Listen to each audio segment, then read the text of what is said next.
Ji Xingran never anticipated that a simple mountain climb would lead her family of three to traverse into another realm. They found themselves amidst a group of exiles, bound for a desolate and frigid land. Fortunately, their backpacks had transformed into storage spaces, and Ji Xingran possessed unique survival skills, enabling her to predict the weather, forage for wild fruits, and exchange goods. Ji's father, a construction company executive, began orchestrating ancient architectural techniques for fire prevention and drainage systems. Meanwhile, Ji's mother shared her medical knowledge while weaving straw sandals. United in purpose, the family endeavored to help their fellow exiles survive the arduous journey. Chapter 1. Transformed into the exiled 9 clans.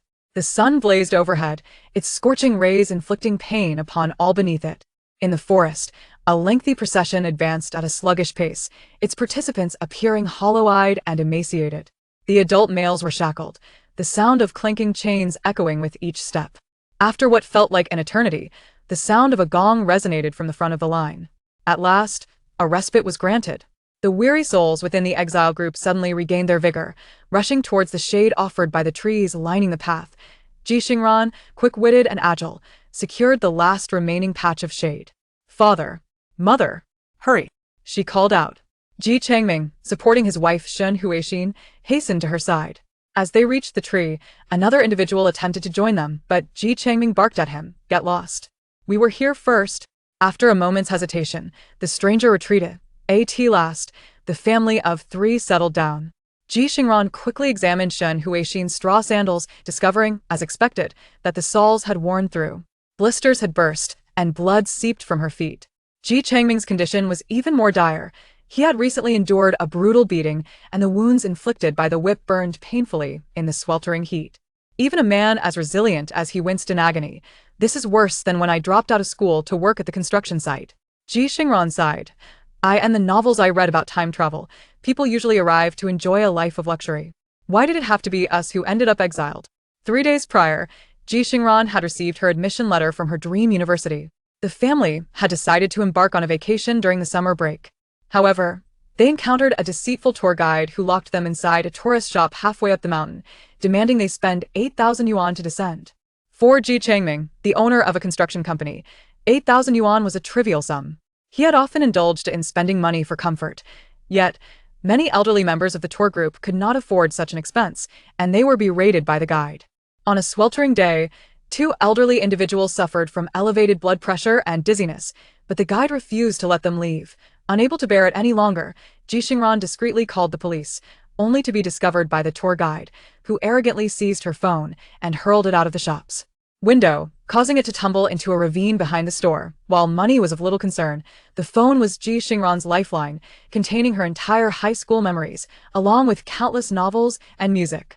In a fervor to protect their daughter, Ji Changming and Shun Huixin confronted the guide, resulting in the family being expelled from the tour group. At that moment, no one perceived any wrongdoing. After all, the artificial path in the scenic area led directly down the mountain, with maps indicating the route. They thought it better to leave than to pay a stupidity tax. However, little did they know that as they scoured the ravine for the phone, nearly a minute passed before everything shifted dramatically. When they looked up, they found themselves in front of an ancient, picturesque house, but it was no longer a tourist shop. Instead, it was a traditional wooden structure devoid of fire safety measures. Behind them was not a ravine, but the garden of a residence, adorned with jagged rocks. Though their faces remained familiar to one another, their essence, age, demeanor, hairstyle, had all shifted. Their casual t-shirts, sun protection clothing, and backpacks had vanished, replaced by luxurious silks and satin garments. Before they could comprehend the transformation, a contingent of soldiers surged forward, binding them without mercy. "Ji Changming, you dare attempt to flee!" one soldier exclaimed. "The Ji family has committed a grave offense. Your relative, the Chancellor Ji, has met his demise at the court. The Emperor, recalling the Ji family's past contributions, has shown leniency by sparing you from collective punishment. Your exile is a mercy, yet you still dare to escape with your family. How audacious!" With that, a soldier delivered a brutal elbow strike, forcing Ji Changming to his knees. Having risen from humble beginnings to become a construction company owner over the last decade, he had not faced such scorn in many years, let alone been compelled to kneel. Fuming, Ji Changming demanded, "Which unit are you from?" The soldiers offered no response. Instead, it was his wife and daughter who answered. Ji Xingran, gripping Shen Huixin's hand, felt an icy chill spread through her body. Dad, don't inquire further. We've crossed over. Shen Huixin, influenced by her daughter's assertion, felt a surge of disbelief as she sought clarity from the soldiers. What crime have we committed? What crime? Your Chancellor Ji mismanaged the treasury, embezzling military funds. Inferior supplies were provided, reed fluff instead of cotton, bran masquerading as rice, resulting in a catastrophic defeat for our nation. Countless lives were lost, and the court was compelled to cede 6 cities in a desperate bid for peace. What do you say to that? The world around the Ji family darkened. This opening to their new existence was far too grim. It felt as though they were destined for a brief excursion through time, only to face a swift execution. The most alarming aspect was that, according to the soldiers, they were merely collateral damage, connected distantly to the heir and Chancellor Ji. The despicable Ji had already met his end, and the rest of the family was spared from death, but condemned to exile. The soldiers herded them along with 367 individuals, servants and tenants alike, into confinement. It was then that the decree was issued. All of the Ji family's assets were confiscated and placed into the state treasury. The ancestors of Chancellor Ji, along with 2 of his legitimate sons and over 60 loyal followers, had already been executed. The remaining males over the age of 10 were subjected to corporal punishment, while women and children were exiled to a desolate place known as Jingstone Path. The anguished cries of the Ji family echoed in the air, with Ji Xingran and Shen Huixin particularly distressed, clinging tightly to Ji Changming, unwilling to let him face punishment alone. However, Ji Changming, a man of shrewd acumen who had built his fortune from the ground up, recognized the dire situation. He understood that the beating was inevitable, and surviving it was a blessing. Those who had resisted had already met their end. Gently, Ji Changming pried his wife and daughter's hands from his arms. Lowering his voice, he instructed, Ranfan, take care of your mother. Don't worry. Your father can endure this. Ji Xingran protested, No, I'm going with you. Did I end this unfamiliar world? The family could not be separated. However, how could Ji Changming possibly allow his beloved daughter to endure such torment? He shook his head, saying, Ran, what were we talking about? Oh, right. We have traversed dimensions. The circumstances have changed. We can no longer act as recklessly as before. We must be sensible, adapt to the current situation, and bide our time. Do you understand? With a heavy heart, he broke free from the grips of Ji Xingran and Shen Huixin, following the officers away. More than 100 individuals were punished, their faces ashen. Ji Xingran heard a child's cries from a nearby cell. Mother, is my father going to die? There were also women wailing in despair. My dear husband, if you die, I shall not live either. I heard from others that the whip strikes mercilessly. Yet, some understood, their voices trembling as they endeavored to comfort the children beside them. Darling, do not cry. The punishment of whipping is not a death sentence. As long as we endure the pain, perhaps we will survive. Shen Huixin exchanged a worried glance with Ji Xingran. Shen Huixin said, If it's merely the whipping, it's bearable. What concerns me is the risk of infection in this sweltering heat. Before she could finish her sentence, she suddenly rolled her eyes and fainted. Ji Xingran was horrified. Ji Changming was still enduring the lashes, and now Shen Huixin had collapsed. In an instant, both parents' fates hung in the balance. Ji Xingran's mind was in turmoil as she desperately pressed on Shen Huixin's acupoint. Mother, wake up. Please wake up. Fortunately, the stimulus proved effective, and after a moment, Shen Huixin quietly regained consciousness. Ji Xingran was drenched in sweat, uncertain whether it was from anxiety or exhaustion. Seeing her daughter in such a state, Shen Huixin concealed her own frailty. She attempted to appear nonchalant. Ran, do not worry. I am well. It is merely this frail body that is a burden. The body that Shen Huixin had traversed into appeared delicate and pampered. She had fainted due to the shock, but now she reassured. Fortunately, there is no grave issue. We can gradually recover. Ji Xingran chuckled through her tears. Like how I replenish my nutrients with chicken, duck, fish, and shrimp the day before my college entrance exam. Precisely, Shen Huixin smiled, gently stroking her daughter's hair. After all, I am a seasoned physician and nutritionist. This much expertise I possess. The two spoke in hushed tones, uplifting each other's spirits. In truth, they both understood that they were merely trying to lighten the atmosphere, diverting attention from Ji Changming's punishment. As close kin, the lashes inflicted upon Ji Changming also struck at the hearts of Shen Huixin and Ji Xingran. In the dimly lit cell, devoid of any means to measure time, it felt as though an eternity had passed before the whipping finally ceased. Ji Changming, along with the other male members of the Ji family, was unceremoniously thrown back into the cell. An immediate wave of cries erupted within the confines. Fortunately, Shun Huixin and Ji Xingran had prepared for this moment, and they caught Ji Changming as he stumbled in. His silk shirt bore several gashes from the whip, revealing lacerations and blood on his chest and back. Ji Xingran quickly assisted him in sitting down. Shun Huixin examined Ji Changming's injuries with a pained expression, striving to maintain a casual tone. Fortunately, they are merely superficial wounds. They appear clean. As long as we prevent infection, they will heal in no time. Ji Xingran lamented, "It is a pity we lack medicinal ointment." As soon as she spoke, Ji Changming exhaled a deep breath, lifting his head with effort to smile at the mother and daughter. "Who says? We have none? Our backpack contains some." Having just endured punishment, his speech was labored. Shun Huixin retorted with a hint of exasperation, "We have changed bodies. How could our belongings remain? They had traversed dimensions, even their appearances altered." 18-year-old Ji Xingran now looked merely 15, while Shun Huixin and Ji Changming, both in their 40s, appeared to be in their early 30s. With their bodies transformed, it was futile to expect the items they once carried to remain. Yet, Ji Changming revealed a mysterious smile. "It is still there." Chapter 2. Our space is a backpack. Ji Changming urged Shun Huixin and Ji Xingran to draw closer, to shield their line of sight. The mother and daughter exchanged a glance, inching closer together, both feeling a twinge of anxiety. They had both perused time travel novels before. The marvel of such journeys was not a mere isolated occurrence. The existence of a space was a hallmark of time travel. However, after their earlier attempts yielded no results, it was unexpected that Ji Changming, who seldom read novels, would be the first to uncover the space. Just as this thought crossed their minds, Ji Changming turned his palm, and a bottle of Yunnan Biao materialized in his hand. Shun Huixin exclaimed, "That's what I packed before our trip." As a chief physician in a top-tier hospital, her precautions were always meticulous. Ji Xingran, too, was filled with excitement. "Dad, you have a space now?" Ji Changming took a breath and replied with a smile. "Not just me, you both likely possess it as well." Ji Changming's space was the travel backpack he had carried during his time travel. Shun Huixin discreetly applied the medicine to Ji Changming. Ji Xingran pondered for a moment and remarked, "The only distinction between us and Dad is the whipping. According to the laws of time travel fiction, we should first attempt to draw blood. If that fails, we'll have to resort to enduring a whipping." Ji Changming nodded. "All right, you have read plenty of novels. You give it a try." He chuckled, "Fortunately, I never stopped you from reading. I thought your previous obsession with those fictional dishes was merely a jest, yet here we are, utilizing it for real." Shun Huixin added, "In a sense. Isn't this a dream come true?" With both parents radiating an air of acceptance and optimistic confidence, Ji Xingran felt more at ease.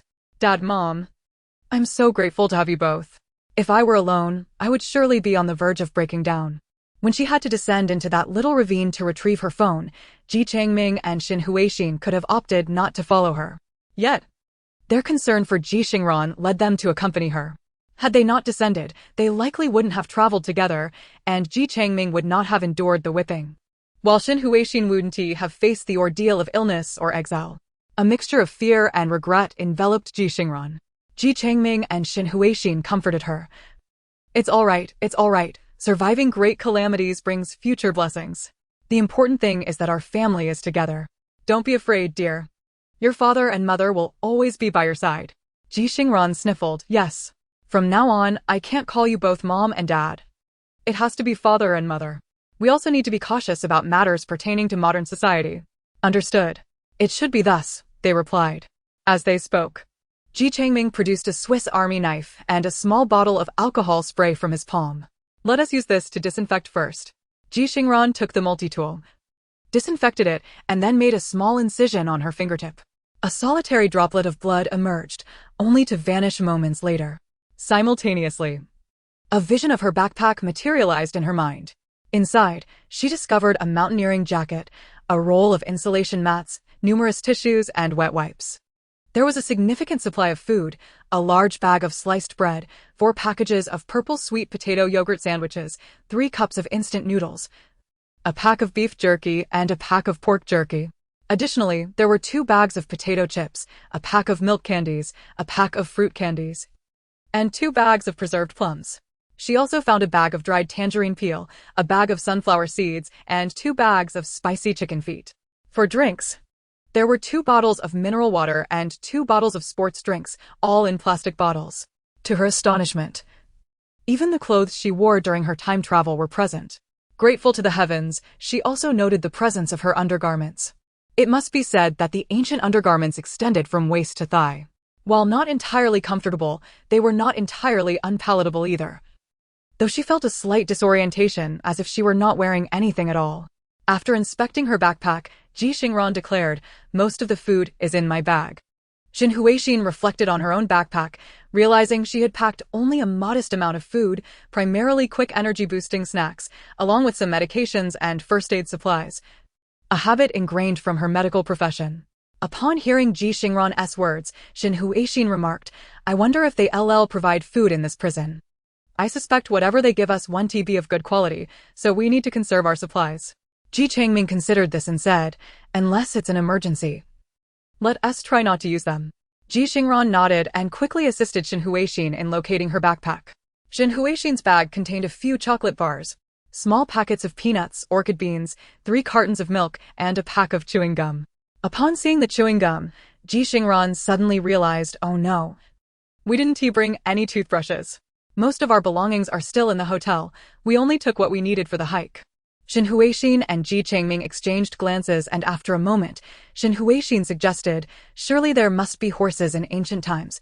Horsehair or pig bristles would suffice. If all else fails, we could use salt, willow branches, tea leaves, or cloves to manage." Ji Xingran divided the food and drink from her bag into 3 portions. The officials had mentioned they would be exiled, and it was uncertain if they would remain together afterward, so everyone should have some rations. She distributed more than half of her food, receiving milk, chocolate, chewing gum, a wool shawl, and a bottle of sunscreen in return from Xin Huixin. On Ji Changming's side, the mother and daughter had not harbored much expectation, considering men often traveled light. He had only brought 6 bottles of mineral water provided by the hotel.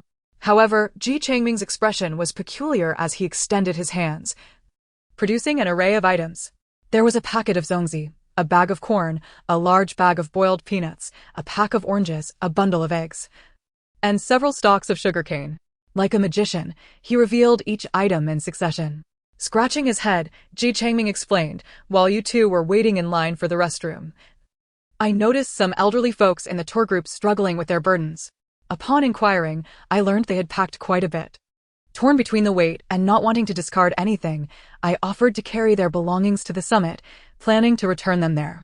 Now look at this. It's certainly become a bounty." Ji Xingran laughed, "Dad, this is a classic case of good deeds being rewarded." Despite having had little formal education and having left home to work at a young age, Ji Changming maintained a commendable sense of chivalry. Having divided their provisions, they were grateful to the elderly members of the tour group, as Ji Xingran received 4 of the 10 eggs, and she divided the 6 zongzi and boiled corn equally, taking 2 of each. Ji Changming also bestowed upon her the remaining items. "You're young, you can't go hungry. If you can't resist, eat quietly and don't let anyone discover it. I'll find a way to procure food for you and your mother." As Xin Huixin finished applying the medicine and was packing their belongings, she elbowed the father and daughter. "You're still calling each other that?" The pair paused in surprise, then promptly corrected themselves. Ji Xingran said, "Father, you truly are gallant." Ji Changming replied, "Daughter, do more good deeds and speak less ill. Surviving great calamities brings future blessings." The 3 of them shared a laugh in the corner of their cell. However, before Ji Xingran could explore the food available in the cell, they were summoned by the guards and led away. Among the 367 individuals, women and children constituted the majority, with only a little over 100 men. Even after enduring the whipping, the adult males were shackled with leg irons. Ji Changming's ankles bore the weight of chains exceeding 10 pounds, a sight that was painful to behold. The journey from the capital of the Dayu dynasty to the Jingstone Road spans approximately 3,700 li, equivalent to over 1,800 kilometers. Given the slow pace of this motley crew of the aged, infirm, and wounded, it would take at least 2 months of arduous travel, even at the cost of their lives. Only the soldiers are fortunate enough to have carts laden with provisions. The rest must endure the elements under the open sky. By day, they suffer under the blazing sun, and by night, they are forced to sleep on the ground. with the threat of sudden storms looming over them. After this grueling trek, if 367 individuals managed to survive even half the journey, it would be considered a stroke of luck. Contemplating this, both Ji Xingran and Ji Changming wore grave expressions, especially as they considered Shen Huixin's frail condition, which surely would not allow her to endure even half of what lay ahead. Chapter 3. The journey of exile. The prison cell was rather cramped. Those who had endured punishment groaned in pain, while their family members wept nearby. Neither adults nor children could maintain their composure. Ji Xingran felt a pang of discomfort, fortunately. They had been lucky enough to be incarcerated separately, avoiding the chaos of being crammed with so many others. Otherwise, it would have been impossible to discuss any matters, let alone find space to sleep. The cell was roughly 10 square meters in size, while others were stuffed with at least a dozen inmates, with some containing as many as 20. Shen Huixin remarked, "There's scarcely a place to lie down." Ji Changming, having observed the situation, cautioned, "We must rest quickly. It seems we are about to set off, as the cells do not even distinguish between men and women." Ji Xingran rose and went to the corner to gather a handful of hay. As she reached out, a rat scurried away along the wall. Ji Xingran muttered an expletive under her breath. After a moment, her goosebumps subsided. Taking a deep breath, she silently reassured herself they had arrived. And there was no point in being overly sentimental. In an age governed by strict laws and a feudal slave system, survival itself was a blessing. Ji Xingran spread the hay on the ground to create a makeshift bed. She lay at the innermost part, with Shen Huixin in the middle.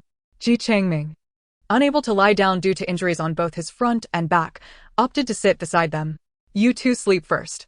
I'll keep watch and wake you if I cannot hold out any longer," he said. Ji Xingran nodded in agreement. "All right." Ji Xingran closed her eyes. But under such circumstances, sleep eluded her. She focused on the contents of her backpack, having already counted the items earlier with little of interest remaining. She considered fiddling with her phone, but everyone had already discovered that there was no signal here. After draining the battery of both Ji Changming's and Shen Huixin's phones, Ji Changming decisively turned his off, keeping one on standby. Ji Xingran's phone, having been previously damaged, showed no signs of life despite her attempts to power it on. With a sigh, she returned it to her backpack and resigned herself to sleep. Time passed, and Ji Changming gently shook Ji Xingran awake. Startled, she blinked. "Father." "What is it?" Ji Changming's countenance was pale and haggard, with bloodshot eyes betraying a night of sleeplessness. Ran," he said, "please take over for a moment. I need to rest." Ji Xingran quickly sat up. "Of course, I'll keep watch. You rest for a bit." The father and daughter silently agreed not to rouse Shen Huixin, whose frail state required more careful attention. Thankfully, she did not have small feet, otherwise the journey would have been even more arduous. As the faint light of dawn filtered through the narrow window, the guards arrived. "Get up, everyone. It's time to hit the road." The Ji family hastily rose. Fortunately, they had managed to rest in shifts throughout the night, and their spirits remained relatively intact. Ji Xingran noticed that some inmates in the opposite cells had cried throughout the night, and now, suddenly awakened, their faces were ashen. A few individuals even swayed and collapsed, fainting from the shock. Fainting was of no use. The Ji family was already the target of disdain. The guards prodded the fallen with whips, barking, "Don't pretend to be dead. There are plenty of ways to die on the road. Don't die in here and trouble us." Ji Xingran exchanged glances with her parents and obediently followed the others out. Emerging from the dim confines of the cell into the blinding sunlight was jarring, yet invigorating. Ji Xingran remarked, "I've never been so fond of basking in the sun before." Shen Huixin frowned. "It's only 6 in the morning. And the sun is already so intense. That's hardly a good sign." Indeed, as the group began their march, the discomfort quickly set in. Ji Changming was burdened with heavy shackles weighing over 10 pounds, forcing him to lift his feet with his hands to avoid painful chafing. Meanwhile, Shen Huixin wore soft-soled embroidered shoes, which had begun to wear thin after just a couple of hours of walking. Ji Xingran, perhaps due to her youth and vitality, still managed to endure with her layered soles. What was it like to walk under the scorching sun? It was excruciating. With no water or provisions. The family had originally planned to conserve their supplies for a critical moment, but it seemed that moment had arrived sooner than expected. Ji Changming, suppressing his discomfort, asked the women, Ran, Huixin, "Do you want some water?" Shen Huixin's complexion was pale as she inquired, "Do you want some, Ran?" Ji Xingran shook her head, "No. Others aren't tea drinking. I must endure just like them. In the lengthy procession, the elderly, the frail, women, and children all suffered. The white-haired elders and young children had not had a drop of water since yesterday. Ji Xingran glanced at the carts at the front and back of the line and said, "Let us hold on a bit longer. The guards must have provisions and will surely distribute food and water. Even if we do get something to eat, we'll have to wait until we find a secluded spot to do so. Otherwise, it's too crowded to eat while moving."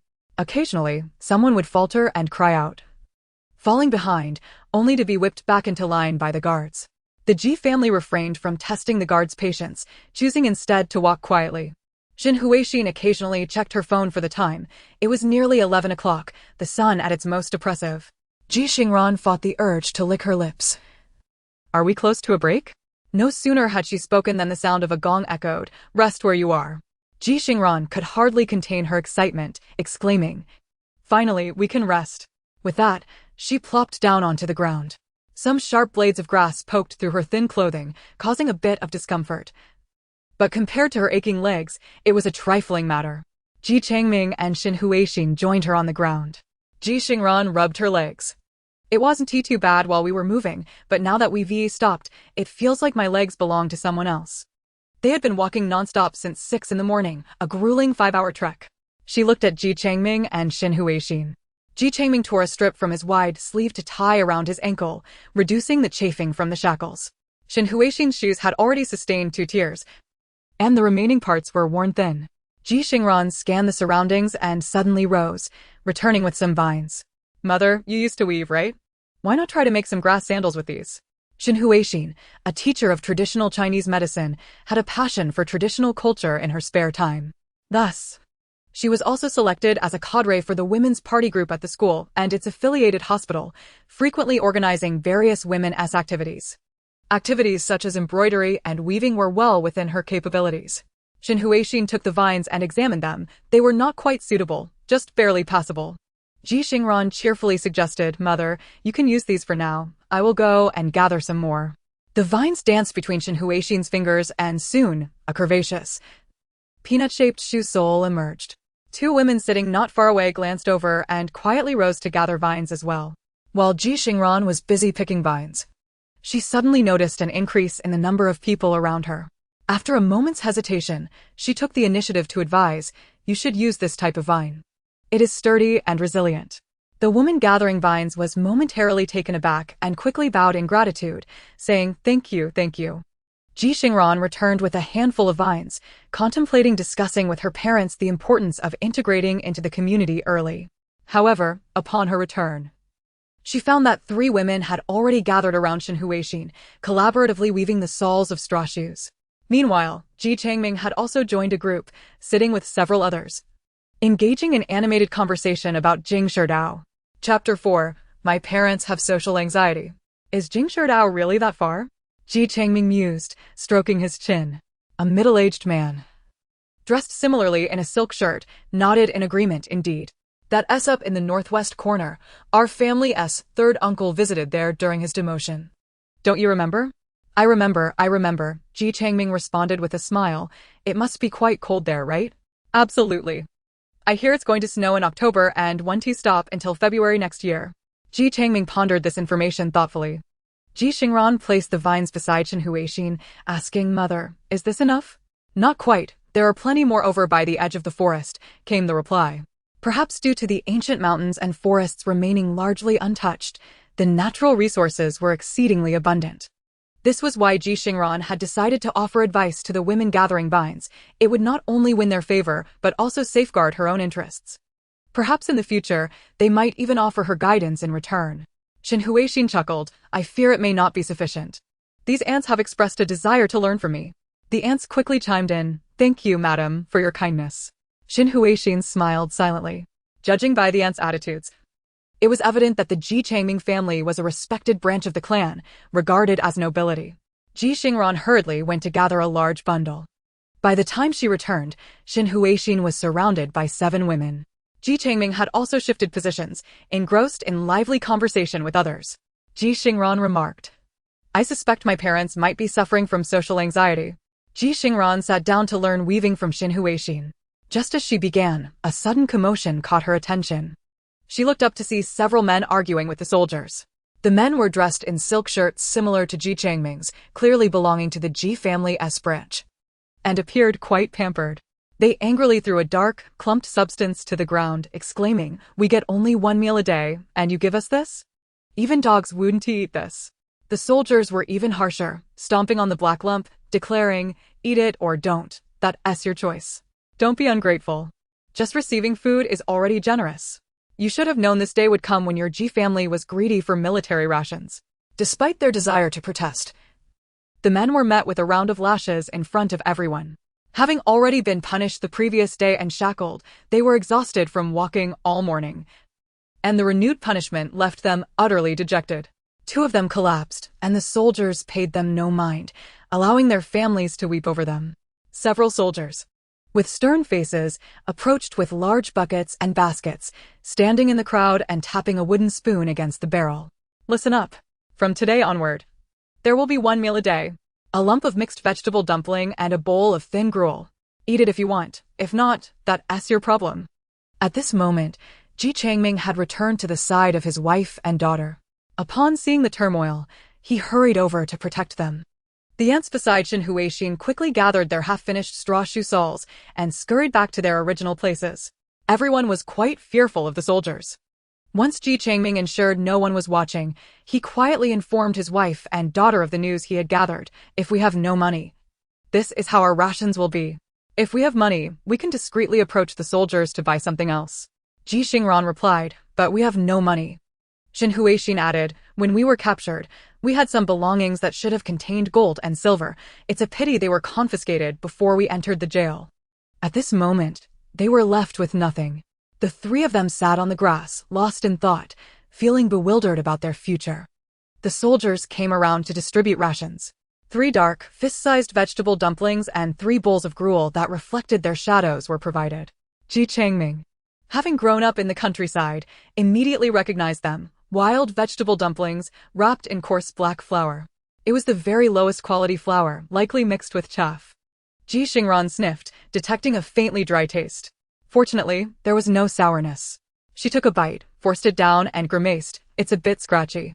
Ji Xingran reached for the dumpling in Ji Xingran's hand, saying, "Father will eat this. You drink the gruel." Ji Xingran shook her head. "Father, mother, let us not take turns. We'll have to eat this for at least 2 months. We must adapt." She didn't want to be a burden to her parents. While others thrived after their travels, it made no sense for her to still rely on her parents. She needed to strive to care for them instead. Ji Xingran and Shen Huixin felt a sense of relief seeing their daughter's maturity. Yet, the circumstances under which she had grown wise were deeply sorrowful. After a moment of reflection, the family of 3 accepted their current reality. They ate the wild vegetable dumplings, bit by bit, with a thin gruel, which was insufficient to moisten the dry dumplings. Ji Xingran swallowed a mouthful of the dumpling and remarked, "I just spoke with several of the men from our branch.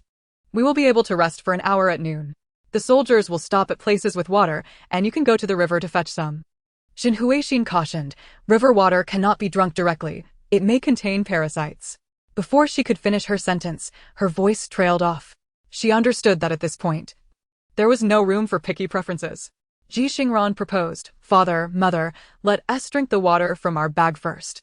In the evening, there will surely be a fire, and we can find a way to boil some water to store in our bottles." Drinking untreated river water was a psychological hurdle for her. Ji Xingran, not resting at noon, gathered a pile of assorted leaves and willow branches to weave 3 straw hats. The afternoon sun was particularly harsh, and any shade would be a blessing. Shortly after noon, around 1 o'clock in the afternoon, the soldiers once again sounded their gongs, signaling everyone to hit the road. They walked without pause until the sun began to set. It was not until the last sliver of light faded from the horizon around 7 o'clock that they finally spotted a patch of forest. Of the 4 soldiers' carts, 3 had already moved ahead, leaving one behind to urge the Ji family members to hurry along. "Faster! Don't dawdle!" Ji Xingran and Ji Xingran supported Shen Huixin as they hastened their steps towards the forest. Others were also jogging over to secure advantageous positions. Sensing the urgency, Shen Huixin quickly released her grip, ran, hurry and find a good spot. Ji Xingran dashed ahead and spotted a large tree by the riverbank. Just as she approached, a man clad in a coarse garment barked at her. Get lost. I have my eye on this place. His position was evidently farther from the tree than Ji Xingran's. Realizing the futility of confrontation, Ji Xingran silently acknowledged the situation and chose not to engage with the man. Being new and alone, she deemed it unwise to provoke conflict. She turned to seek another location. However, the discomfort from sitting on the ground during lunch had made everyone aware of the necessity to secure a good resting place for the night. Almost every spot beneath the trees by the river was already occupied. Venturing further in not only meant greater distance from the river, but also increased encounters with mosquitoes and safety concerns.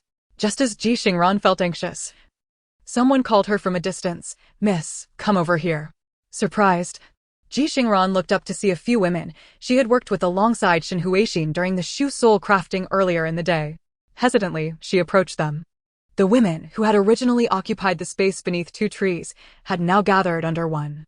"Miss, you can rest here with the master and madam," they urged. Ji Xingran quickly expressed her gratitude. "Thank you, aunties." The women waved their hands dismissively. "Oh no, Mississippi. You are too kind." Ji Changming, having helped Shin Huixin over, was informed that this spot had been graciously offered by the women, and he promptly conveyed his thanks, which only left the women flustered. Ji Xingran remarked, "Father, mother. Those women are dressed in linen garments, perhaps indicating their status as servants, hence their respectful demeanor towards us." Among the more than 300 exiles, only a scant few were clad in silk and satin, while the majority donned coarse shirts, with only the fortunate wearing cotton. The distinctions of social class were starkly evident. Ji Changming concurred with Ji Xingran's assessment. "I just inquired. The incident involved the third generation of the main family, including Prime Minister Ji and his two brothers, along with several sons and nephews, all of whom have perished. Our branch descends from the second generation. My grandfather was a cousin of the Prime Minister's father. My father and the Prime Minister are contemporaries, yet we are no longer considered direct cousins after the family division. Since then, we have become a side branch of the Ji family." Ji Changming continued, "Our ties are not particularly close, which has allowed us to survive. Yet they are not so distant as to prevent my fifth-rank official title from being revoked, resulting in our exile." Shin Huixin grasped the implications, neither here nor there. "A fortunate position to be in." Ji Changming nodded and discreetly pointed out, "Do you see those individuals over there? They are the direct cousins of the main family. They have truly escaped death. Such connections could mean life or death at the whim of the emperor." The family of three shared a moment of solemn understanding. Fortunately, we remained distanced from such peril. By now, darkness had enveloped the scene. The soldiers had lit a fire by the riverbank, allowing everyone to gather their own kindling. Ji Changming returned with firewood, collaborating with Ji Xingran to ignite the bonfire. Shin Huixin, feeling unwell, sat on the ground inspecting the shoe soles. The vine-woven soles they had attached at noon had already deteriorated. Shin Huixin lamented, "These vines, untreated and moist, are fragile. They can hardly last more than 2 or 3 hours." Ji Xingran suggested, "I will fetch more vines, mother. You can weave a few pairs to keep in the bag for later use." Ji Changming added, "Perfect, I can use my silk shirt as a wrapping cloth." Under the glaring sun, men wore layers of clothing, and Ji Changming could no longer tolerate the heat. He hastily shed his outer garment, eliciting laughter from Shin Huixin and Ji Xingran. This was an inevitable situation, as Ji Changming had already observed others removing their clothes to use as wrapping. Since lunchtime, most had returned their bowls, stacking them in baskets. However, a select few, resembling nobles, discreetly hoarded their bowls, unwilling to share utensils with others. Thus, the Ji family also quietly tucked theirs away, feigning to place them in their sleeves while actually stashing them in their backpacks. Despite the backpack's modest size of 40 L, it proved quite accommodating. Shin Huixin declared, "I will weave a few pairs of insoles tonight for you all to wear tomorrow." She cautioned, "Do be careful not to injure your feet. If they become infected without medicine, it would truly be troublesome." Ji Changming nodded in agreement. "All right, Huixin. You start weaving. I will gather some wood to carve a wooden stake. I fear the night may bring unrest." Ji Xingran chimed in, "Mother, stay with those aunties for mutual support. I will see if there is anything to eat nearby." Shin Huixin cast a worried glance at Ji Xingran, but ultimately refrained from voicing her concerns. The world they inhabited had undergone tremendous upheaval. Adaptation and growth were their only hopes.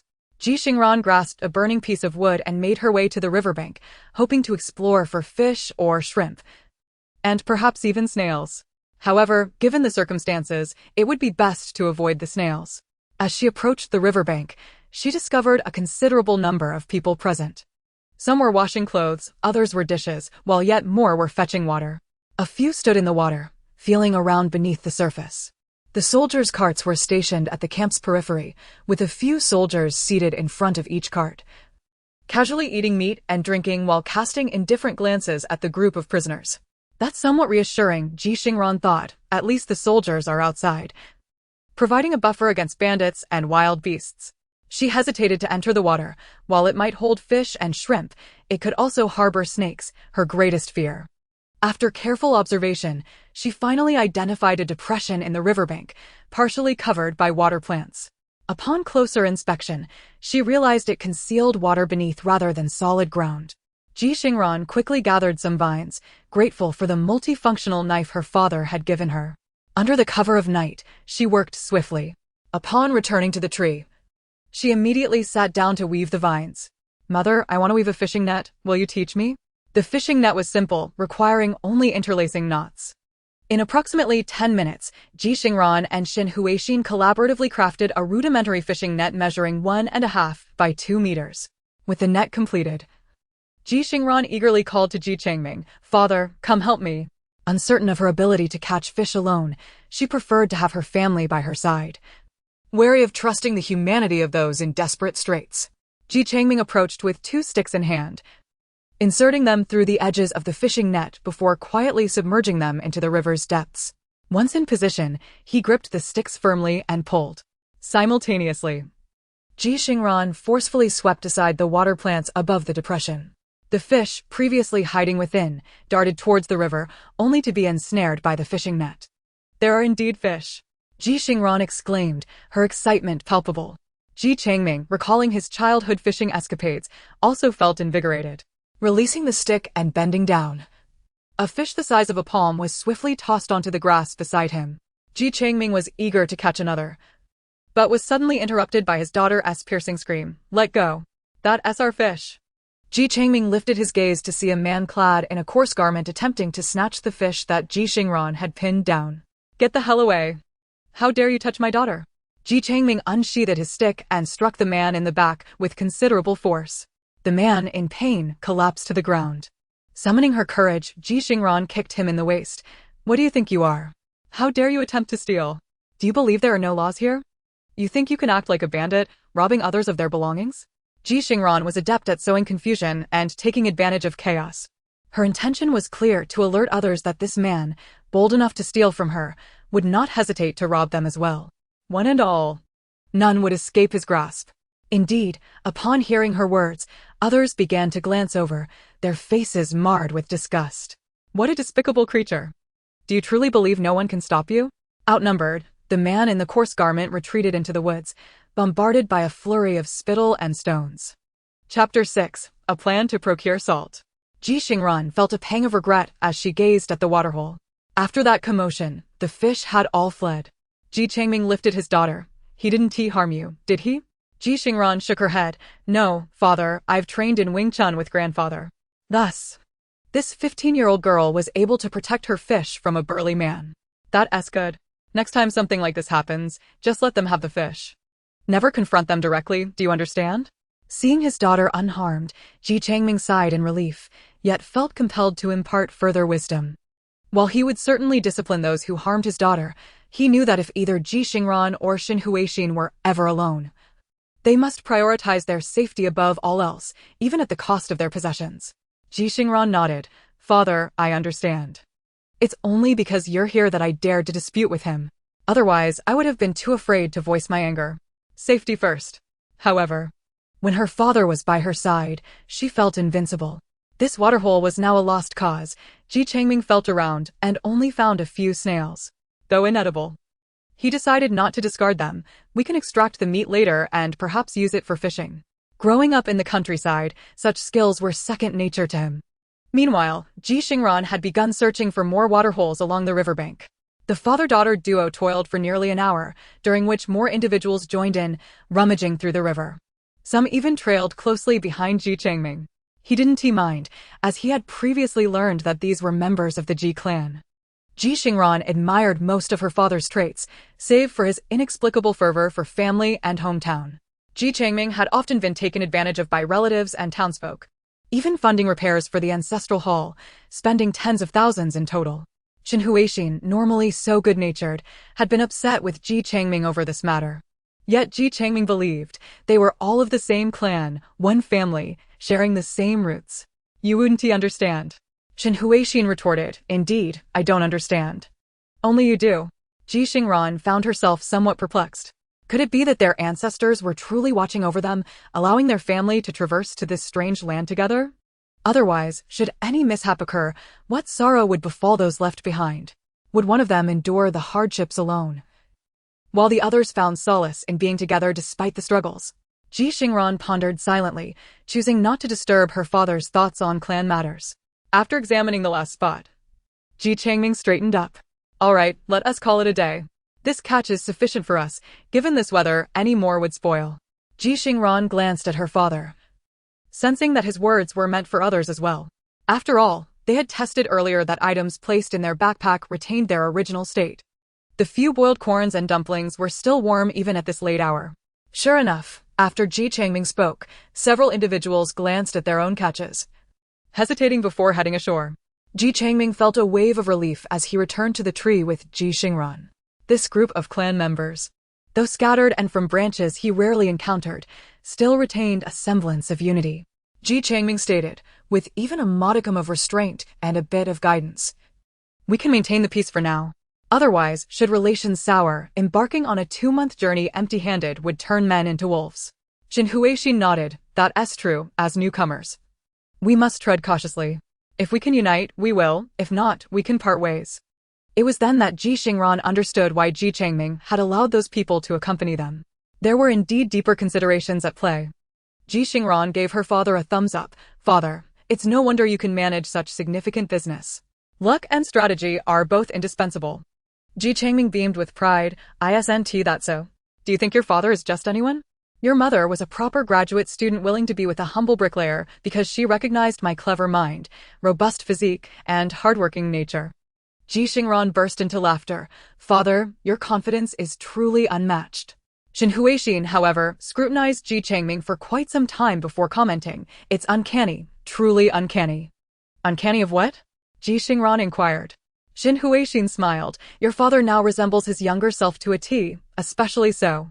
In truth, after turning 35, Ji Changming had found success, his beer belly growing, and he had taken on the appearance of a nouveau riche. Yet, at this moment, in his early 30s, he had rosy lips, white teeth, and a thick head of hair. He could even braid it. This was a stark contrast to Ji Xingran's memories of her father. However, he bore an uncanny resemblance to Shen Huixin's recollections of her husband in his youth. Ji Changming was quite pleased, flexing his arm. This body is truly remarkable, full of strength and vitality. Shen Huixin shot him a sidelong glance. Of course, without high blood pressure, cholesterol, or blood sugar, how could you not be vigorous? Ji Changming chuckled, relishing the notion of feeling more youthful by over a decade. Placing the woven fishing net on the ground, Ji Changming revealed their recent catch, which he had discreetly processed by the river with a small knife. Today's tools had been less than ideal, yielding 3 fish and 2 eels enough for a meal. The sight of the eels made Ji Xingran want to recoil. These creatures look just like snakes. Especially in this dim light, it's quite frightening. Ji Changming laughed. Once we eat, you'll be wishing for more. With that, he began searching for a stick to skewer the fish and eels for roasting. Shen Huixin remarked, it's a pity we lack salt. The vegetable dumplings we had earlier were quite bland. If we don't replenish our salt intake, we might face exhaustion or even fainting tomorrow. They had endured a day under the scorching sun, sweating profusely. Replenishing salt was imperative.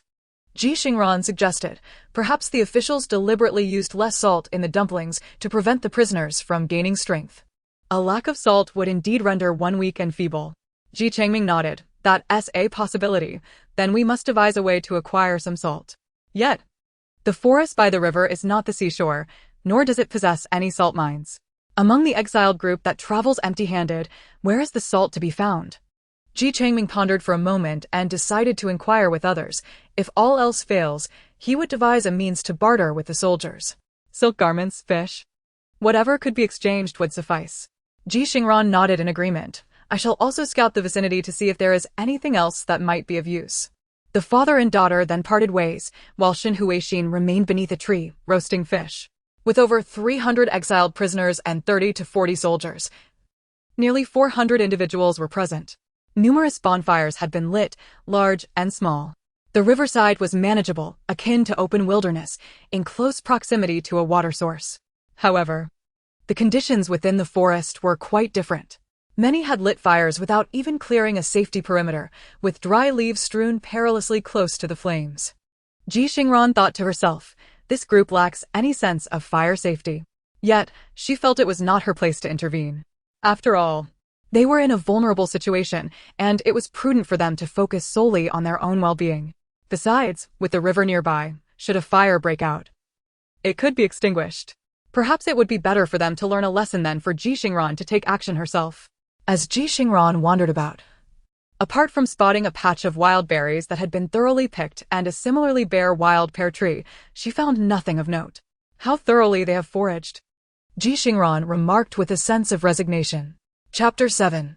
A new method of water storage. Returning to the tree, her stomach growling, Ji Xingran reported to Shin Huixin, Mother, all the edible provisions have been stripped bare. Shin Huixin comforted Ji Xingran, saying, It's all right, Ran. Once your father returns, we shall feast on fish. Ji Xingran nodded. I sense that the people here are not at all foolish. Observing Shin Huixin weaving straw sandals, several individuals quickly took to learning the craft. Seeing Ji Changming catch fish prompted a group to leap into the water. During her earlier exploration, someone had found a stone with a depression and had already begun boiling a broth. The soup contained wild vegetables unfamiliar to Ji Xingran. Remarkably, someone had even caught a rabbit. Roasted until glistening, it was enough to make one's mouth water. The skills of these ancient folk are truly impressive, Shin Huixin remarked with a smile. Did you think this was merely a backdrop from a novel? These are living, breathing individuals, endowed with thought and wisdom. Moreover, they are natives of this land and undoubtedly possess a deeper understanding of their surroundings than we do. Without the insights of future generations, they would not be able to outfish others. Ji Xingran wholeheartedly agreed. Those who regard others as fools are often the greatest fools themselves. It was no wonder Ji Changming and Shin Huixin placed great importance on social connections. Their years of life experience taught them never to underestimate anyone. As Ji Xingran assisted Shin Huixin in roasting the fish, Ji Changming finally returned. A broad smile on his face as he opened his palm, I managed to procure some salt. Wrapped in clean leaves lay a small, grayish-white crystalline lump, about the size of a pigeon's egg. Ji Xingran curiously poked it. It was remarkably hard. Is this coarse salt? Ji Changming nodded in affirmation. Indeed. Most of what is found here is coarse salt. Refined salt is a luxury only the wealthy can afford, unattainable for the common folk. With a chuckle, Ji Changming added, Our timing for this journey is rather poor. Had we arrived a few days earlier, we might have experienced the opulent lifestyle of the ancient aristocracy. Ji Xingran replied, What a pity. Upon our arrival, we were thrown into prison and exiled before I could even ascertain what treasures my bundle contained. Such a loss. I could have at least hidden away a piece of gold. As soon as Ji Xingran voiced her lament, Ji Changming disclosed a piece of news to the mother and daughter. You should check yourselves immediately to see if you still have anything hidden away. What? Ji Xingran was puzzled. Ji Changming lowered his voice. Do you know where I acquired this salt? Where did it come from? Both women whispered back, their voices barely audible. I traded it with the soldiers using the fishing net. Your mother had hidden a few strands of gold thread in her hair, which I exchanged for the salt.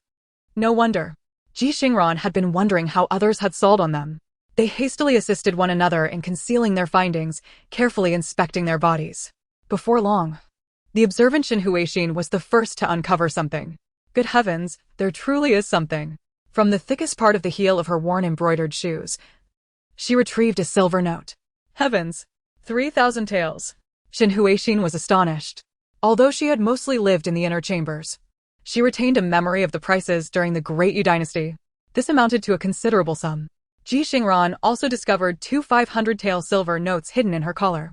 Indeed, the young lady is wealthier than the matron. Ji Changming produced several thin gold sheets from his broad belt, weighing them in his hand. He estimated, this should be about half a jin, 5 taels. Ji Xingran reminded him, "Father, a jin is 16 taels here. You have about 250 grams, which is roughly 8 taels." Ji Changming chuckled. 8 taels is even better. This is more useful than silver notes. Indeed, in the wilderness, silver notes held little value. Even when bribing soldiers, a large silver note might not procure as much as a piece of gold could. After all, gold can be divided into several fragments, while a silver note cannot.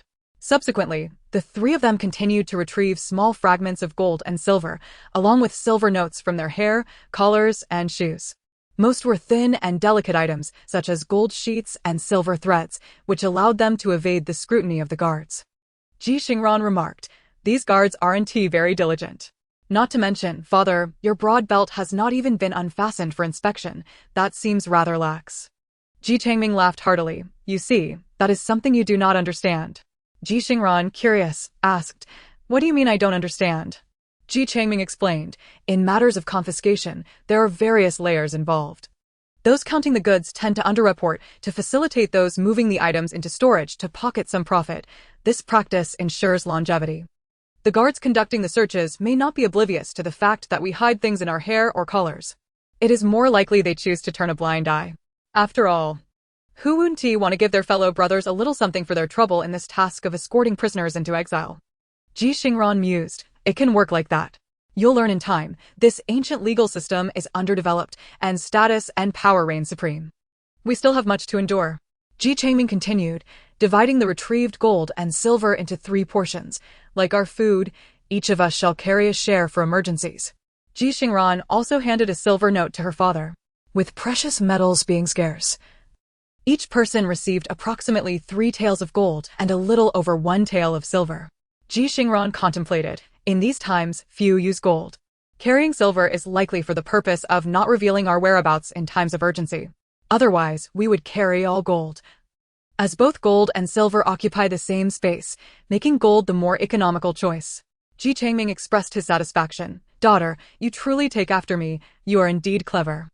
Xin Huixin rolled her eyes. "So if she takes after you, does that mean I'm not clever?" Ji Changming hastily replied, "Hehe, you're even smarter indeed."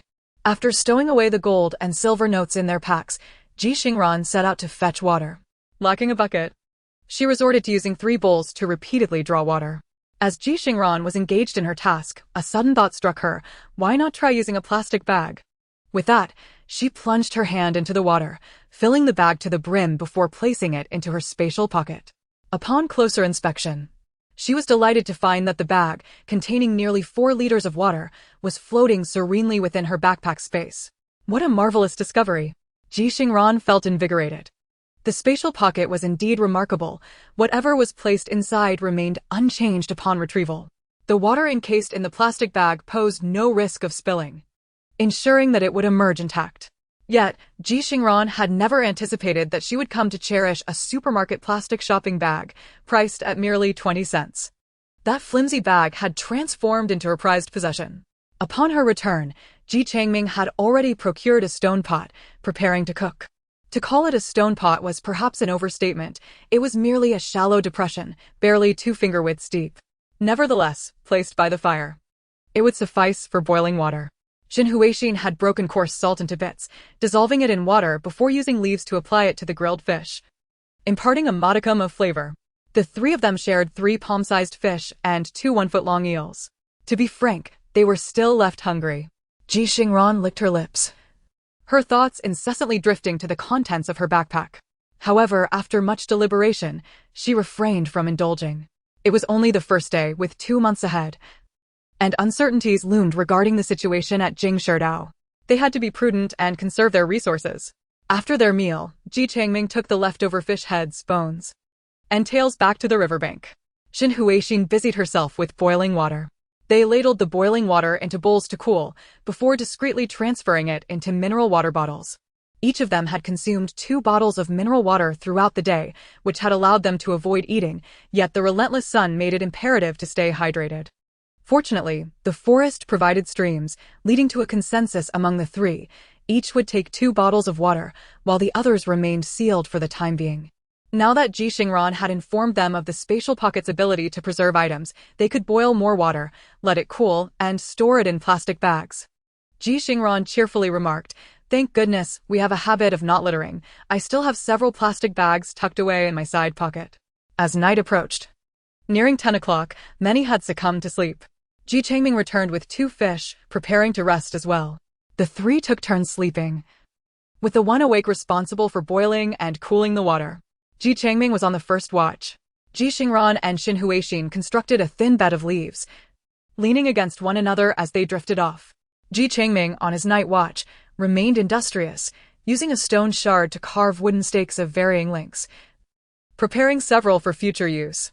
The longer ones could serve as walking sticks for their journey the following day, while the shorter ones would fit into their backpacks, ready to be wielded in times of peril.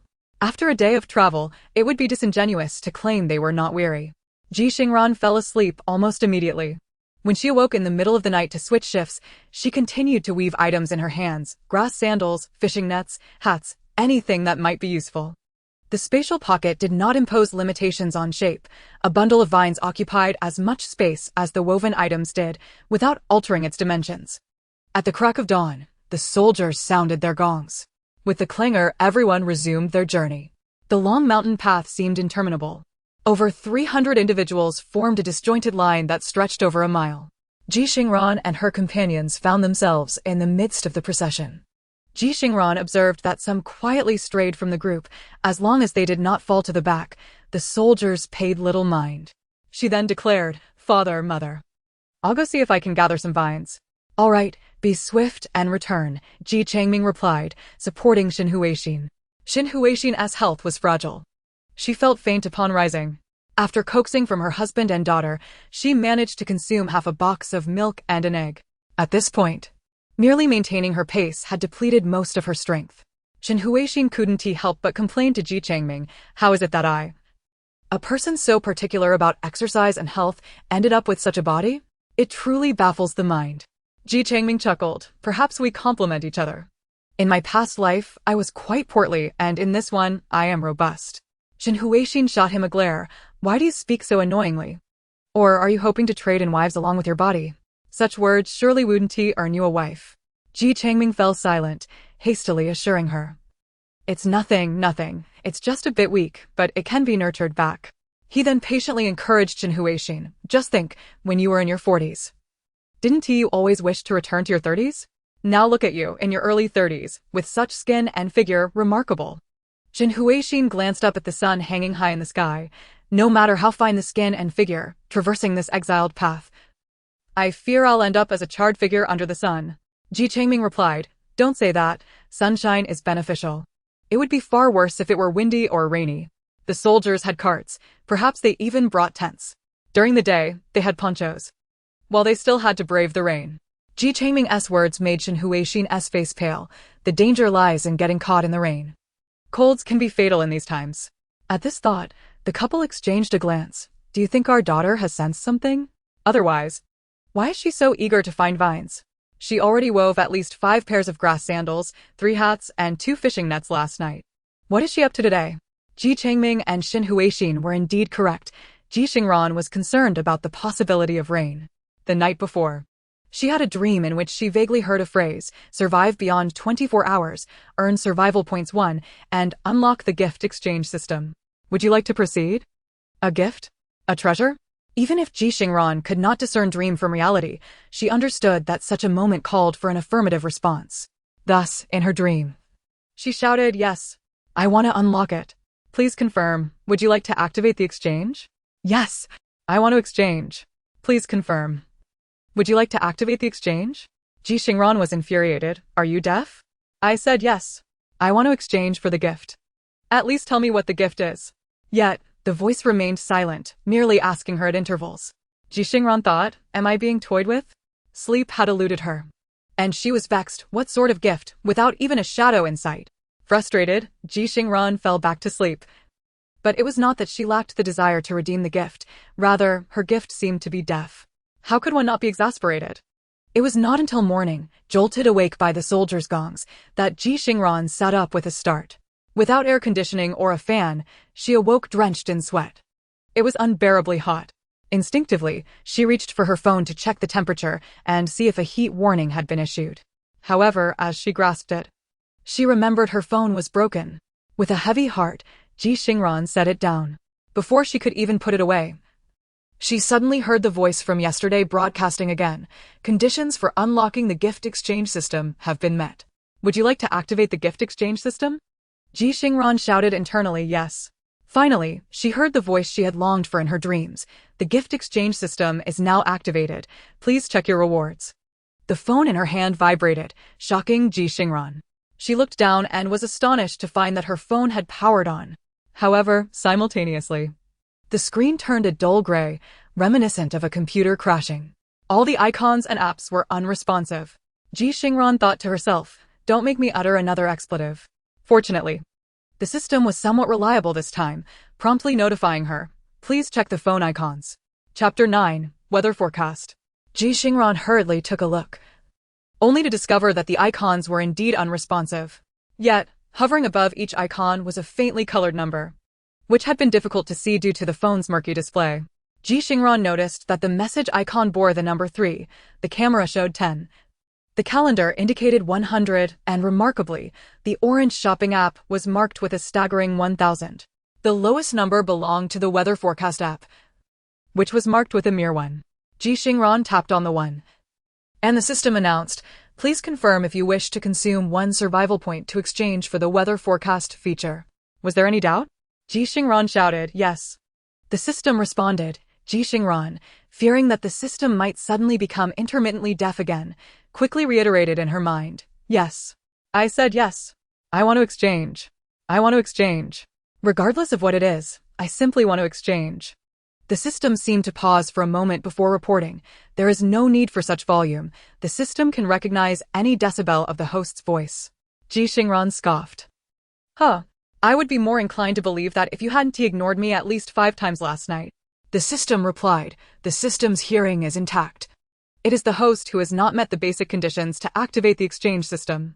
Ji Xingran glanced at her phone. Basic conditions? The phone? The system remained silent, evidently acquiescing to her assumption. Weather forecast, feature exchange completed. The host may now use it. Ji Xingran quickly looked down at her phone. Upon opening the weather forecast app, she was greeted by a familiar interface. Today, sunny becoming partly cloudy, with localized thunderstorms. Temperature, 32 to 38 degrees Celsius. East wind at level 2, UV intensity, high. Outdoor activities are not recommended. Please remember to take an umbrella. A line of small print followed. Weather forecast, level 1, displaying weather conditions within a radius of 50 miles. 50 miles. Their group of exiles typically traveled 60 to 70 miles a day, meaning they would undoubtedly encounter thunderstorms today. Ji Xingran felt a jolt of realization. So, there truly was a forecast. Although the 50-mile radius felt rather limited, aligning with the average distance a normal person could walk in a day. If one were to ride a horse or take a vehicle, the distance would exceed this range. This was rather inadequate. Moreover, there were no 7 or 15-day forecasts available. Just a single day with such a limited scope. What was the difference between this and waiting until dawn to check the sun? Ji Xingran silently criticized, pondering whether this range and time limitation could be altered in the future. Surely, it would be beneficial to have forecasts for several days ahead or a somewhat larger range. Considering the system's instability and the meager nature of the weather forecast feature, Ji Xingran refrained from immediately informing her parents about this development. She resolved to conduct a few experiments to ascertain the reliability of the system. Although the occurrence of her transmigration had left her with little doubt about the existence of the system, she still adhered to the principle of bold hypotheses and cautious verification. Ji Xingran prudently decided to verify the forecast. Given that thunderstorms were expected within a 50-mile radius, today would serve as a test. Thus, after setting out, Ji Xingran remained diligent. She discovered that briefly stepping away from the group posed no issues. The guards escorting the prisoners likely understood that traveling from the capital to Jingshu Road was not a matter of mere days. So as long as one did not lag behind, they were not overly concerned. Ji Xingran quickened her pace and dashed ahead to gather vines. As the group approached, she hurriedly returned to rejoin them. Ji Changming reached out to take the large bundle of vines from Ji Xingran. Shin Huixin inquired, Ran. What do you need so many vines for? Ji Xingran gazed at the glaring sun above, hesitating before replying. I'm worried about thunderstorms. Summer is notorious for them. She hoped the system would prove useful but harbored doubts about its reliability. Thus, she did not want her parents to share her hopes only to be disappointed later. Ji Xingran had no expectations that Ji Changming and Xin Huixin would believe her. However, to her surprise, they exchanged glances and remarked, Ran is indeed concerned about this. Ji Xingran was taken aback. Father, mother, do you also believe it will rain soon? After all, the sun was glaring fiercely at that moment. Ji Changming chuckled. What a joke. Your father grew up in the countryside. I've always depended on the weather for my livelihood. He had a keener understanding of the weather than Ji Xingran. Feeling reassured, Ji Xingran promptly handed the vines to her parents, urging, hurry. We don't want to catch a cold in the rain. And so, the three of them began weaving raincoats as they walked. In truth, raincoats are best made from special dry grass, but given their circumstances, they had no room for choice. They could only strive to weave as tightly as possible, with people walking in front and behind them upon noticing their activity. Others swiftly ran to gather vines to weave as well. Ji Xingran kept her gaze fixed on the sun. By 11 o'clock, as they neared a break, there was still no sign of rain. They halted for lunch, receiving a meal of the same tasteless vegetable dumplings as the previous day, accompanied by a bowl of thin porridge. Despite the unpalatable nature of the dumplings, the Ji family did not waste a morsel, finishing every bite. Ji Changming reminisced.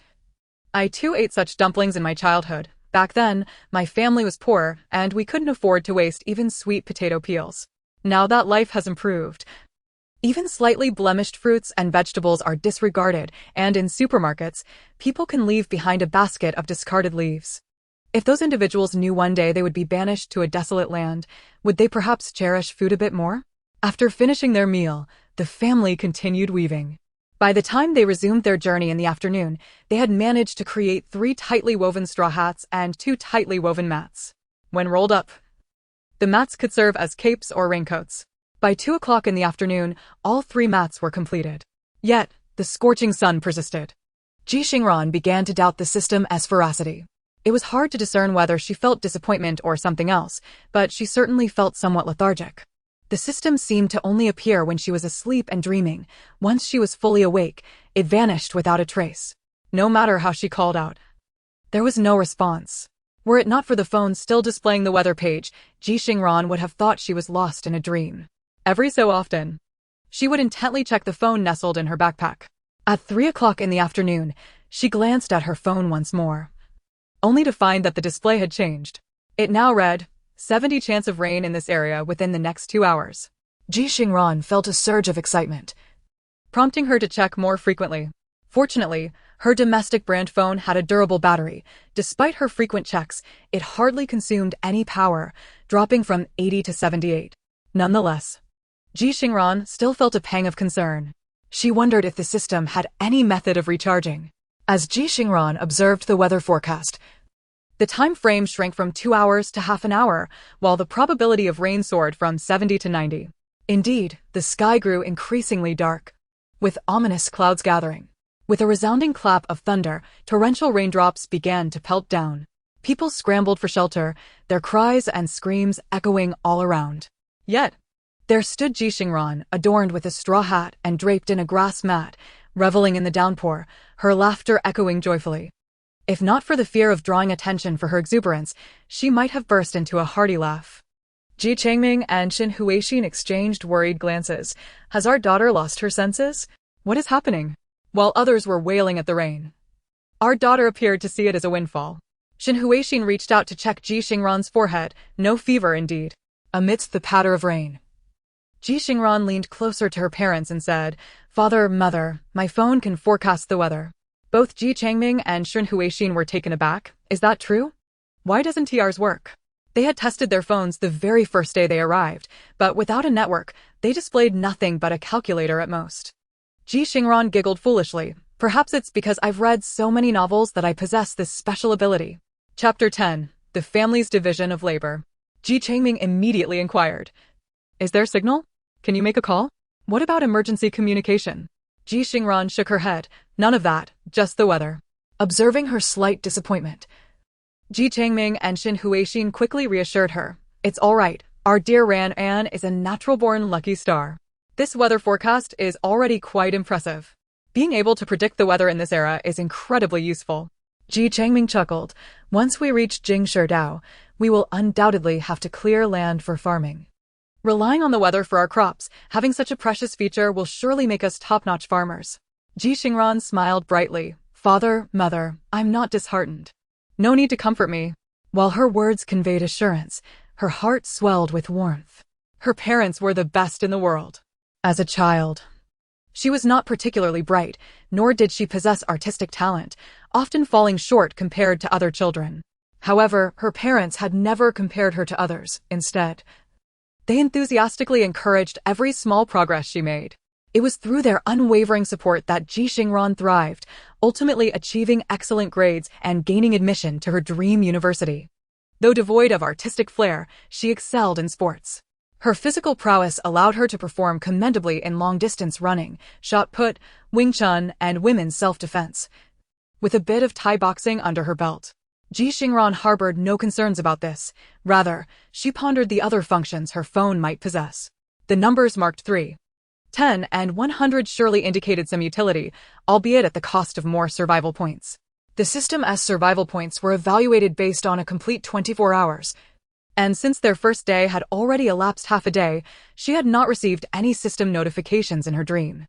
However, she did receive one the previous night. Now, Ji Xingran was brimming with excitement. Surviving one more day meant acquiring an additional survival point. If the weather forecast function, which cost 1 survival point, was so remarkable, how extraordinary must the more expensive functions be? Could the shopping app priced at 1,000 points be the fabled interdimensional shopping system? Ji Xingran felt a surge of warmth. However, the notion of accumulating 1,000 survival points seemed daunting. Was she to save for 3 years? She resolved to inquire about alternative methods to obtain survival points in her dreams that night. As anticipated, the thunderstorm lasted only half an hour before the sky cleared. Ji Xingran removed her grass mat and hat, shook off the water, and tied them up as before to carry on her back. Xin. Utilizing a technique akin to weaving a fishing net, crafted a large pouch and fashioned 2 grass ropes as straps for Ji Changming to carry. Her frail constitution made it difficult for her to bear any weight. As they set off again, aside from the Ji family and a handful of those who had prepared rain gear, the others appeared quite bedraggled. Indeed, they looked quite disheveled. Accustomed to the smooth surfaces of city streets and asphalt roads, traversing this uneven, muddy path was arduous. On sunny days, it was a dust-laden ordeal. After the rain, it turned into a mire. Many, having been coated in a layer of dust, found themselves caked in mud after the downpour. Ji Xingran and Ji Changming supported Xin Huixin as they trudged onward. Their grass shoes were of no use now. The vines, soaked with mud, had become excessively heavy. The trio removed their cloth shoes and hung them on their backs, following the example of others who walked barefoot. They continued until nightfall. And at the close of the hour, the officials finally signaled for everyone to rest. Finding a suitable resting spot in the rain-soaked woods proved to be quite a challenge. Ji Xingran failed to secure a good location. Ji Changming brought over 2 flat stones. Let us sit on these for now. Once the fire is lit, we can dry off and rest. Despite their exhaustion with sore backs, aching legs, and blistered feet, the family chose to invest time preparing rather than risk catching a cold. Xin Huixin concurred. Sleeping on the ground is already risky enough. On damp earth, we certainly cannot sleep. As Ji Xingran collected firewood, she noticed many people simply lying down on the ground. There was no choice. They were utterly exhausted, both fatigued and famished. Ji Changming went to fetch the officials to start a fire. The rain-soaked grass and wood were challenging to ignite, producing a pungent smoke. Nevertheless, the Ji family persevered. And only after drying out the ground within a 2-meter radius around the fire did they relocate it. They then spread their 3 dry grass mats on the ground and finally lay down. The small fires on either side continued to radiate warmth, drying the earth beneath them. After a long day, as they lay down, a collective sigh of satisfaction escaped their lips. At this moment, the makeshift grass mats felt more comfortable than any palm or latex mattress from their previous life. However, this contentment was short-lived, fading within a mere half-minute. Suddenly, the sound of stomachs growling filled the air. The 3 turned to each other, exchanging glances. They were hungry. Over the past 2 days, aside from Xin Huixin, who had consumed a bit of milk and some food due to her poor health. The family had adhered strictly to the rations provided by the officials, which were far from sufficient. They were already lacking in sustenance under normal circumstances, let alone with the exertion of prolonged physical activity. Ji Xingran gently placed her hand on her belly and whispered, "Father, Mother, shall we eat something?" After a moment's hesitation, Ji Changming nodded in agreement. "All right. Let us eat a little." Although food was precious and needed to be conserved, it could not come at the cost of their health. The three conferred, acknowledging that their energy expenditure had been significant and that they needed to replenish it. They decided to each consume half a corn cob, 10 peanuts, and 1 egg, thereby supplementing their intake of carbohydrates, fats, and proteins. Xin Huixin remarked, with the black-faced vegetable dumplings from lunch, that should balance our nutrition. Ji Xingran exchanged a knowing glance with her father. The two understood that Xin Huixin was succumbing to her professional habit. At such a time, discussing balanced nutrition was a luxury. Having any food at all was a blessing. However, it must be said that when combined, the sense of satiety is indeed considerably heightened. The trio, resembling hamsters, discreetly covered the lower halves of their faces with their large sleeves, quietly indulging in their meal. They aimed to swiftly convey any food that emerged from their space directly to their mouths, ensuring no aroma escaped. Once they had finished their repast, Ji Xingran proclaimed, "Tomorrow, I shall add a task to search for wild fruits." The division of labor amongst the family was quite clear-cut. Due to her physical limitations, Xin Huixin primarily engaged in less physically demanding weaving tasks. Ji Changming, being older and a former entrepreneur, adeptly gathered intelligence and handled the more strenuous, physical aspects. Young Ji Xingran was responsible for agility and mobility, tasked with exploration, idea generation, and locating suitable vines and wild fruits for weaving straw sandals, as well as coordinating fishing efforts. After deliberating on the tasks for the following day, the trio hastily retired to their respective sleeping quarters. Ji Xingran and Xin Huixin were the first to lie down. Before Ji Xingran could even employ her sheep-counting technique, she had already drifted into slumber, finding the intermittent deafness she had longed for all day. Chapter 11. Survival Skills. Ji Xingran's foremost concern was the battery life of her mobile phone. Upon noticing the system online, she hastily inquired, "May I ask what should be done if my phone runs out of power?"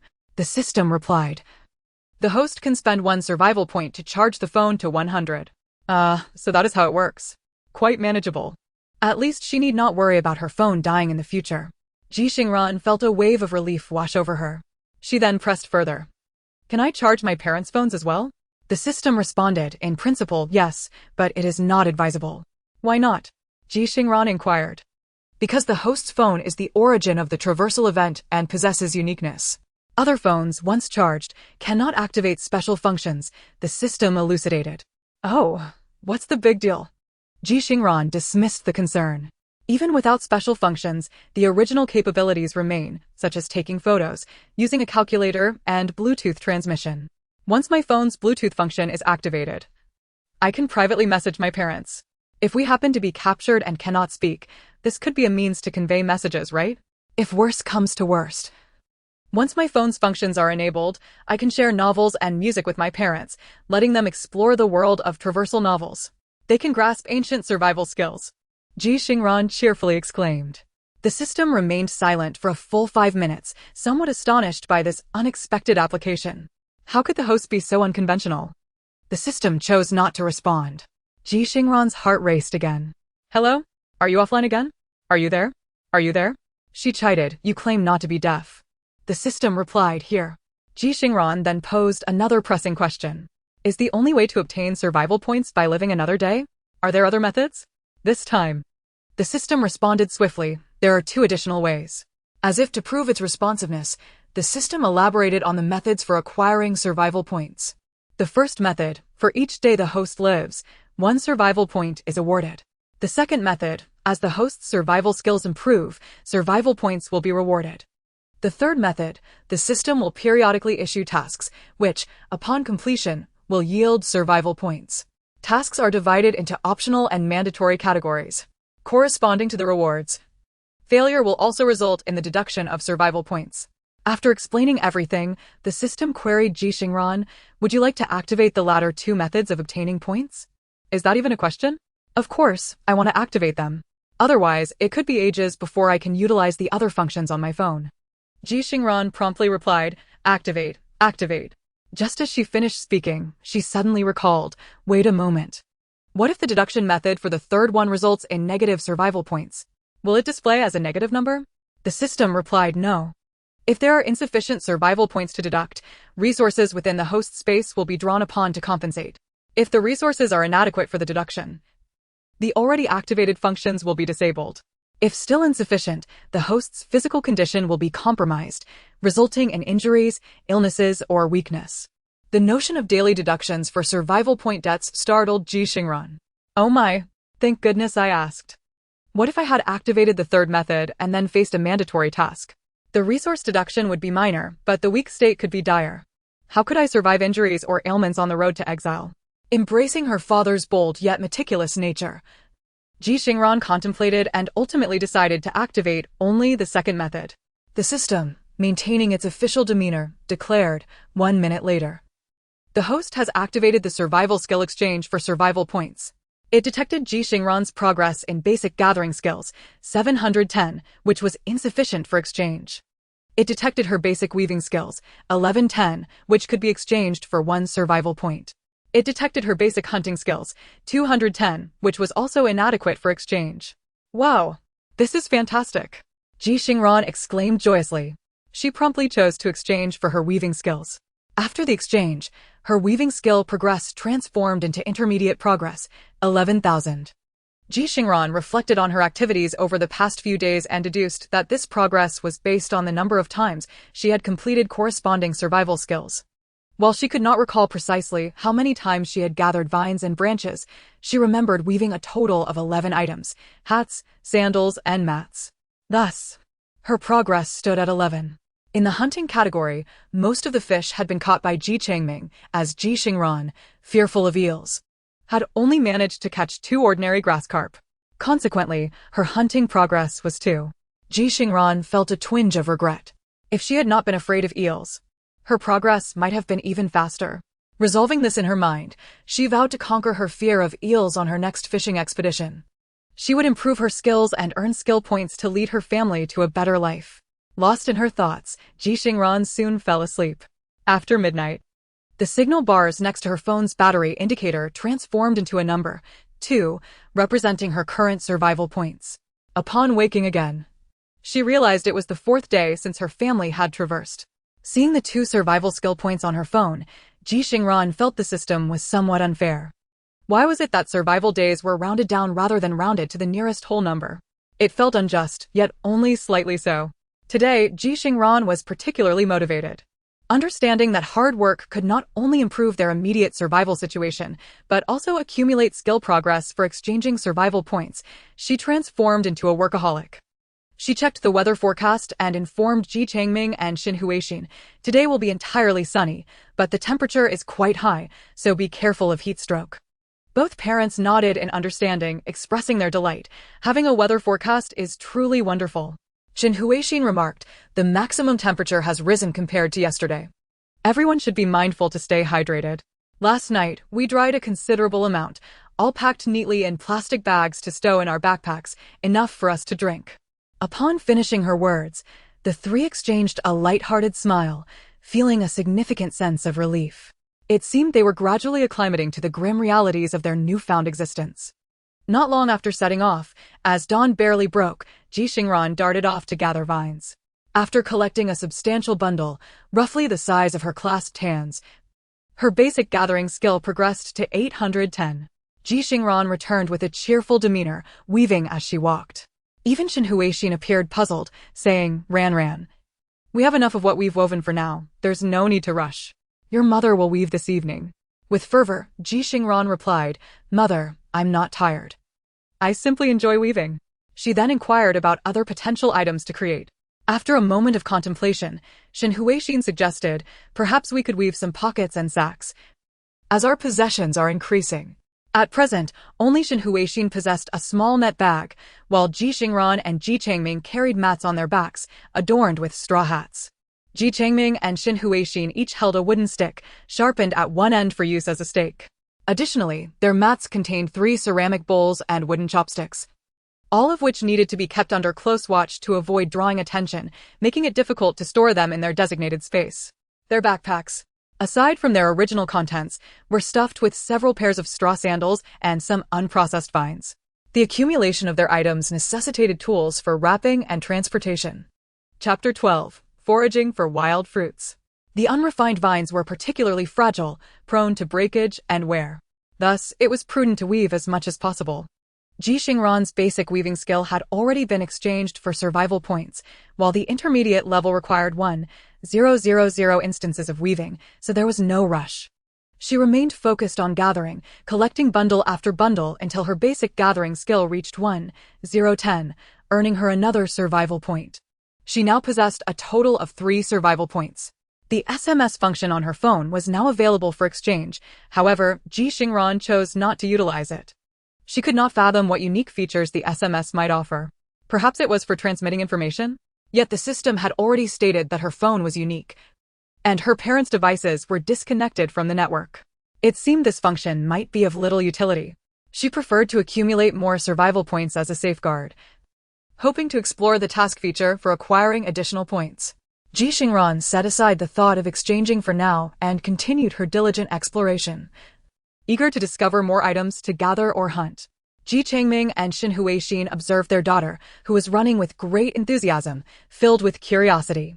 Xin Huixin, being a physician, expressed her concerns. Minggu, do you think our daughter might have experienced some trauma, resulting in psychological issues that have caused her unusual exuberance? This cannot continue. Excessive excitement can lead to exhaustion. Ji Changming stroked his chin, feeling a tinge of worry as well. Nevertheless, he chose to trust his daughter, thinking it prudent to observe before reacting. If there were any pressing matters, Ran would communicate them. Haven't you both mentioned that the world of crossing over is full of strange occurrences? Perhaps Ran is having some extraordinary experiences. Though Xin Huixin was troubled by her daughter's state, she found her husband's perspective reasonable. After all, they had crossed over. What was beyond the realm of possibility? While the couple engaged in conversation, Ji Xingran dashed back at an astonishing speed, startling them and prompting a quick reaction to prevent her from overshooting. Xin Huixin admonished gently. Ran, conserve your energy. Breathless with excitement, Ji Xingran exclaimed, Mother, you must try this vine and see if it possesses any special qualities. Xin Huixin, intrigued, accepted the vine, scrutinizing it closely before tugging on it with both hands. This vine appears to be quite sturdy, with improved resilience, she confirmed. Really? Ji Xingran's excitement swelled. Earlier, while gathering vines, she sensed something peculiar about the ones she had collected. Upon closer inspection, she confirmed they were of the same kind, yet the texture felt different. She returned to Xin Huixin, filled with anticipation. Xin Huixin, equally puzzled, remarked, Isn't this the same vine we've encountered before? How has it become more resilient? Ji Xingran took a deep breath and solemnly stated, It may be related to me. What? The evident transformation of the vine thrilled Ji Xingran, confirming the system's efficacy. Although it seemed a bit frugal, it indeed had the potential for change. Suppressing her exhilaration, she shared with her parents about her skill progression. My phone has a display feature, indicating that I have now mastered the skills of gathering, weaving, and hunting. My gathering and weaving skills have each surpassed 10 instances, advancing to intermediate level. However, the progress bar for intermediate skills is set at 1,000. Even so, I have noticed an enhancement in the quality of the items I gather since reaching the intermediate stage. Ji Changming felt a pang of envy at Ji Xingran's words and promptly inquired, What about your mother and me? Do we not have such skills? Xin Huixin, who had woven far more than Ji Xingran, shook her head, I do not. Following Ji Xingran's guidance, they both attempted to check their phones, but regrettably, neither possessed the feature. They gathered some nearby vines, yet again found no change. On the same branch, the vines Ji Xingran harvested were indeed sturdier and more resilient than those picked by Xin Huixin and Ji Changming. Xin Huixin quickly reassured, It's all right. As long as Ran possesses it, that is sufficient. Ji Changming lightened the mood, saying, Perfect. Your mother is not in the best of health, so it seems you'll have to take on more responsibilities. No slacking off allowed. Ji Xingran laughed, Of course not. From now on, if you need anything gathered, just let me know. Ji Changming and Xin Huixin both chuckled. All right, we entrust this task to you. Although Ji Changming and Xin Huixin lacked any special skills, Ji Xingran's abilities brought great joy to their family of three. This was the third delightful surprise, following their backpacks and the weather forecast. Such occasional surprises filled them with unbidden hope. "Father, Mother, may I discuss something with you?" Ji Xingran suddenly asked. "What is it?" Ji Changming and Xin Huixin inquired, their hearts momentarily racing with concern. "I'm hungry," Ji Xingran said, rubbing her stomach and frowning. "Running around has drained my energy, and I become famished easily." "Oh, is that all?" Ji Changming and Xin Huixin sighed in relief, their fears allayed. They had worried about something more serious. Ji Xingran, with a bold demeanor, proposed, "Father, Mother, perhaps we should have something to eat in the mornings from now on." After considering it, Xin Huixin agreed, "We should indeed have breakfast. Skipping it can lead to low blood sugar, and long-term avoidance can result in gallstones." Ji Changming cheerfully added, "If we eat, then with the higher quality vines that Ran gathers, we can trade them for goods." "Exactly. If we can trade, we can also exchange for food. The scarcity of food is only temporary." Ji Xingran remarked, "If there happens to be a river where we rest tonight, let us go fishing." "I shall take the lead." "Agreed. I will assist you," came the reply. Ji Changming, as a parent, harbored a fear of being unable to support his child on their journey, never worrying about whether he could provide for them. After their discussion, the trio stealthily consumed a single egg. Thus far, they had depleted 6 eggs shared among the 3 of them, plus 1 consumed solely by Xin Huixin, totaling 7. 3 remained. Xin Huixin suggested, "Let us save them for breakfast tomorrow." The group then nibbled on a few peanuts. Ji Dad munched on half an ear of corn, while Ji Xingran shared half a box of milk with Ji Mom. At this point, they had consumed 2 ears of corn, leaving 4 and 1 box of milk, with 2 boxes remaining. Other supplies, aside from 2 bottles of mineral water opened by one person, had yet to be touched. Given their situation within an exile group, they prudently retained the corn husks and the milk carton, storing them carefully. After satisfying their hunger and thirst, Ji Xingran, relying on her physical stamina, dashed about energetically. With sufficient vines already gathered, she focused on foraging for wild fruits. It was the lunar month of July, and one would expect an abundance of wild fruits in the wilds. After running for a while, she stumbled upon a wild raspberry bush. Though it had already been stripped bare, Ji Xingran couldn't help but lament the ruthlessness of those who came before. The plight of refugees leaves no trace of sustenance behind. Ji Xingran hurried to the front of the group and indeed found that more people were gathering here. Many were simply walking through the wilds on either side of the path, plucking at the foliage as they went. Ji Xingran ventured into the waist-high weeds, maintaining a parallel position with the group. Fortune favors the diligent. After about the time it takes to burn a stick of incense, 10 to 15 minutes, Ji Xingran discovered a cluster of wild raspberries. The tiny fruits, no larger than a fingernail, adorned the bushes in red, yellow, and purple hues. The purple ones were perfectly ripe. Ji Xingran plucked a few and tasted them. The purple ones were sweet with a hint of tartness, the red ones sweet and sour, while the yellow ones, they were refreshingly sharp, causing Ji Xingran to grimace. She collected the purple and red ones, enough to fill a handful. Placing the raspberries in her straw hat, she dashed back to where her parents were. This marked her first successful foraging of wild fruit. Chapter 13 caught attention. Ji Changming and Xin Huixin sampled the wild raspberries, finding them quite remarkable. Ji Changming remarked, "It feels reminiscent of childhood." Xin Huixin added, "They're sweeter than what we had when we were young." Ji Xingran keenly picked up on this, wondering, "Sweeter than what you had as children? Yet I find them to be a sweet-sour flavor." Ji Changming chuckled. "How many years ago was that? The country has long since cultivated various sweet fruits. What you had were purely sweet." Ji Xingran pondered this and realized the truth in his words. Even oranges were now honey oranges, sugar oranges, and juice oranges. The simple sour oranges had become quite rare. Ji Xingran prepared for another experiment. "Father, Mother, let us move ahead. If we find more, we can each collect some to taste. Might my foraging skills also reflect on the flavor of the fruits?" Ji Changming and Xin Huixin perked up. "Is that possible? We must try." Otherwise, in ancient times, there were not many edible wild fruits before the advent of large-scale cultivation and selection of superior varieties. Without delay, Ji Changming and Ji Xingran supported Xin Huixin as they hastened their pace toward the front of the group, where untouched fruit still awaited. They had ample time to ensure they wouldn't fall behind. The trio wove into the thicket, searching for more bushes. Father, mother, I found some. Ji Xingran, with her keen eyes and experience, quickly spotted a cluster. Ji Changming and Shen Huixin hurried over. Each of them picked a small handful, gathering all 3 colors, and tasted them according to ripeness. Ji Changming savored the flavors, stroking his chin in wonder. Incredible. Truly remarkable. The fruits that Ran and picked are indeed a touch sweeter than ours. Shen Huixin, both astonished and delighted, exclaimed, "Our Ran and is extraordinary." Ji Xingran felt a blush rise, embarrassed by the praise. It wasn't solely her accomplishment.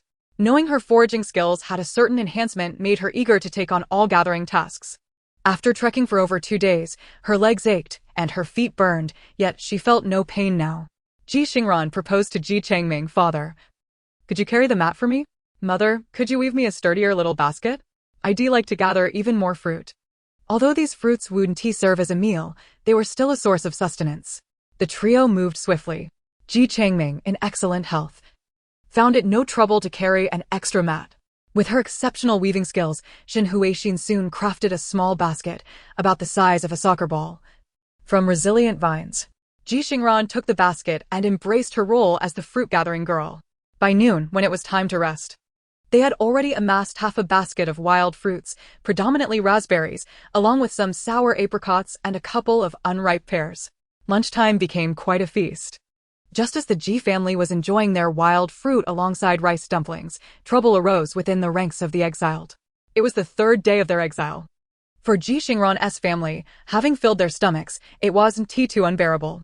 However, some had already languished in confinement for several days before Ji Xingran's capture. The rations provided in the prison were hardly better than what they faced on the road of exile. Many had endured hunger for days on end. Ji Changming was in the midst of his meal when a male relative, whom he had chatted with a couple of days prior, quietly approached him. Ji Changming, vigilant, positioned himself protectively in front of Shen Huixin and their daughter. "What brings you here, cousin?" Ji Changming inquired. The relative, quite rotund, bore a face that had begun to sag, likely due to several days of hunger. He whispered to Ji Changming, "Brother, can you survive on just these wild fruits? Our journey has been so arduous, and we're still going hungry. It's simply unbearable. Those soldiers don't regard us as human beings. We cannot endure this." "We have quite a few people here who have already conspired and planned to." Upon hearing this, Ji Changming hastily interrupted, Cousin, halt. This matter is confidential and should not involve someone like me." The relative's expression shifted as he questioned Ji Changming. "What do you mean, brother? Do you not wish to join us? We can hardly fill our stomachs." Ji Changming thought to himself, even if he were starving, he would not be foolish enough to confront the soldiers. They have quotas for death. Losing half the group on the journey is considered normal. Moreover, one was shackled with heavy chains weighing over 10 kilograms, unarmed, with perhaps only a wooden stick or a small stone at their disposal. How could one possibly confront soldiers armed with real weapons? Ji Changming disapproved of these foolish notions, but did not wish to sever ties with his kin. He feigned a sorrowful expression, lamenting, "It's not that I don't wish to join you, cousin. I have been starving for several days and lack even the strength to stand. I can scarcely drag these shackles any longer. If I were to go, it would only burden my kin's grand plans. Moreover, let us not speak of anything else. But dear brother, I am the sole male descendant of my family. Can you truly abandon your wife and children?" Though Ji Changming may appear simple, he is a man seasoned by the merciless marketplace. He never harbors any illusions about human nature. His daughter, though, is robust and has encountered fortuitous circumstances. She will surely be able to fend for herself. Yet, he refrains from sharing this with his brother. There is also Shen Huixin, whose frail body struggles even with walking. If he were to venture too far and someone were to harm her, she would have no means to resist. He cannot afford to take such a risk. One of them must remain by Shen Huixin's side. Ji Changming felt on the verge of tears in front of his brother. I simply cannot. Who knows whether there are any despicable individuals among this group? His brother cast a glance at Shen Huixin and Ji Xingran, furrowing his brow. It was not from malice, but rather a realization that women indeed are a burden. His own wife spends her days weeping, impeding his grand ambitions. Yet, truth be told, he is also uneasy about leaving his wife and children alone. Were it not for dire hunger, he would not wish to undertake such a perilous endeavor. With these thoughts, his brother hesitated. However, he had already spoken to Ji Changming. Surely, Ji Changming would not betray him? Ji Changming discerned his brother's intentions, pondered briefly, and devised a plan. Brother, I did not fully comprehend your half-spoken words earlier regarding your intentions. Therefore, I bear no risk of betrayal. While I cannot join you, I can assist in caring for your family. Whatever your plans may entail, someone must look after your loved ones. If you trust me, send your family my way, and I shall do everything in my power to protect them. At this moment, Shen Huixin understood Ji Changming's strategic retreat and quickly joined in. Indeed, while I may lack talent, I possess some weaving skills and have a few pairs of straw sandals here.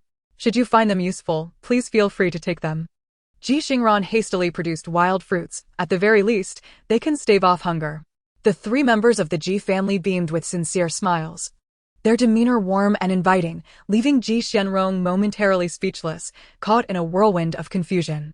Chapter 14. Refusal to Join. Ji Xingran had initially planned to recruit Ji Changming into their ranks.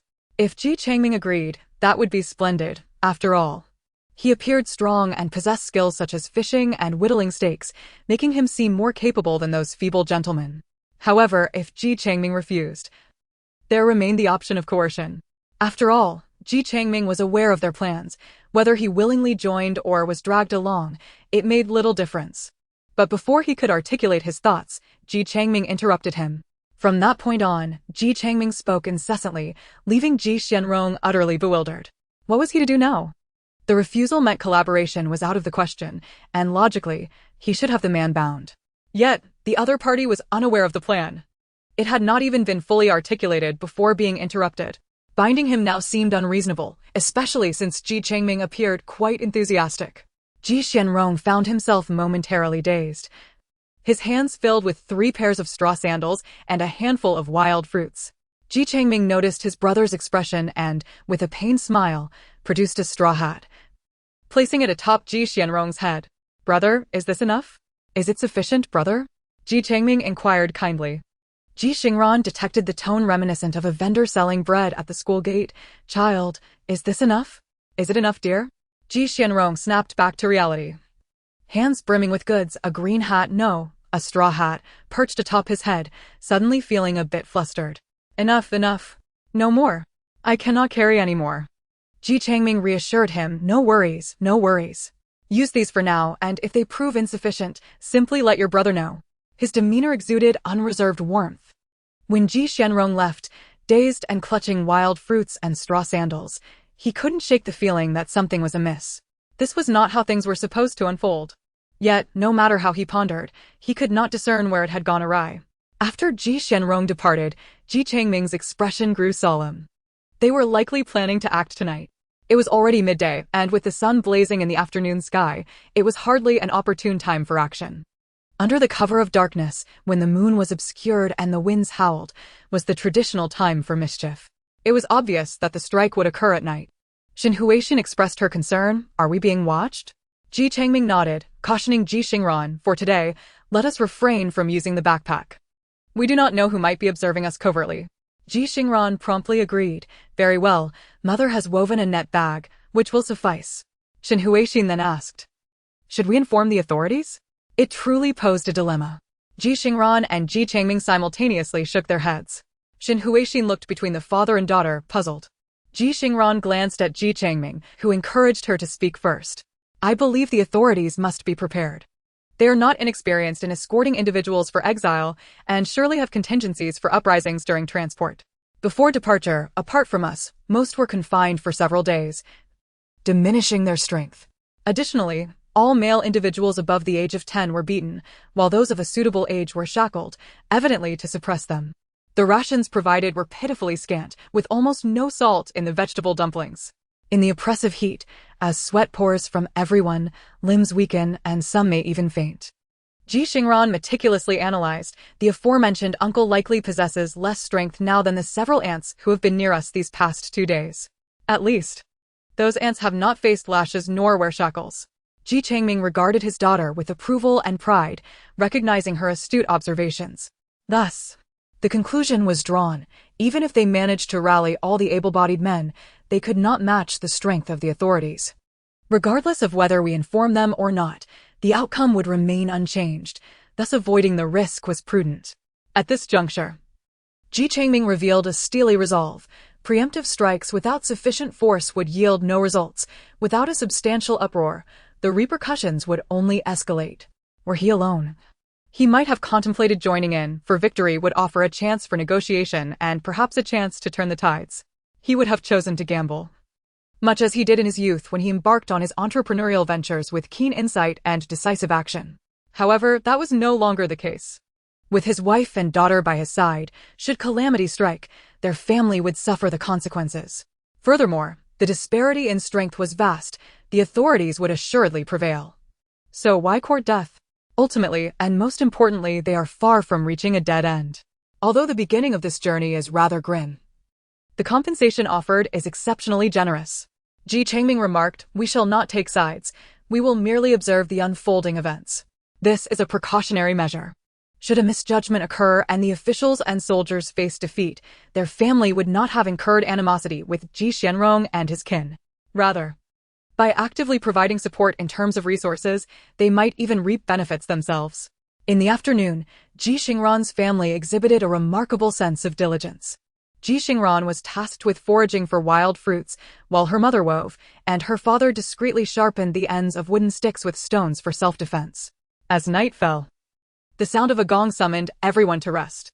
They had only embarked on their journey 3 days prior and were still within a 200-mile radius of the capital, making it relatively easy to locate woods and rivers.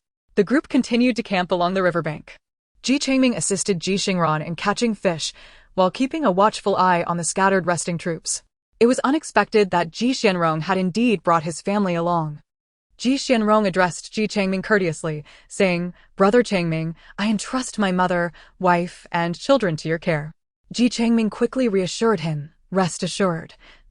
I will certainly do my utmost." Xin Huixin cast a glance at Ji Changming. Ji Xingran noticed this and quietly inquired, "Mother, what is it?" Xin Huixin replied softly, "Your father is playing tricks again." How can you tell?" Ji Xingran was taken aback. Listen to these two phrases, "do my best and give it my all." Do they not connote different meanings? Ji Xingran immediately grasped the distinction. To give it my all implies expending every ounce of energy, while to do my best suggests a more calculated approach. Unable to suppress her thoughts, Ji Xingran remarked, "My father is certainly clever in his ways." The mother and daughter exchanged no further words, only observing the interaction between Ji Changming and Ji Xingran. Ji Xingran clasped his fists in salute to Ji Changming, stating, "With your assurance, I feel at ease." Ji Changming's expression was one of genuine emotion as he replied, "Brother Xingran, you can be at ease." Ji Xingran mused to herself, "What is there to be at ease about? It is certain that you will lose." Thus, Ji Xingran departed, leaving behind his tearful mother, wife, and 3 children, devoid of provisions. Ji Xingran gazed at the freshly caught fish on the grill, feeling a twinge of frustration. Chapter 15. Old Lady Sun's countenance gradually darkened to the color of a pot's bottom. She had just caught 2 small grass carp and 1 eel, raising her novice hunting progress to 510. Yet, with only these 2 tiny fish, which were not even enough for themselves, how could they provide for 5 people? To give or not to give? Reluctance filled her heart. While catching the eel, Ji Xingran had closed her eyes, biting her lip until it bled to stifle a scream. When she finally placed it in the net, her eyes were red with frustration. Why should she share the fruits of her labor with others? She had no desire to be a saint. Apart from her parents, there was no one else in this world deserving of her selfless generosity. Ji Xingran pulled Ji Changming a few meters away to the riverbank to fish, ensuring that Xin Huixin and Ji Xianrong's family were within her line of sight before quietly asking Ji Changming, "Father, are we giving them some to eat?" Ji Changming was taken aback, quickly responding, "Of course not." He then cautiously looked at Ji Xingran and added, Ran, I know you are kind-hearted, but you must not play the role of a saint. Once you open that door, there is no turning back. Would you like me to tell you a story about the consequences of kindness?" Ji Xingran felt a wave of confusion wash over her. What was going on? She was the one concerned about her parents' overly generous hearts, yet Ji Changming seemed worried that she might be too naive. Ji Xingran quickly retorted, "There's no need for a story. I just wanted to ask, for fear that you and mother might want to give." After all, they had an elderly grandmother with a face full of wrinkles and young children clamoring for food. Only then did Ji Changming relax and chuckle. "Do you think your father and mother are unaware of that?" He continued, "We cannot give, we can only barter." If we have money, we trade with money. If we lack money, we trade with goods. If we have neither, we must rely on our skills and information to barter. If we have none of that, what right do we have to give them anything? Ji Xingran looked at Ji Changming in surprise and murmured, "But didn't you always help distant relatives and villagers back home? Back then, you weren't so shrewd." Ji Changming laughed. There are many reasons for that. Firstly, harmony brings wealth. Business must consider feng shui and luck. Building ancestral halls and doing good deeds is not foolishness. Secondly, repairing roads and ancestral halls is also an opportunity to forge connections. Everyone needs a chance to exchange business information. Lastly, many of the villagers back home had helped your grandparents in the past. Additionally, we live in the big city, while your grandparents and great-grandparents are all back home. Treating these villagers well ensures that if anything happens, they may not offer grand assistance, but they will at least inform your father promptly, which is a gain in itself. Ji Xingran understood but remained curious. Then, what about those commemorative coins, tea leaves, and curios you bought before? Were they also for this purpose? Ji Changming cleared his throat awkwardly. That was mainly a personal hobby of mine. Please don't mention it to your mother." Ji Xingran thought to herself, indeed. She had overestimated her father.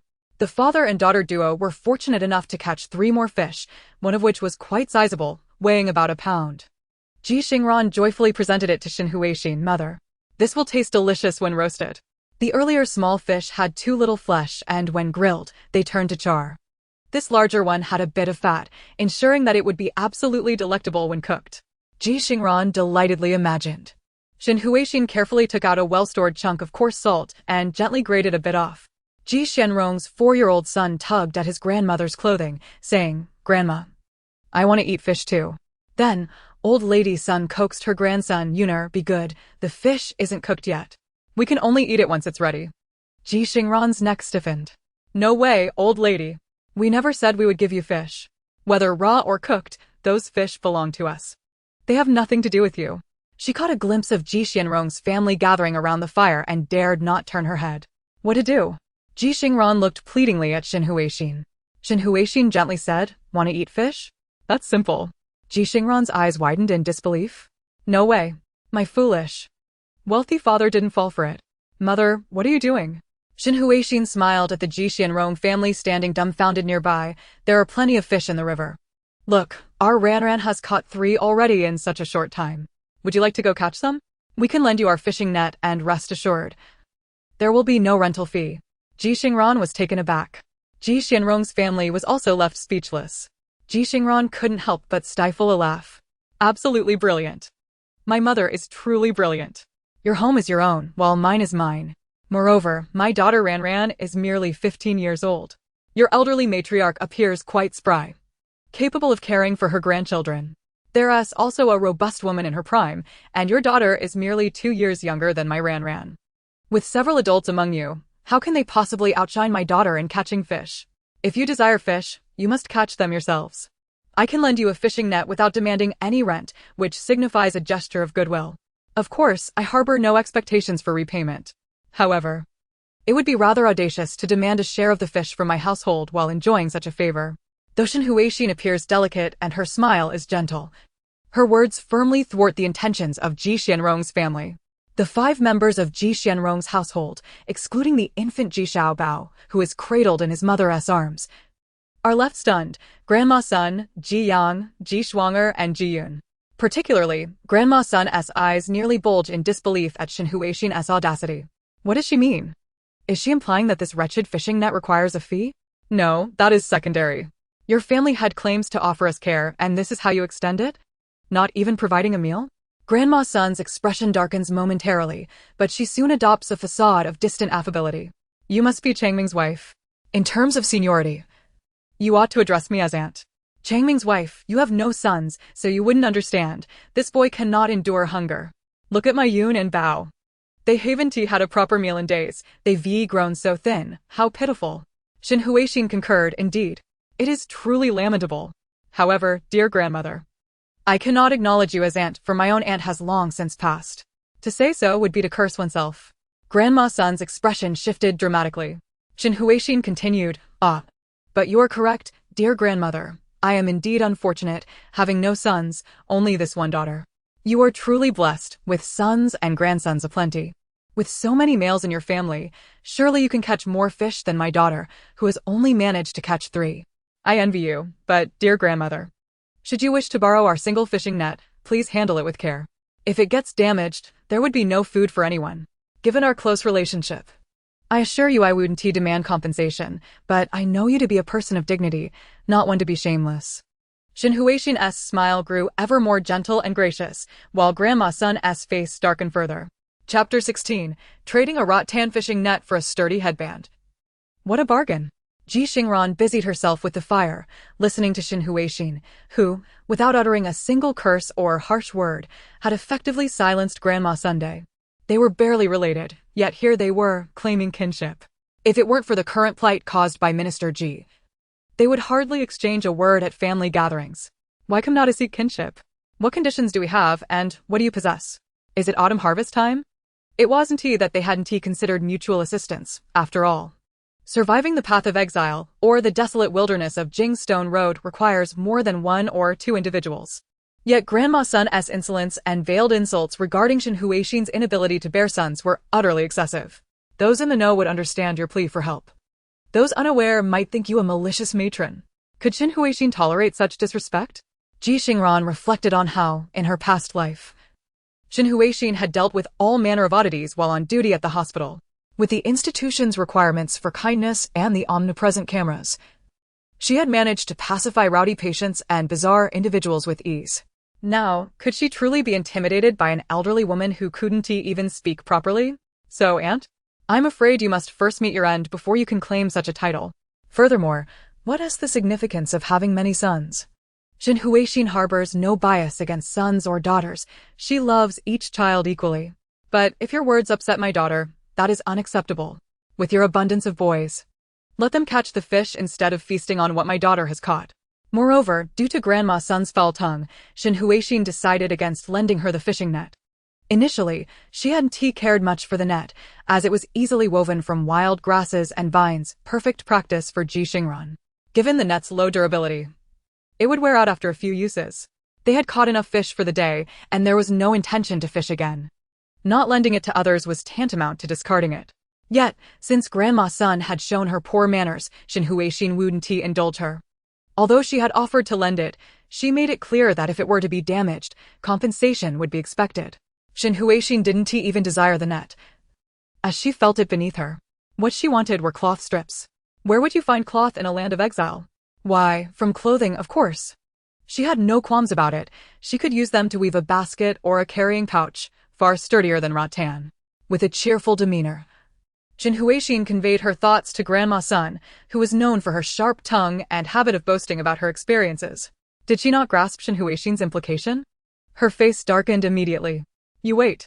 Once my son achieves his ambitions, I shall deal with you, you disrespectful little girl. Shin Huixin remained unflustered. Very well.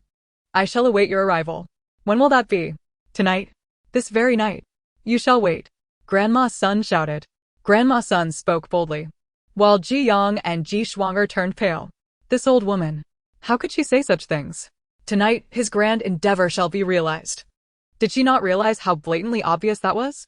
Ji Yang, holding the child, found herself unable to intervene. Ji Xingran rushed to cover Grandma Sun's mouth, repeatedly apologizing. I'm so sorry. My grandmother speaks without thinking. Please forgive her. Don't hold it against her. Shin Huixin replied coolly. Some words, when spoken in error, might only provoke anger and curses. Yet, some missteps could cost one their very life. With a disdainful laugh, she continued, we offer to shelter and care for you, hoping to secure a way to survive, but you seem intent on dragging my family into ruin. Such formidable individuals as yourselves surely do not require our assistance. Please, be on your way. With that, she settled next to Ji Xingran. The mother and daughter subtly turned their backs to Grandma Sun and her kin. Grandma Sun's expression darkened further, though now it bore a hint of trepidation. She undoubtedly understood her son's intentions, contemplating their departure from the capital city, where only a mere 30 soldiers were stationed. Perhaps, if they seized the opportunity, they might turn their fortunes around. Regardless of whether he fled or not, it was certainly preferable to being exiled to the desolate Jingsherdao, a place rumored to endure 4 months of snow each year. where heavy snow would seal the mountains, leaving them devoid of sustenance for half the year, with even wild grasses failing to sprout. Surely, that was no place for a human to linger? Therefore, something had to be done. Yet, the fact that her son was embroiled in such affairs left her somewhat anxious. With a group of elderly, weak, women, and children, it was precarious without a man to protect them. Fortunately, her son had some skill. Claiming to have found someone to safeguard her, the only individual likely to heed her son's orders would be his attendant, perhaps a former servant or the like. Thus, Grandma's son arrived, brimming with arrogance. But what did the others say now? We apologize, but we cannot provide care. Please make yourselves comfortable. This signaled a withdrawal of their protection. What would happen when Ji Xingran and the soldiers clashed? Grandma's son grew anxious, grasping her granddaughter's hand fiercely. How can you abandon us? You promised to protect us. Ji Xingran, initially reluctant to engage with women and children, immediately stepped forward upon seeing his wife's anger. Madam, your words are misplaced. We neither gain from your presence nor possess your belongings. Out of moral obligation, we simply assist in watching over the elderly and children, which is not unreasonable. However, if you provoke my wife, who wishes for you to leave, I cannot allow you to stay. Please take your leave. Grandma's son glared. Are you, a grown man, going to let your wife control you? Ji Xingran slightly lowered her head, evidently discomforted by Grandma's son's words. Ji Xingran was astonished. What else am I to do? Should I disregard my wife's wishes and heed the dictates of an unfamiliar, mad elder? Grandma's son was infuriated. Who are you calling a mad elder? She shoved Ji Xingran aside, ready to unleash her wrath. Ji Xingran hurriedly embraced Grandma's son, tearfully pleading, Grandmother, I beg you, please, let us not quarrel. Can we not wait patiently for Xianrong to return? Ji Xingran was equally exasperated. They often said that having an elder in the house was akin to possessing a treasure. Yet, why did she end up with a troublesome mother-in-law? Were it not for her mother-in-law's instigation, her husband Ji Xingran would not be so eager to confront the soldiers. What abilities do you possess to confront the soldiers? Ji Xingran could hardly bear it. Regrettably, they had been raised under the doctrine that filial piety surpassed all. Even though she harbored a deep-seated resentment toward Grandma's son, she could not publicly quarrel with her. Clutching her child, Ji Xingran knelt down. Mother, I implore you, let us remain quietly and await Xianrong's return. Grandma's son, frustrated, retorted, What do you think I am doing this for? Is it not for Yuner and Bauer to have a morsel of meat? Ji Xingran also lowered her head. However, faced with her kneeling mother-in-law and granddaughter, along with the grandson who had joined in kneeling, Grandma's son had no choice but to swallow her anger. Humph. You wish for us to leave? We shall not. I will sit right here. Grandma's son declared to the Ji Xingran family. Ji Xingran merely chuckled. Everyone sat comfortably on the ground. If she chose to sit, it was her prerogative. It mattered little to them. After all, they would not share their fish with her. Grandma's son fell silent. Ji Xingran then approached with her child to apologize. I sincerely apologize. My mother-in-law speaks without thinking. And I take it upon myself to apologize on her behalf. Thank you for your care. Ji Xingran remained silent, both to avoid suspicion and because he had discerned through Grandma's son that Ji Xingran was unlikely to succeed. With such arrogance, what good plans could he devise? He was merely destined to be dealt with by the soldiers. Ji Xingran felt helpless, aware that her mother-in-law had become a source of annoyance. No matter how much she sought to make amends, it would be in vain. She glanced at the fish that Shen Huixin was roasting and sincerely inquired, earlier. You mentioned renting fishing nets, Mrs. Shen. What are the terms of the rental? Ji Xingran looked up at Ji Xingran, observing her gaunt figure, with sunken cheeks. It was likely due to the demands of nursing her youngest child. Ji Xingran appeared equally frail, little more than skin and bones, as if the wind could carry her away. This was not merely the result of a few days without food. In contrast, Grandma's son, along with Ji Xingran and Ji Yan, appeared significantly healthier. It was evident what kind of life Ji Xingran and Ji Xingran led. Upon hearing Ji Xingran mention renting, Shen Huixin thought, at least she seems reasonable. She replied, let us not dwell on the terms of renting. I will lend it to you. However, if it gets damaged, I will require compensation from the elder's headband. Is that acceptable? Ji Xingran returned to consult with Grandma's son, who reluctantly agreed. It wasn't he that she wished to consent. But among the five of them, the headband fabric was the least valuable. She was unwilling to part with clothing or other items for Shen Huixin. Thus, the headband would suffice. Meanwhile, Ji Xingran's family felt that exchanging a fragile, woven fishing net, which would likely break after a few uses, for several layers of sturdy fabric was a fair trade. Chapter 17. Ji Xingran's skills skyrocketed. After receiving the headband, Xin Huixin began to dismantle it.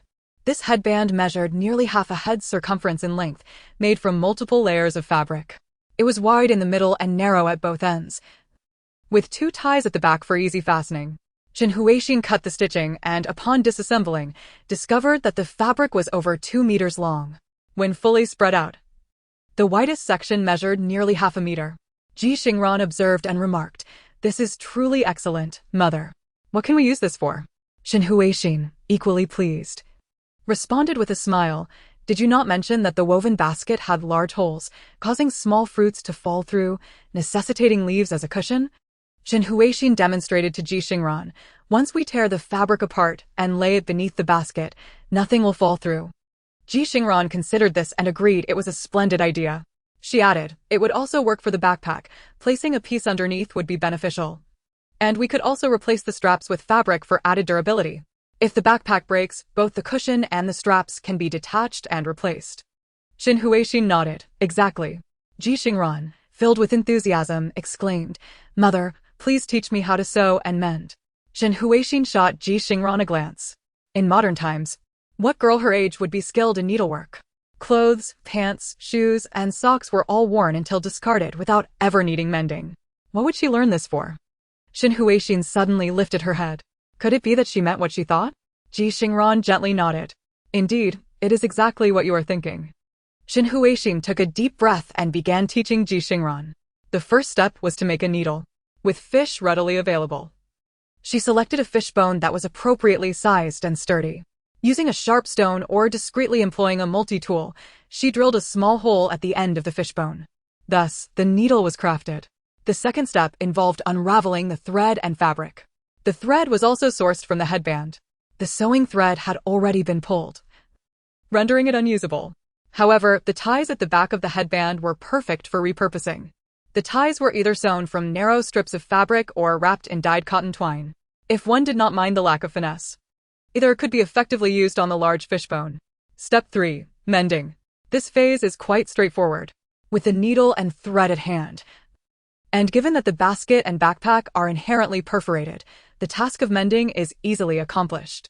Were it not for the intention to hone sewing skills, one could simply poke the fabric with a finger and tie it off directly. Only the patch fabric necessitates mending. Under the guidance of Xin Huixin, Ji Xingran earnestly attempts the task. Simultaneously, notifications appear on her mobile device. Host has mastered basic toolmaking skills, progress, 110. Host has mastered basic sewing skills, progress, 110. Having unlocked 2 skills in quick succession, Ji Xingran beams with delight. She promptly dismantles several bones, fashioning numerous fishbone needles. To create these needles, she also crafts a stone knife, one end sharp enough to pierce, and one side keen enough to sever ropes and vines. The system indicates progress 1 for the stone knife as well. After mending 3 rudimentary backpacks and 2 small baskets for wild fruits, Ji Xingran's skill progress significantly increases. Host has mastered basic toolmaking skills, progress, 910. Host has mastered basic sewing skills, progress, 510. Due to insufficient fabric, her sewing skills cannot be further enhanced for the time being, leaving Ji Xingran with a sense of regret. The fish bones suitable for needlemaking have been exhausted. She rummages through a pile of fish bones, ultimately selecting a gill spine. Its curved end might serve as a fish hook. Ji Xingran gives it a try, drilling a hole and attaching a piece of snail meat. She heads to the riverbank where Ji Xianrong's family is also fishing. Despite their efforts with a net, they have yet to catch a single fish. Ji Xingran, having practiced her skills for some time, observes their fruitless endeavor. Grandma Sun, cradling her grandson Bauer and holding the hand of her elder grandson Jiyun, stands nearby chastising Ji Yongshi and Ji Shuang'er. "You two are useless. If others can catch fish, why can't you? Lazy fools." Ji Yongshi and Ji Shuang'er are left blushing in embarrassment, too intimidated to retort. Ji Xingran glances at the murky lake water, disturbed by their commotion, and decides to venture slightly upstream. Perhaps the fish in this wild river have seldom encountered hooks. They seem rather naive. Ji Xingran ties the fish hook to a branch, improvising a rudimentary fishing rod. Within mere minutes of dropping her line, she feels a tug. Without a float, she relies solely on her intuition. Swiftly, Ji Xingran executes a precise flick. Indeed, she reels in a fish weighing around half a pound, a notable catch. Success! Ji Xingran is overjoyed. She hurriedly returns to Ji Changming to retrieve the snail meat he had previously stored in a plastic bag within his backpack. Ji Changming, whittling a wooden splint, generously offers all the snail meat to Ji Xingran. Patiently, Ji Xingran resumes her fishing. Beginner hunting skill progress, 1. Beginner hunting skill progress, 1. Before long, her beginner hunting skill advances to intermediate level. Returning home with a bountiful catch, she begins to learn fish preparation techniques from Xin Huixin, who handles the fish with remarkable efficiency, a testament to her medical training. Although Ji Xingran lacks experience and feels a twinge of fear, she perseveres for the sake of skill acquisition. After considerable effort, she successfully prepares one fish, earning beginner butcher skill 1. Ji Xingran beams with delight. With the fish prepared, they must be grilled immediately to prevent spoilage in the sweltering heat. Grilling also constitutes a skill, which Ji Xingran eagerly embraces. Beginner cooking skill 1. Following her endeavors, Ji Xingran's skill levels soar. Both the quantity and progress are impressive. Intermediate gathering skill 51,000. Intermediate weaving skill 21,000. Beginner toolmaking skill 1,110, eligible for upgrade. Beginner hunting skill 1,010, eligible for upgrade. Beginner sewing skill 510. Beginner cooking skill 510. Beginner butcher skill 210. Upon reviewing her progress, Ji Xingran notes that her latest fishhook and rod are each credited with Progress 1 in toolmaking. It appears the system encourages her innovation and adaptation, preventing her from mindlessly repeating tasks for efficiency's sake. Ji Xingran upgrades her toolmaking skill and hunting skill, acquiring 2 survival points. Together with the previous 3, she now possesses 5 points. While modest, her excitement mounts. Should she exchange a point for the messaging feature, perhaps? Even if it costs 3 survival points, she still has 2 remaining. Furthermore, 3 beginner skills are poised for rapid advancement, with 0 points not far off. The prospect of a trial opportunity for 3 survival points seems worthwhile. Bold yet meticulous, as Ji Changming has taught her, she understands the need for a solid foundation and a fallback plan. Simultaneously, she must be daring. When the moment is right, decisive action is essential. Wasting energy on endless deliberation is futile. Even in the face of trial and error, she can quickly bounce back without wasting her efforts. With resolve, Ji Xingran takes a deep breath and chooses to utilize 3 survival points to activate the messaging feature on her phone. Chapter 18. Ji Xingran is a walking skill progress bar. With Ji Xingran's click and confirmation, the previously gray messaging icon on her phone regains its color. Ji Xingran inhales deeply, focusing as she enters the application. The messaging interface appears empty. The multitude of spam messages she once deleted has vanished entirely. Ji Xingran, why do I feel a hint of nostalgia? She attempts to compose a message to Xin Huixin, typing just 2 words, Mom. However, a notification abruptly appears. Unregistered contact number, unable to use messaging function. Please activate the contacts feature first. Ji Xingran, as expected. She anticipated that the messaging feature would be subpar, but she never imagined it would be this inadequate. It requires the contacts feature to be activated first. This strong-arm sales tactic is incredibly frustrating. Ji Xingran is furious, and she mourns the loss of her 3 survival points. After all, this is a 333-point orange software. Such a loss stings. Yet, despite her grievances, Ji Xingran reluctantly explores the contacts feature. A faint 5 hovers above the contacts icon. It requires 5 survival points. Based on the system's pattern, Ji Xingran speculates that activating the contacts feature will likely introduce an add function, which may incur additional costs. Thus, she must accumulate at least 6 survival points to proceed. Otherwise, she risks being stuck in the same predicament again. Ji Xingran is a proactive individual. After spending 3 survival points to activate the messaging feature, she now has 2 remaining. Ji Xingran had also altered the silk shirt that Ji Changming had previously removed, crafting 3 shoelaces suitable for straw sandals. Subsequently, she tailored the voluminous sleeves of her own garment and Xin Huixin's to facilitate ease of movement. Sewing skill level 5. Skill upgrade exchanged. Survival points increased by 1, restoring her total to 3. Ji Xingran, armed with her fishing rod and net, prepared to venture forth once more in pursuit of fish. Upon reaching the riverbank, however, she discovered that Ji Yongshi and Ji Xingran had caught not a single fish, and their net was in tatters. Ji Xingran clicked her tongue in dismay. Ji Xingran looked over with a pleading expression. Ji Xingran averted her gaze to the water's surface and cast her fishing rod. Ji Xingran bit her lip and approached with a request. Sister Xingran, could you please teach me how to catch fish? She had just witnessed Ji Xingran's remarkable speed in catching 5 fish in one go, and she was filled with envy. Ji Xingran scrutinized her for a moment and replied, I do not engage in gratuitous endeavors. Free labor is often unappreciated, while those who charge are eagerly sought after. Just observe how it is with old lady Sun. Treat her well, and she will not reciprocate sincerely, instead believing it to be her obligation, even coming to feel indebted to her. Conversely, after exchanging the fishing net for a headband, old lady Sun became much more compliant, likely realizing she could not exploit us any further, and thus ceased her disturbances. Ji Xingran's attitude towards Ji Xingran's plea was no different. She would not assist without compensation. Ji Xingran, her face flushed with embarrassment, did not retaliate but rather timidly offered, Sister Xingran, all our belongings have been confiscated. And this is all I have left, will it suffice? She presented a small sachet, her expression one of awkwardness. This sachet, which she had crafted herself, held little value, and hence had not been seized upon their imprisonment. Ji Xingran accepted it and weighed it in her hands. What does this contain? Ji Xingran candidly replied, It's filled with some insect-repelling spices and a few herbs to invigorate the mind. Ji Xingran pondered, then scrutinized Ji Xingran once more. Do you possess knowledge of herbs? Ji Xingran nodded. I know a few. My family is modest, so I once worked as a servant in a pharmacy. The role of a servant is akin to that of a shop assistant, performing miscellaneous tasks and attending to customers. Ji Xingran's eyes sparkled with interest. Are you familiar with wild herbs? Can you prepare them? Heaven knows how arduous it has been to reside outdoors these past few days. Though her backpack contained a small vial of insect repellent, it was nearly depleted from her mountain climbing excursions.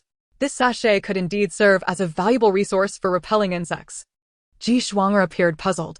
Aren't herbs typically found in the wild?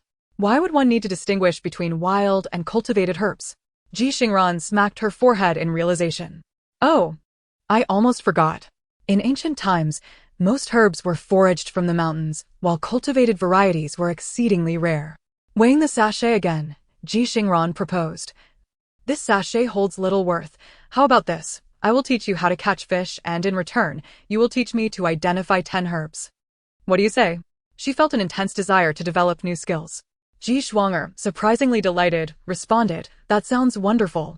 Without delay, Ji Xingran commenced her lesson on fishing. The task was quite simple. Previously, she had relied on her father's childhood fishing experiences, but now Ji Xingran was drawing upon her own burgeoning skills.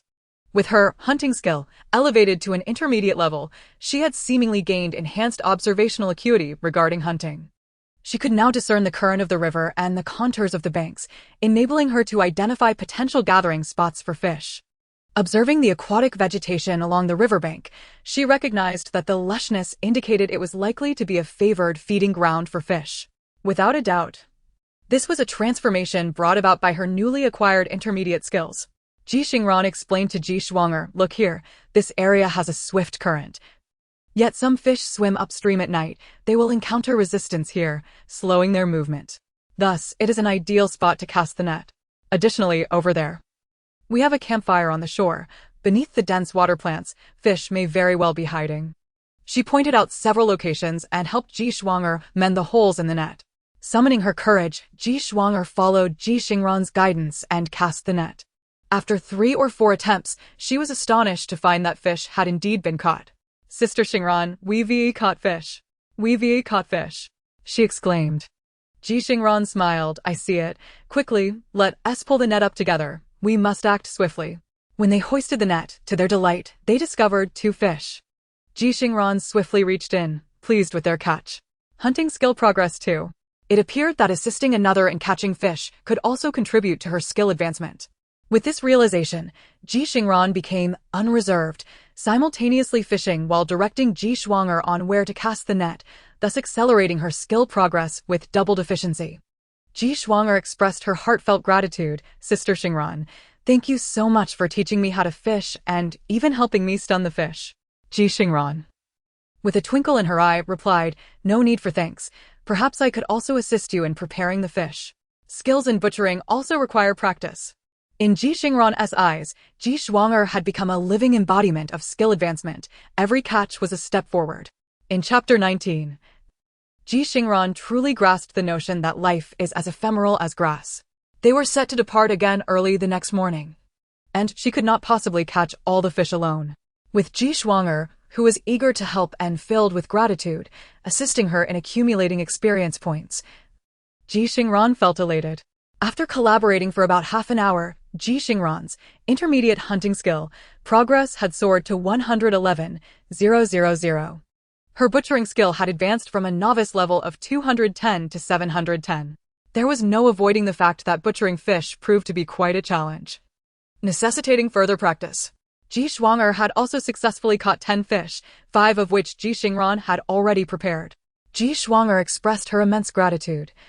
Yet Ji Xingran urged her not to rush with her thanks. Hold on, take these fish to your mother first, then quickly teach me about the herbs. Ji Xingran appeared momentarily stunned. Now? It's dark already. How can we see clearly?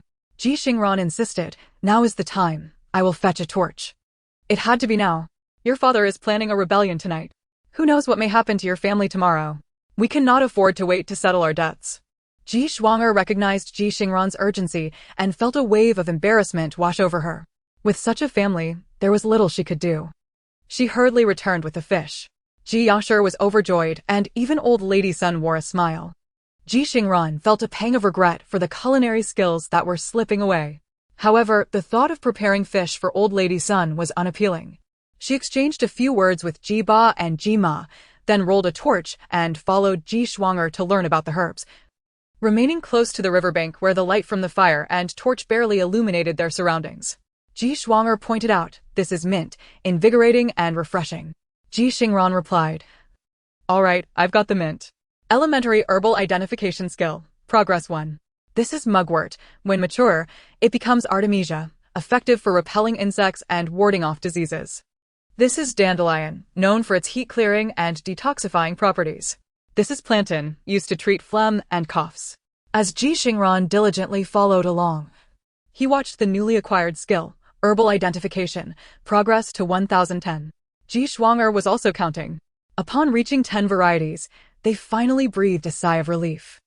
Ji Xingran waved his hand confidently. All right, we're even now.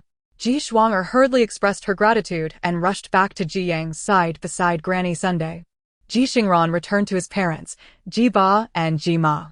Xin Huixin had prepared fish, saving the largest one for Ji Xingran. This one has large bones and thick flesh. You eat it, Ran.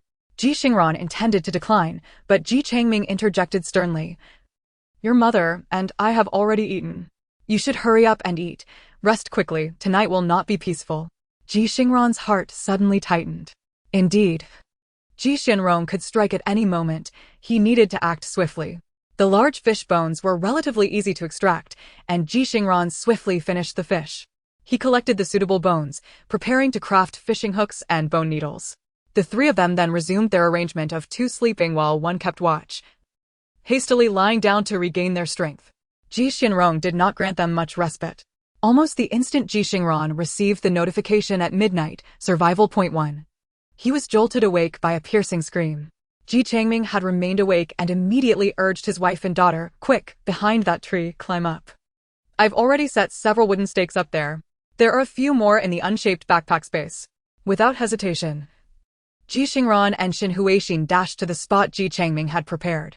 Before anyone could react, the three had already crouched atop the large tree, using the dense foliage to conceal themselves and observe the chaos. During this time, others rushed over, frantically attempting to clamber up the tree. Ji Changming brandished a wooden stake, shouting, "Get lost!" He had no qualms about others following him to learn how to fish, but he would not allow outsiders to intrude upon their safe territory. The individuals who approached were gradually intimidated away by the trio's forceful presence. Some bore expressions of resentment, but ultimately, they could not afford to linger and hurriedly fled to find refuge elsewhere. This was the first time Ji Xingran witnessed such a clash of flesh and blood. It was far more terrifying than what he had seen in films. Cinematic portrayals typically focus on the indestructible protagonists or the poignant moments of supporting characters' sacrifices, amplifying emotions and thrills while neglecting the stark reality of bloodshed and cruelty. Now, Ji Xingran felt overwhelmed by screams from all directions. In his line of sight, a fist-sized rock struck a man's head, causing blood to gush forth immediately. Ji Xingran, already somewhat courageous, found himself trembling uncontrollably. Shen Huixin and Ji Changming grasped Ji Xingran's arms tightly. "Don't be afraid, Mommy and Daddy are here." In this moment of crisis, even they forgot to refer to themselves as parents. The turmoil persisted for over an hour, just as Ji Changming had anticipated. Ji Xinrong's faction appeared formidable but was ultimately ineffective. While they attracted numerous individuals, the heavy shackles slowed their movements, accompanied by the unmistakable sounds of iron clashing.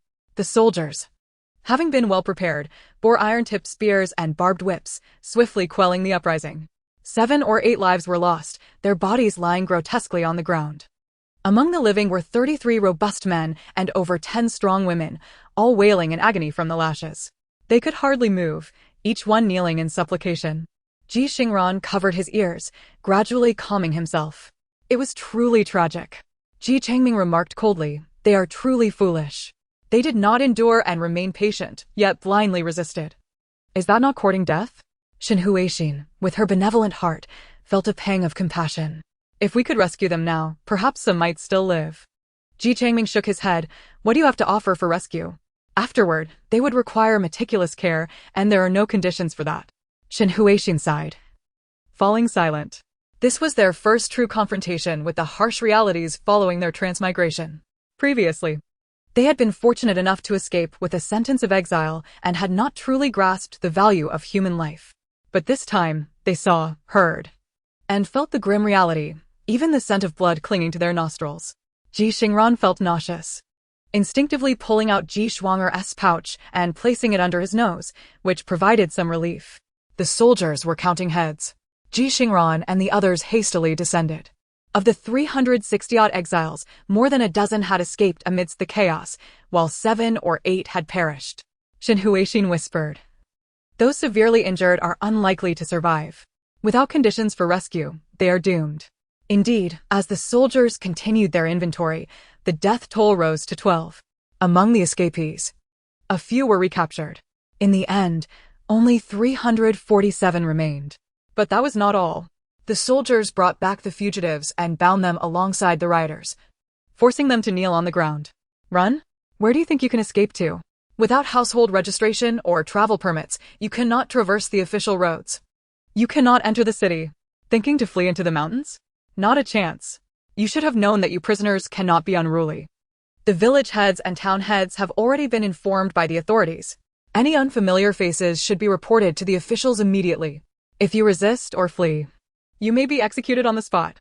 Ji Xingran and his family knelt amidst the crowd, heads bowed, listening to the soldiers' scornful reprimands. The soldiers proclaimed, "Exiled to Jingshu Road. While it is harsh, at least there is a chance for survival.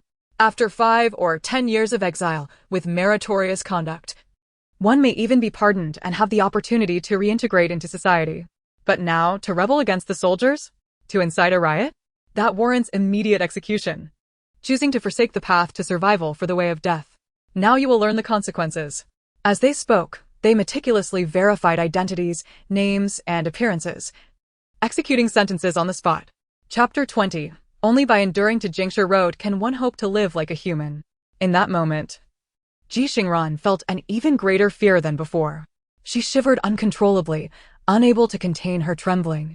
As the soldiers' blades fell, a head rolled into Ji Xingran's line of sight. Her eyes widened in shock, her breath caught in her throat. Ji Changming quickly covered her eyes. Ran, don't look." Shen Huixin pressed her hand to her chest, feeling profoundly unsettled. Although accustomed to bloodshed, she had never witnessed a head fall directly from the neck. From the crowd, someone retched, prompting a chain reaction as dozens began to vomit. Ji Xingran and Shen Huixin had initially managed to hold back, but upon hearing the cacophony of retching around them, they instantly succumbed, vomiting alongside the others. It was horrifying. It was barbaric. It was revolting. Human life was as insignificant as grass. A life could be extinguished with a mere command. Was this the cruelty of this dynasty? Ji Xingran was filled with trepidation. Having long since lost the joy of traversing realms in exchange for a golden finger, the number of prisoners had dwindled to 335. In a recent uprising, over 30 lives had been extinguished, while the officials remained unscathed. The inmates had endured a sleepless night, and regardless of what transpired that evening at the break of dawn, they were once again driven forward by whips wielded by the soldiers. Ji Xingran's family appeared somewhat haggard, and the other prisoners were in an even worse state. Many of the deceased were acquaintances. Though they had not been directly implicated, their faces were pallid and drawn. Since witnessing the beheading, Xin Huixin had been struggling to catch her breath, her chest heavy with dread. Ji Xingran and Ji Changming supported her closely. The guards were evidently more severe today. After hastily covering the corpses with lime powder for burial, they urged everyone to march onward. Unlike previous days when they could amble along leisurely, today was different. They were compelled to maintain a brisk pace, with no allowance for rest. Those who lagged behind would feel the sting of the whip.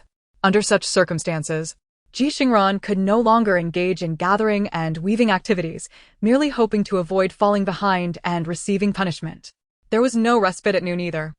The soldiers took turns accompanying the group, with those relieved heading to the carts for rest, while the prisoners continued their relentless march. As midday approached, it was clear to Ji Changming that the guards had no intention of halting for rest. This was a part of the harsh lesson being imparted. Following the chaos of the previous night, they were denied rest, food, and water, testing their endurance against one another. Ji Xingran's lips had begun to dry and crack. Lowering her head, she used her sleeve to cover her mouth and sipped a few gulps of milk through the straw. Xin Huixin opened a box as well. The 2 boxes of milk were quickly depleted, not out of luxury, but because after witnessing such carnage, none could stomach food. Coupled with the soldiers' relentless urging, they had no choice but to endure the pain and consume the milk. Ji Xingran understood that her father was likewise suffering. Although he appeared outwardly normal, he had not eaten anything. His stomach revolted at the thought. They walked until sunset, when finally, someone in the group could no longer bear it and fell behind. The guards mercilessly whipped him, leaving him bloodied yet unable to rise. It was the end of the line for him. Ji Xingran dared not look back. Fortunately, the soldiers seemed to feel that enough punishment had been meted out, and, before darkness fell, they permitted the prisoners to rest. Ji Changming advised Ji Xingran, "Do not venture out to fish tonight, do not stray alone." Ji Xingran concurred, "I will remain here beside mother, crafting a few shoe soles." They were out far too quickly. The 3 of them sat half-slumped on the ground. The guards came to distribute rations, black lumps of food, devoid of porridge today. Yet, no one dared to protest. They silently accepted their meager portions. Ji Xingran swallowed her discomfort and took a bite, but it stuck in her throat. She retrieved 3 pieces of preserved plums from her pocket. "Father, mother, let us suck on these. Perhaps it will help a bit." Just as the 3 were savoring the plums, Ji Xingran suddenly heard someone calling her name. "Sister Xingran." She turned to find it was Ji Xingran, fatigued. Ji Xingran was reluctant to engage. "Is there something you need?" Ji Xingran, still timid, did not shy away from Ji Xingran's indifference. "Sister Xingran, are you going fishing today?" Ji Xingran felt a surge of irritation. No. She was somewhat displeased. Hadn't she already taught her how to fish yesterday? Surely she wouldn't expect her assistance again today. She was merely trying to accumulate progress, not a saint obliged to help others daily. Ji Xingran nearly let slip a harsh retort. But at that moment, Ji Xingran unexpectedly presented her with 2 dried fish. "Sister Xingran, I noticed you and Annie seem unwell, so I thought you might not go fishing today. These are the fish you helped me catch yesterday. We only ate half and saved some for you. My mother insisted I bring these to you." Ji Xingran remained timid. "I'm sorry, I had no strength to fish today, so I only have these 2. Please don't think poorly of me." She placed the fish on a clean leaf and limped away. Ji Xingran stood dumbfounded. Ji Changming and Xin Huixin were also momentarily at a loss for words. Ji Xingran felt a mix of embarrassment and an inexplicable irritation. Taking a deep breath, she stood up. "Father, mother, I'm fine now, I want to work." Working was tantamount to honing skills. Enhancing skills meant earning survival points. Above all, survival points were their most promising means of ensuring their continued existence.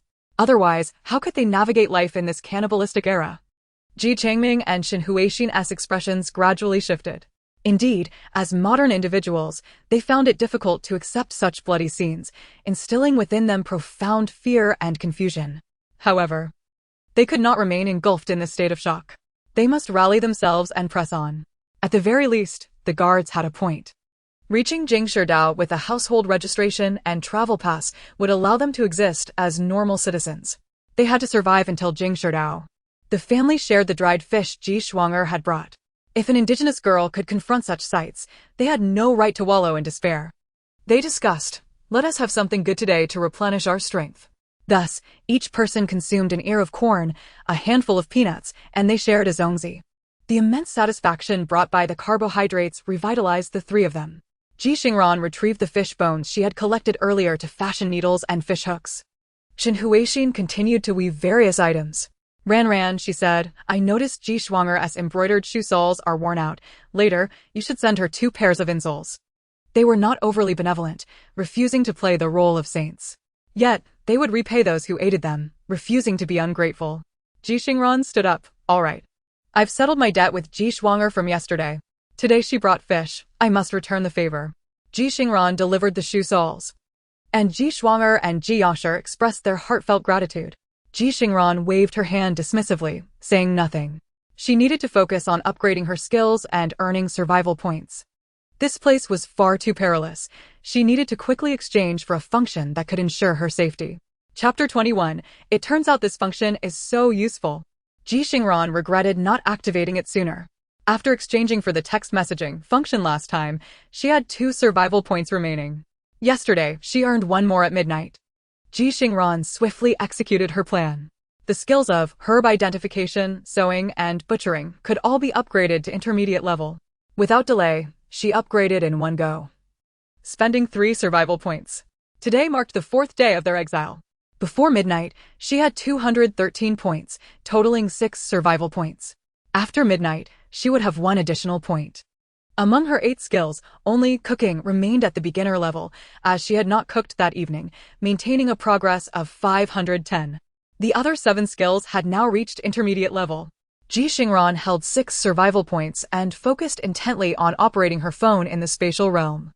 The device had remained in standby mode, aside from checking the weather forecast and currency exchange, thus retaining a battery life of 52. Consequently, there was no immediate need for recharging, saving 1 survival point. Taking a deep breath, Ji Xingran exchanged for the contacts feature. The icon changed color, and a line of text appeared on the screen. The host has activated the contacts feature. 5 survival points consumed, remaining survival points, 1. 2 contacts detected nearby. Would you like to add them? As she had surmised, Ji Xingran quickly opted to add them. Contact Shen Huixin is online and can be added. The other contact is offline and cannot be added. After a moment's contemplation, Ji Xingran understood. Her parents' phones were alternately on standby, and currently, only Shen Huixin's phone was active. It was evident that adding contacts also required survival points, and Ji Xingran had just 1 remaining. Thus, she utilized her last survival point to add Shen Huixin as a contact. Immediately, a series of notifications rang out. Ding, ding, ding, ding, ding, leaving Ji Xingran momentarily dazed. What was happening? She was bewildered. Contact added, skill progress shared. Shared skill progress. Ji Xingran was astounded.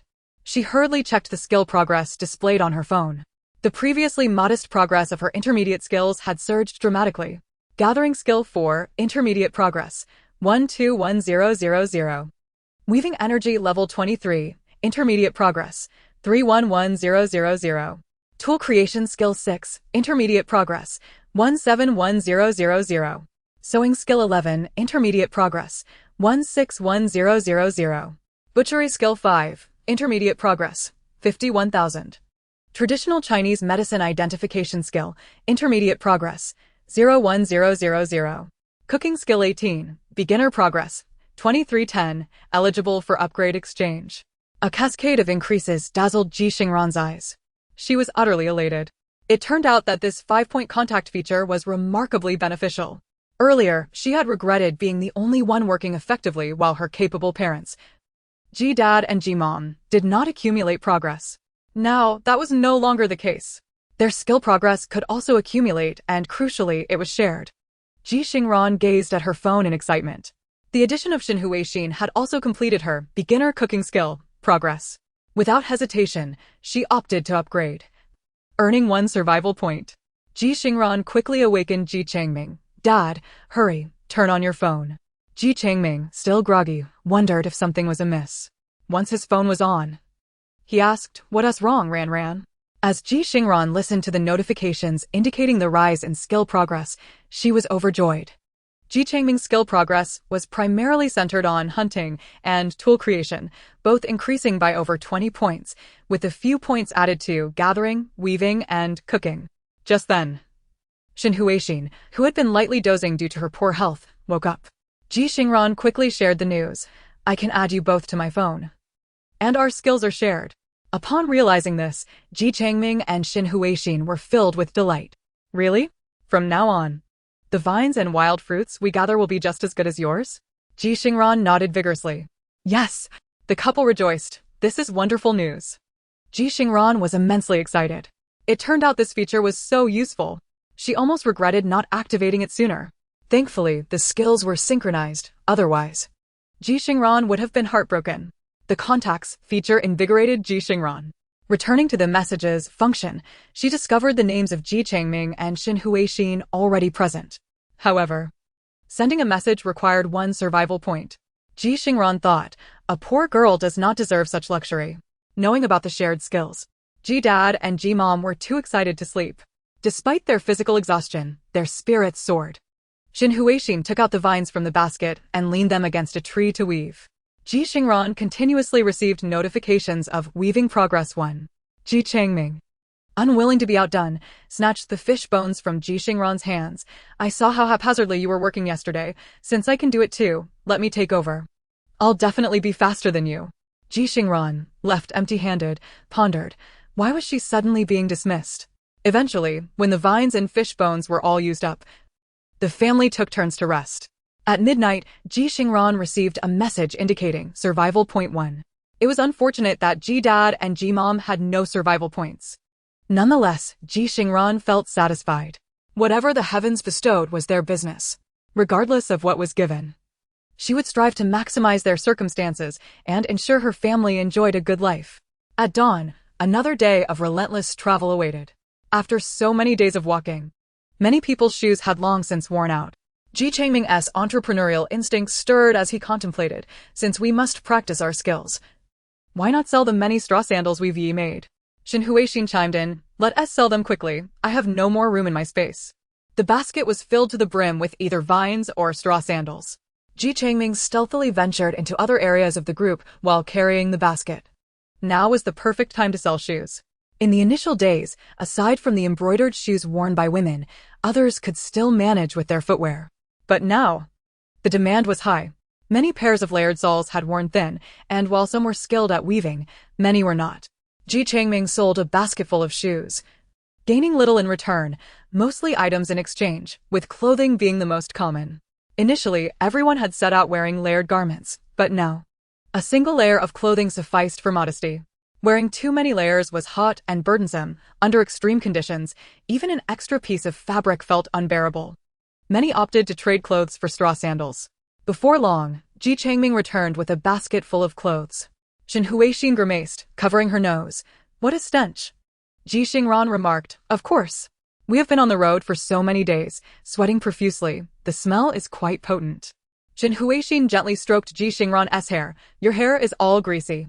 Yet the greasiness was not the main concern. It was the need for a bath, especially for young ladies. Prolonged neglect of hygiene could easily lead to various ailments. The three of them recognized the gravity of this issue. However, they were camping outdoors at night, surrounded by others. How could they bathe? Chapter 22. The family of 3 had gone 6 days without bathing. Initially, they had not thought much of it, but now that this thought has taken root in my mind, I find myself overwhelmed with an insatiable itch. Including the day of our arrival in this unfamiliar realm, it has been 6 days since the 3 of us last bathed. Tears streamed down Ji Xingran's face as she longed for the comfort of her home's shower, with its constant temperature faucet and her fragrant shower gel. Xin Huixin remarked, We must devise a way to bathe, otherwise, we risk attracting bedbugs, and it will only invite more mosquitoes. While being bitten is a minor inconvenience, the potential for disease transmission is no trivial matter. Ji Xingran added, the sachet that Ji Xingran gave me proved somewhat useful. Last night, I endured only 7 bites. Ji Changming pondered for a moment and suggested, let us weave several sturdy rattan nets. I shall gather some wood this evening to construct a makeshift shelter by the riverbank. Excellent idea, Ji Xingran exclaimed. We must also procure cleaning supplies. We did not bring any shower gel or shampoo. Shin Huixin chuckled, shower gel? We don't even have soap beans. We'll have to search for wild soap pods or sapindis. Both serve as natural soaps from ancient times, effective for cleansing and degreasing. Ji Xingran quickly declared, then I shall inquire with Ji Xingran. Without hesitation, she approached Ji Xingran, who had fallen to the back of the line. Ji Xingran was among those who caused a ruckus that day. However, since he was not the mastermind, he managed to preserve his life, albeit with severe injuries that left him utterly weakened. His family could only support him, stumbling along, desperately trying to outrun the soldiers' whips. Ji Xingran felt no sympathy for such individuals, though they were suffering due to collective punishment, in the context of their ancient familial background. It was likely that these distant relatives had benefited from Ji Chancellor's rise to power in the past. Having enjoyed the spoils, they must also bear the risks. If one wishes to kill the soldiers can just as easily retaliate. It is that simple. Ji Xingran was disinclined to engage with Ji Xianrong's family and quietly called out to Ji Xingran. Hearing the strange sound, Ji Xingran looked up in confusion and soon recognized Ji Xingran, who beckoned her to come over. After a moment's hesitation, Ji Xingran cautiously released her brother's hand and made her way to Ji Xingran. Sister Xingran, she said, her voice hoarse and weary. Ji Xingran frowned, glancing at her feet. What happened? Did I not give you 2 pairs of shoe soles? Ji Xingran replied, somewhat sheepishly, my mother was carrying my brother, and her shoes wore out long ago. So I gave her a pair. And what of the other pair? Ji Xingran hesitated before confessing, my grandmother is quite elderly. Ji Xingran sighed, well then. There's no point in discussing it further. After all, it was your choice. Ji Xingran lowered her head. Ji Xingran handed her 2 pairs of straw sandals, saying, could you teach me to identify a few more herbs? Ideally, ones that include wild soap pods or sapindis. Ji Xingran, surprised and delighted, responded, of course. Ji Xingran smiled. This little girl was so easily pleased. How about this? For every 10 herbs you teach me to recognize, I will give you a pair of sandals. Does that sound agreeable? Ji Xingran was nearly beside herself with excitement. Yes, of course. They promptly ventured into the adjacent wild fields, seeking soap pods and sapindis while identifying any plants they encountered. In a short time, Ji Xingran's intermediate herbal recognition skill progressed to 251,000. They discovered a small soap pod tree and collected numerous ripe pods beneath it. Gathering skill progress 1. Ji Xingran filled half a basket and declared, I owe you a pair of sandals, which I shall deliver shortly. Ji Xingran, clutching the 2 pairs of sandals, softly requested, could you make them a little smaller? I want them for my brother. Ji Xingran understood. Ji Yang and Granny Sun had already donned straw sandals. The 2 pairs Ji Xingran held would suffice for her and Ji Xianrong, and she also had a 4-year-old brother. Making smaller ones would be easy and quicker to weave. Very well, you may come to collect them later. Ji Xingran returned with the soap pods. As the family continued their journey, they honed their skills. Perhaps due to the hunting skill, reaching intermediate level, Ji Xingran and Ji Changming felt they had begun to grasp something remarkable. For instance, previously, they merely walked the path. But now, noticing the trampled grass by the roadside, they instinctively deduced that animals had passed through. By analyzing the traces, they recognized they were from rabbits. Following the trail, they soon discovered a rabbit burrow. The father and daughter were eager to try their hand at hunting. Shin Huixin encouraged them, why not give it a go? We can't rely solely on our previous supplies. If you manage to catch a rabbit, we'll have meat for dinner. Ji Changming hesitated, concerned for Shin Huixin's safety. She reassured him with a smile, do not worry about me. I shall be fine with Aunt Bao and the others.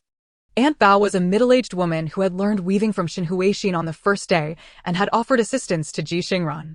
Slightly older than Shin Huixin, Aunt Bao was robust and had previously been a hard-working farmer on Ji Chancellor's estate. In recent days, she and several other women had been traveling with Ji Xingran's family.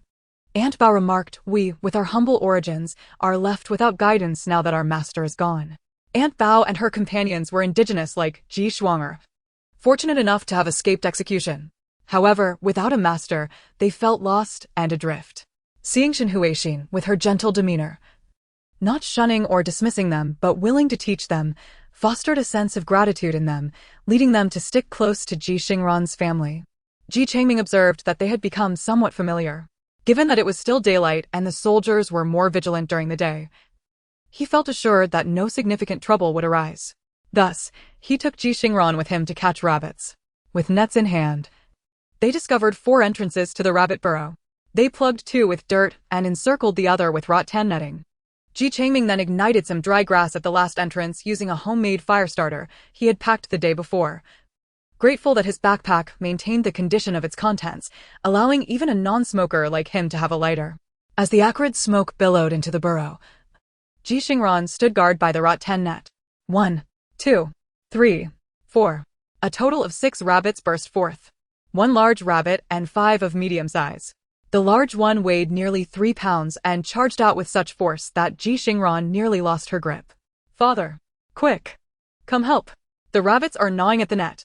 Ji Changming hurriedly stuffed more dry grass into that entrance to block it and rushed to assist Ji Xingran. All 6 rabbits were captured, but at that moment, the net had already been chewed through in 2 places. Had they delayed even a moment longer, they might have escaped. Ji Xingran was elated. How could such adorable creatures be turned into a meal? Chapter 23, Building Skills Level 1. 1 large rabbit weighing 3 pounds and 5 smaller ones, averaging about 1 pound each. Ji Changming weighed them in his hands, beaming with joy. Seizing the opportunity with no one around, he knocked the rabbits unconscious, bound them with cloth strips, and stowed them in his backpack, leaving 2 outside. Upon returning to the group, many were envious. Meat. They had not savored meat for quite some time. Each one of them gazed longingly at the rabbit that Ji Changming held in his hands, their eyes even redder than that of the creature. Ji Changming surveyed the group and softly remarked, Ran, you take one back first. I shall deliver this one to the soldiers." With wolves lurking nearby, they needed to seek alternative refuge. Ji Xingran watched as Ji Changming took the unconscious rabbit to the soldiers. She could not discern what he communicated to them, but gradually, the soldiers' expressions softened. Before long, Ji Changming returned, not only having come back, but also bearing a trove of goods. In his left hand, he cradled a chunk of coarse salt the size of a mahjong tile, while in his right, he carried a string of dried chili peppers and garlic cloves, nearly 20 peppers and 3 heads of garlic. His backpack was laden with 6 large black dumplings and 3 black flatbreads. Everyone witnessed this spectacle, their mouths agape in disbelief. The soldiers had taken lives. Who would dare approach them? Yet, not only were the soldiers unperturbed, but they had also bestowed upon him such an abundance of items. In an instant, all were ensnared in a haze of confusion. Who am I? Where am I? What am I to do? What had gone awry in my understanding? How could such a person exist? Ji Changming proudly displayed his bounty upon his return. Ji Xingran observed the soldiers' expressions by the cart, evidently pleased. After innocently circling the area, Ji Changming turned back. Ji Xingran and Shen Huixin hurriedly approached him, inquiring what transpired. Ji Changming spread his hands and chuckled. The soldiers are quite accommodating. They even gave me a chunk of salt. Shen Huixin remarked, the soldiers do not wish to foster a hostile relationship with the prisoners. While they can make an example of one, they cannot maintain a perpetual state of tension. Ji Changming nodded in agreement. Indeed, after the last uprising, they must have been waiting for an opportunity like this. With a journey of over 2 months ahead, the soldiers are likely displeased as well. These soldiers are relatively lenient. As long as the prisoners do not cause trouble, they do not deliberately mistreat them. An uprising must be suppressed, yet there must also be a breakthrough in relations. The soldiers are not lacking for a single rabbit. However, Ji Changming's proactive gesture, in the eyes of others, signifies goodwill, a plea for peace, and a means to ease tensions. The soldiers seized the opportunity to set forth. Ji Xingran looked at her father with skepticism. Father, did you plan this beforehand? Ji Changming chuckled. I did not anticipate it would unfold so smoothly. However, I truly believe the soldiers would not allow the situation to remain stagnant. Though they wield weapons, they also have duties. The instigators among Ji Xingran's group are insufficient. If it were me, I would have certainly drawn it out for 100 or so miles. My point is, we and the soldiers are like a seesaw on a narrow bridge. None can survive independently. Ji Changming surmised that the soldiers required such an opportunity, and fortuitously, he had captured a rabbit, thus taking the plunge. Indeed, upon perceiving a shift in the soldiers' demeanor, individuals gradually began to test the waters. Each held some form of bargaining chip for survival, be it golden leaves, silver coins, freshly caught fish, or the wild chickens and rabbits they had captured. Regardless, they all offered something to the soldiers, who accepted without hesitation. In return, they handed back some dumplings or flatbreads, though far less bountiful than Ji Changming's haul. Nevertheless, everyone felt satisfied. As time passed, the inmates collectively sighed in relief, sensing that the soldiers would not embark on a killing spree. The soldiers too quietly exhaled, believing that a significant uprising was unlikely in the near future. Meanwhile, Ji Xingran's family began roasting the rabbit. It was a pity they had no pot.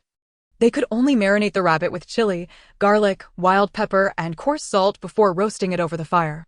Xin Huixin divided the 6 black dumplings given by the soldiers, offering 5 to Aunt Bao and her companions. Aunt Bao and the others were flustered, unsure whether to accept. Xin Huixin reassured them, "Take them. If possible, could you help us keep watch tonight?" Aunt Bao and the 5 quickly nodded in agreement. "Madam, please give us your orders." As Ji Xingran and Xin Huixin roasted the rabbit, Ji Changming set about constructing a makeshift bathing area. Xin Huixin enlisted Aunt Bao and her companions to weave thicker, denser grass mats. Being seasoned workers, they put forth their utmost effort, as if they had found purpose and direction in their labor. Ji Xingran had no time to gather vines. With many hands, the group worked tirelessly, swiftly producing numerous grass mats. Ji Xingran and Ji Changming secured the mats to the wooden frame, binding them tightly to ensure they were opaque. They even placed a mat atop. In the deep of night, no one would be able to see inside. The bathing area was completed. Ji Xingran received a notification for a new skill progress, basic housing construction skill 1. She was exhilarated. Incredible! I can build houses now. Ji Changming, upon learning this, smiled proudly. Of course, have you forgotten what your father does? From a small worker on a construction site to the head of a construction company, such feats are not the work of an ordinary person. After the grass shelter was erected, Ji Changming sought to borrow a wooden tub and a gourd ladle from the soldiers. He fetched water and allowed Xin Huixin and Ji Xingran to bathe. This time, Aunt Bao and her companions were engaged. 4 of them stood guard, ensuring no one approached, while 1 fetched water. As the warm river water cascaded down from above, Ji Xingran felt rejuvenated. There was no need for niceties. The mother and daughter tore their garments to fashion towels and scrubbed thoroughly. After washing 3 times, using half a basket of soap pods, Ji Xingran finally felt clean. Ji Changming's bathing was straightforward. He waded into the river, washing both himself and his clothes in one go. Once the 3 had bathed, they felt utterly refreshed and invigorated, as if the fatigue of their bodies had dissipated significantly. As Xin Huixin prepared to wash their dirty clothes by the river, Aunt Bao and the others hesitated. Xin Huixin glanced over. Gathering her courage, Aunt Bao asked, "Madam, we can wash the clothes." Xin Huixin exchanged a glance with Ji Xingran. The 2 then looked at Ji Changming, their eyes communicating unspoken words. Ji Xingran nodded, and Ji Changming also gave a slight nod. Xin Huixin made her decision. She handed the basket of dirty clothes to Aunt Bao. "There are soap pods and soap berries in the grass shelter. You can use them to wash. Be swift, as this tub needs to be returned to the soldiers shortly." Aunt Bao and her companions were taken aback. "Madam, can we bathe too?" Xin Huixin held her breath. Of course, everyone should be clean. This was a notification to Aunt Bao and the others. Henceforth, you are my people. Aunt Bao and the others hastily assisted one another in fetching water to bathe and wash clothes, feeling no fatigue, but rather a sense of joy. Ji Xingran sat back by the fire, drying her hair. It was then that Xin Huixin remarked, "I have observed them for several days. They are indeed honest people and can be relied upon." Ji Changming nodded, acknowledging the reality of their circumstances. Indeed, it is only fitting. In ancient times, the class structure was rigid, and our original identity was not lowly. It would be somewhat peculiar if we were to refrain from employing servants. We are capable of labor, yet it must align with our original status. I observe that families tend to care for one another, and, putting aside other considerations, having Aunt Bao and the others assist with carrying items and protecting Mother is quite beneficial, Ji Xingran remarked. However, Do we need to be responsible for Aunt Bao and the others' rations in the future? If that is the case, the burden may become rather heavy. Chapter 24. Congratulations, host. On successfully restoring the self-awareness of a woman burdened by familial expectations, Ji Changming shook his head. No, we shall not provide for them. The officials will supply whatever food is necessary, unless we have provisions that we cannot consume ourselves. Jin Huixin shared a similar sentiment. For now, we are merely offering them temporary refuge. They have turned to us out of desperation. There is no need for us to forge deep connections too quickly. Nor should we feel tethered together at all times. It is a matter of mutual benefit. They assist us with labor. I will teach them the art of weaving, providing them with a sense of belonging, and that is all. Ji Xingran understood. Then, let the future rice dumplings be sent to Aunt Bao and the others, for they are simply too unpalatable. Ji Changming wished to instill in his daughter an appreciation for hard times and the value of food. Yet, upon recollecting the black rice dumplings that had sat for 6 or 7 days in the sweltering heat, slightly souring without refrigeration, he chose silence. If they must have it, then so be it. After all, we do not consume such fare. Shin Huixin indeed supported this. Those dumplings have begun to ferment.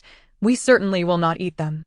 Disposing of them might raise suspicions, so they are perfect for Aunt Bao and her group. For those without storage, any food is a boon. With this thought, Ji Xingran found herself feeling a modicum of tolerance toward the intermittently deafening and overly frugal system. Ji Changming declared, "Very well, it is settled then. From now on, I will devise ways with Ranran to procure more wild chickens, rabbits, and fruits. I refuse to believe that 3 adults can starve." The following days passed without incident. Aside from the oppressive heat and fatigue, all was relatively well. Aunt Bao and her entourage had evidently become the servants of Ji Xingran's family. To enhance their skill progression, Ji Xingran and her family kept their hands busy, fishing, catching chickens, rabbits, snakes, and field mice, foraging for herbs and wild fruits, and braiding nearly 200 pairs of grass shoes. This industriousness left Aunt Bao and her companions quite unsettled, having never encountered masters so diligent. Consequently, they too began to weave various items as they traveled. Ji Xingran often wished to remind them, there is no need for that. Your weaving is of little use. Firstly, it does not contribute to my skill progression. Secondly, without the intermediate weaving skill, bonus, it is not as sturdy as what our family produces. It is hardly marketable. Yet, it is better than nothing, she concluded. Ji Changming was not fond of weaving. When tired, he would wander the group, exchanging anything usable, clothing, hats, belts, gold, silver, pearls, and even the wild chickens, rabbits, and fish they caught. Anything he could not utilize himself, he would give to Aunt Bao and her group. Now, Aunt Bao and her companions were able to enjoy 2 black rice dumplings daily, occasionally supplemented with wild fruits. They were immensely grateful, feeling fortunate to have encountered such benevolent masters. Initially, Ji Xingran found it somewhat unsettling. However, she soon realized that Aunt Bao and her companions were accustomed to such dynamics. Many had been sold into servitude before they could even form memories, ultimately becoming mistresses. Their lives revolved around obeying their master's commands. When not allowed to work, they would feel restless. Gradually, Ji Xingran's family accepted this arrangement, viewing them as workers hired by a company, free from any psychological burden. Thus, they journeyed for half a month when tragedy struck again. A child, merely 2 or 3 years old, succumbed to fever after being caught in the rain. The mother, fearing the stigma of being a burden, remained silent. The child perished unbeknownst to the others until 2 or 3 days later, when the stench alerted them to the loss. The mother, distraught, clung to the lifeless body, refusing to let go. Ultimately, the officials forcibly took the child to be buried. Ji Changming went to investigate and returned with grave news. The officers state that it is common for half the group to perish on such journeys. Among the 5 carts, one is filled with lime powder for epidemic prevention and disinfection. In ancient times, corpses without coffins were buried on site, wrapped in straw mats, and treated in this manner. Shin Huixin, with a compassionate heart, could no longer bear to witness the suffering. She called upon Ji Xingran, who had a good rapport with Ji Xingran. You are knowledgeable about herbs, are you not? If anyone else develops a cough or fever, think of what herbs might be available on the road and inform them. They will be grateful. In truth, Ji Xingran was quite capable but lacked confidence, often feeling like merely a servant girl unworthy of recognizing medicinal plants. However, over the past few days, she had gradually taught Ji Xingran to identify over 30 types of herbs and more than 40 varieties of wild grasses and fruits. Shen Huixin chose not to intervene herself, seeing Ji Xingran as a suitable candidate to take action. It was not long before Ji Xingran returned, carrying half a wild chicken as a token of gratitude for Shen Huixin and Ji Xingran. Madam Shen, Sister Xingran, thank you for your guidance. I provided 2 commonly used prescriptions, and in return, they gifted me this chicken. She kept half for her family and brought the remainder to express her appreciation. Ji Xingran smiled, patting Ji Xingran on the shoulder. This is rightfully yours. Remember, you must stand firm. You earned this chicken through your efforts, gathering herbs and teaching others to use them. Do not let your grandmother belittle you as a burden. Ji Xingran blushed, feeling that Ji Xingran's words were audacious. Filial piety has always been paramount, even to emperors, so how could Ji Xingran dare to speak so boldly? Yet, deep down, Ji Xingran began to waver. She sensed that Ji Xingran, though daring, spoke with a semblance of truth. The chicken was indeed her hard-earned reward. She was not a mere idler. With newfound resolve, Ji Xingran straightened her back and bowed to Shen Huixin and Ji Xingran before returning home. Upon her arrival, elder son immediately berated her. You worthless girl. Has your father and brother not eaten a morsel of meat in days? After all the trouble, you had the audacity to give a chicken to outsiders. What do you think you're doing? You've lost your mind. Fool. Useless. What good are you? If your brother is starving, I'll cut your flesh for them to eat. Ji Xingran was overwhelmed by the harsh words, her chest heavy. Elder son persisted, seizing her hair. Come. Bring back that chicken. Why should those heartless wretches eat my chicken? Ji Xingran resolutely refused, clinging desperately to a nearby tree. Remembering Ji Xingran's words, she summoned the courage to stand her ground. I won't go. I've given it to them and I want to take it back. They have taught me so much. Elder son unleashed a torrent of insults, calling Ji Xingran a waste. Tears streamed down her face as her voice trembled. I am not useless. That chicken is my hard-earned reward. I do not live off charity. Father is injured, and it's all because of the food I gathered with mother. You and the younger brothers are merely idle spectators. Ji Xingran exclaimed, her face flushed with indignation. At that moment, Ji Xingran was abruptly alerted by the voice of the system in her mind. Congratulations, host. You have successfully awakened the self-awareness of a female from a patriarchal family that prioritizes sons over daughters. Reward, 100 survival points and a special gift package. Please confirm if you wish to open the gift package immediately. Wait. No, I won't open it. Ji Xingran responded swiftly, her anger boiling over. Confirm. Confirm. Confirm.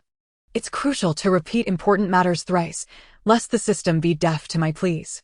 I confirm my desire to open the gift package. The system remained silent for a moment before continuing its announcement. Congratulations, host. It has been detected that you have already acquired survival points through 2 methods, earning 1 survival point for every 12 hours lived, and upgrading skills for survival point rewards. This gift package will activate the reward method for completing system-issued tasks. Please check your tasks. Wait. Ji Xingran felt a wave of dread wash over her upon hearing this, and she cried out urgently. Does the package not allow me to choose? I wasn't prepared to activate the 3rd reward method yet. Oh heavens! The 3rd method entails mandatory tasks. Ji Xingran was overwhelmed with despair. Despite her diligent efforts to enhance her skills recently, aside from the challenging house construction, she had made significant progress in other areas. Skills like gathering and weaving had soared to 400, thanks to the collective efforts of the family. However, she was still far from the intermediate goal of 1,000. She had only accumulated the survival points earned over the past few days, plus the newly awarded 100 points, totaling a meager 110 points. What if the mandatory task was something utterly unachievable? That would be a disaster. Moreover, if the penalties fell upon Ji Xingran, it would be one thing. She could endure it like Shen Huixin. At least she had Aunt Bao and the others to support her. But if the consequences befell Shen Huixin, it could be dire. No one could foresee what calamities might arise. Ji Xingran was now consumed more by panic than joy. In a frantic outburst, she shouted, No. I choose not to open the gift package for now. Yet, the system was merciless and unyielding, paying no heed to Ji Xingran's unreasonable protests. It coldly announced, the gift package has been opened, and the function exchange is complete. Please be aware of your tasks. Task progress will update daily at midnight. Please take note. Can I curse? Ji Xingran muttered. No, you cannot. I curse your grandfather. Ji Xingran reiterated, I curse your grandfather. The system went silent, leaving Ji Xingran standing there in shock. With an hour left until midnight, she held 110 survival points in her hand. After midnight, it would become 111. Previously, this would have delighted her as it was a considerable sum. But now she felt a mix of joy and anxiety. After midnight, she would have to face the tasks issued by the system. Tears streamed down her face as she glanced towards Ji Xingran and her family. The urge to cry intensified. What was wrong with Ji Xingran? While it was one thing to train her in hunting and herb identification, how could she have inadvertently awakened a sense of duty towards her brothers? Was she truly a living progress bar for survival points? Just as Ji Xingran's despair reached its peak, Granny's son was unleashing a torrent of verbal abuse towards Ji Xingran. What do you think you are? How dare you bring up me and your brothers? What is wrong with you? Is it a crime to ask you for some food? You were born to support your brothers, and you dare to prattle on here? Granny's son seemed taken aback by Ji Xingran's unexpected defiance. In the midst of her tirade, she raised her hand and delivered a resounding slap. The sound was loud enough for Ji Xingran to hear clearly. Ji Changming and Xin Huixin instinctively turned to look, their expressions shifting in alarm. Verbal insults were one thing, but physical violence was altogether unacceptable. Ji Xingran could no longer stand idly by as her human survival point was being abused. It was intolerable. Not to mention, that was 100 survival points at stake. What if Ji Xingran were to perish and the system unjustly reclaimed her points? Ji Xingran shot a glance at her parents. Xin Huixin was fuming. How can there be such people? Ji Changming added, Ran, do whatever you wish. I will support you. With a determined nod, Ji Xingran rushed forward. Just as Granny's son was about to kick Ji Xingran in the stomach, Ji Xingran's quick reflexes allowed her to pull Ji Xingran away. What are you doing, you fool? Can't you see to dodge when she strikes you? Ji Xingran looked at Ji Xingran, momentarily stunned, before responding with a quavering voice, Sister Xingran. Ji Xingran scolded her. Just this once. Next time, if you don't dodge, I will stand by and cheer them on.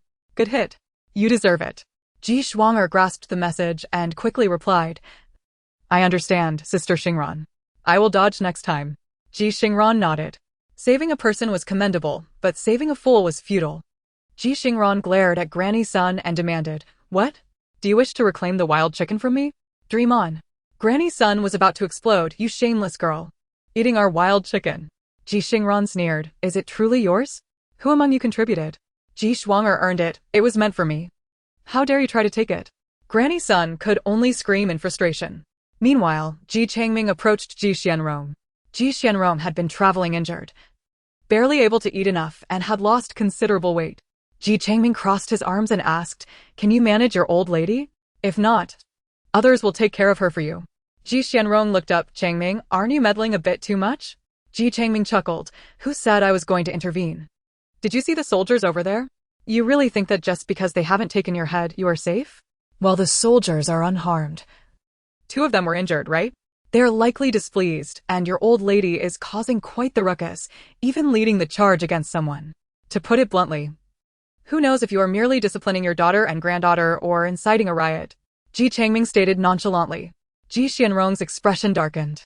While he was indifferent about Granny's son hitting Ji Xingran, after all, children grow up with a few hits, he was terrified of being misunderstood by the soldiers. No, there mustn't be any misunderstandings. If they were given even a slight excuse, they would be dealt with. Was it merely his imagination? Or were the soldiers actually glancing over in their direction? Ji Xingran's heart raced, and cold sweat broke out as he turned to stop Granny's son. Who is still making a fuss enough? Can't you just rest quietly? Granny's son's expression shifted, and she was about to shout again when Ji Xingran firmly restrained her. His gaze was fierce, as if he intended to devour her whole. Elderly lady's son dared not move. Only then did Ji Xingran return alongside her father, not forgetting to give him a thumbs up. The feeling of having her father as support was indeed wonderful. As night deepened, everyone settled down for rest. Yet, Ji Xingran remained wide awake. The hour had passed, and it was midnight when the system announced the task, detection of the host's lack of prior task training.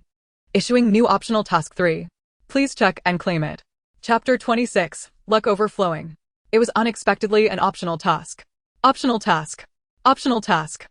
The thrill of it being an optional task sent Ji Xingran nearly leaping with joy. How splendid! She had always believed that the heavens would not leave her without a path. The system did not wish for her demise. Ji Xingran quickly checked her phone, which displayed 3 tasks. Optional Task 1. The host must master a new survival skill, completing a progress of 1010. Success. Reward of a tool package 1. Failure. No penalty. Optional Task 2. The host must independently find a new food source, obtaining a quantity of 1010. Success. Reward of a food package 1. Failure. No penalty. Optional Task 3. The host must identify and avoid a danger. Success. Reward of a random package. Failure. No penalty. Ji Xingran read through the tasks 3 times before confirming that all optional tasks bore no penalties for failure, which made her breathe a sigh of relief.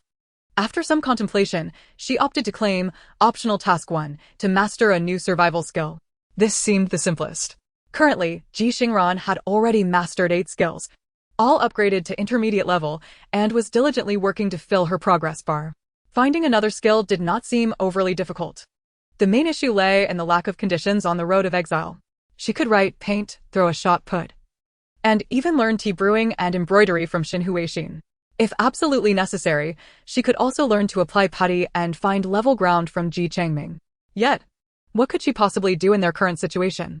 Ji Xingran felt a headache coming on. However, she could consult her parents for their opinions.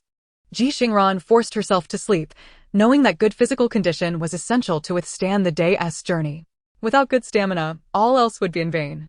However, just before drifting off, Ji Xingran had a vague feeling that she had forgotten something. But her mind was solely occupied with the optional tasks. What exactly had she forgotten?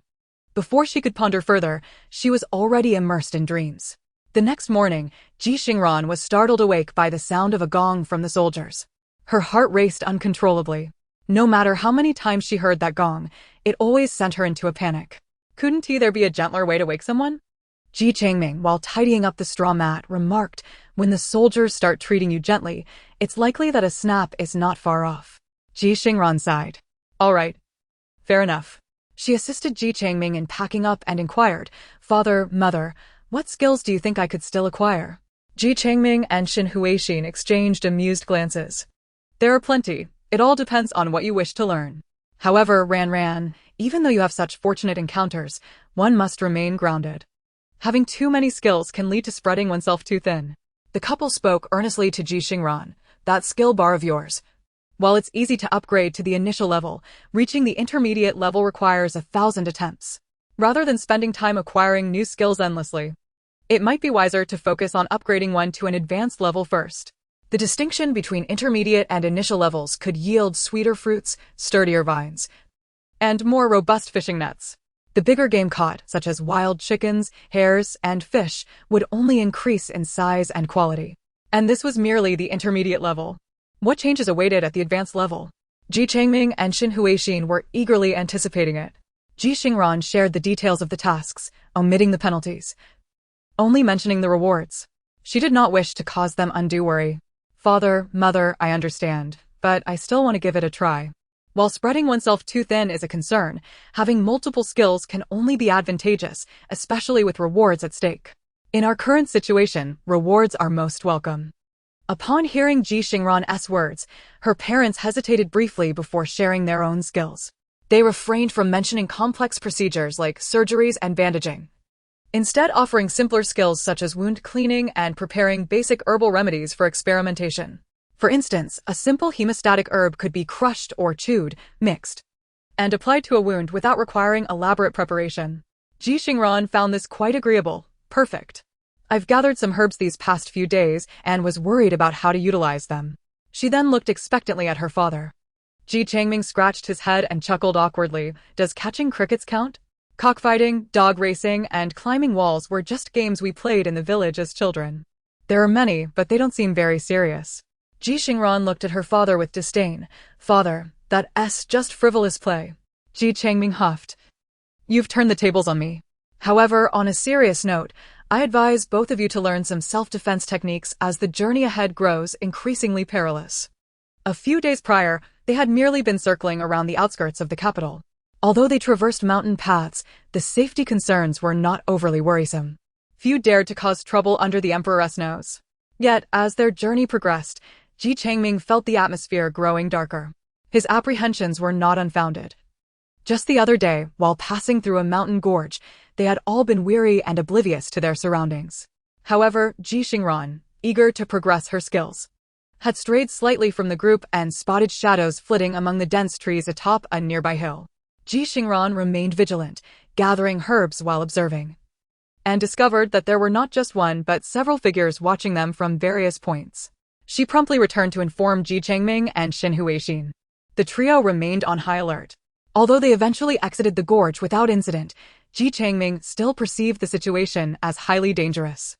They likely refrained from attacking because they viewed them as exiled prisoners, not resembling individuals of wealth or provisions, he reasoned.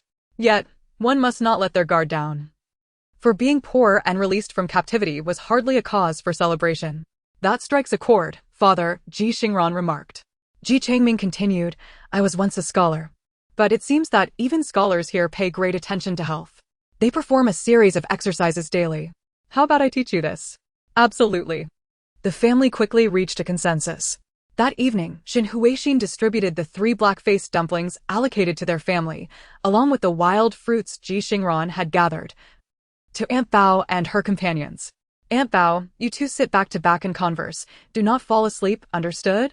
Including our family. We will take turns guarding throughout the night. Aunt Bao and her companions promptly assured, Madam, you should rest with the master and miss. We will keep a close watch. Xin Huixin shook her head, there's no need. With so many of us taking turns, it won't take long. She did not want her family to lose their vigilance, especially after Ji Xingran discovered those individuals. She concurred with Ji Changming's assertion that escaping a calamity due to poverty was merely a stroke of luck, not a testament to strength. One must always maintain a sensitivity to danger. Xin Huixin was stationed here to keep watch, while Ji Changming busied himself with the wild chickens they had captured that day. In the meantime, Ji Xingran unexpectedly delighted in finding new food for Task 2 in the river, and in considerable quantities. Chapter 27 revealed that the reward for Task 2 was indeed this. Ji Xingran had initially come to the riverbank to fish. Although advancing her intermediate skills proved challenging, every little effort brought her closer to leveling up. While searching for suitable aquatic plants to cast her line, Ji Xingran suddenly recognized a particular plant. Oh? Isn't that water chestnut? Ji Xingran's excitement surged. Yes, it was the end of July, precisely the season for the ripening of water chestnuts. Although Task 1 remained incomplete, she fortuitously stumbled upon leads for Task 2, an incredible stroke of luck. Without delay, Ji Xingran used her handcrafted fishing rod to pull the cluster of aquatic plants closer. Lifting the leaves, she indeed discovered the hidden water chestnuts beneath. It was the prime season for these delectable treats, and they were impressively large. The plants were positioned somewhat far away, and just as Ji Xingran was about to reach out to grab them, she recalled the specifics of Task 2. She needed to discover and acquire 10 new food items. Instantly, she adopted a more cautious approach, refraining from hastily snatching the entire cluster with its leaves. If the system were to unjustly count this as just one new food item, it would be a significant setback. Ji Xingran extended her hand and plucked a single water chestnut. The system remained silent. Yet, Ji Xingran held her ground, clutching that water chestnut, waiting patiently. After a while, the system began its announcement. Congratulations, host, you have acquired new food item 1. Task progress, 110. It might have been Ji Xingran's imagination, but she felt that the normally mechanical and cold voice of the system today carried a hint of exasperation and resignation. Ji Xingran chuckled. Ah, how audacious, meticulous, and shameless she was. She had only picked one water chestnut instead of a handful. She boldly questioned whether this solitary water chestnut qualified as new food. After successfully registering progress for one item, Ji Xingran proceeded to harvest all the water chestnuts from that cluster. Gratefully, she continued to gather them until the 7th one. When someone nearby exclaimed, "There are water chestnuts here," Ji Xingran was uncertain whether to commend this person's navet or chastise their lack of foresight. Regardless, the next moment, dozens of people leapt into the water like dumplings, diving in to collect water chestnuts. Ji Xingran hurriedly gathered the remaining water chestnuts from her cluster, totaling 14. She didn't dare pause even when the system announced the completion of Task 2. She quickly maneuvered her fishing rod to pull in another cluster, obtaining 11 more. Grateful for the bountiful water chestnuts, Ji Xingran returned, joyfully cradling 25 in her clothing. Water chestnuts could be enjoyed both raw and cooked.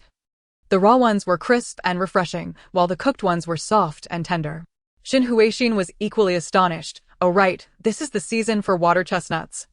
I've been so preoccupied with our journey. Ji Xingran, however, had no time for lengthy conversations and urgently handed the water chestnuts to Xin Huixin. Mother, I'm going to take a short nap. Xin Huixin assumed Ji Xingran was merely exhausted from the day's travels and quickly fashioned a grass mat into a pillow for her. Rest, my dear. Sleep by my side. Ji Xingran promptly lay down. However, she was not truly seeking sleep. She intended to check the rewards for Task 2.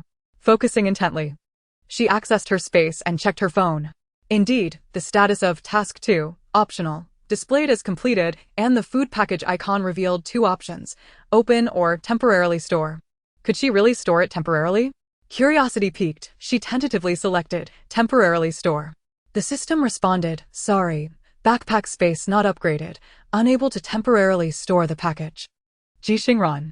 What frustrated her was not the inability to store it temporarily, but the revelation that she had never been able to store packages. Had the system merely toyed with her previously by pretending to offer her a choice? Ji Xingran gritted her teeth. I should never have listened to you. Yet, she was also intrigued. Could the backpack space be upgraded? How would one go about upgrading it? The system replied. Complete a mandatory task for a chance to obtain an upgrade item for backpack space. Ji Xingran's eyes brightened. How much can it be upgraded? Will there be spiritual springs? Can we cultivate land? The system replied, sorry, currently unable to answer. Please consult after upgrading. Ji Xingran, I knew it. Nonetheless, the knowledge that her space could be upgraded filled Ji Xingran with immense joy. With 3 backpacks among them, each holding only 40 liters. The capacity was neither vast nor minimal. Even though the space did not limit the shape of items, only their actual volume, it still allowed for minimal storage. Currently, their bags contained several pairs of spare straw sandals, clean grass mats for the day, and the topmost mat was the pristine one taken from their space. Additionally, she had stored some homemade weapons crafted by Ji Changming, such as wooden spikes, slingshots, and small wooden swords. Furthermore, Xin Huixin had selected some relatively clean and intact clothing for safekeeping. After all, no one could predict what conditions they would face on the Jingshe road. It was said that the journey was arduous, and those exiled were sent directly to the wasteland to cultivate the land and survive. Thus, these materials would prove to be vital resources, not something to be carelessly discarded just because they had been worn by others. Therefore, the news of the potential upgrade brought Ji Xingran uncontainable delight. As for the food package, there was no choice but to open it. Ji Xingran felt a mix of excitement and anxiety. What would it yield? Emotionally, she hoped for an abundance of items, the more delightful the better. Logically, however, she reasoned that the quantity couldn't be too vast, otherwise, her backpack would be unable to accommodate it. It also shouldn't be too distinctive. Strong flavors could easily attract attention. Ji Xingran discreetly rearranged the contents of her backpack to create space beneath her. Then, she selected to open the food package. Food package has been opened. Please choose a drop location. Ji Xingran was taken aback. Wasn't it supposed to open directly? Why did she need to choose a drop location? After some deliberation, she decided to drop it in the thicket at the edge of the woods, where few were present since everyone was occupied in the river gathering fish and water chestnuts. Drop successful. Please retrieve within 5 minutes or the food package will lose system protection and can be claimed by anyone. What? Ji Xingran jolted upright. Startling Xin Huixin, what are you doing, child? Ji Xingran urgently replied, Mother, the task for gathering food is complete, and the system rewarded me with a food package. It's nearby. Xin Huixin hurriedly said, wait a moment, let me tidy up and accompany you. Ji Xingran, in a state of urgency, replied, no. I can go by myself. I'm afraid someone will discover us if I delay. Without waiting for Xin Huixin to respond further, she hastily darted towards the woods in search of her belongings. Goodness, was that merely a 5-minute system protection? Had she known, she would have hidden it further away, and in a more concealed manner. There were simply too many people by the riverbank. A mere 5 minutes might not suffice for her search. Ji Xingran plunged into the woods, cautiously beginning her search from the outer bushes. 1 clump, 2 clumps, 3 clumps. Yet, nothing was found. A sense of urgency began to envelop Ji Xingran. Just as the 5 minutes were nearing completion, She suddenly caught sight of a glimmering white object nestled within a nearby thicket. Slowly, she crouched down.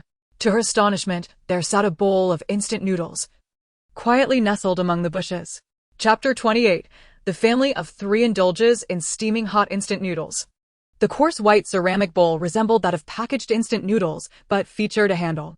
Inside, the noodles glimmered golden, the broth exuded a rich sheen, complemented by a fried egg, a couple of tender greens, and several slices of ham.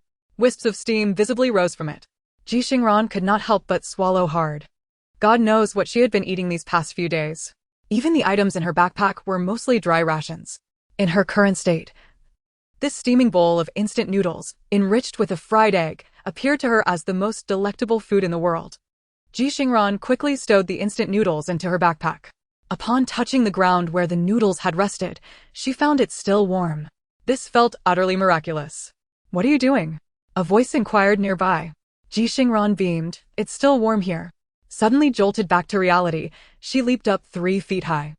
Xin Huixin gazed at Ji Xingran in disbelief, then glanced at the ground Ji Xingran was touching. This child, crouching on the ground, claiming it was warm. Xin Huixin was taken aback. Ran, although you've regressed a few years, you're still 15 years old.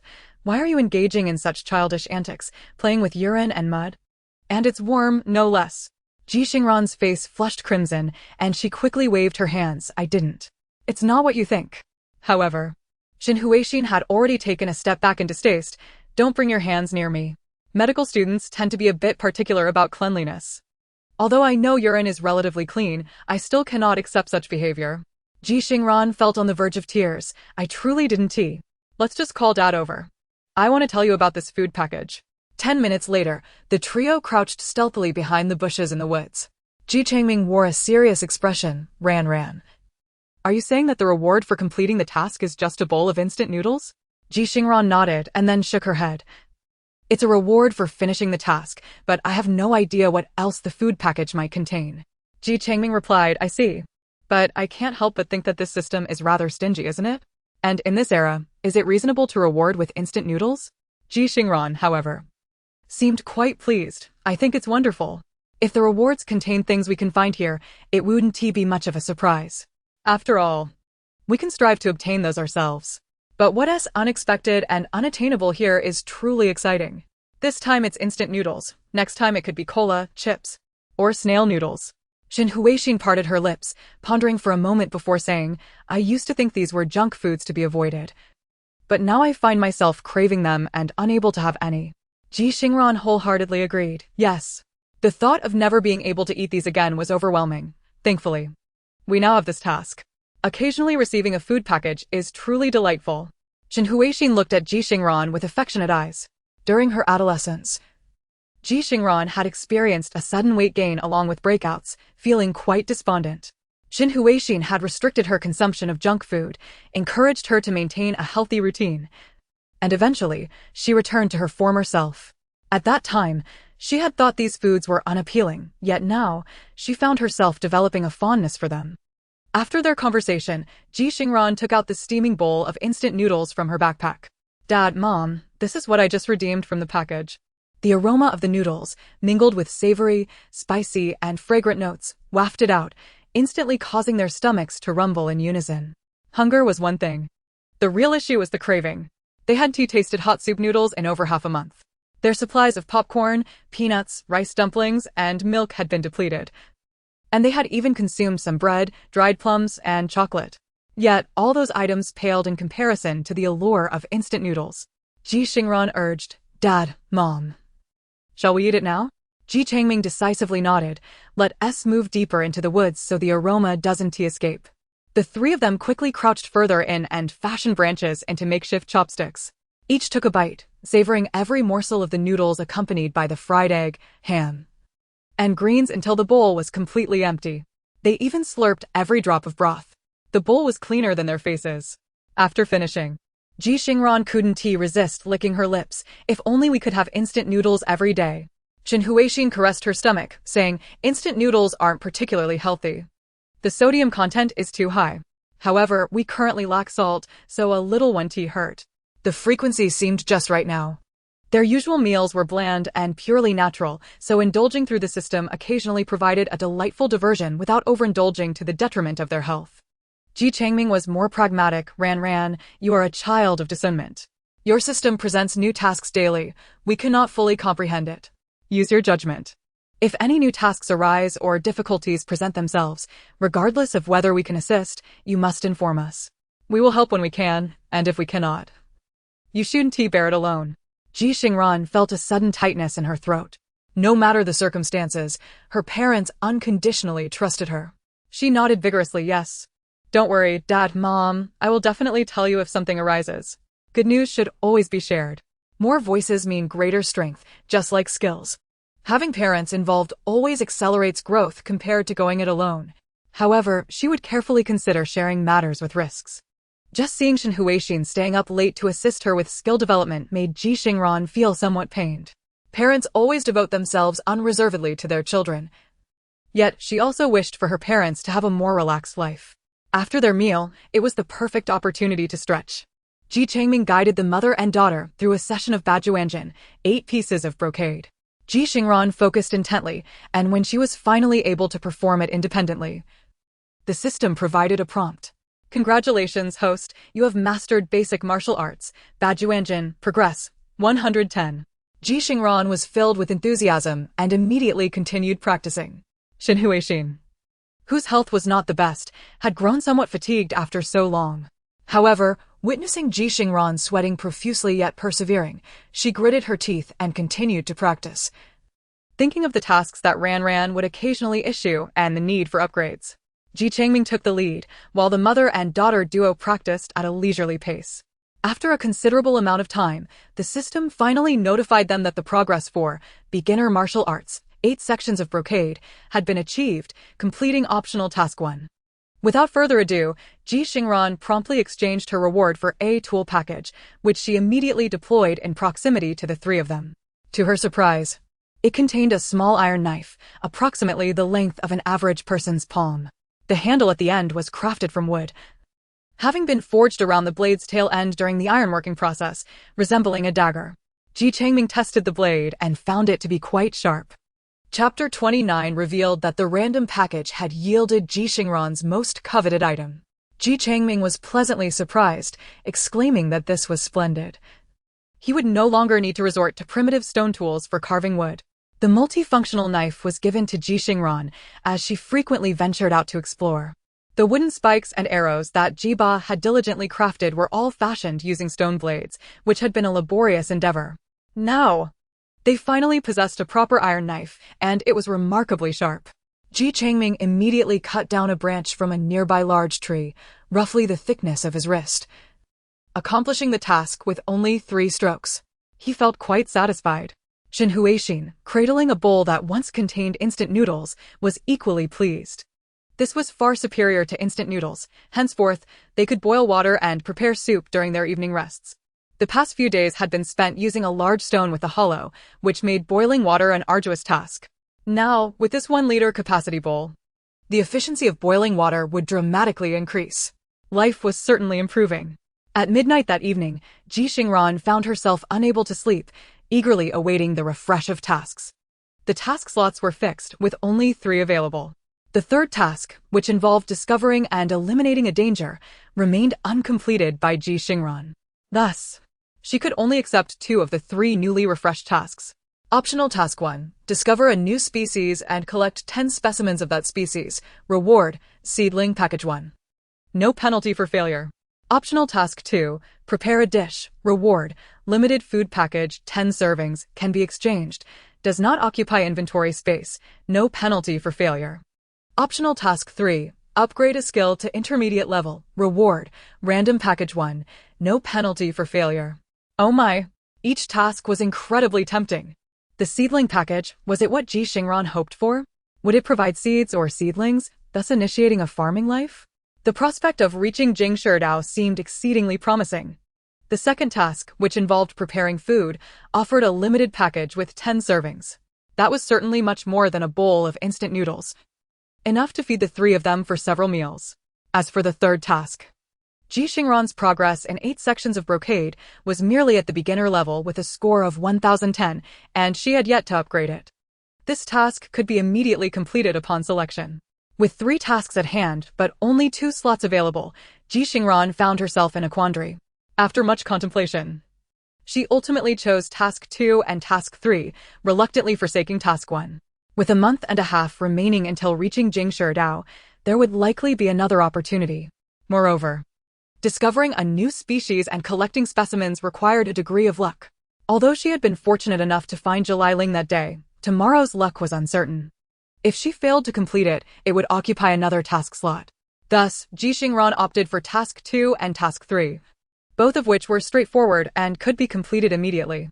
Upon making her selections, Ji Xingran's task slots transformed into Task 1, prepare a dish. Task 2, upgrade a skill to intermediate level.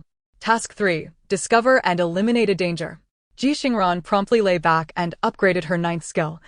Beginner martial arts, 8 sections of brocade, to intermediate martial arts, 8 sections of brocade, progress, 01000.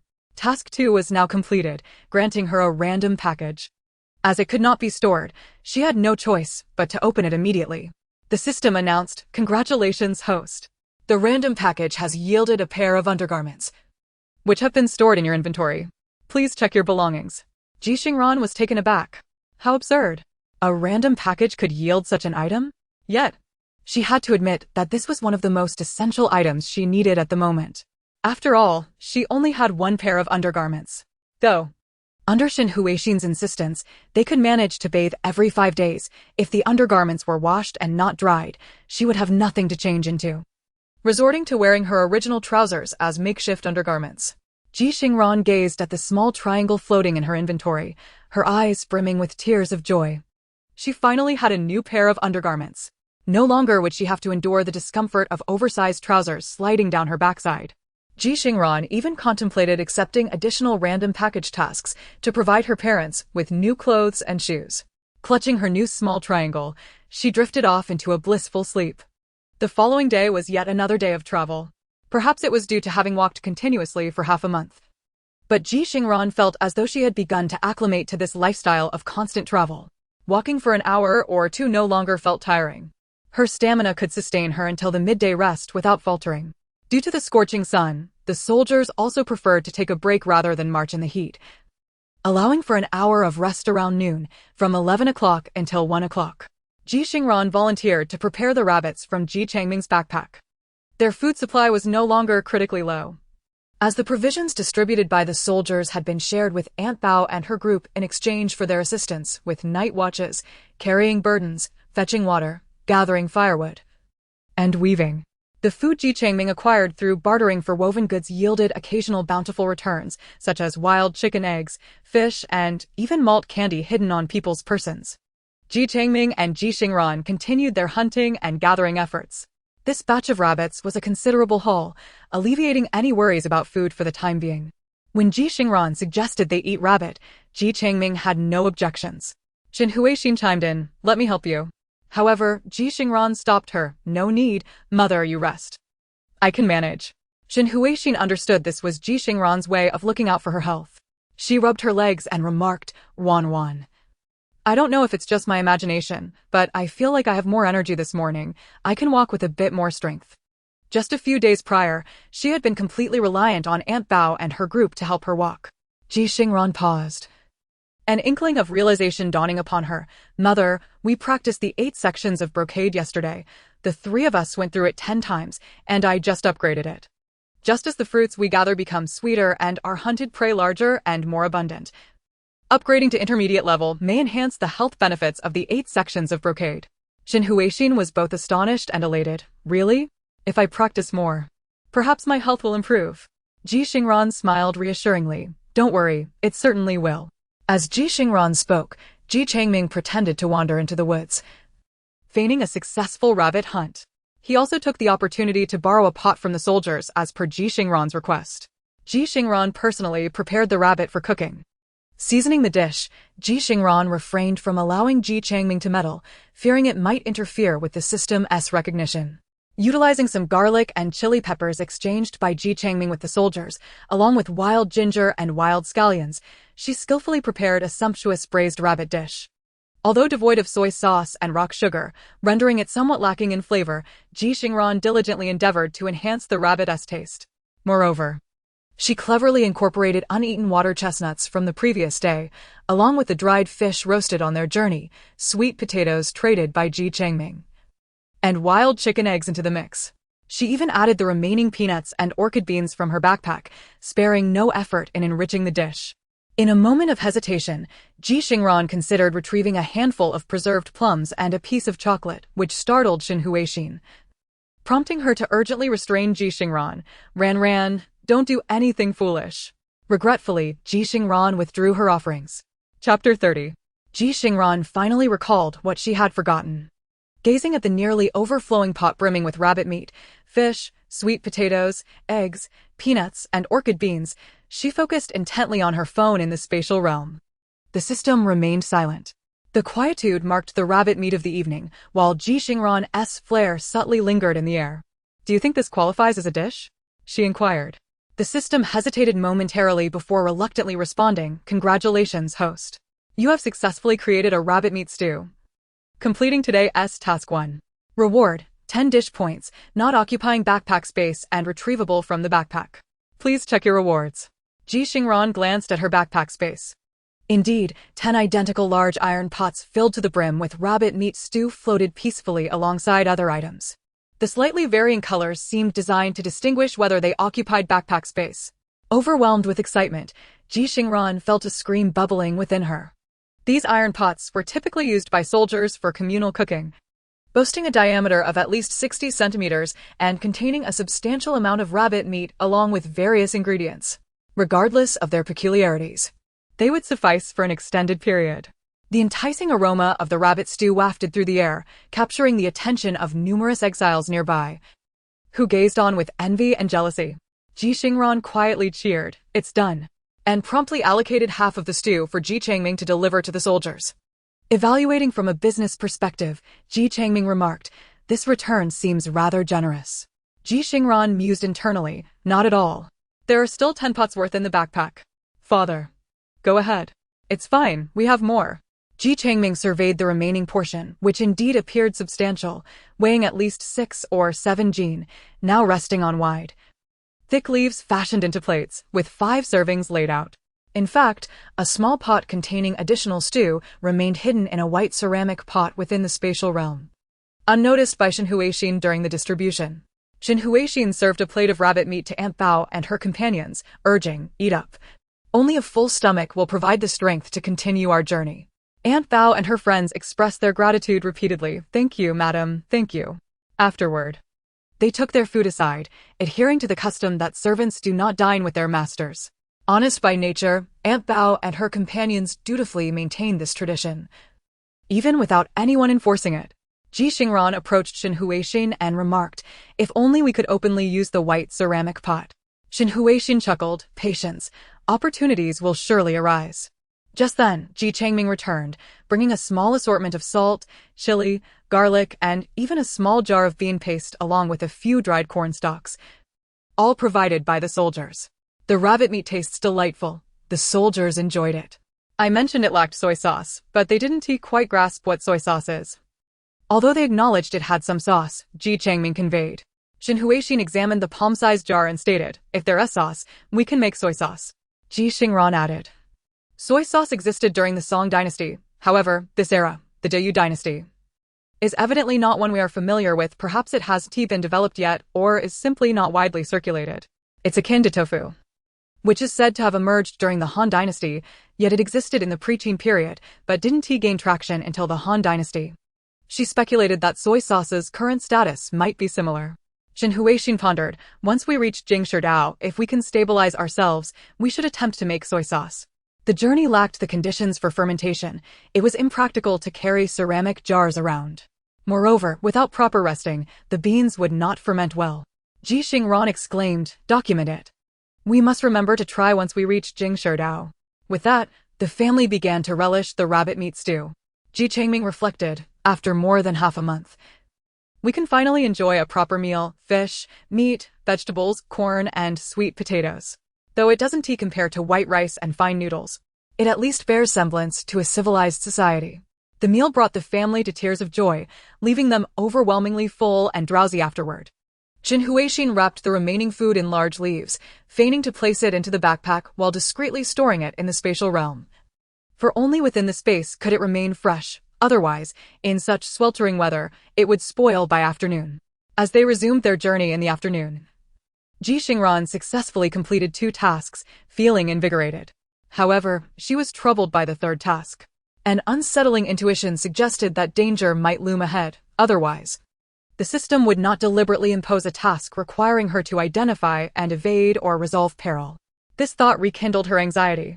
She recalled the unsettling experience from the mountain gorge they had passed a few days prior. Despite observing the exiles all day, she found no significant changes. The group remained lethargic, their expressions vacant, dragging their feet. Even the children had ceased crying, too exhausted to make a sound. In that moment, Ji Xingran realized that although the past month had been arduous for their family of 3, they were still equipped with life-sustaining resources and the spatial realm. Despite occasional worries about how to survive in this unfamiliar world, they had never feared starvation or exhaustion. They possessed a sense of security. Their familial ties were not particularly strong, and thus, the downfall of their clan did not evoke profound sorrow. Yet, for the other exiles, the situation was vastly different. Many among them had been born into the illustrious Ji family, living lives of luxury and comfort, never having known hardship. Now, their lives had been irrevocably altered. The constraints of their era left them with fewer resources and insights than Ji Xingran's family. Being exiled to the fringes truly felt like a dead end. A sudden chill of foreboding washed over Ji Xingran. Would these individuals' fates one day intertwine with hers? In such times, life and death hung in the balance at the whim of the powerful. They had become pariahs, regarded as less than slaves. On the journey of exile, there existed only soldiers and prisoners. Once they reached Jingshidao, she feared their identities would make survival exceedingly difficult. Contemplating this, Ji Xingran remained troubled until nightfall. Though the individual lay down, their mind remained in a state of contemplation. How could one ensure that a family does not fall victim to the oppressive forces of feudal power? Just as this thought lingered, the clock struck midnight. Ji Xingran routinely collected her survival points. Watching the figure marking her survival points leap from 113 to 114, she suddenly recalled the elusive matter that had been nagging at her for days. Oh heavens! She had amassed over 100 survival points. She could finally unlock additional functionalities on her phone. In the past couple of days, she had been so absorbed in thoughts of tasks and rewards that she had completely overlooked this. Ji Xingran pounded the ground in regret. Hastily, she opened her phone. To her dismay, the battery was down to a mere 11. It would need charging by tomorrow. However, being the frugal person she was, Ji Xingran would undoubtedly wait until the battery reached a precarious 3 before recharging. Any lower, and she feared her phone might crash, so 35 was her optimal safety threshold. Ji Xingran meticulously examined the app icons on her phone. In truth, the system's built-in icons were relatively inexpensive, while the chaotic array of miscellaneous apps sported exorbitant price tags in the tens or even hundreds of thousands. It was evident they were designed to deter her from unlocking them. For the time being, she set those aside. With her current 114 survival points, she could unlock the camera 10 and the calendar 100 functionalities. The orange app priced at 1,000 remained out of her reach. Ji Xingran gazed at the camera for a considerable time, but ultimately deemed it unworthy of using her precious survival points at this early stage. She resolved to unlock the calendar feature. The orange app was undoubtedly for shopping. If the calendar function was as she suspected, it could yield great rewards. Chapter 31. Today is favorable for expenditure. Ji Xingran spent 100 survival points to activate the calendar function. With the system's announcement, the calendar icon transformed back into vibrant color. Upon entering, Ji Xingran was filled with elation. She had made the right bet. She had reasoned that even the functionalities costing a few survival points were immensely useful, so surely this 100 wouldn't lead her astray. The age-old adage, "You get what you pay for," held true. As long as there was value to be gained, it was a profit. Ji Xingran excitedly examined the auspicious indicators displayed beneath the calendar. She flipped back to yesterday's records to gauge its accuracy. Today is favorable, gatherings. Today is inauspicious, disturbing the ground.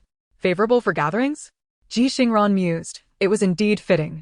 She had prepared such a grand feast, was it not a gathering? Thus, they received a plethora of goods in return from the officials, along with a large iron pot as a bonus. What extraordinary fortune! Inauspicious for disturbing the ground? Was it referring to her father, Ji Dad, wanting to construct a bathing area, only to injure his hand while attempting to drive in wooden stakes, leading to the abandonment of the project? Ji Xingran gasped in surprise at the accuracy. She suddenly realized that if she had intervened to stop her father from hammering the stakes, would that have counted as a discovery of danger, thus averting it? Alas, there was no way to verify it now, and her father had endured unnecessary pain. Feeling the formidable power of the calendar function, Ji Xingran swiftly flipped to today's entry. Today is favorable, expenditure. Today is inauspicious, setting up the bed. Ji Xingran furrowed her brow in contemplation. The inauspicious warning about setting up the bed was understandable. They were constantly on the move and could hardly settle down for a proper night's sleep. She interpreted this as a reminder to remain vigilant while resting at night. However, what did it mean to be favorable for expenditure? Ji Xingran was perplexed. It is commonly said that wealth should not be flaunted. Throughout their arduous journey, her family had adhered to this principle with utmost caution. Aside from occasionally offering a small portion of their catch to maintain good relations with the officials, they had only shared some provisions with Aunt Bao and the others. This was for the sake of long-term benefits and to cultivate present allies. After all, with only a couple dozen bundles of straw mats and 2 baskets of straw sandals, along with the items exchanged for them, they could not rely solely on the Ji family for sustenance. Ji Xingran pondered throughout the night but could not conceive how they were to display their wealth or why they should do so. She would have to wait until dawn to consult her parents. A new day dawned. After activating the calendar function, Ji Xingran's survival points dwindled from 114 to 14. Before setting out in the morning, the family shared a meal of leftover rabbit stew from the previous night. Naturally, they did not eat the cold portions from the basket, but rather the warm food secretly preserved in their space. Ji Changming savored the succulent rabbit meat and corn. His spirits lifted. Previously, they would have driven to indulge in reservoir fish and free-range chicken, but none could compare to this authentic wild flavor. The wild rabbit meat was undeniably delectable. Shin Huixin shot Ji Changming a disapproving glance. Eating wild game is hardly commendable, for the sake of a single bite of flavor. One risks exposure to parasites and infectious diseases, does one not? Ji Changming chuckled, taking a bite of rabbit leg, responding, well, there's no choice now. It's all we have wild game, no poultry. Shin Huixin huffed, once we reach Jingshi Dao, you'd better raise some chickens properly. Ji Changming's countenance immediately fell. In his childhood, he was responsible for raising chickens and cutting pig feed. When he brought Ji Xingran back to the village, she had exclaimed, how fun. It's just like taking care of pets. But for Ji Changming, those were not fond memories. A single pig consumed a basketful of feed each day. For a child, that was an immense workload. Ji Changming felt deflated. The trio engaged in a round of Ba Duanjin before setting off. This time, Shin Huixin genuinely felt a difference. After practicing, her body felt significantly more comfortable, her limbs invigorated.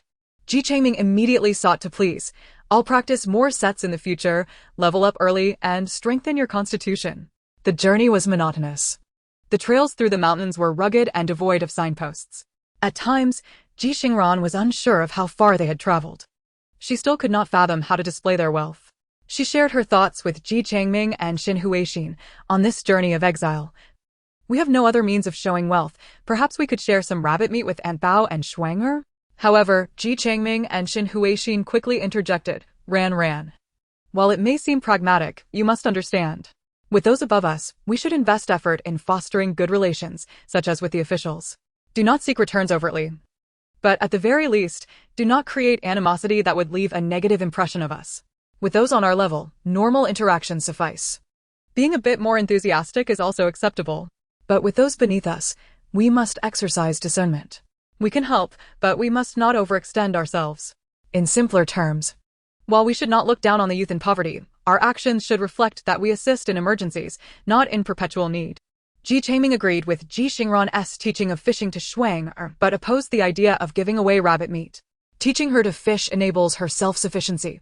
Regardless of whether she remembers you or not, you can rest easy knowing you've done a good deed. However, if you simply give her rabbit meat now, with over a month left on this journey and with our meals uncertain, it may seem generous to you, but to her, it could be a grave mistake. Xin Huixin had been married to Ji Changming for 20 years, and naturally, she understood the implications of his words. She addressed Ji Xingran saying, Ran.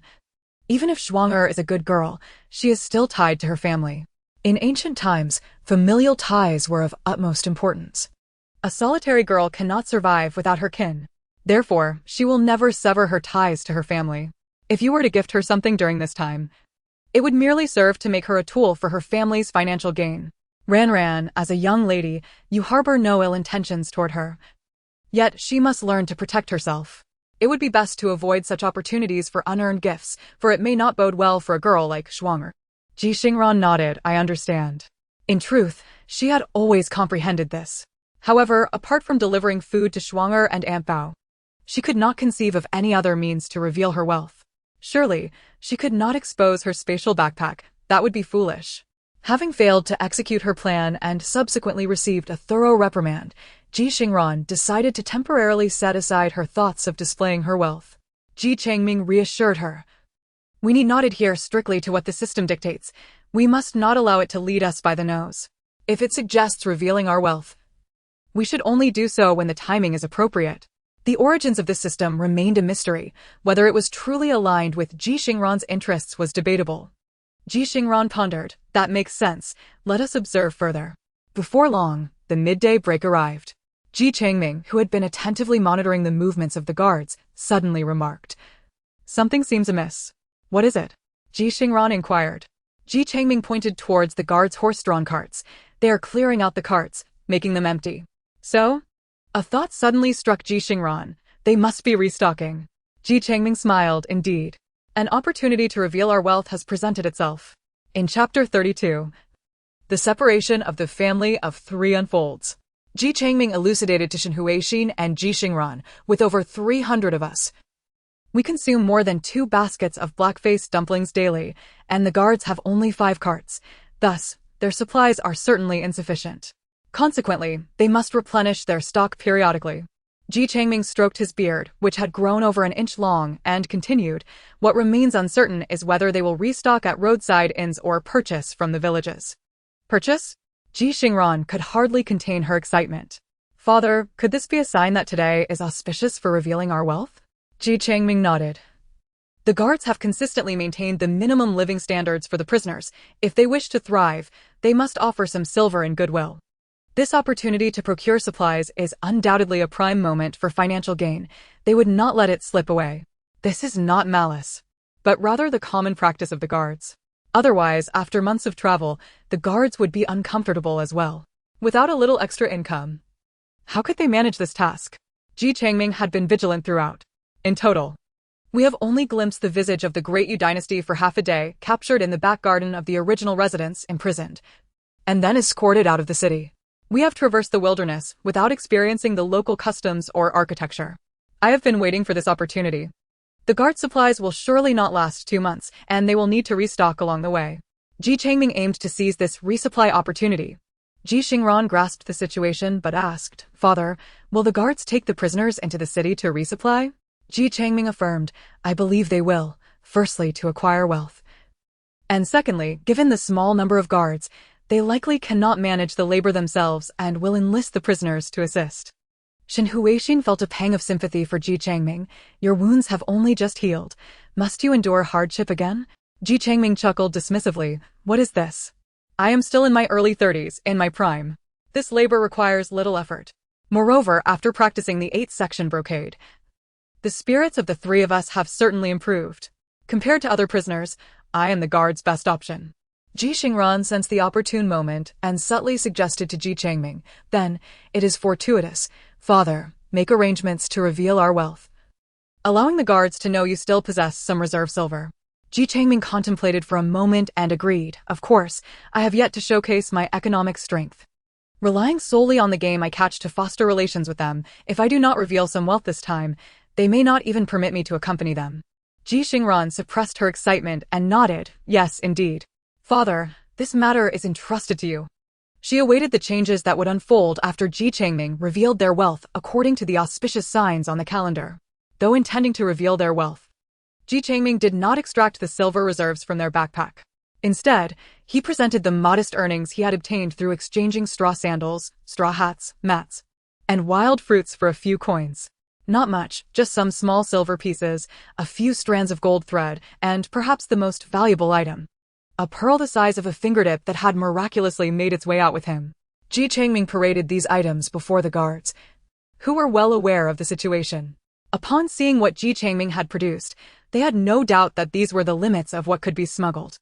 After Ji Changming surrendered the pearl, the guards acknowledged, "Very well, you may accompany us into the city tonight." Tonight? Ji Changming was taken aback. That means we are quite near the city. The guards, recognizing Ji Changming's keen understanding and decorum, were willing to share more information. Indeed. This afternoon we will temporarily depart the group, head into the city, procure supplies tomorrow, and return before sunset.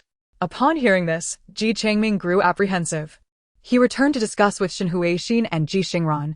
Perhaps we should refrain from going this time? Our family of three has never been apart. Ji Xingran exchanged glances with Shen Huixin, both harboring concerns. After a moment of contemplation, Shen Huixin spoke. "Minge, tell me honestly. Are you worried about the risks of going out, or are you more concerned for our safety?" Ji Changming was momentarily taken aback, realizing his wife had discerned his unease. "Primarily, I worry about you and Ran. I am a man, and we only have 4 individuals accompanying 2 guards, all are men. So we are unlikely to come to harm. However, the situation is different for the women left behind." Ji Changming feared for the safety of the mother and daughter. Shen Huixin smiled gently. "Minge, you have been protecting us for a long time.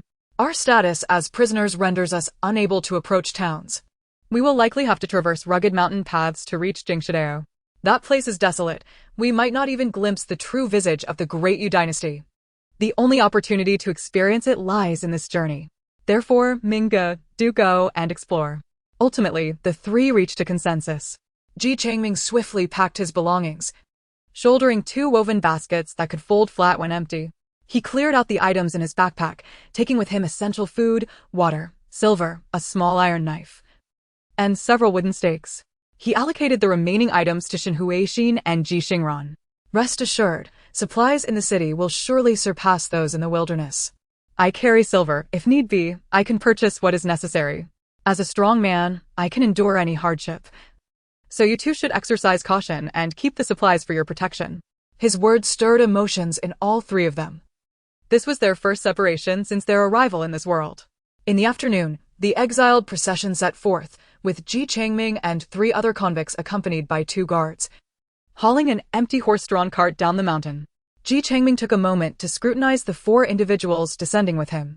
Among them was a rotund man with a fair complexion and a slight beard, rumored to be the fortunate nephew of the esteemed Ji Chancellor, likely in his early 40s. Over the course of their 2-week journey, he often managed to hitch a ride on the guard's cart, presumably due to either his substantial wealth or, more likely, the connections of relatives and friends who had made arrangements along the Jingshe Road, thus eliciting the guard's courteous demeanor towards him. The other 2 men resembled Ji Changming in circumstances. One of them was quite imposing, exuding a certain amiability. The final individual was a diminutive figure, possessing a somewhat shifty appearance, making it difficult to ascertain his age due to his emaciated and darkened visage.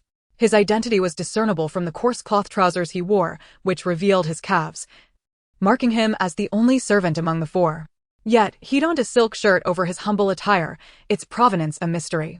Ji Changming mused that in the wake of their confiscation and exile, distinctions between masters and servants had become irrelevant. Those who were honest might still cling to their familial ties, recognizing their identities as they once did, while the less scrupulous, like this thin, dark fellow, might seize the opportunity to rise above their station. Ji Changming held no objections to such behavior. Were he not a lord himself? He too would have relied on this exile as a chance to reclaim his life and status.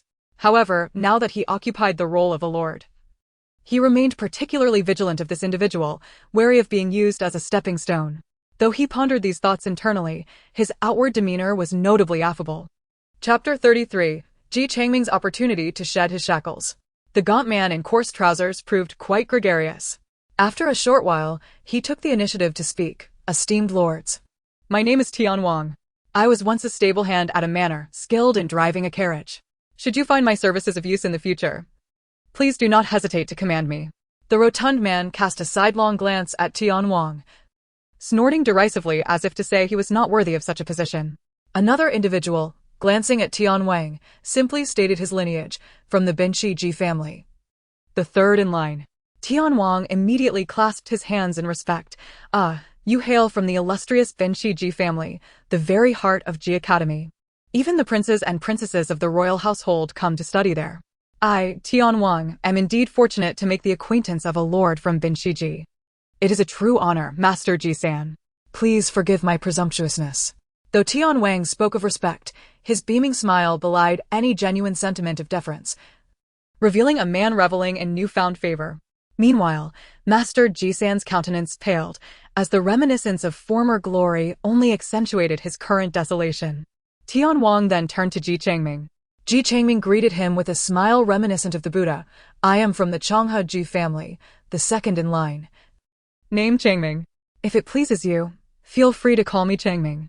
His words were directed at Tian Wang, the rotund man, and Master Ji-san alike, showing no favoritism nor disdain. Tian Wang fell silent. He was the kind of person who would mock those down on their luck if they maintained an air of superiority over the lower classes. Conversely, if he encountered someone particularly downtrodden due to their exile, he would seize the opportunity to exploit their vulnerability. Yet, with Ji Changming, he found himself at a loss. Did Ji Changming appear to be downtrodden? He did not seem so, despite his exile. He retained an air of dignity and did not appear to be suffering from hunger or despair. Did Ji Changming look down upon him? Not at all.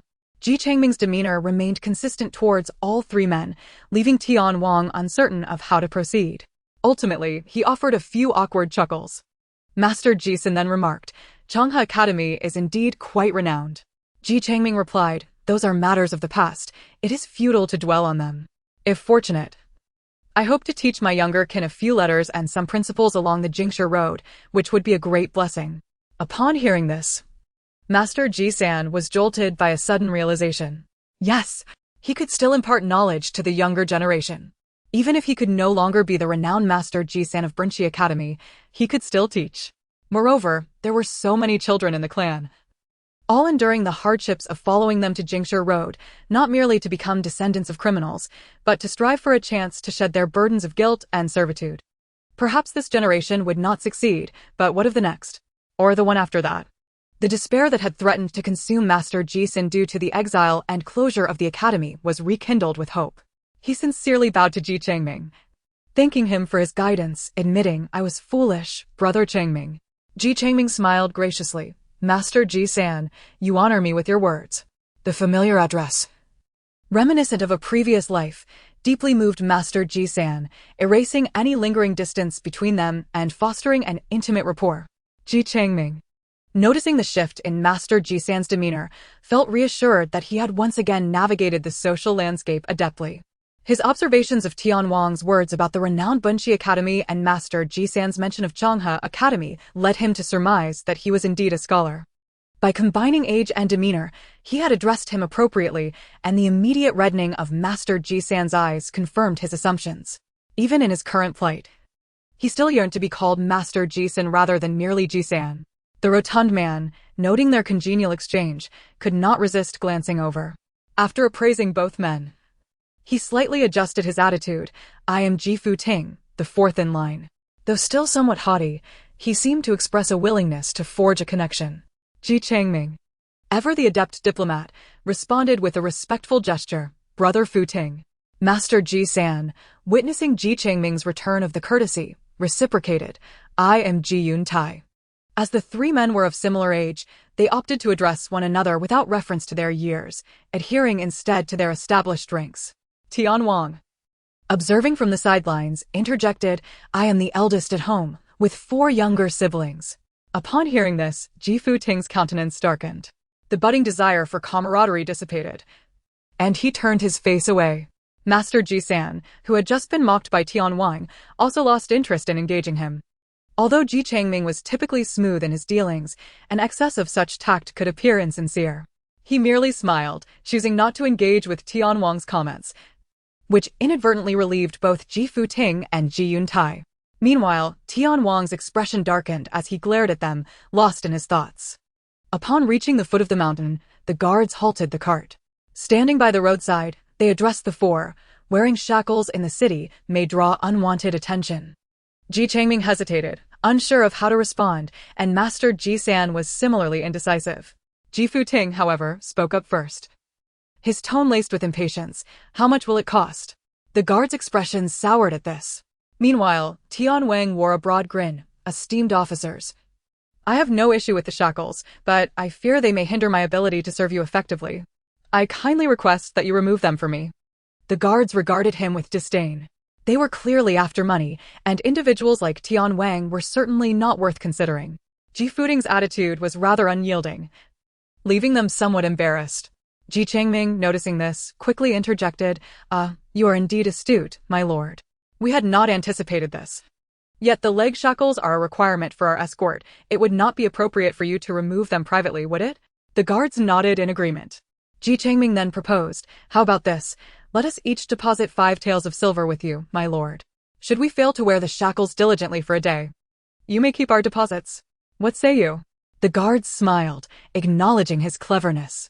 Upon hearing this, the others realized that the guards were amenable to the suggestion. They promptly began to rummage through their belongings for silver.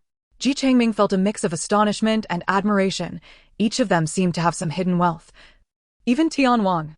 Ji Futing, being rather straightforward, impatiently suggested, Let us put it on account. I'll pay you at Jingsherdao. Ji Changming observed the guards' unperturbed expressions and surmised that this was not Ji Futing's first time employing such a tactic, confirming his suspicions that Ji Futing had connections in Jingsherdao. Ji Yuntai, on the other hand, produced a piece of gold leaf from his belt, which could cover 5 taels of silver. Ji Changming, too, began to search his own belt. Chapter 34. Entering the city for the first time. He had brought several pieces of gold leaf, but could not afford to be as reckless as Ji Yuntai in displaying them. Ultimately, he managed to extract the silver alongside Tian Wang, though his expression bore less agony. Previously, he had given a pearl to the guards in exchange for this opportunity. Now, he gathered some scattered silver and added 2 strands of gold thread, barely reaching the equivalent of 5 taels. As Tian Wang fumbled for silver, he inwardly cursed the guards. I've toiled to acquire this silver from those inept officials and their spouses, only to hand it over to you scoundrels. How duplicitous. Yet, despite his grievances, Tian Wang still produced the silver, demonstrating that 5 taels was indeed within his means. The moment Ji Changming removed the shackles, he felt as if he could barely walk, a sensation both exhilarating and liberating. Freed from the burden of over 10 pounds of iron, the group walked with a newfound spring in their step. After descending the mountain and traversing several more miles, they could faintly see houses dotting the landscape. Scattered dwellings extended all the way to the city walls. The guards produced travel passes, and the sentinels at the city gates scrutinized their identities before granting them passage. Ji Changming took note of the travel pass, which bore numerous distinct seals detailing names, places of origin, physical descriptions. And each individual was accompanied by 6 compatriots as a form of guarantee. The paper itself was intricately designed, affixed to a thin wooden plank and wrapped in cloth, indicating a level of craftsmanship.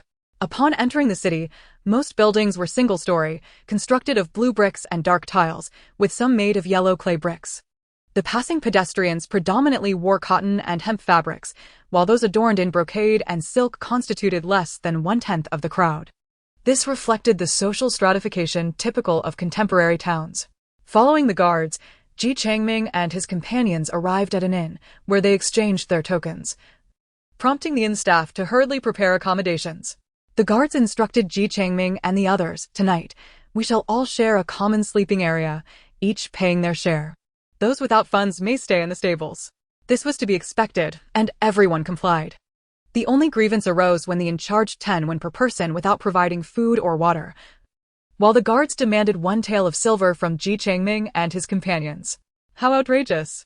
The inn and merchants clearly had a collusion, as the provisions were soon ready.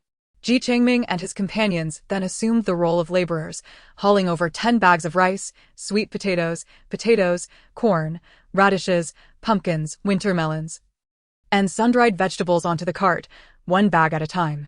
They also loaded half a lamb, 2 pig trotters, a sack of salted fish, and 2 jars of pickled vegetables. These comprised the guards' rations. On top of that, they placed several bags of black dough dumplings and black flatbreads, which were the prisoners' meals. The disparity in both quality and quantity was striking. Ji Xingran mused on the stark reality of their situation. After an exhausting bout of labor, they finally completed the task. Sweating profusely, Ji Xingran thought he could finally rest, only to find 2 guards standing with their arms crossed nearby.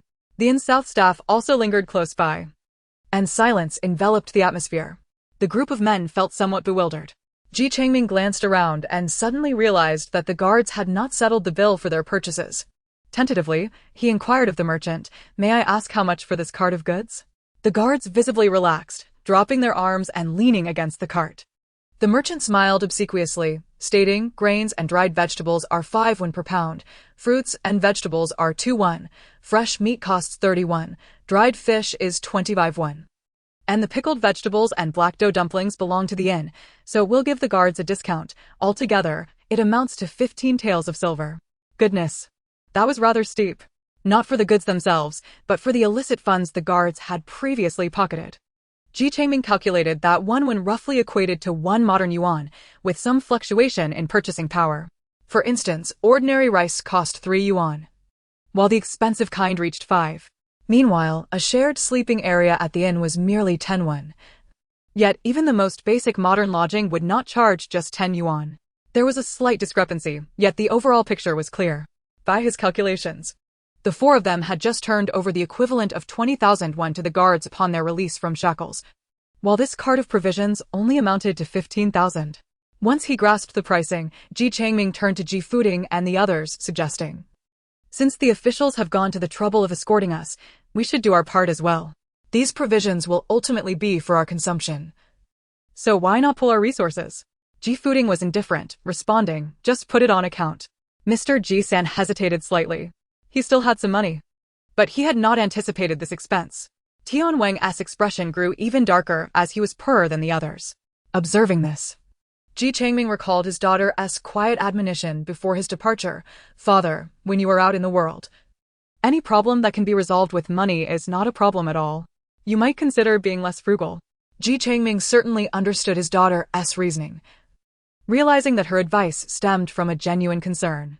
However, he was not entirely certain and thus scratched his head, allowing him to handle it as he saw fit. Having navigated the business world for over 20 years, Ji Xingran possessed a keen eye and quick wit. In mere moments, he reached a decision. Adopting a contemplative expression, he stated, "Very well, we are all in a bit of a bind while away from home. I happen to have some money for emergencies, so I will cover the expenses for a few of my brothers now, if that is agreeable." They all readily concurred. Ji Xingran remarked, "You cover it for now. Once we reach Jingshi Dao, your reward will be forthcoming." Ji Xingran smiled in acknowledgement. Mr. Jisan looked abashed, saying, "Brother Xingran, you are too kind. I will find a way to repay you in the future." Ji Xingran merely clasped his hands in a gesture of humility, responding with a smile, not taking it to heart. Individuals like Ji Yuntai, while not great scholars, were nonetheless renowned teachers with many disciples. They had not yet reached a dire situation, and connections would surely come into play. Only Tian Wang, as if he had stumbled upon a remarkable windfall, was brimming with excitement. He approached Ji Xingran, throwing an arm around his shoulder, exclaiming, "Brother Xingran, you truly are generous. Rest assured, should you ever find yourself in need of my assistance, do not hesitate to call upon me." While Tian Wang spoke with great enthusiasm, he conspicuously omitted any mention of repaying his debts. Ji Xingran and Ji Yuntai exchanged frowns, acutely aware that times had changed. Yet, they found it rather presumptuous for Tian Wang to refer to Xingran as brother, as that term of endearment was reserved for their own kin. The 2 men felt a twinge of discontent. Ji Xingran remained silent, straightening his posture, which caused the shorter Tian Wang to falter, his arm slipping off Xingran's shoulder. Feeling awkward, he withdrew his hand, realizing it was unbecoming for 2 grown men to engage in such camaraderie. In a display of affluence, Ji Xingran produced some gold leaves and silver coins from his person. He weighed and exchanged 15 taels of silver, allowing the merchant to take it. The innkeeper stood nearby, undoubtedly awaiting payment. Although the officials had suggested shared accommodations, Ji Xingran still inquired about the availability of private rooms. Eventually, they settled on a 5-person dormitory, which could accommodate 6 if squeezed together, thereby granting them a semblance of privacy. The total, including food and water, came to 401, a fair price. Ji Changming wholeheartedly agreed with Ji Xingran's assertion that problems solvable by silver were not problems at all. The mere prospect of enjoying a hot bath and a restful night's sleep for 401 was worth every coin. Despite this, he felt a twinge of anxiety about revealing his wealth, uncertain if it might lead to complications. Meanwhile, Ji Xingran, resting upon the mountain, could not shake her own worries, pondering whether her father had found an opportunity to display their wealth. As the clock approached midnight, both father and daughter were ensnared in their respective anxieties when the officials presented the auspicious yellow calendar entry for today is suitable for displaying wealth. Chapter 35. What kind of place is this? Ji Changming only received the news after dark. He had just finished bathing and consuming a simple meal provided by the inn. With nothing to occupy his time and unable to roam freely, he observed the inn's surroundings, noting nothing of particular interest. Just as he was preparing for bed, 2 officials unexpectedly summoned him outside and exchanged a few words. Ji Changming was utterly shocked to learn that the officials were inviting him to join them for drinks. Such a clever man, as he was momentarily taken aback. Could it be that the relationship between officials and prisoners was so amicable? The officials, their expressions somewhat displeased, retorted, "What is the matter? Are you unwilling?" Ji Changming cautiously inquired, "Am I the only one going?" The taller official snorted, "If it weren't for your commendable behavior today, we wouldn't bother offering you this opportunity." Behavior? Opportunity? Ji Changming suddenly understood that they intended for him to cover the expenses. It became clear that the officials sought to enjoy an outing for drinks without spending their own money. Having observed Ji Changming's decent conduct throughout their journey, they deemed him a suitable candidate, an unsuspecting fool with deep pockets. Ji Changming's heart raced. This was an excellent arrangement. He promptly nodded in agreement, stating, "It would be my honor to accompany 2 esteemed officials." Without further ado, the 2 officials secured the room's doors and windows with iron chains, leaving Ji Changming feeling a mix of trepidation and exhilaration as he followed them. Upon arriving at a rather conspicuous 2.5-story establishment in the small town, his complexion shifted through shades of green, red, and white as if caught in a strobe light. He had assumed they were merely going out for drinks. This unexpected venture into a brothel was beyond his wildest imaginings. Before he could gather his thoughts, the 2 officials had already stepped inside and turned to glare at him, commanding, "Stay close. The city gates will close at night. Do not entertain thoughts of escape." Ji Changming thought to himself, "I truly had no such intentions. If anything, I'm contemplating how to flee from this garish establishment." The officials, familiar with the routine, exchanged a few words with the staff and procured 4 women before entering a room. Ji Changming felt a wave of anxiety wash over him. Although he had encountered such situations in the business world, he held steadfastly to his values. His heart and body belonged solely to his wife, Xin Huixin. In times of poverty, no one had offered him such indulgences, and now that he could afford to, he had no desire for such fleeting encounters. Ji Changming refrained from entering and rummaged through his belongings, finally producing a remaining gold leaf and a pair of silver earrings. "Esteemed officials, I truly cannot indulge in such pleasures. Allow me to treat you to today's drinks. And perhaps you might vouch for me while I procure some supplies to sustain us on our journey?" His words carried an implicit message. Should they treat him well today, he would reciprocate in the future. The officials exchanged glances at the gold leaf, remaining silent yet nodding in agreement. "We will return to the inn in 2 hours," one of the officials stated. A wave of relief washed over Ji Changming as he hurriedly handed over the gold leaf and silver earrings. Time was of the essence, and he was grateful that while the town's gates closed at sunset, there was no curfew. A few shops remained open, selling wontons, lamb soup, and pancakes. Ji Changming quickly sought out a relatively clean wonton stall and ordered 3 bowls of chicken broth wontons. The vendor glanced at him and kindly cautioned, "Our wontons are quite generous in portion. Given your stature, 1 large bowl should suffice." "Oh, is that so?" Ji Changming pondered and replied, "Then I shall have 3 large bowls." He knew that Ran could eat just as much. He planned to enjoy 1 bowl himself and bring the other 2 back for her and her mother. The vendor was taken aback. Does this customer not understand what I'm saying? Meanwhile, Ji Changming was already reaching for his money, inquiring, for 3 bowls of wontons, including the bowls. "How much is that?" The vendor, stunned, replied, "The large bowls are 8 won each, and including the bowls, it comes to 10 won. Ji Xingran produced a fragment of silver, approximately the size of a fingernail, estimating it to be worth around 2 taels. Typically, such small pieces of silver would exchange for between 800 to 900 when due to quality issues. 2 taels should equate to about 170 or 80 won. The vendor hastily interjected, "Sir, I only just opened for business today. And I have only a few dozen won to give as change. Please see." Ji Xingran responded, "No need for change. Keep some for your troubles. And with the remainder, procure some pancakes, fried dough, steamed buns, or noodles, including the bowls." He did not scrutinize the prices or quantities, relying instead on the vendor's integrity. After all, he had only 2 hours and needed to gather information about the Great Yu dynasty. Furthermore, it was customary to offer a little incentive when requesting a service. Otherwise, why would anyone willingly comply? As anticipated, the vendor's eyes lit up at the prospect of earning a profit, especially one that was legitimate. Hastily assuring, "Dear guest, rest assured, this street is filled with my acquaintances. When I purchase items, they will certainly offer me discounts. I would never put you in a difficult position." With that, he entrusted the task of preparing the boiled wontons to his wife, while he took a small silver coin and dashed away. The steaming chicken soup wontons soon arrived, their aroma wafting enticingly through the air. The vendor's skills were commendable, and the wontons were indeed plump, filled predominantly with shepherd's purse and only a modest amount of meat. However, the chicken broth was rich and fragrant, adorned with a layer of golden oil floating atop. When Ji Xingran, a robust man, took a sip of the piping hot soup, he nearly shed tears. It had truly been far too long since he had savored something so delightful. The vendor was remarkably swift.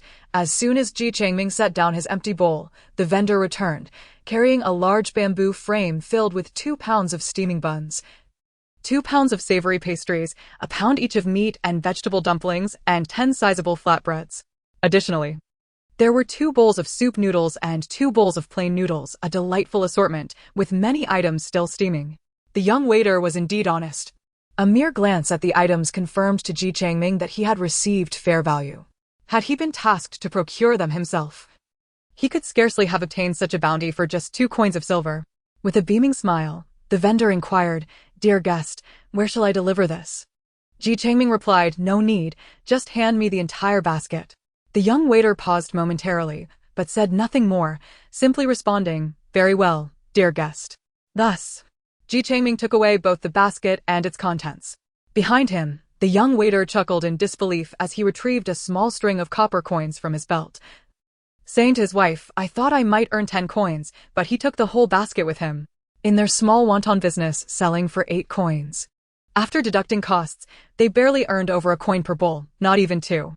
If labor was accounted for, it was hardly profit, merely laborious earnings. Thus, the vendor valued those 10 coins greatly. Yet, he had not anticipated that Ji Xingran would also take the bamboo frame, which he had borrowed from the bun vendor. That alone was worth over 10 coins. Feeling a twinge of sorrow, the vendor self-deprecatingly remarked, well, there are no free lunches in this world." Just as he finished speaking, his wife, who was tidying up the table, exclaimed, "Darling, come look at this." "What is it?" The vendor rushed over to see the table spotless, save for a small silver coin nestled beneath the chopstick holder. It amounted to 2 coins.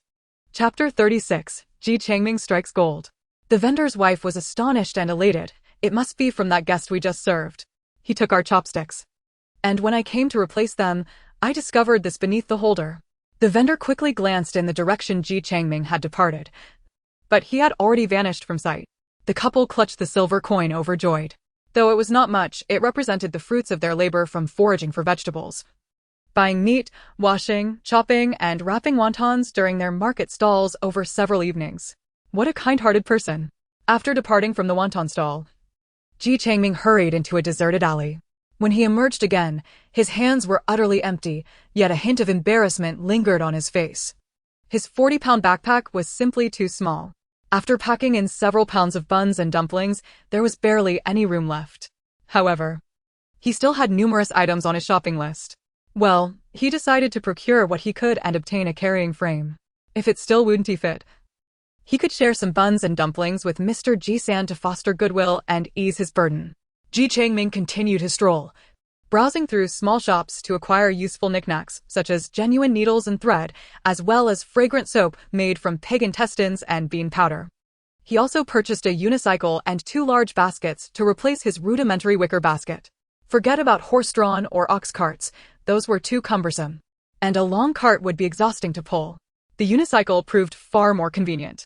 Although it had but a single wheel, a wooden leg connected the 2 handles, allowing it to stand upright when stopped, ensuring nothing would spill. Ji Xingran mused that while larger items might attract the attention of officials, this small unicycle would surely be overlooked. He also acquired an iron pot and 2 ceramic jars, 1 large and 1 small. Iron goods were not cheap. And given that the unicycle was somewhat of a larger item, Ji Xingran deftly exchanged a piece of gold leaf here, receiving back several pieces of silver and a handful of copper coins. The best purchase, however, was a water pouch made from cowhide and pig bladders. Ji Xingran had no qualms about this purchase. The ability to conserve energy and drink water discreetly stored within space was invaluable. Moreover, the ancient technique for crafting such pouches was quite advanced, leaving no trace or odor. He bought 30 of them at 150 coins each, totaling 4.5 taels of silver. Previously, they had only managed to trade a bamboo tube for water with a longworker in the exiled convoy. However, the bamboo tube was rigid and heavy, with a lid that did not seal properly, requiring it to be kept upright to hold water, quite inconvenient for transport. Now, with the water pouches, he could simply stuff a cork inside and toss it into the basket. This was a coveted item among the exiled convoy, more precious than food. While sustenance could be obtained from the mountains, forests, and rivers, water was a rare commodity. Not every campsite would have a river nearby, and often, even if there was a river, suitable containers for water were lacking.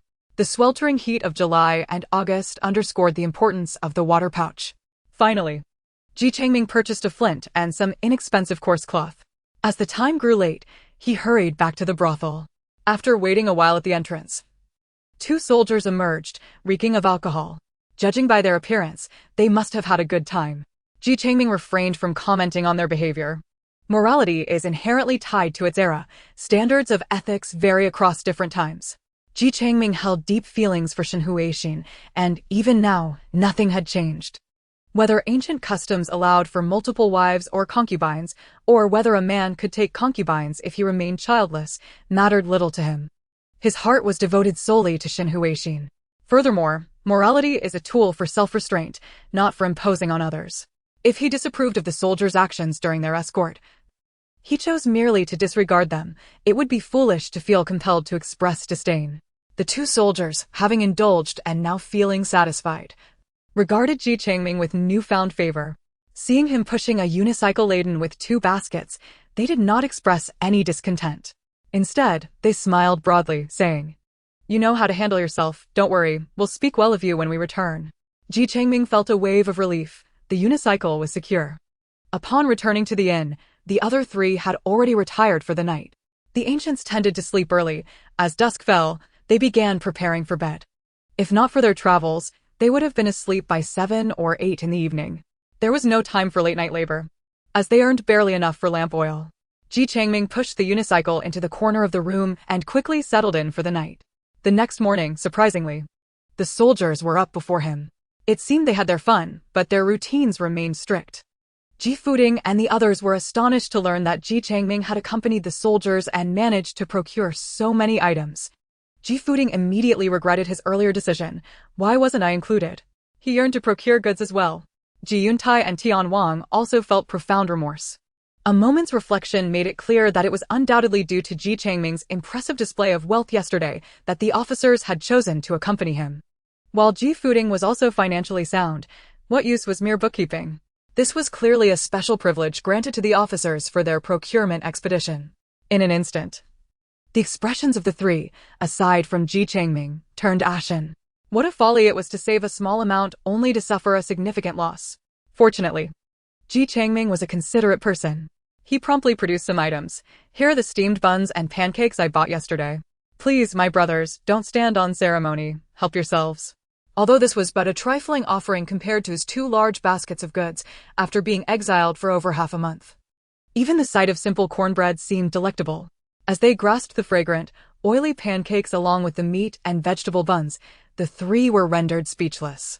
Ji Xingran began to devour the food heartily, lamenting, if only they were fresh out of the oven. Hot buns are truly delightful. Ji Yuntai cautiously tore off a piece of the oily pancake, wrapping the remainder in oiled paper. He too had family and friends in exile. Unlike Ji Xingran, he lacked the wealth to procure a substantial amount of food from the officers, so he wished to save the buns and pancakes to share with his family. Tian Wang, however, did not partake at all. He was consumed by jealousy, thinking Ji Xingran bought 2 baskets of goods. Upon returning, he can easily demand a high price and profit immensely from it. How fortunate he is. It was infuriating to him that he had been born into a lesser station, unable to hide away silver to bribe the officers even after his family's downfall. If only he possessed such cunning. Alas, lacking capital meant he could not reap such rewards. Ji Xingran pushed the unicycle forward, trailing behind the officers, fully aware of Tian Wang's scrutiny. Even without hearing his thoughts, he could surmise their essence. Ji Xingran mused. Do you think business merely involves the cost of materials? Every ounce of social connection and relationship is worth its weight in gold.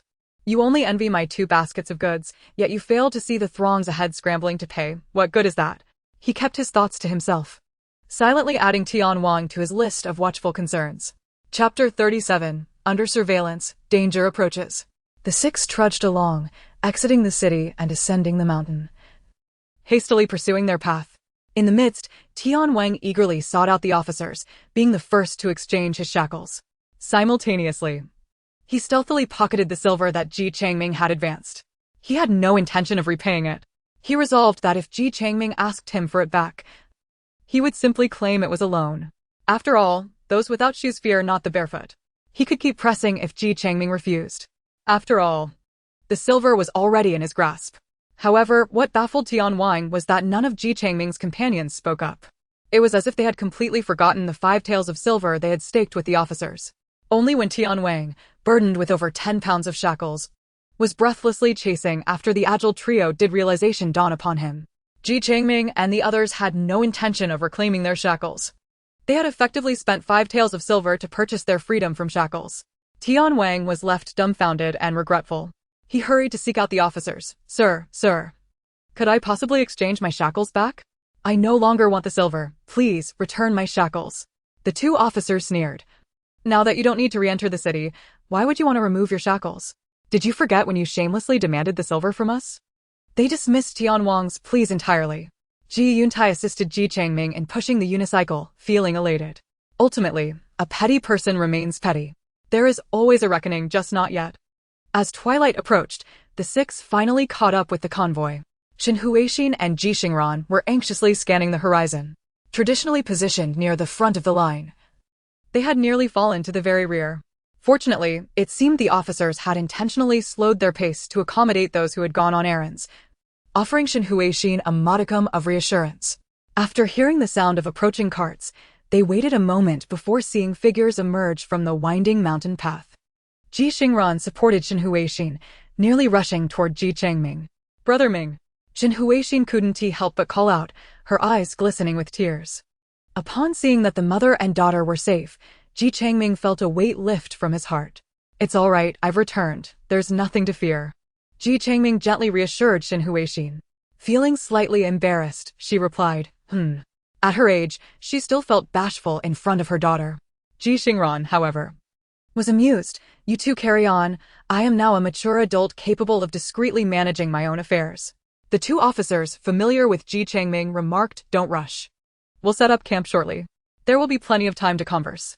With that, the officers rang a bell, announcing that they would camp at the forest's edge. Ji Xingran decisively chose a spot nearest to the officers. His unicycle, laden with 2 tightly covered baskets, was now the most radiant treasure among the group. Others' gazes seemed to yearn to pierce through those baskets to see their contents. Ji Xingran cleverly positioned the unicycle behind a substantial tree to shield it from prying eyes, instructing Ani Bao and the others to remain vigilant a bit further away, guarding against any unexpected intrusions. Only then did he share his experiences of descending the mountain with Ji Xingran and her mother. This era wasn't so backward. It was normal for ordinary folk to be impoverished, but the cities still brimmed with extravagance and opulence. Ji Xingran spoke with fervor, embodying a shrewd, smiling fox in the eyes of outsiders, yet revealing a simple, earnest demeanor before his wife and daughter. As Ji Changming animatedly recounted his tales, Shen Huixin's discerning gaze fell upon him. Extravagance and opulence? Suddenly, Ji Changming jolted, realizing he had misspoken. I didn't go. Truly, once the officers entered, I went to buy goods. Huixin, you must believe me. For me, it was imperative to seize the time to understand the necessities of survival. I would never engage in such foolishness. Ji Changming, fraught with urgency, grasped Shen Huixin's arm, pleading for her faith. Shen Huixin knew in her heart that Ji Changming would not act in such a manner, yet she felt the need to admonish him. Thus, she maintained her stern demeanor.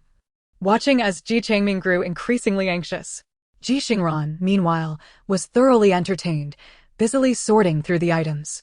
Through Ji Changming's narrative, she had already grasped the implications of the calendar. The items he brought back were a manifestation of, today is favorable for expenditure. Ji Changming returned with 2 large baskets and a fully packed backpack, food, necessities, and several high-priced iron tools. In those times, iron goods were scarce. He had visited numerous shops throughout the night, purchasing one item from each until he gradually assembled a collection. Ji Xingran produced 2 pairs of shoes. Handing the pair that fit Shen Huixin's size to her, Mother, look at these. Father specifically bought them for you. Shen Huixin seized upon the shoes to deflect her irritation. Shooting Ji Changming a pointed glance, at least you have a conscience. Ji Changming, wearing a pained expression, replied, by heaven and earth, I assure you. Everything I do is for you and Ran with no ulterior motives. Enough, once is sufficient. Some matters are not determined by your words, but by your actions. You should keep us in your thoughts. Ji Changming returned with provisions, particularly food, some of which he placed in a basket as a facade. Most of the hot meals were stowed away in his backpack. As they kindled a fire, the family of 3 indulged in a hearty feast. Ji Xingran, overwhelmed with excitement, exclaimed, Oh, this chicken soup dumpling is simply exquisite, the broth is so fragrant. While saying this, she served her parents some of the food, albeit in moderation. For they would share a single bowl of dumplings among the 3 of them that evening. Shen Huixin, considering herself a refined and health-conscious middle-aged woman, could not help but remark, I never anticipated that street food could be so delectable. Ji Changming, reluctant to partake, returned some dumplings to Shen Huixin and her daughter, saying, I have already eaten at the foot of the mountain. These are meant for you. Before the mother and daughter could interject, he added, Do not persuade me. I know my limits. I must distribute these provisions swiftly, lest they attract too much attention. With that, he took 2 water pouches and some other useful items to barter with the local wealthy. The foremost among them was, of course, Ji Fuding. At that moment, Ji Fuding was dining with the officials and soldiers, likely having accrued a considerable bill to warrant such treatment. Upon hearing that Ji Changming could spare a water pouch, he immediately declared, One is too few, at least 2. I want to make it difficult for you. Name your price. Ji Changming thought to himself, perhaps with others. But with you, the genuine fool with an abundance of wealth, I will not be the one to set the price. Thus, he responded with a smile. What are you saying, Brother Fuding? The money is of little concern. The main thing is that I can spare a water pouch. You were the first I thought of. The price is negotiable. You may set it. Ji Fuding hesitated for a moment before stating, How about this? For one, I will give you 30 taels of silver. If you part with both, I will offer 88 taels, but payment must be made at Jingshi Dao. Is that acceptable? Certainly. What do I have to be concerned about with you, Brother Fuding? He then promptly summoned a nearby soldier as a witness, drafted an acceptance note, and had Ji Fuding sign it. Ji Fuding chuckled, Your method is indeed refreshing. A splendid start. Selling 2 water pouches for 88 taels of silver is quite remarkable. Of course, such profitable dealings were rare. One must learn to be content. Subsequently, Ji Yuntai and others, including various members of the Ji family, gradually purchased 20 more. Prices varied, mostly starting from 10 taels of silver upwards. Some even offered gold, pearls, and jade ornaments in exchange, commanding even higher prices.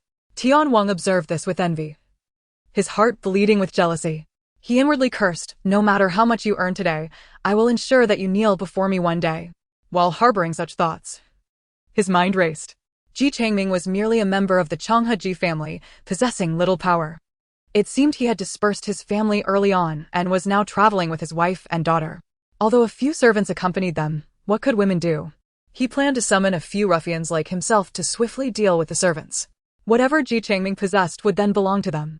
In that eventuality, they would not only demand money but also take the women. Ji Changming's imposing stature and the striking beauty of his wife and daughter made them stand out among the exiled convicts, appearing almost celestial. The allure of both wealth and beauty was enticing. As Tian Wang contemplated this, his excitement became nearly unbearable, and he let out a sound. Chapter 38. The Disappearance of Goods. Ji Changming ventured outside for a brief period before returning to report his earnings. He had sold some goods, and there was no rush to sell the remainder. Half remained in his backpack, while the other half was placed on the unicycle cart, ensuring that at least 2 people would guard it in shifts. Unless they moved, their gaze should not stray. Xin Huixin divided the funds into 3 portions, each person storing their share in their backpack. She stated, "Understood, the rules have been clearly explained to them. They should work when required, and those who are not should refrain from prying into matters." However, Ji Xingran felt a twinge of unease. This was due to the calendar refreshing after midnight, changing to today's favorable, migration.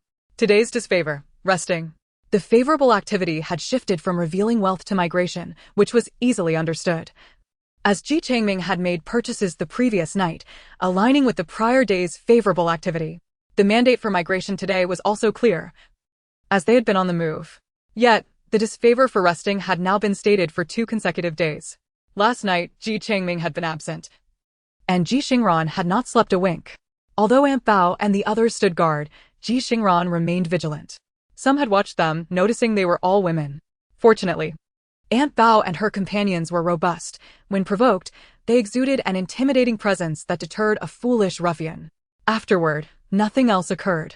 However, Ji Xingran was taken aback to find that, even after the calendars were fresh at midnight, it still indicated disfavor for resting. Thus, she remained particularly alert to her surroundings today. Initially, all seemed well as they waited for Ji Changming at the rear of the group, surrounded only by a few soldiers, with no unusual occurrences. Yet, once they set up camp to rest, Ji Xingran sensed something amiss. She quietly approached her parents, lowering her voice. "Father, mother, don't turn around. Wait a moment before you look." "What is the matter, Ran?" Xin Huixin became alert. Ji Xingran whispered, "Someone has been watching us closely." They changed positions 3 times. And at one point, they stood beside that person. Aunt Bao and the others drove away yesterday, seemingly discussing something. "I suspect they pose a threat. Something might happen tonight."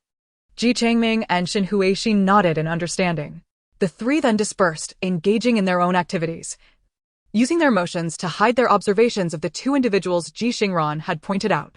Goodness, wasn't that Tian Wang? Ji Changming immediately grasped the situation. Yesterday's purchases had drawn envy. Xin Huixin appeared concerned. What should we do? Although her health had improved and she no longer required assistance to walk, her physical strength remained somewhat lacking. Without dedicated care and rest, she continued to be a burden. Ji Changming's expression hardened. Nurturing a tiger will lead to disaster. This person's intentions are nefarious. If we do not resolve this promptly, we may regret it later when we let our guard down and he seizes an opportunity. Despite being merely a woman, Xin Huixin had been through numerous surgeries, making her emotions steadier than most. They needed a decisive strike to ensure he would never rise again. She was not afraid of personal harm. If the time came, even if Ji Changming's secretly gifted knife was not as sharp as a surgical blade, she would act decisively. But her fear lay in Ji Xingran's safety. Regardless of whether Ji Xingran was now merely 15 years old, a young girl, or even if she were 20, 30, or 50, she would always be her daughter, her treasure. She could not tolerate anyone harboring malicious intentions towards her daughter. The couple resolutely decided to take action that night. Ji Xingran was taken aback. Goodness. Her parents were indeed aging, but their spirits remained youthful, quickly adapting to this new reality. She no longer needed to subtly prompt them. Ji Xingran proposed, "We could leverage the soldier's strength to avoid attracting trouble to ourselves." From previous encounters, it is evident that the soldiers are quite averse to disturbances caused by convicts. The captors would rather starve the prisoners to the brink of exhaustion than allow them the slightest strength to incite a rebellion. Should unrest arise, a light beating would suffice. For more severe transgressions, their lives would be forfeit. Ji Xingran remarked, "If we take action ourselves, it may provoke the ire of the guards. Instead, Let us orchestrate a scenario that entices the guards to intervene. The three concurred unanimously. Ji Changming approached the guards and exchanged a few words, then began constructing a makeshift shelter to serve as a bathing area. Meanwhile, Shen Huixin devised a pretext to send Aunt Bao and the others away to gather firewood and wash clothes elsewhere. Once the bathing area was completed, Shen Huixin and Ji Xingran entered, clutching their garments. Not far off, Tian Wang, who had been watching intently, felt a surge of motivation. He enlisted 3 accomplices and instructed one of them to feign a reason to seek out Ji Changming. Ji Changming hesitated, saying, "Is that appropriate? Someone must keep watch over the shelter, for there are people bathing inside." The ruffian thought to himself, "It is precisely because there are people inside that we need to draw you away. Otherwise, we might not have chosen this moment to act." The ruffian then employed all his persuasive abilities to convince Ji Changming, "Just for a moment, I won't stray far. You'll be able to see this area." Ji Changming pretended to relent, "Then I can only go to that spot." The ruffian, not caring where Ji Changming pointed, nodded vigorously, "Yes, yes, that spot." With that, he led Ji Changming away, seizing the moment to shove him behind a tree, engaging him in meaningless chatter to prevent him from turning back. Meanwhile, Tian Wang, having stealthily approached the bathing area with 2 accomplices, targeted Ji Xingran and the others' cart. "Wealth and beauty, here I come." Tian Wang exclaimed excitedly as he picked up a basket and concealed it among the hay. Then, the 3 burst into the bathing area. 3 men were more than sufficient to subdue 2 women, ensuring they could not raise an alarm. However, as they charged in, they were met not with the expected sight, but with 2 hulking guards. How could they be guards? Tian Wang and his companions were left dumbfounded. The guards glanced down at their soiled hands resting on their flat bellies, revealing a flicker of confusion. Then, with a swift kick, they sent Tian Wang and his companions sprawling to the ground. The guards emerged, donning their garments, their faces ablaze with fury. "You dare defy us? How audacious to insult us!" Tian Wang and his companions pleaded through tears, "No, no. We thought it was Ji Changming's wife and daughter inside. What nonsense is this? Their wives and daughters can just walk in?" Several guards surged forward, apprehending Tian Wang. "Ah, Tian Wang, so you harbored such vile intentions. Did you truly believe the officials would not be able to rein you in?" At that moment, Ji Changming dragged the ruffian who had lured him away before the guards. With a face of righteous indignation, Ji Changming reported, "Officials, this man led me astray, attempting to forcibly seize my belongings, claiming it was futile to refuse, as his accomplices, Tian Wang and the others, had already stolen my possessions." Everyone was aware of how much Ji Changming had returned. He had sold some items to the group, and rather than inciting jealousy, they expressed gratitude for his contributions. Without his provisions, they lacked essentials such as water bags and sewing supplies. As he spoke, the surrounding individuals instinctively turned their gazes toward Ji Changming's cart, which was now utterly empty. The guards administered a severe beating to the 4 before finally extracting the location of the hidden basket. However, upon inspection, they found it filled only with stones and wild grasses. There was no sign of money or valuables. Ji Changming collapsed to the ground, wailing, "My money! My belongings! Could you not leave me even a single coin?" Tian Wang, equally bewildered, wondered what had transpired. Where were the items? They had clearly seen them earlier. What had happened to the goods? Chapter 39. A night back to before the wealth. It was merely a ploy to temporarily conceal the basket because of his desire for beauty. In a moment of realization, Tian Wang shouted, "It must be those 2 women. I distinctly saw them enter the shelter, and then the items vanished. They must have secretly swapped them." Just then, Ji Xingran and her mother returned, carrying a few wild pears, looking utterly perplexed. "Swap what?" It was early August, and they were clad in light garments. Ji Xingran and Shen Huixin held only a handful of wild fruits. There was no sign of any goods. Tian Wang protested, "They must have hidden them away. They will surely retrieve them when we leave in the morning." Shen Huixin feigned comprehension, her eyes glistening with tears. "Please, officials. We have given half of our family's wealth to our servants for cooking and washing. Everything else is on this cart."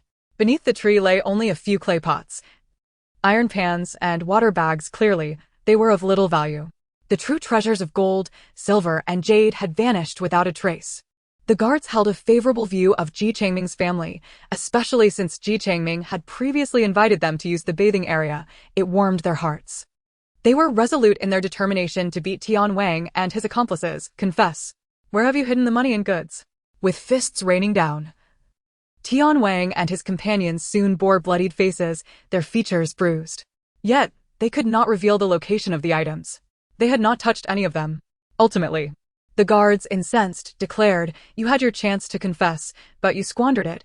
We shall proceed according to the law." They then inquired about the total loss of wealth and goods suffered by Ji Changming's family. With each item Ji Changming enumerated, the exiled group expressed their dismay.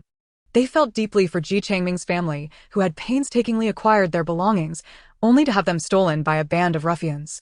Disgust for the ruffians surged. How could they remain unrepentant at such a time?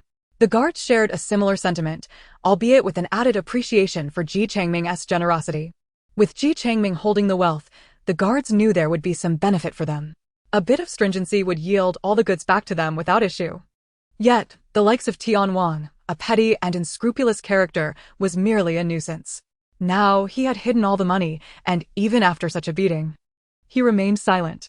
In the guards' minds, it was as if he had swallowed what rightfully belonged to them. Thus, according to the laws of Dayu, anyone caught stealing more than 1 tael of silver would have a finger severed, and for theft exceeding 100 taels, a limb would be amputated.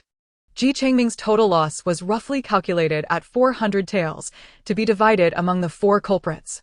The guards apprehended them, intending to escort them to prison for execution the following day. Ji Changming inquired about the fate of the 4, and the guards replied that after their execution and once their wounds healed, they would be sent with the next batch of exiles to the harsh, desolate lands. Based on the timeline, it seemed unlikely they would be headed to the same location as Ji Changming. Ji Changming nodded, thanking the guards, and sighed. "It is regrettable that I am now destitute. I shall have to hunt for game in the future to express my gratitude to the officials." The guards, feeling genuine sympathy for Ji Changming, responded compassionately, "If we can ascertain the whereabouts of your stolen wealth, we may be able to assist you in recovering some of it." However, such recovery was highly improbable. Even if they were to discover it, it would belong to the guards. Ultimately, it would depend on their sense of justice. If Ji Changming proved to be excessively unfortunate, perhaps they would provide him with a small recompense. In any case, it was clear that the money would not return to Ji Changming's possession. Thus, the guard's compassion was indeed sincere.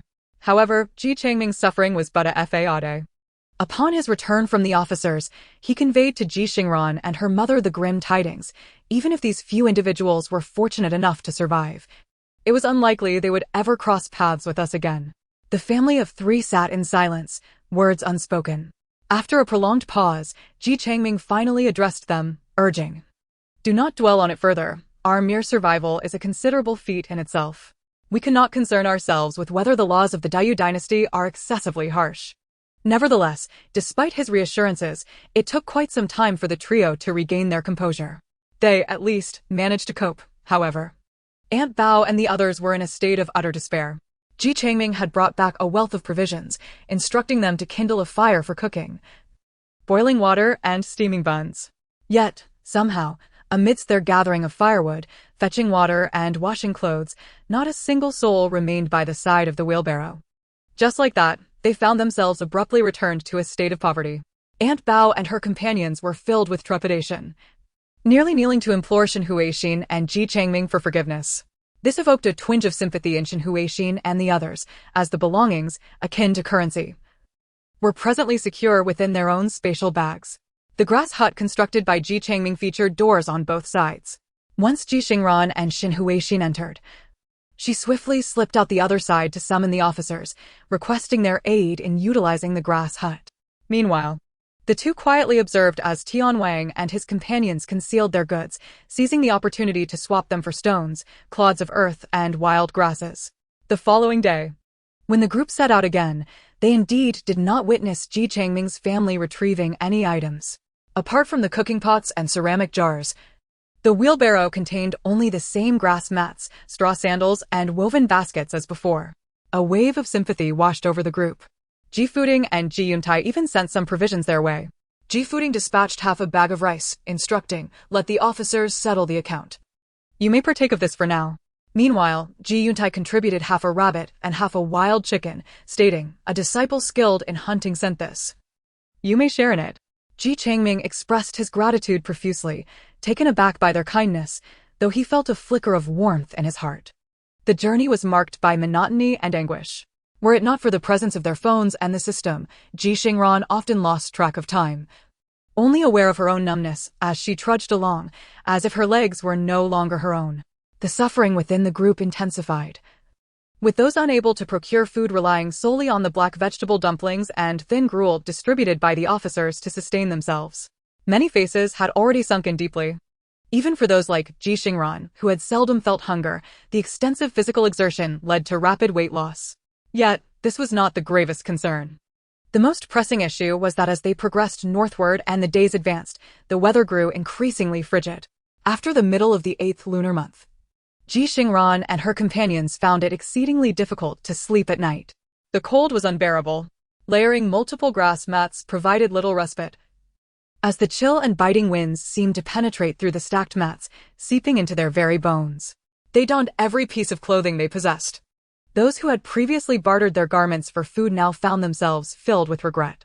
The wild grasses and trees lining the roadside began to wither and shed their leaves, rendering any attempt to gather materials for cloaks futile. Ji Xingran and her companions had no recourse but to ask Aunt Bao and the others to heat more water each night. If anyone requested hot water, they were to say nothing and simply serve extra. At least it provided some warmth. One day, a young man suddenly rushed over to Ji Changming, pleading, "I implore you. My mother is on the verge of collapse. May I borrow your cart to transport her?" Yet before Ji Changming could respond, a cry echoed from not far away, "Mother." The young man turned back, only to find that the elderly woman had passed away. Chapter 40. They needed to hire bodyguards. This was not the first death encountered on the road of exile. The group had grown somewhat desensitized. The officers claimed that only half the original number remained from the capital to the Jingsha road was no mere threat. The officers had their duties. They would not indiscriminately take lives. However, it was a commonplace occurrence for the frail and elderly to succumb along the arduous journey. With the weather growing colder, Ji Changming offered the young man 2 grass mats, saying, "Do your best to provide a proper burial." Thoughts of coffins and headstones were futile. They could only wrap the body in mats. The young man wept as he carried the 2 mats away. Ji Xingran dared not glance back. The group was filled with individuals whose eyes were glazed over from hunger. Ji Xingran felt that sometimes their gazes upon her family resembled that of mindless beasts fixated on flesh. This could not continue. Ji Changming conferred with Xin Huixin and her daughter, stating, "Though we have gained some sympathy by portraying our plight through Tian Wang's incident, we remain too conspicuous.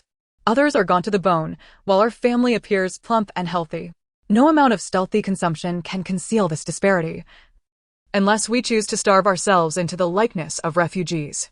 Ji Changming was opposed to this notion, asserting, "Your mother's health depends on us discreetly replenishing her strength. Practicing Ba Duan Jin is essential for her endurance. Starvation is not an option." Xin Huixin also disagreed, stating, "Ran is still growing. Starvation will lead to malnutrition, and she will not be able to recuperate later." Ji Xingran scratched her head. "So what shall we do? We cannot simply give away our hidden food. What if they become dependent on us?" After a lengthy contemplation, Ji Changming finally declared, "We must hire some bodyguards. While this may not align with modern legal principles, survival takes precedence in dire times. Employing bodyguards does not necessarily imply engaging in violence. Rather, to deter aggression, one must possess the means to defend oneself." Xin Huixin and Ji Xingran wholeheartedly concurred. It is indeed time to establish our own influence. Ji Changming, always a man of action, wasted no time and set out to find Ji Fuding and Ji Yuntai. Understanding that forming their own faction should not lead to an overwhelming dominance that would attract unwarranted attention, Ji Fuding's wealth and Ji Yuntai's esteem were assets. Ji Changming had maintained a rapport with both, possessing a reasonable understanding of their characters, thus deeming them reliable partners. Utilizing his skills in persuasion, Ji Changming swiftly secured their agreement. Both Ji Fuding and Ji Yuntai faced similar predicaments, being perceived as thorns in other sides due to their comparatively less tragic circumstances.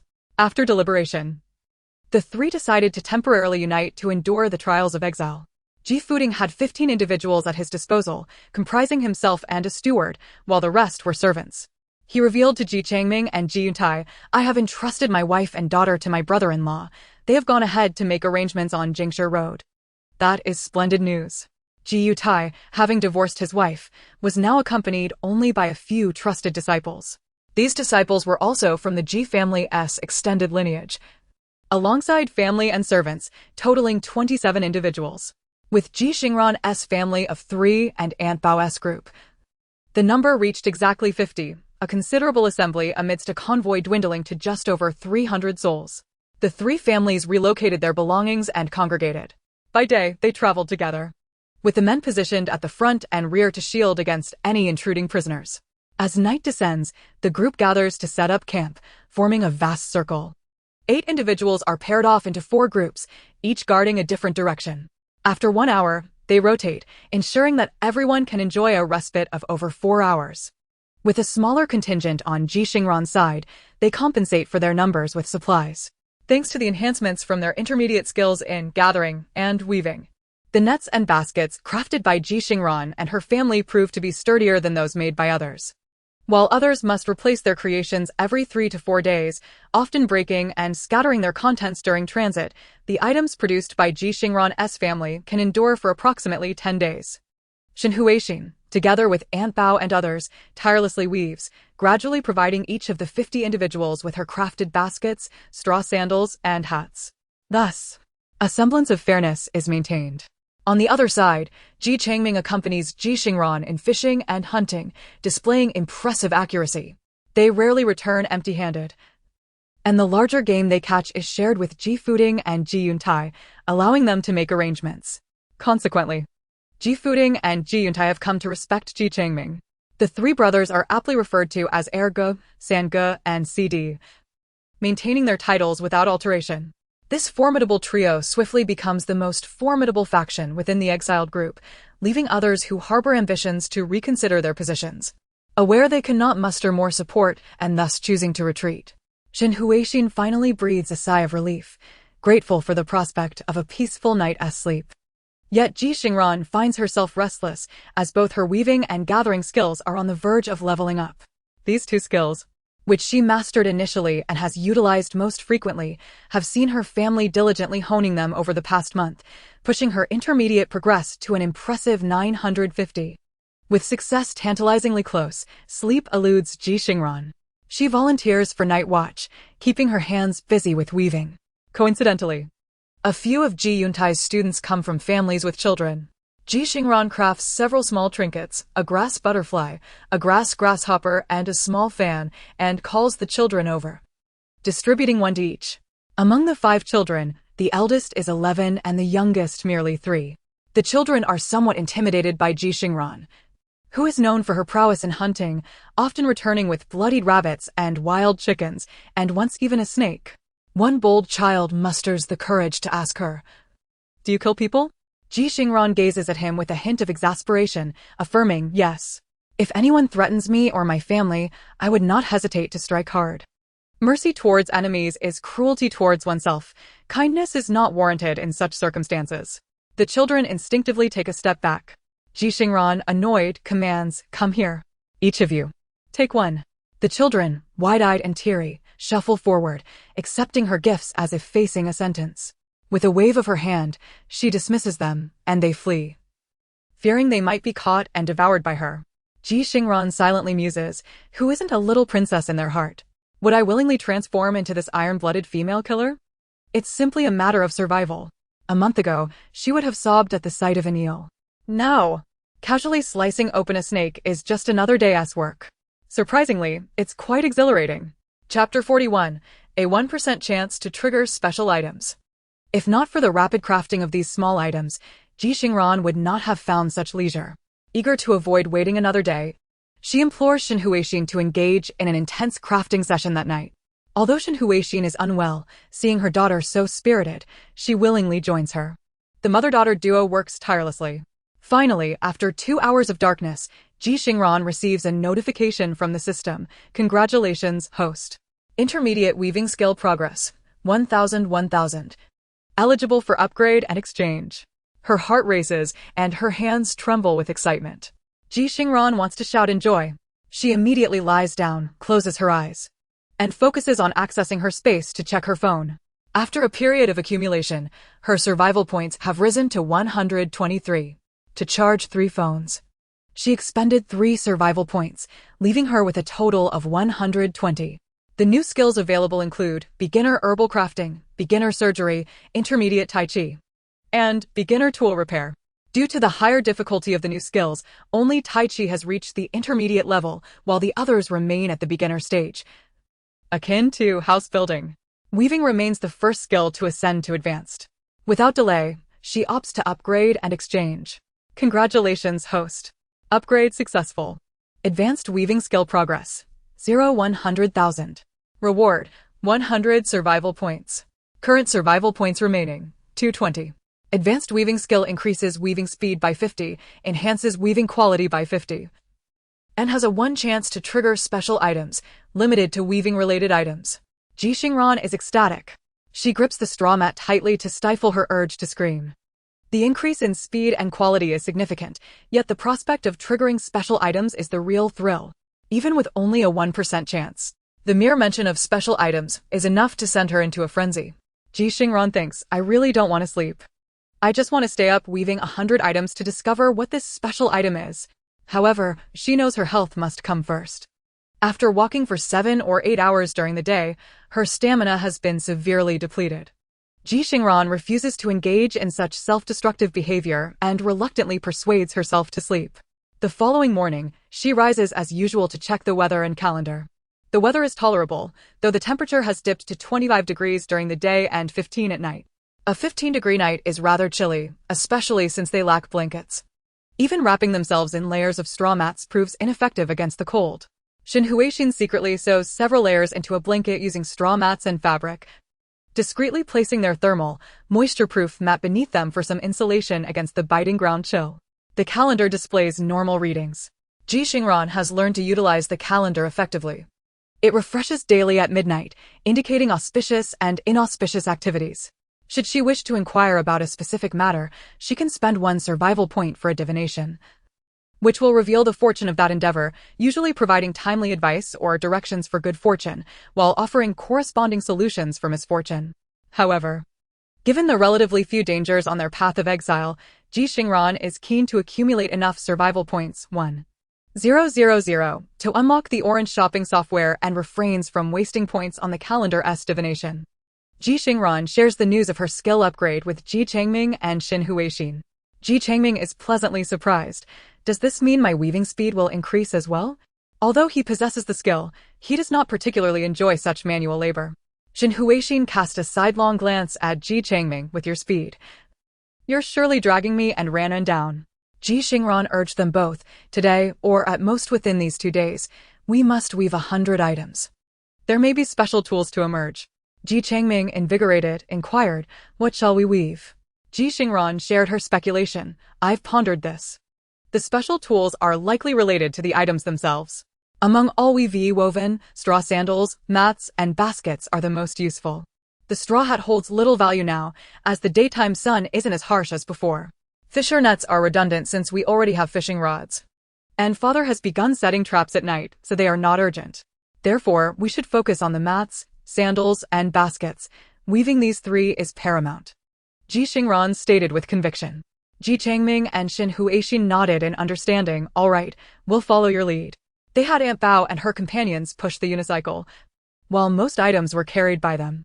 The family of 3 traveled light, each bearing only a basket filled with collected vines and tough grass, concentrating on weaving as they walked. With every item they crafted, Ji Changming and Xin Huixin presented it to Ji Xingran for inspection. Ji Xingran examined each piece meticulously.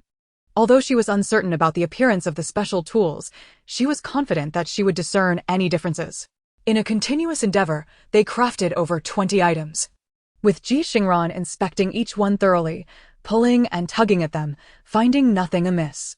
They were merely ordinary straw sandals, mats, and baskets. After her examination, Ji Xingran did not waste energy lingering on them. She handed everything to Ji Changming, instructing him to distribute the items to Ji Fuding and Ji Yuntai for their team. The others expressed immense gratitude, believing that the tireless efforts of Ji Xingran's family were for them to acquire sturdy sandals and baskets. They were profoundly touched. With several elderly individuals fervently praying, "May the Ji family live long and prosper." Ji Fuding and Ji Yuntai approached Ji Changming's family to express their thanks. "Brother Changming, Your family's noble intentions truly make us feel ashamed and grateful. We shall forever remember this great kindness. Ji Changming gracefully returned the sentiment, of course, refraining from disclosing that these were merely the experimental byproducts of their family's endeavors. By passing them on, they could conserve their energy and strength for further weaving. After bidding farewell to Ji Fuding and Ji Yuntai, the family of three immersed themselves in their labor once more. Over 20 items crafted, then another 20. And yet another 20. Finally, upon weaving the 87th item, Shen Huixin gasped softly, "Minge, Ran, come look." Ji Xingran hastily set aside the straw sandals she was working on to observe what Shen Huixin held. Upon touching the object, Ji Xingran felt a jolt of excitement. If this were not a special tool, she would have devoured the soul of the sandals she had just crafted. Even Ji Changming, typically so composed, was now intently examining the item, his eyes wide with astonishment, muttering like an old man, "Oh my, this thing, oh dear, this truly resolves our significant dilemma." Chapter 42. The harsh winter approaches. Shen Huixin was weaving a straw mat, which appeared utterly ordinary at first glance. The surface felt unremarkable to the touch. However, upon feeling the underside, the texture was entirely different, soft, smooth, and thick, akin to a plush quilt. Ji Xingran placed her hand beneath the mat, and within less than half a minute, she felt warmth radiating from it. Ji Xingran's face lit up with joy. "Will no longer be cold at night." This was undoubtedly a quilt. When rolled up, it resembled an ordinary straw mat, lacking any distinctive features in appearance, texture, or weight. However, when laid flat, one side maintained the texture of a straw mat, somewhat firm and slightly prickly, with unprocessed vines that could be a bit irritating. Yet the other side felt like a substantial quilt, soft, warm, and possessing the same weight as a large comforter. The sun was now nearing its descent. Within an hour, they would set up camp for rest. The Ji family could hardly wait to test this quilt.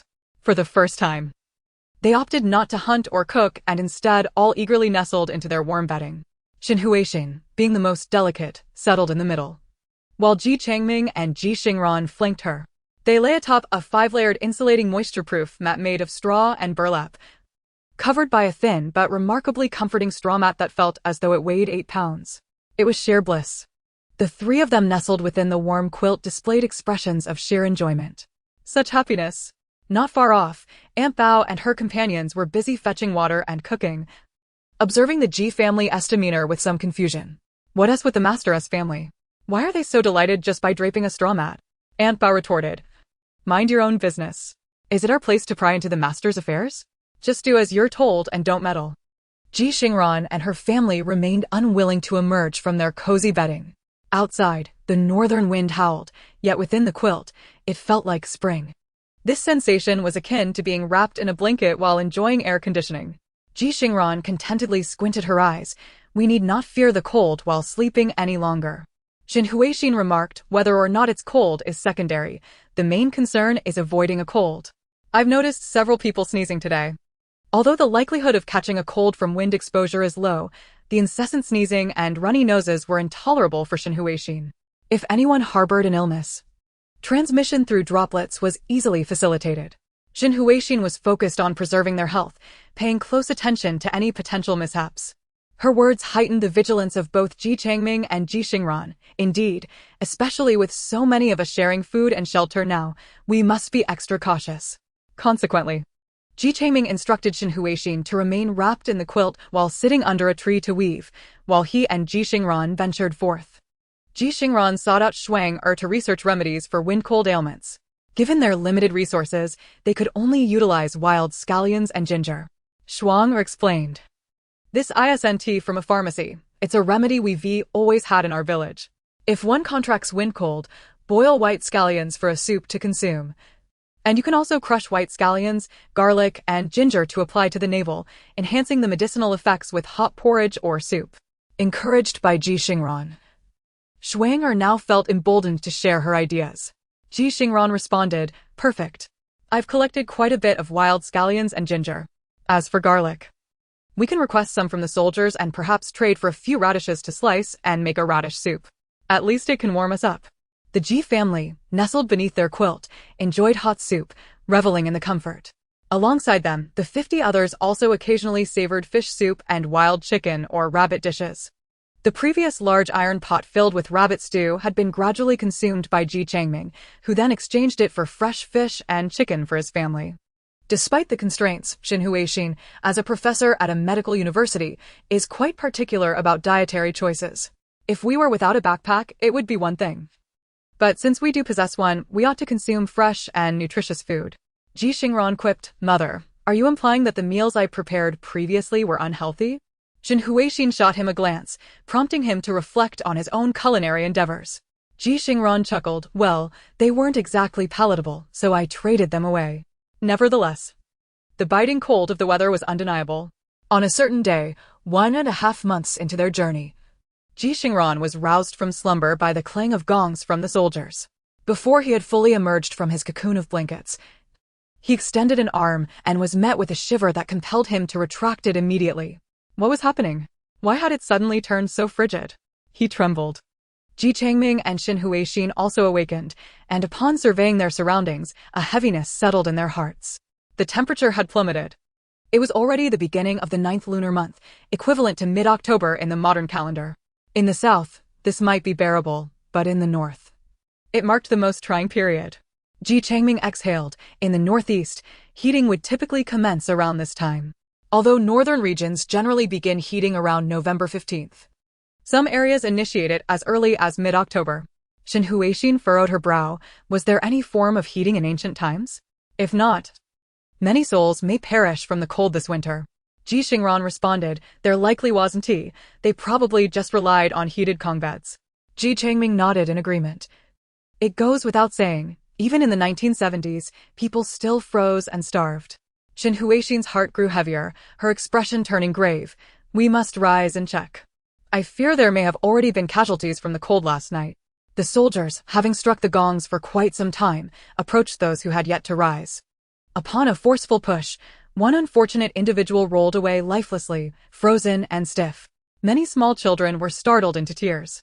Ji Fuding and Ji Yuntai hurriedly arrived. "There are no fatalities among us, but outside, 5 have perished." Such news was profoundly unsettling. Though the daylight hours brought relief from the heat, the wind had intensified. The sudden drop in temperature was utterly irrational. Ji Xingran donned multiple layers of clothing, yet still found them insufficient against the biting wind. Ji Changming remarked, "No amount of layering can substitute for a sturdy belt. As our ancestors used to say, tie a grass rope tightly around your waist to secure your garments." Ji Xingran, shivering, replied, "I did, but it's of no use." Their garments, having been exchanged among varied individuals, were mismatched in size and fit. Some areas were bundled with 5 layers, while others remained exposed. Xin Huixin asserted, "We need cotton clothing. These coarse linen and hemp fabrics leave too many gaps, while silk and satin cannot withstand such conditions. Only cotton jackets can provide adequate warmth." Yet, as they ventured deeper into the frigid northern lands, the vegetation dwindled. There were no wild fruits to be found, and greenery had become a rarity. Where could they possibly procure cotton? Ji Xingran found herself in a quandary. While she possessed a solution, the advanced weaving skill had only a 1% chance of triggering a special item, akin to the life-saving grass mat quilt they had been utilizing. Logically, if they continued weaving, with 3 individuals working together, they should trigger an item within 3 to 5 days. However, the challenge lay in the cold weather. The raw materials for weaving had vanished. They could not gather vines along the road, and even the straw had been seized by others in the exile group, who stuffed it into their clothing for warmth. For them, this was a matter of survival. Ji Xingran and her companions could not contend for it. Ji Changming had no intention of allowing his family to snatch sustenance from others. Yet, this meant that the special items could not be triggered. Especially for something as substantial as the grass mat quilt, even 3 days' worth of collected vines and straw would not yield a single mat. If they attempted to craft smaller items, Ji Xingran felt it would be a waste of their chances. For instance, the trinkets she had woven for the children, such as butterflies and grasshoppers, would yield inconsequential items. After much contemplation, Ji Xingran turned her attention to the daily tasks. She had 3 task slots and could accept up to 3 tasks. However, if the tasks from the previous day remained uncompleted, she could only accept 2 or even 1 thereafter. Tasks could be chosen but not abandoned. Fortunately, Ji Xingran's luck had been favorable. After decisively dealing with Tian Wang and his cohort, the system recognized her completion of Task 3, Discover and Resolve a Crisis, rewarding her with a random gift pack. To her astonishment, she received a solar-powered power bank. Indeed, it was the very sort of power bank one would envision. It resembled a jade disc, capable of harnessing solar energy when placed in sunlight. However, the absurdity lay in the fact that Ji Xingran was in exile, compelled to travel during the day. To charge it, she would have to hold the jade-like power bank aloft. It was rather ludicrous. Thus, she could only place it atop her backpack, necessitating careful steps to keep it upright. After all, its material was akin to that of jade, appearing fragile enough to shatter upon impact. Should it tumble during their journey, it would be irretrievable. After completing a series of tasks, Ji Xingran discerned a pattern. Optional tasks tended to be simpler, with corresponding rewards that were rather ordinary, typically yielding 1 to 3 survival points or a portion of food roughly equivalent to a single meal's worth, such as the previous bowl of instant noodles. Occasionally, she would stumble upon special rewards, like the tool pack and seedling pack from the first day, but the chances of triggering these were minimal, coupled with a higher difficulty level. Beyond the initial 3 days, special rewards would only appear once in nearly 10 tasks. Regrettably, Ji Xingran had forfeited the seedling pack, leaving her with only 2 tools, an iron knife and a power bank. She lamented her decision to abandon the seedling pack. She had not anticipated such a low probability of occurrence. How careless she had been. Fortunately, having discerned the pattern, Ji Xingran was particularly vigilant when accepting tasks in hopes of obtaining special rewards. Yet, therein lay the problem. Even upon acceptance, she found herself unable to complete them. On the road of exile, they lacked everything. No raw materials, no tools, and no time. She had none to spare. Each morning brought the necessity to commence their journey at dawn, and with the sun now less prominent, the midday break had been reduced to a mere 15 minutes, barely sufficient to consume a bit of dry rations, let alone kindle a fire for boiling water. By nightfall, the cold set in once more, and the frantic search for firewood stretched into the late hours. To ensure they could muster the strength for the next day, sleep was imperative. Ji Xingran felt that their plight rivaled even the most dire conditions of the production teams. Thus, at present, Ji Xingran finds herself quite perplexed before the 3 tasks adorned with tool pack rewards. Having accepted the tasks, she finds herself unable to fulfill them, leading her to ponder whether it would have been wiser to undertake the food-related tasks instead. The challenge of obtaining the advanced weaving skill to trigger special items, coupled with the need to complete daily tasks to receive unique rewards, presents considerable difficulty. These tasks are far from achievable given the current circumstances, leaving only the final opportunity to upgrade her intermediate gathering skill. Gathering and weaving are the 2 activities she engages in most frequently. However, as vegetation has dwindled over time, Ji Xingran has found herself gathering less and less. It often requires multiple attempts to collect enough resources to meet the system's criteria for a single gathering activity. Additionally, her time has primarily been devoted to advancing her weaving skill, resulting in her gathering skill stagnating.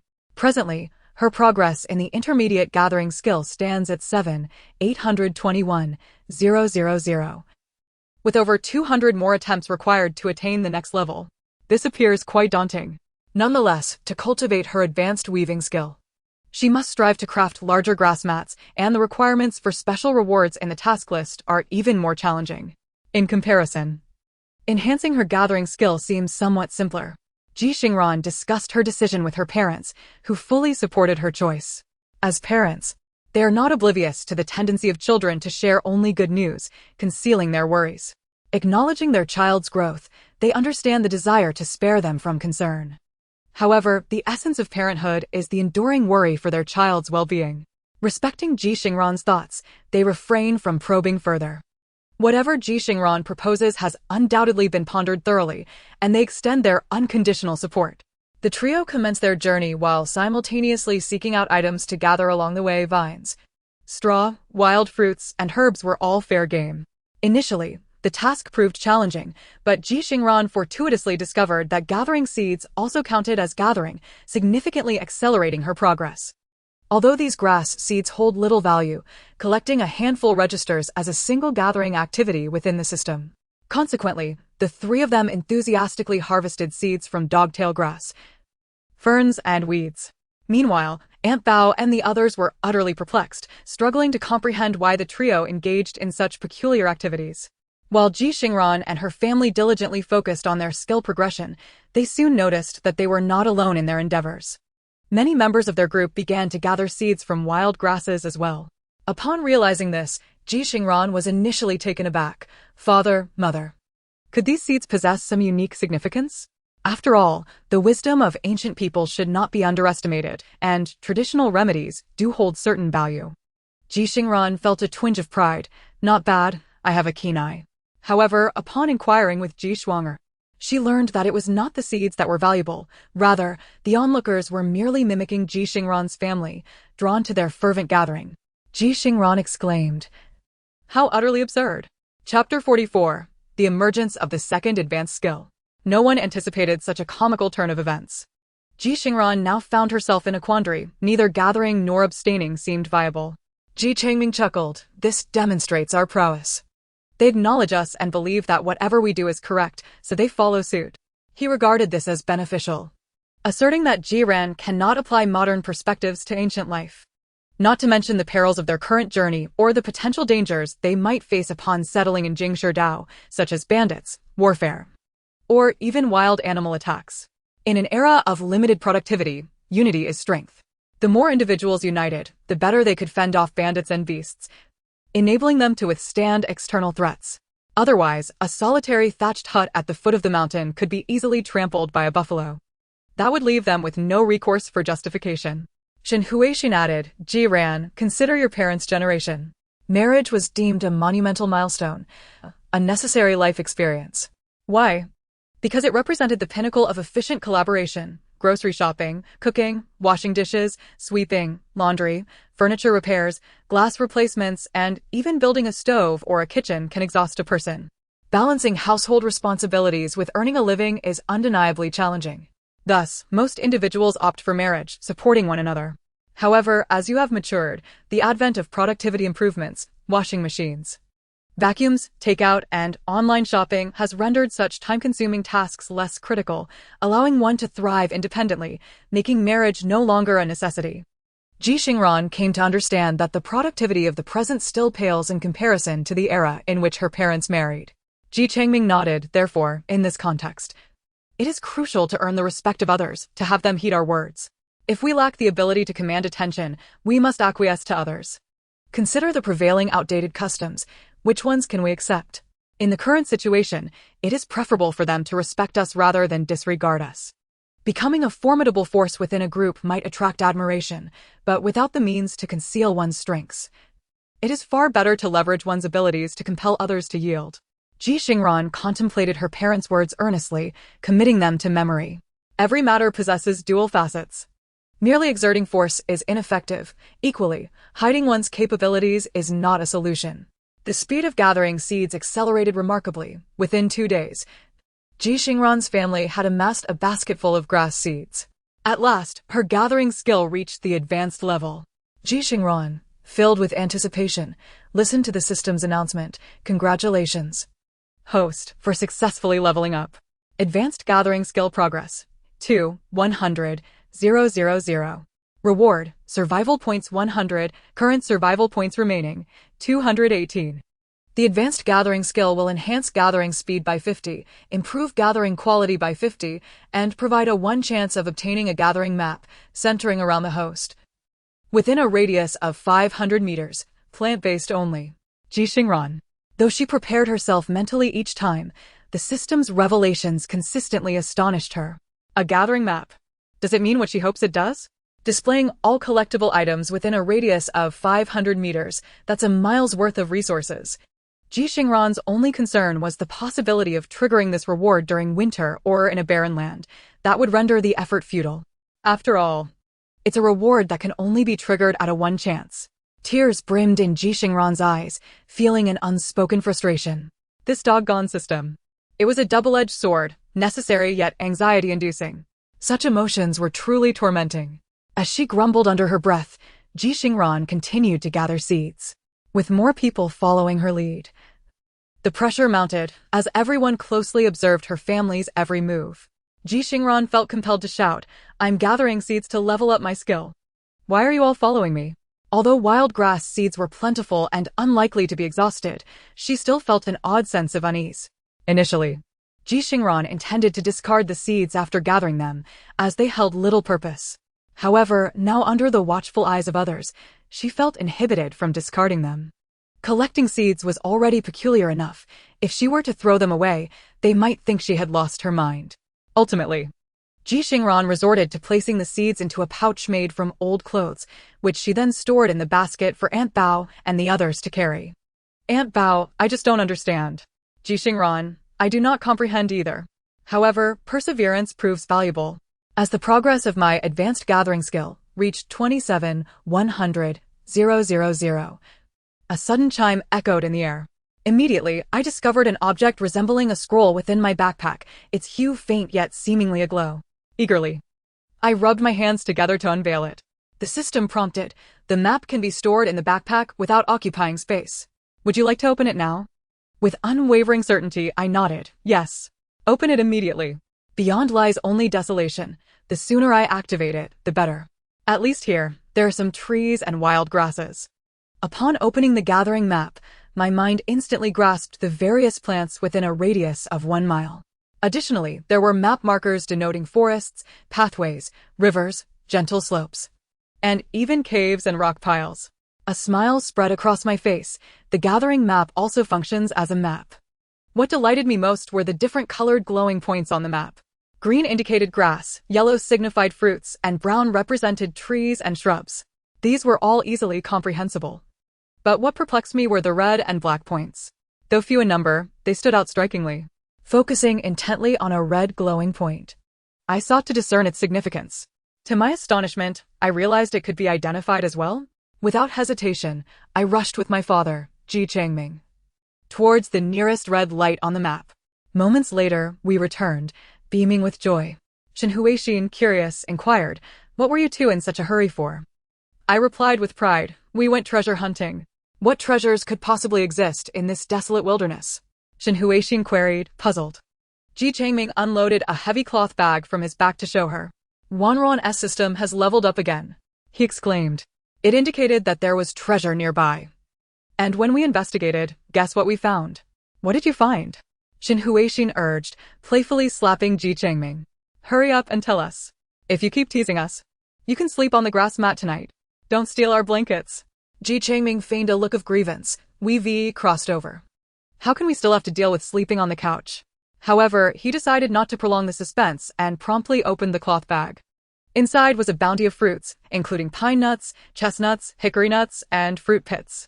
The weight was considerable, over 5 pounds. Shenhuixin was astounded. "Where did you get all these mountain goods?" Ji Xingran chuckled. "The treasure spot Wanron mentioned was a squirrel's nest." Shenhuixin expressed her surprise. "Did you empty out the squirrel's old nest?" Chapter 45. Emptying the squirrel's old nest. Ji Xingran laughed joyfully, resembling a hamster. No. We didn't completely empty it out. We left a bit for them to survive the winter. It's always wise to leave a thread for future encounters. With less than 20 days' journey remaining to Jingshe Road, who knows, we might have another opportunity to return? Let us leave the squirrels some hope. We'll raid their stash next year. Shenhuixin face-palmed. "You're not even sparing the squirrels? It's one thing to catch a rabbit's nest, but to deplete the meager stock of squirrels, how can you justify that?" Ji Xingran replied earnestly, "Who said we didn't spare them? We took their belongings but didn't capture them, did we? In the past, we would even caught the squirrels themselves. Don't lecture me about wild game. The members of our group have started gnawing on roots. How could we let a squirrel escape?" Shenhuixin, weighing the 5-pound bag of mountain goods, felt pleased. These nuts are rich in quality fats, abundant in trace elements and unsaturated fatty acids, truly splendid items. Yet, one concern lingered. Could the squirrels carry any pathogens? Many have fallen ill from consuming wild game. Ji Xingran chuckled, shaking her head. No, after upgrading to advanced gathering skills. The items obtained come with notifications and will eliminate impurities and pests. The 50 quality enhancement of advanced gathering skills is no trifling matter. It's undoubtedly beneficial. Reassured, Shenhuixin beamed. "Let us make walnut porridge tonight." Ji Xingran replied, "Mother, you decide. Whatever you choose, we shall eat." Father and I will explore a few more places. Xin, taken aback, exclaimed, "Aren't you supposed to leave some for them?"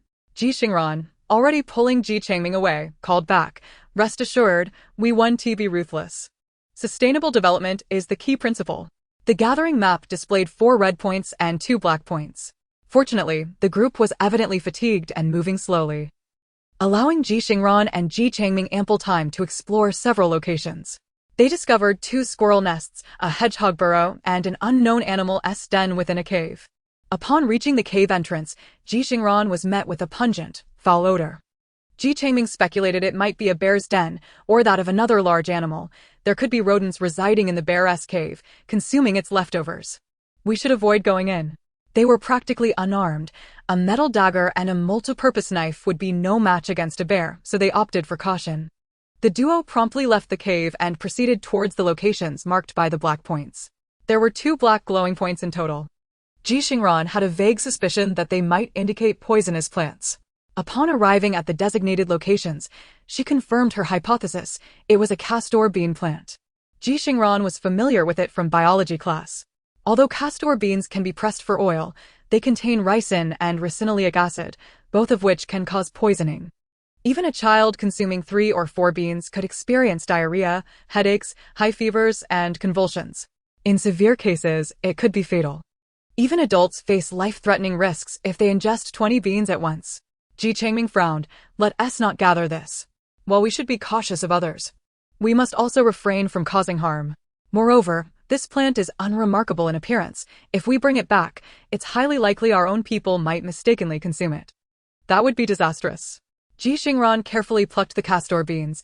"Let me level up my skill bar first. I'll bury them in the soil afterward. After all, it's only within a 1-mile radius, and who knows if someone from the exile group might come by. They're so hungry they could be tempted to eat anything they see. We must also guard against malicious individuals who might pick these to harm others. Given our family's current enviable situation, the risk of harm is not insignificant." Ji Changming nodded. "All right, let us hurry." The father and daughter worked harmoniously, one gathering while the other dug a hole, swiftly disposing of the castor beans. They then headed towards the final black point. Upon identifying the final glowing point's content, Ji Xingran couldn't help but laugh and cry simultaneously. This was even more likely to be mistakenly ingested than the castor beans. It turned out to be a wild physic nut known for causing diarrhea. The troubling part was how closely it resembled black beans. Ji Changming scratched his head. "Let us gather it anyway. It might be useful in the future. It could serve as a means of self-defense as well." The 2 individuals busied themselves, ultimately managing to return to their ranks just before they were discovered by the officials. This collection of foraged fruits had yielded the Ji family a substantial bounty, filling nearly half a basket, estimated to weigh over 10 pounds. Along with this mountain harvest, they had also procured a portion of wild castor beans. Although the fruits were initially quite sour, thanks to their skills, the flavor of the wild fruits picked by Ji Xingran and Ji Changming was surprisingly palatable. They were not as sweet as the superior varieties from Ji Xingran's past life, but at least they were no longer unbearably sour, making them edible. The mountain goods, too, though some of what the squirrels and hedgehogs collected were likely empty shells, remained relatively plump due to Ji Xingran's harvesting. Aunt Bao and the others peeled them as they walked, managing to extract over a pound of nuts by afternoon.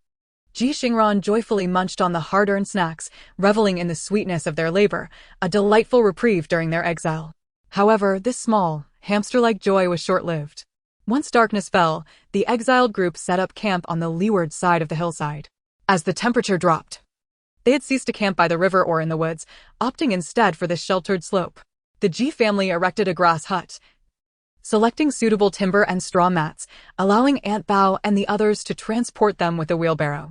They hastily constructed the grass hut that evening, which would provide some protection from the wind and also help accumulate experience in basic house building. Although it required several attempts to achieve even a minimal progress, it remained a priority for the family. Aunt Bao and the others accompanied the guards to the opposite side of the hill in search of water. In such frigid weather, it was impossible to sleep without some warm soup to stave off the cold. After enjoying a communal meal prepared by Ji Changming and his sworn brothers, Ji Xingran quietly indulged in a bit of rabbit stew from her backpack. Thanks to the preservation and insulation features of the backpack, the food remained warm when retrieved.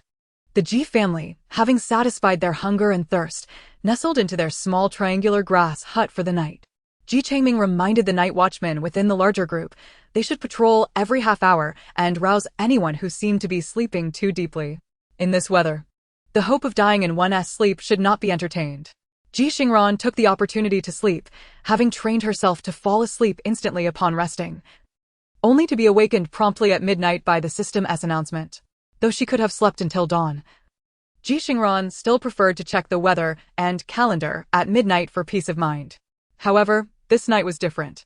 As Ji Xingran sleepily touched her arm, she felt a chill. How peculiar, she thought. Despite being covered by a thick quilt, she felt cold.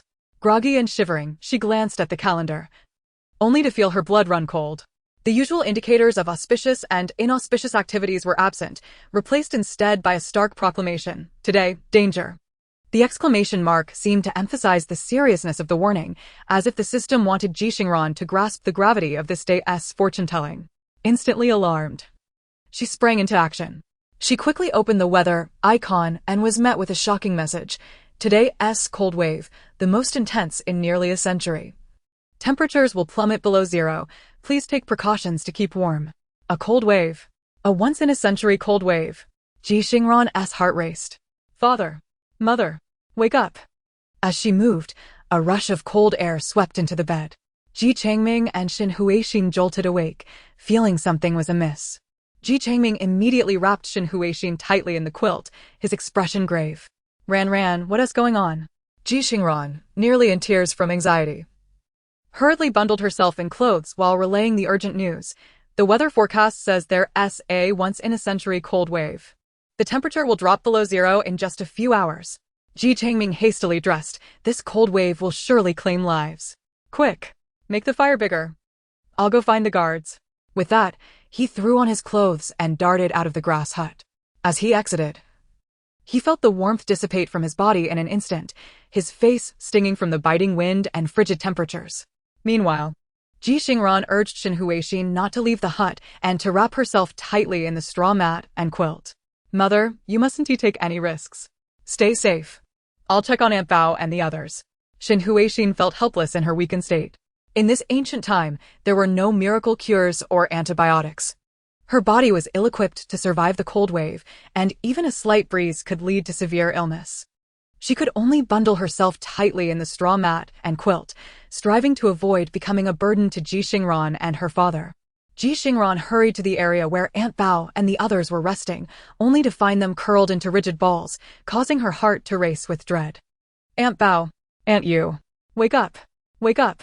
She felt their icy bodies, sending chills down her spine. "Aunt Bao, please wake up." Ji Xingran desperately shook them. Aunt Bao trembled violently, her eyes tightly shut. Time was of the essence. Without hesitation, Ji Xingran delivered a sharp slap to Aunt Bao's face. "Wake up." Aunt Bao's eyes flew open, and she exhaled a cloud of visible breath as the temperature had already approached freezing. Ji Xingran could no longer contain her own shivers. The cold was unbearable, and for the first time, she understood what it meant to be painfully cold. Every muscle and bone ached with discomfort. "Quickly wake Aunt Yu and the others. Boil some water," Ji Xingran commanded, enduring the sensation of ice beneath her feet as she stumbled to rouse others. Just as she managed to wake two individuals, the sound of drums from the guards echoed. Ji Changming rushed back, calling out Huixin. Ran. Shin Huixin, wrapped in her quilt, found the curtain of the grass hut rigid to the touch. The guards were moving about, waking those who had been asleep. Most people stirred, but many remained unresponsive. The campsite was filled with cries of distress, and Ji Xingran shouted, "Stop crying. Hurry and gather firewood to start a fire. Do you want to freeze to death?" Perhaps it was due to the low temperatures, but the flames barely flickered. Normally, there would be at least 20 campfires lit at night, yet now only about 10 remained. Struggling to stay alive, Ji Xingran, shaking with cold, added firewood to the dwindling flames, pulling heated stones from the fire and handing them back to others. "Wrap these in your clothes and straw mats. Use them to keep warm." Though she was merely 15 in this moment, she exuded an aura of undeniable strength and authority in the eyes of the panicked crowd. With her commanding shout, everyone seemed to awaken, scrambling to ignite the fires. Meanwhile, Ji Changming led a group of those still able, brandishing torches to search for firewood. The supplies prepared the previous night were insufficient. The colder it became, the more firewood was needed. They had gathered enough for one night, but now the wood was either burning or being used to stoke the flames. The consumption of warmth was alarmingly swift. Within a mere quarter hour, the fire would extinguish. Ji Xingran was fraught with anxiety, her distress akin to a fire scorching her brow. If her brows were as plentiful as straw, she would have wished to pluck them off and set them ablaze. Shen Huixin emerged, enveloped in a straw mat blanket, resembling a silkworm pupa as she stood beside the fire, directing Aunt Bao and her companions to boil water. There was no time to wait for it to reach a rolling boil. This would suffice. Let them drink. Shen Huixin spoke with remarkable speed, issuing commands. Aunt Bao and the others, having navigated through the initial panic, began to adapt. Their hands and feet moved swiftly, boiling pot after pot of water, ladled out bowl by bowl. The bonfire gradually grew, and everyone instinctively formed a circle around it, leaving a few openings for entry and exit, huddling within the warmth of the flames. Ji Xingran's sharp gaze noticed two individuals slowly sinking down. She immediately shouted, "Get up! Everyone, stand up and jump around." This was no jest. In this weather, remaining still would cause one's very blood to freeze. Yet those who were already chilled to the bone could hardly control their limbs. Their faces bore the desperate desire to rise, but their bodies betrayed them, succumbing to gravity. Thud. One person collapsed straight down. A nearby individual reached out instinctively, but upon withdrawing their hand from under their armpit, it trembled uncontrollably. A puff of white breath escaped Ji Xingran's lips, her expression grave. Shen Huixin, now wrapped in her cotton blanket, approached. Ran, this cannot continue. They have been long deprived of food and are malnourished. They cannot endure this. In just a few exchanges, mother and daughter transitioned to a silent communication through their eyes. They could not falter. To collapse would mean death. A method to replenish their energy must be devised for everyone. I have the brown sugar my father bought during his last trip down the mountain, and some wild ginger. Soon, half a bag of brown sugar was poured in, yielding a rich soup of wild ginger and brown sugar. This was distributed among the elderly, the weak, the sick, and the children in the exiled group, as well as those alongside Ji Fuding and Ji Yuntai. One purpose was to sustain the weak, and the other to fortify their own. This was the moral and rational choice of humanity. Ji Xingran and Shen Huixin, not bothering with frugality, entrusted the task to Aunt Bao and her cohorts, retreating to a corner to extract the remaining chocolate and candies from their backpacks. Shen Huixin saved an extra portion, saying, "For your father." Ji Xingran swallowed a mouthful of rabbit meat, regaining a modicum of strength. "All right, mother, you must also take care. Don't part with the mat." With that, she turned and dove back into the crowd. Now she embodied the hope of all. She could not afford to pause. Shen Huixin gazed at her daughter's slender yet resolute figure, tears streaming down her cheeks. Her child was braver and more responsible than she had ever imagined. Ji Xingran, remarkably composed, sought out the soldiers, requesting them to bring forth the large iron pot and provisions, regardless of what it was. They needed to boil porridge to replenish everyone's strength. The soldiers exchanged a knowing glance with Ji Xingran. They recognized her as the daughter of Ji Changming. Yet they were astonished by her resourcefulness. Thankfully, prioritizing the greater good, the soldiers promptly began to prepare the porridge according to Ji Xingran's instructions. Meanwhile, Shen Huixin anxiously cast her gaze toward the dark expanse where Ji Changming and the others had ventured into the forest behind the hillside. They had yet to return. As she pondered, she suddenly saw Ji Changming and his group sprinting back as if they had seen a ghost, shouting, "The cold wave! The cold wave is coming! Quickly! Take cover!" Chapter 47. If even one condition were met, none would survive the night. How does one evade a cold wave? Those remaining at the camp were momentarily stunned, staring blankly at the frantic returnees. Ji Changming, in a fit of urgency, bellowed, Ran, protect your mother." Ji Xingran was momentarily perplexed about how to evade the cold wave. However, their instinctive vigilance and mutual understanding compelled her to act on Ji Changming's command without delay. She swiftly pulled Shen Huixin towards a spot close to the fire, tightly wrapping them both in the straw mat and blanket.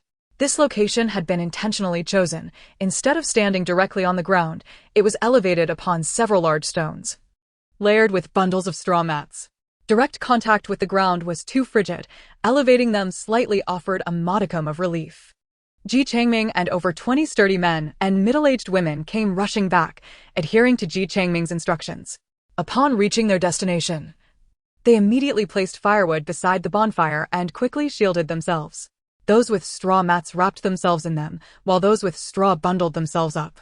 Those with nothing at all, regardless of age or gender, clung together in a tight circle around the fire. Ji Changming glanced around, noting 2 individuals lagging behind, cursing them silently for their foolishness. Yet, he did not spare them another glance, instead making a beeline for Shen Huixin and Ji Xingran. The moment Ji Changming squeezed into the blanket with them, a fierce chill enveloped them all. Breath turned to ice. Ji Xingran felt tears welling up in her eyes from the biting wind. She blinked, her eyelids nearly refusing to open. The tears froze instantly. With great effort, Ji Xingran forced her eyes open, the strain causing her eyelids to ache. Yet, in the next moment, she could no longer afford to focus on the pain in her face, ears, and eyes, for the scene before her was utterly shocking. She finally understood why Ji Changming had shouted for them to take cover. The cold wave was ferocious beyond imagination. She could even see the cold wave approaching. From the direction in which Ji Changming and the others had fled, the ground was visibly frosting over at an alarming rate. Frost climbed up the grasses, rocks, and even the items they had placed on the ground. Ji Xingran could almost hear the sound of ice particles swirling in the wind. She attempted to speak, only to discover that her lips had become stuck together. Before she could comprehend the situation, her lips split open, blood oozing forth, freezing almost instantaneously. Ji Changming, cocooned in the blanket, pressed Shen Huixin and Ji Xingran against his chest, burying their heads in the fabric. Time became irrelevant as they endured the onslaught of the cold wave, which eventually subsided, though not entirely. Ji Xingran's head emerged from the straw mat, and she was instantly stunned by the sight before her. Despite the enveloping darkness of night, she could see that nearly everything within her line of sight was coated in a layer of white frost. People huddled in small groups, those embracing each other, resting their heads together, facing inward, trembling uncontrollably.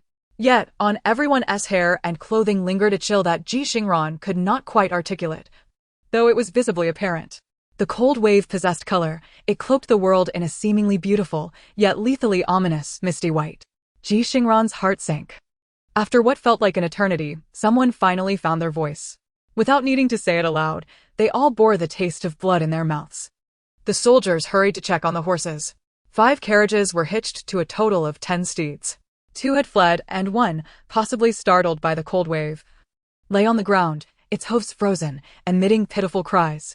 Nearby, a man wailed in anguish, "Wan earlier." Ji Xingran, wrapped in the blanket, dared not move. Turning her head away, she beheld a scene of unspeakable horror. A man crouched on the ground, cradling a lifeless body. No, not just 1, but 2.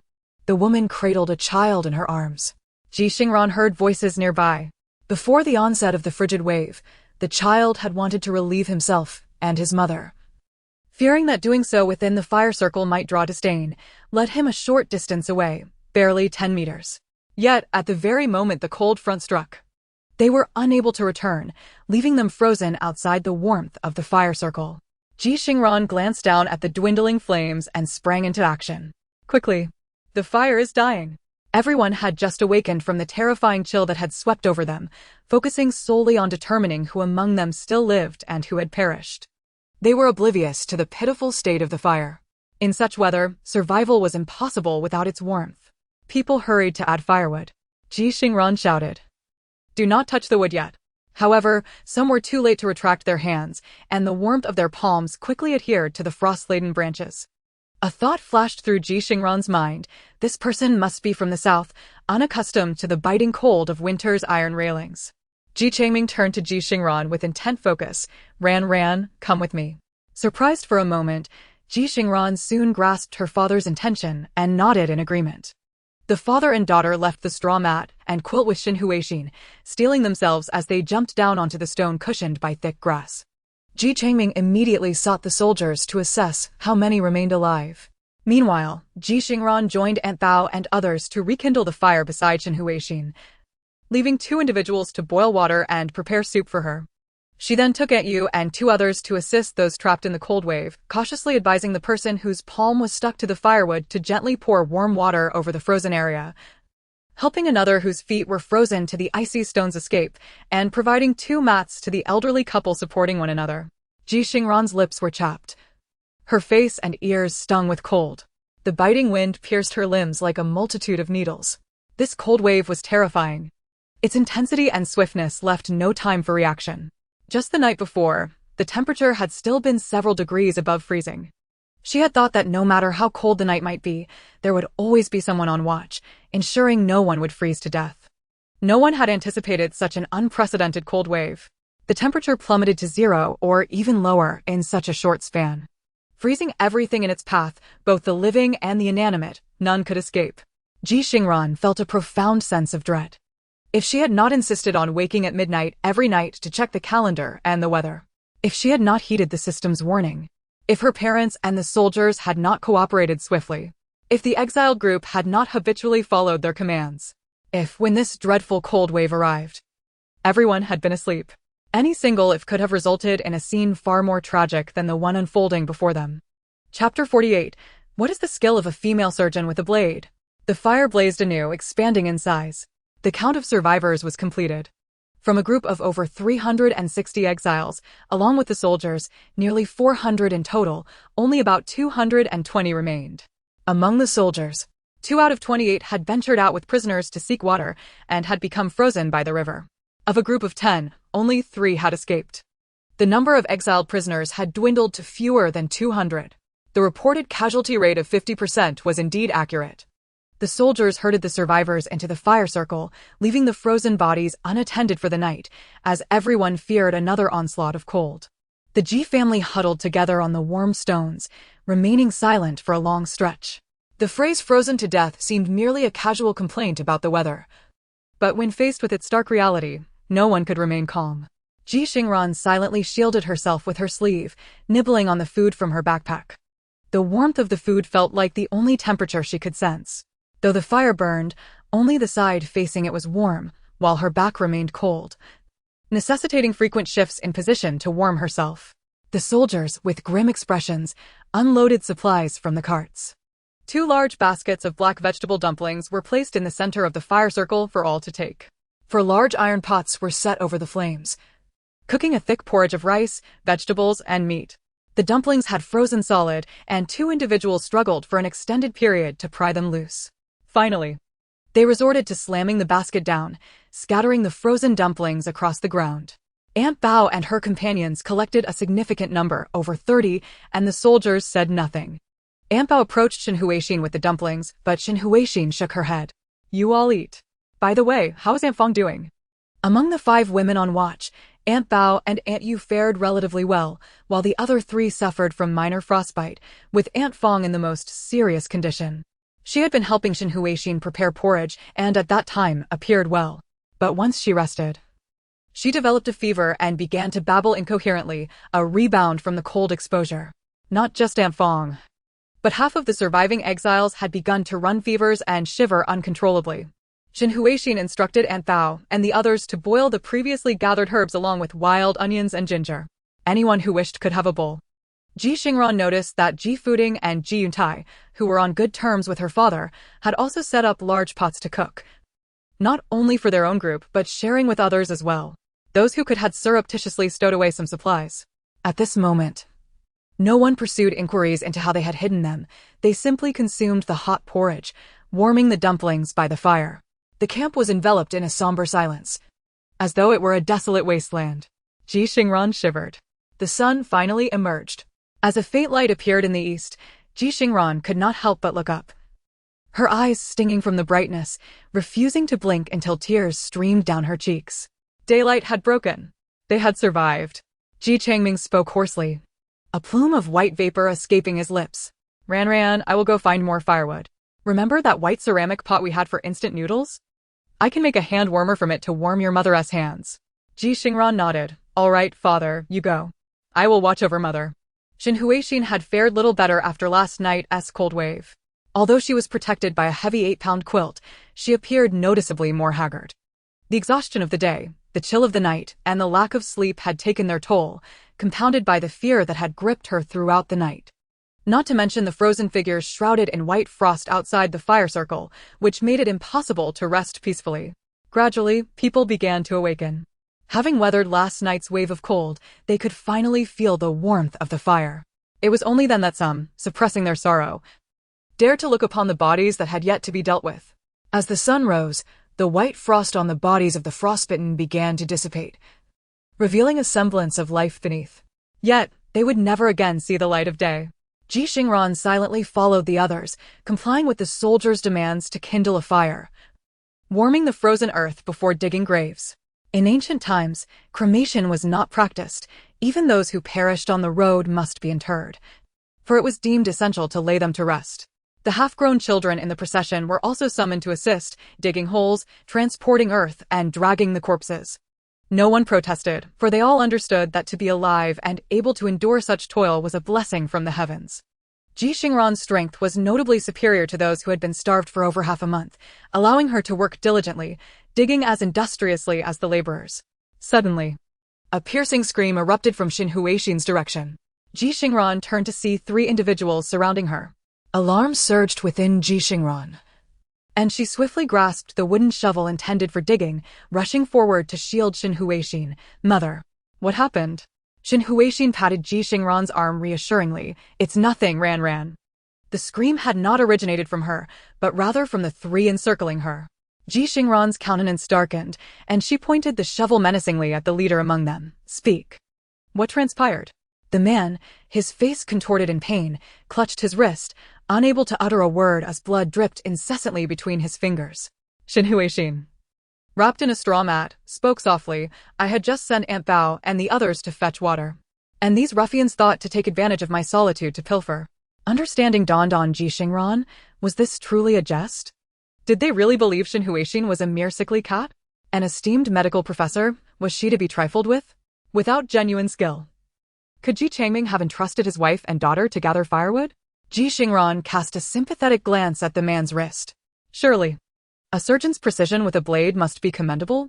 Congratulations, you have become the first patient of Dr. Shin in this ancient era.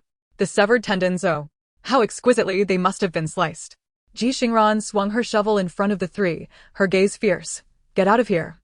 The trio exchanged glances between Xin Huixin and Ji Xingran, then noticed Aunt Bao and the others returning with water, their expressions fraught with tension. Ultimately, they fled. Ji Xingran refrained from pursuing them. It would be unwise to allow them to draw her away. Xin Huixin's health was fragile, despite her practice of Bajuanjin. The harsh weather had significantly weakened her already delicate constitution. Ji Xingran assisted her mother to sit. "I have memorized their appearances. When father returns, we shall let him devise a means to handle this."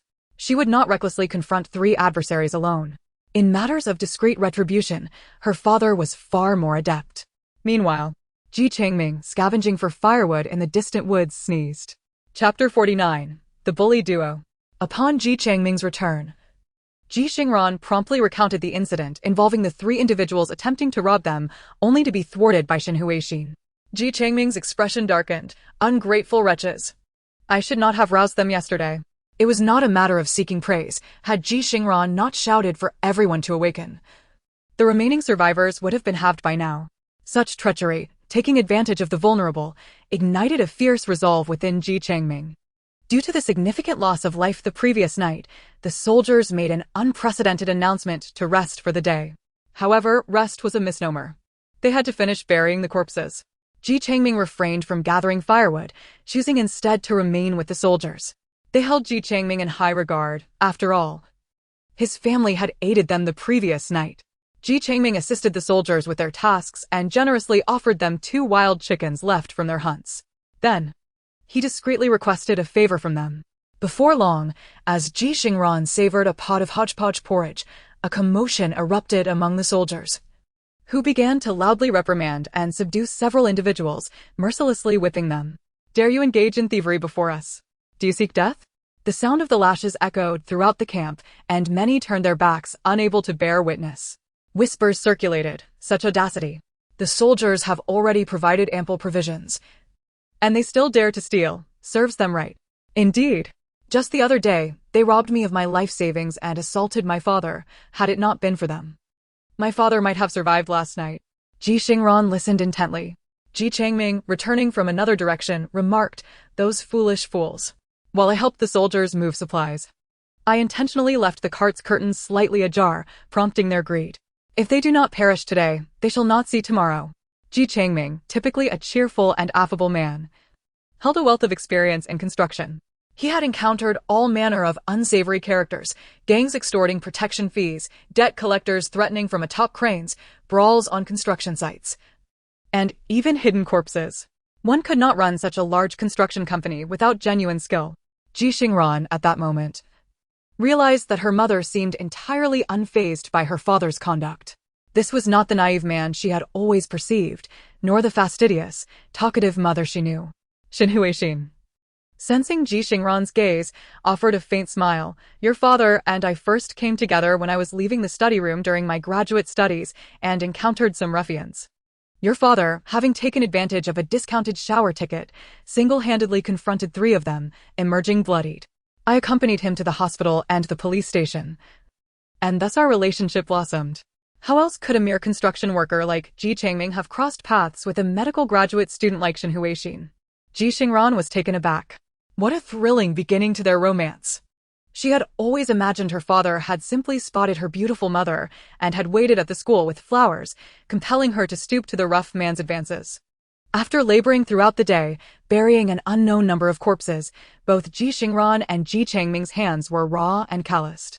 The frozen ground proved exceptionally challenging to excavate, with the soldiers insisting on continuous labor without respite. Thanks to Ji Changming's goodwill, they spared Shin Huixin from work. Amidst murmurs of discontent about fairness, Ji Xingran decisively overturned a bowl of porridge held by one disgruntled individual. "Do you truly know whose porridge you are consuming? Speak again, and I will make you regurgitate what you just swallowed." The father and daughter, both in a foul mood, were deeply affected by their current status as exiled prisoners and the harshness of the weather. They longed for the comforts of modern civilization, winter heating, summer air conditioning, and swift travel by planes and high-speed trains. However, the specter of death left a profound scar on their hearts. In this unfamiliar dynasty, what dangers awaited them? Would they truly be able to navigate through all of this unscathed? As Ji Xingran pondered these questions, already weighed down by the calamities of nature, the prospect of human treachery loomed ominously. Even the most patient souls might be pushed to the brink. Ji Xingran overturned the bowl and unleashed a torrent of curses. Ji Changming gestured around with a sweeping motion. "Wretched creatures with hearts of wolves and lungs of dogs. I shall utter these words only once. Anyone daring to stir trouble should take a good look at their fate. Go relieve yourself and reflect on whether you possess the capability to survive. If you do not, then to live on, you must remain obedient and refrain from playing tricks before me. If I catch you, I can devise 100 ways to end your life." The father and daughter were exceedingly fierce, their expressions grim as if they were about to seize and execute 2 individuals to vent their frustrations, causing the exiled individuals to tremble in fear and hastily distance themselves, terrified of attracting their attention. The officials present remained silent, for Ji Changming spoke precisely what they wished to convey. "Foolish, mindless wretches. Do you not understand how you have managed to survive?" The disciples of Ji Yuntai, though educated and some trained in martial arts, lacked the ferocity of Ji Changming. They now felt a sense of trepidation. Ji Yuntai reassured them, "Fear not. Brother Changming is a man of clear distinctions between good and evil. We're here to watch over each other during the night. Look, our porridge is thicker than theirs." Why is it thicker? Because Ji Xingran had added a potful of rabbit meat stew to it. Ji Yuntai patiently comforted them, urging the disciples to remain calm and follow their arrangements. The disciples and their families felt somewhat reassured. Ji Fuding, however, held a deep admiration for the demeanor of Ji Changming and Ji Xingran. Once a wealthy and influential gentleman, though not residing in the capital and not rivaling the wealth of nations, he was undoubtedly a local tyrant. He patted Ji Changming's arm, exclaiming, "This is precisely how it should be. If these wretches are not dealt with, they will become arrogant, each one of them waiting for an opportunity to turn the tide. Little do they know the fierce tenacity we possess, which far exceeds theirs by 100-fold. After saying this, he scrutinized Ji Xingran, observing her from head to toe multiple times. As the only portly member of the exiled group, Ji Fuding's face was round and cheerful, and he remarked to Ji Xingran, "Dear niece, your temperament is indeed domineering. Refreshing. I like it. Our families have been connected for 5 generations. Why not consider becoming my daughter-in-law? Rest assured, you shall not be treated poorly. The betrothal gifts can be whatever your family desires. Though I may appear this way, my son is not at all like me. He takes after his mother and is quite handsome. Ji Xingran beamed widely. Chapter 50. The loneliness of invincibility. Ji Xingran kindly cautioned him, Uncle Ji. My father's sword is already half drawn. If Ji Xingran did not cease his prattling, Ji Changming, who had always doted on his daughter and had once wept at the thought of her eventual marriage on the day she was born, would undoubtedly turn hostile and silence Ji Xingran. Ji Xingran turned to see Ji Changming's expression darkening even more than before. He quickly retreated a couple of steps. Brother Changming, do not act impulsively. I was merely jesting. I am quite serious. Please consider it. With that, the rotund man dashed away with a speed that belied his size. Ji Changming snorted with disdain. Fat fool. Have you ever pondered why your son does not resemble you? Dare to have designs on my Ranran? Not a chance. The more he thought about it, the angrier he became, and he stormed back to complain to Shin Huixin that fat fool harbors ill intentions. He wants Ranran to be his daughter-in-law. Shin Huixin was taken aback and immediately pulled Ji Xingran close, saying, Ranran, it is not that your mother is narrow-minded and obstructing your romantic pursuits. It is simply that you are only 15. You cannot marry and bear children yet. Ji Xingran, exasperated, replied, I haven't said anything at all. What are you two up to? You're both acting without any decorum. The couple responded in unison. That is because you have never raised a child. Try raising one and see how it feels. It is akin to having your heart's flesh sliced away. Ji Xingran made a face of distaste. The precociousness of children is often a consequence of having unreliable parents. As night fell again, everyone was gripped by fear, and few dared to sleep. Even though fatigue weighed heavily upon their eyelids, they propped themselves up with small sticks and poked at themselves with branches to stay awake. However, Ji Xingran and her group fared somewhat better. Thanks to the alliance of 47 individuals, they took turns keeping watch throughout the night. Aunt Bao and others proved to be reliable, allowing Ji Xingran's family to enjoy a peaceful slumber.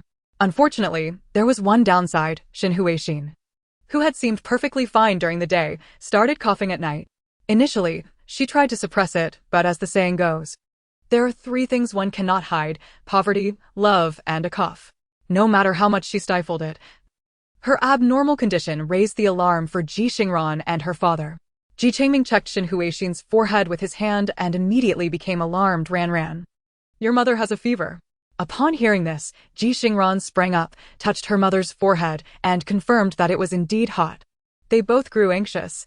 How could she be fine during the day and fall ill at night?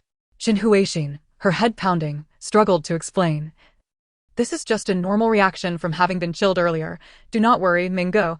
I just want some hot water. Ji Changming immediately went to fetch a bowl, but Ji Xingran quickly stopped him. No. Use the water in the backpack. Although the water outside had been boiled, it was freshly drawn. The water in the backpack had been filtered through a simple device Ji Xingran devised using her high school physics knowledge, then boiled. Originally, she had not intended to store hot water, but when Shin Huixin had a stomach ache during her little days, Ji Xingran had developed the habit of keeping some hot water in her space. Using the coarse pottery bowl Ji Changming had purchased, it would not spill, so she had left it there. It was perfect for Shin Huixin now. After drinking the hot water, Shin Huixin felt somewhat better. She was not the only one feeling unwell. Many had already shown signs of catching a chill during the day, and the number of coughs increased at night. Although Ji Xingran's family had awakened many people in a hurry the previous night, some had already been chilled beforehand. The camp resounded with the sound of coughing. Ji Changming felt displeased, but could only hope that the straw shed would offer some protection. As the clock struck midnight, Ji Xingran immediately focused on the phone in her space. Fortunately, although the temperature was still low for the following day, it would at least range between 10 to 20 degrees and would not be as frigid as today. Ji Xingran feared the weather report might predict a blizzard or hail. With their open-air bedding, it would be a miracle if they survived. The calendar simply displayed 2 ordinary reminders. Today is suitable for warmth and sustenance. Today, avoid taking medicine. What? Avoid taking medicine? Ji Xingran furrowed her brows. She had originally planned to set out the next day to gather more medicinal herbs for Shin Huixin. Why was there now a warning against taking medicine? However, thus far, The system's notifications had proven accurate, and Ji Xingran made a mental note to remind her parents not to take any medicine. After reviewing the weather and calendar, Ji Xingran turned her attention to the 3 tasks that had been pinned in her task list for several days. She felt quite distressed. The rewards were splendid, yet the tasks remained unfulfilled. Task 1. Master a new skill to a progress of 1010. Reward. Tool Package 1. Task 2. Capture a live prey with a size of no less than half a meter and a weight of no less than 30 pounds, to be completed independently. Reward. Seedling Package 1. Task 3. Complete Martial Arts Combat 33. Reward. Random Gift Package 1. At first glance, Task 3 appears to be the simplest. Yet Ji Xingran has never accomplished it even once. This is quite absurd. In truth, she has engaged in physical confrontations multiple times. The first instance was last night when she delivered a resounding slap to Aunt Bao to wake her up. It was undeniably a display of force, albeit not in the context of combat. Upon waking to find Ji Xingran before her, Aunt Bao could only express gratitude, showing no inclination to retaliate. Ji Xingran, at that moment, was too preoccupied to allow Aunt Bao to strike back, rendering that encounter a missed opportunity. The second occasion involved confronting 3 individuals who were bullying Shen Huixin. Ji Xingran brandished her shovel, yet the assailants cowardly fled. The third instance occurred when someone was nagging Shen Huixin about her lack of work. Ji Xingran approached and overturned their bowl, prepared to take action. But the individual immediately cowered and bent down to retrieve their bowl. It seems that having an esteemed reputation among the masses is not always beneficial. Although she is willing to engage, no one dares to fight her. Ji Xingran felt a nostalgic sense reminiscent of her childhood after studying Wing Chun and Muay Thai. She had single-handedly challenged the school bullies from grades 3 to 6 by the time she was in the 3rd grade, leading her elementary school to maintain its reputation as an exemplary institution throughout her tenure. She had anticipated that her illustrious record would continue into middle school, high school, and even university. However, the notoriety she gained in elementary school was so pronounced that upon transitioning to middle school, people would shy away at the mere mention of her name. Even the most notorious school bully dared not provoke Ji Xingran. Consequently, her martial ambitions were abruptly halted upon her graduation from elementary school. The same situation persists now. The challenge of finding someone to spar with remains elusive. Ji Xingran couldn't help but sigh. How lonely it is to be invincible. Chapter 51. The Dangerous Beautiful Woman. The following morning, Ji Xingran distinctly sensed a rise in temperature. At the very least, extending her arm from beneath the covers no longer sent chills through her bones. However, this also signified that there would be no respite today. They needed to hasten their journey. Once they entered the northern territories, travel became increasingly arduous. Previously, the sun had made one dizzy. Now, the biting wind rendered one almost dazed. As Ji Xingran walked along the path, she felt as though her face had grown numb from the cold, as if it no longer belonged to her. Fortunately, the 3 of them had stored hot meals in their backpack, allowing them to replenish their energy intermittently, which was crucial for sustaining their journey. The soldiers had finally begun to show some generosity, providing more than just a single serving of bland vegetable dumplings and a bowl of thin porridge each day. Each person received 2 dumplings, and those who desired a third could earn one through polite requests to the soldiers, who were willing to oblige, if only to reduce the high attrition rate among their exiled group. The cold weather slowed their pace, making it likely that a journey meant to take half a month would extend to over 20 days. The soldiers were also keen to avoid any further mishaps along the way, as they had to ensure a smooth handover at the end. As Ji Xingran savored a rabbit leg, its lean meat firm and flavorful, she hastily stuffed a chunk into her mouth, relishing the best method of consuming food from their spatial storage without drawing attention.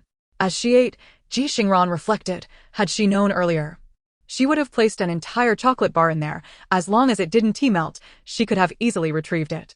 After all, it was for the sake of augmenting their supplies. No one should complain. At worst, there would be a piece or 2 of rabbit meat tainted with chocolate. Would one still disdain rabbit meat with a hint of chocolate now?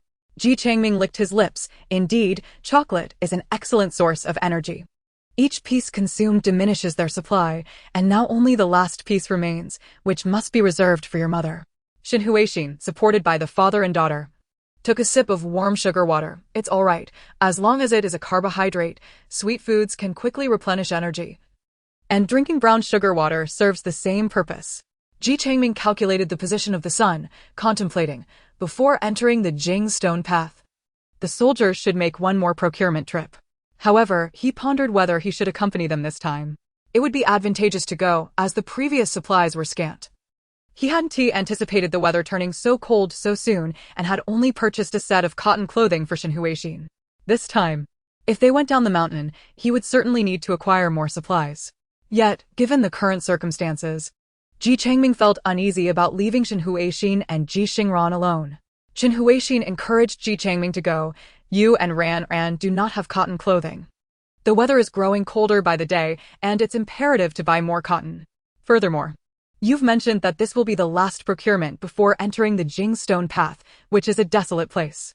Only the most impoverished and tragic citizens of the Great Yu dynasty and the exiled convicts will be found there, and supplies may become scarce. Ji Xingran added, Father, if you are worried about us now, you will likely be even more concerned later. The proverb about desperate situations breeding cunning individuals is not to be taken lightly. Let alone the Jing stone path, even among this group of exiles, there are those who are not entirely trustworthy. If it weren't for Ji Xingran's family being soft-spoken yet firm, punishing those who offend them, many would have attempted to take advantage of them. This is while the soldiers are still present.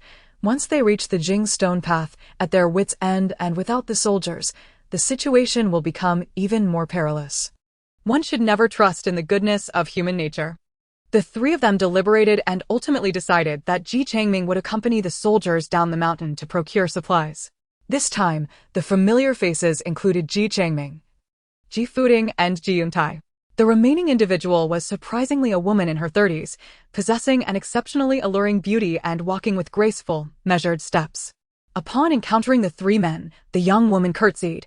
I have met with Second Master Ji, Third Master Ji, and Fourth Master Ji. Ji Fuding clicked his tongue, implying that such beauty, had it not been for her misfortunes, would have been truly remarkable. Even now, despite appearing somewhat gaunt, it was still evident that she was a woman of elegance. It remained uncertain what her previous status had been. Ji Yuntai turned his face away. He was a gentleman, adhering to the principle of not gazing at women inappropriately.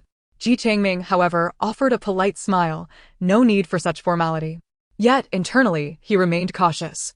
This woman likely harbored deeper intentions and possessed some skill. Their group of 200 to 300 had spent a month and a half together. And although the exiled group walked in sparse formation, most had crossed paths at some point. He had never taken note of such a woman before. If she had ever revealed her true self, he would not have forgotten, not due to being struck by her beauty, but rather because of her demeanor. Having been an owner of a construction company, he had witnessed countless social gatherings and had seen enough television celebrities to be unfazed. His memory of her was tied to her actions. After being exiled together for so long, if this woman had been even slightly weaker, she would have long since been overwhelmed. Yet she had not, indicating her exceptional vigilance and ability to conceal and protect herself. Such beauty could remain undisclosed for nearly 2 months without anyone taking notice. Moreover, her ability to accurately call out their ranks suggested she had invested considerable effort into her observations. Ji Changming smiled and exchanged names with the woman, who simply introduced herself as Wan, without disclosing her relationship to Minister Ji. Among the 9 clans, those with close ties had already been severed, and those with distant connections had been sold off. The exiles, to be honest, were neither too close nor too distant. They shared some kinship or acquaintanceship, yet could not directly associate with Minister Ji. There were distant relatives, clan members, and even disciples and associates. In the ancient teachings of the sages, the relationship between master and disciple is often regarded as one where a single day of tutelage equates to a lifetime of paternal kinship, rendering any act of disrespect towards one's mentor or ancestors utterly inconceivable. Coupled with the complexities of familial ties, the composition of the exiled group is rather intricate, encompassing a multitude of individuals. In that moment, Ji Changming found it challenging to ascertain the connection between this woman and Chancellor Ji merely from her surname and age. He could only maintain an inner vigilance, cautioning against underestimating her. Their descent from the mountain was notably swifter this time. Previously, Ji Changming and his companions had feigned forgetfulness regarding their foot shackles, neglecting to exchange their shackled state for the 5 taels of silver. The officials tacitly accepted this arrangement, allowing the trio to traverse without shackles during this interval. As the Yuan matron boarded the carriage, the men, unencumbered, moved with great haste. Before long, they reached the foot of the mountain and entered the town, which lay in proximity to the Jingshe Road. The settlement was modest. A typical border town with scant trade. Ji Changming skillfully negotiated payment for the officials, securing an opportunity to venture out. Ji Fuding, however, expressed no intention of moving. Instead, calling out to Ji Changming, "Brother Changming, kindly ask the inn staff to prepare some hot water and refreshments for us. You all go out. We shall bathe and dine here, and whatever you procure, please bring us a portion." Ji Yuntai echoed a similar sentiment. Ji Changming felt a rush of frustration. It was evident that they had descended the mountain for leisure, entirely neglecting the opportunity for procurement, thereby relegating the entire task to him. Chapter 52. Does he not resemble a reward for completing a task? Yet, he remained indifferent. Whether he purchased one cotton coat or two, the act remained the same. And buying in bulk would yield savings. Furthermore, the greater the quantity of goods acquired, the more opportunities he would have to navigate through the chaos. Previously, he had managed with merely 2 baskets, but this time, if he could procure 10 or 8, he could easily claim that the items were purchased in the town when he presented them later. Who could possibly dispute that the original baskets were insufficient? As Ji Changming prepared to depart with the officials, he had barely taken 2 steps when Yuan followed closely behind. Instantly, his muscles tensed. He hoped she did not intend to accompany him. Yuan, in a gentle and unassuming manner, addressed Ji Changming, "Master Ji, there is no need for concern. I merely sought leniency from the officials to purchase some women's necessities." Ji Changming, unwilling to confront her overtly, replied, "In that case, our paths will undoubtedly diverge. Madam Yuan, do exercise caution." With that, he disregarded the cost, slipping 2 gold leaves to the officials before making his escape. Women, after all, are not adept at procuring supplies. Especially after enduring the recent cold wave, Ji Changming wished fervently that he had not embarked on this journey with a mere 40L backpack, but rather with the entirety of his spacious 240-square-meter home. He dashed away swiftly, soon disappearing from sight. By the time Yuan emerged in pursuit, Ji Changming was already nowhere to be found, leaving her to curse under her breath. This man, with his imposing stature, undoubtedly appeared to be a formidable ally. She had toiled for half a month, smearing mud and grime upon her visage to disguise herself as one of the most wretched women on the road to exile. All for 2 objectives. Firstly, to safeguard herself by concealing her beauty, and secondly, to discreetly observe whether any among the exiled group could serve as a source of support. After careful consideration, she concluded that only Ji Fuding and his companions were viable options, while it might not be immediately evident after more than a month. Many who initially appeared prosperous had become mere shadows of their former selves, whereas these 3, along with their families and servants, still possessed a semblance of vitality. Among them, Ji Changming emerged as the most suitable candidate. Though Ji Fuding was affluent, it was rumored that his family had already departed for Jingshe Road, leaving their circumstances unknown. Thus she could not act recklessly. Even in her modest aspirations, she would never become the sort of woman to provoke the ire of a matriarch before even meeting her. Uncertain of the matriarch's identity, she resolved to bide her time and remain in the shadows. Ji Yuntai, despite his separation, might have allowed Yuan to assume the role of the primary wife. However, he was far too pedantic. Yuan had tested him multiple times, only to find him oblivious, absorbed in lecturing his disciples. How absurd! At a time when sustenance was scarce, he still devoted himself to teaching. Thus, after much deliberation, Yuan ultimately deemed Ji Changming to be the most appropriate choice. Why? His household was small, yet his wealth was substantial. He had no sons, only a daughter. And should she bear him a son, she would undoubtedly secure his favor. After all, Ji Changming's first wife appeared frail and ailing. In Yuan's mind, Xin Huixin should have departed this world not long ago, yet fate had contrived to prolong her existence. This predicament compelled Yuan, who had initially refrained from enticing Ji Changming for future considerations, to act decisively. Xin Huixin's continued survival left Yuan no room for patience, as she had painstakingly concealed her riches from the officials, even enticing a few with favors, to secure this opportunity to descend from the mountain. This was Ji Changming's singular chance to break free from the constraints of his wife and daughter. With a determined heart, Yuan hastily navigated past the officials, resolutely selecting a path to pursue him. Only after she had vanished from view did Ji Changming leisurely emerge from a narrow alley beside the inn. Overly clever and with ill intentions, he was playing with fire. He then turned to embark on his grand shopping expedition. While Ji Changming was occupied with his purchases at the mountain's base, Ji Xingran was eagerly preparing for a confrontation. She first approached Aunt Bao. "Aunt Bao, please slap me." Just not on the face. Aunt Bao, startled to the point of nearly dislocating her jaw, hastily shook her head and stepped back. "No, no, young miss. What are you saying? I could never strike you. Please, do not jest with me." Ji Xingran, exasperated, proposed. "Then how about I hit you, and you strike back?"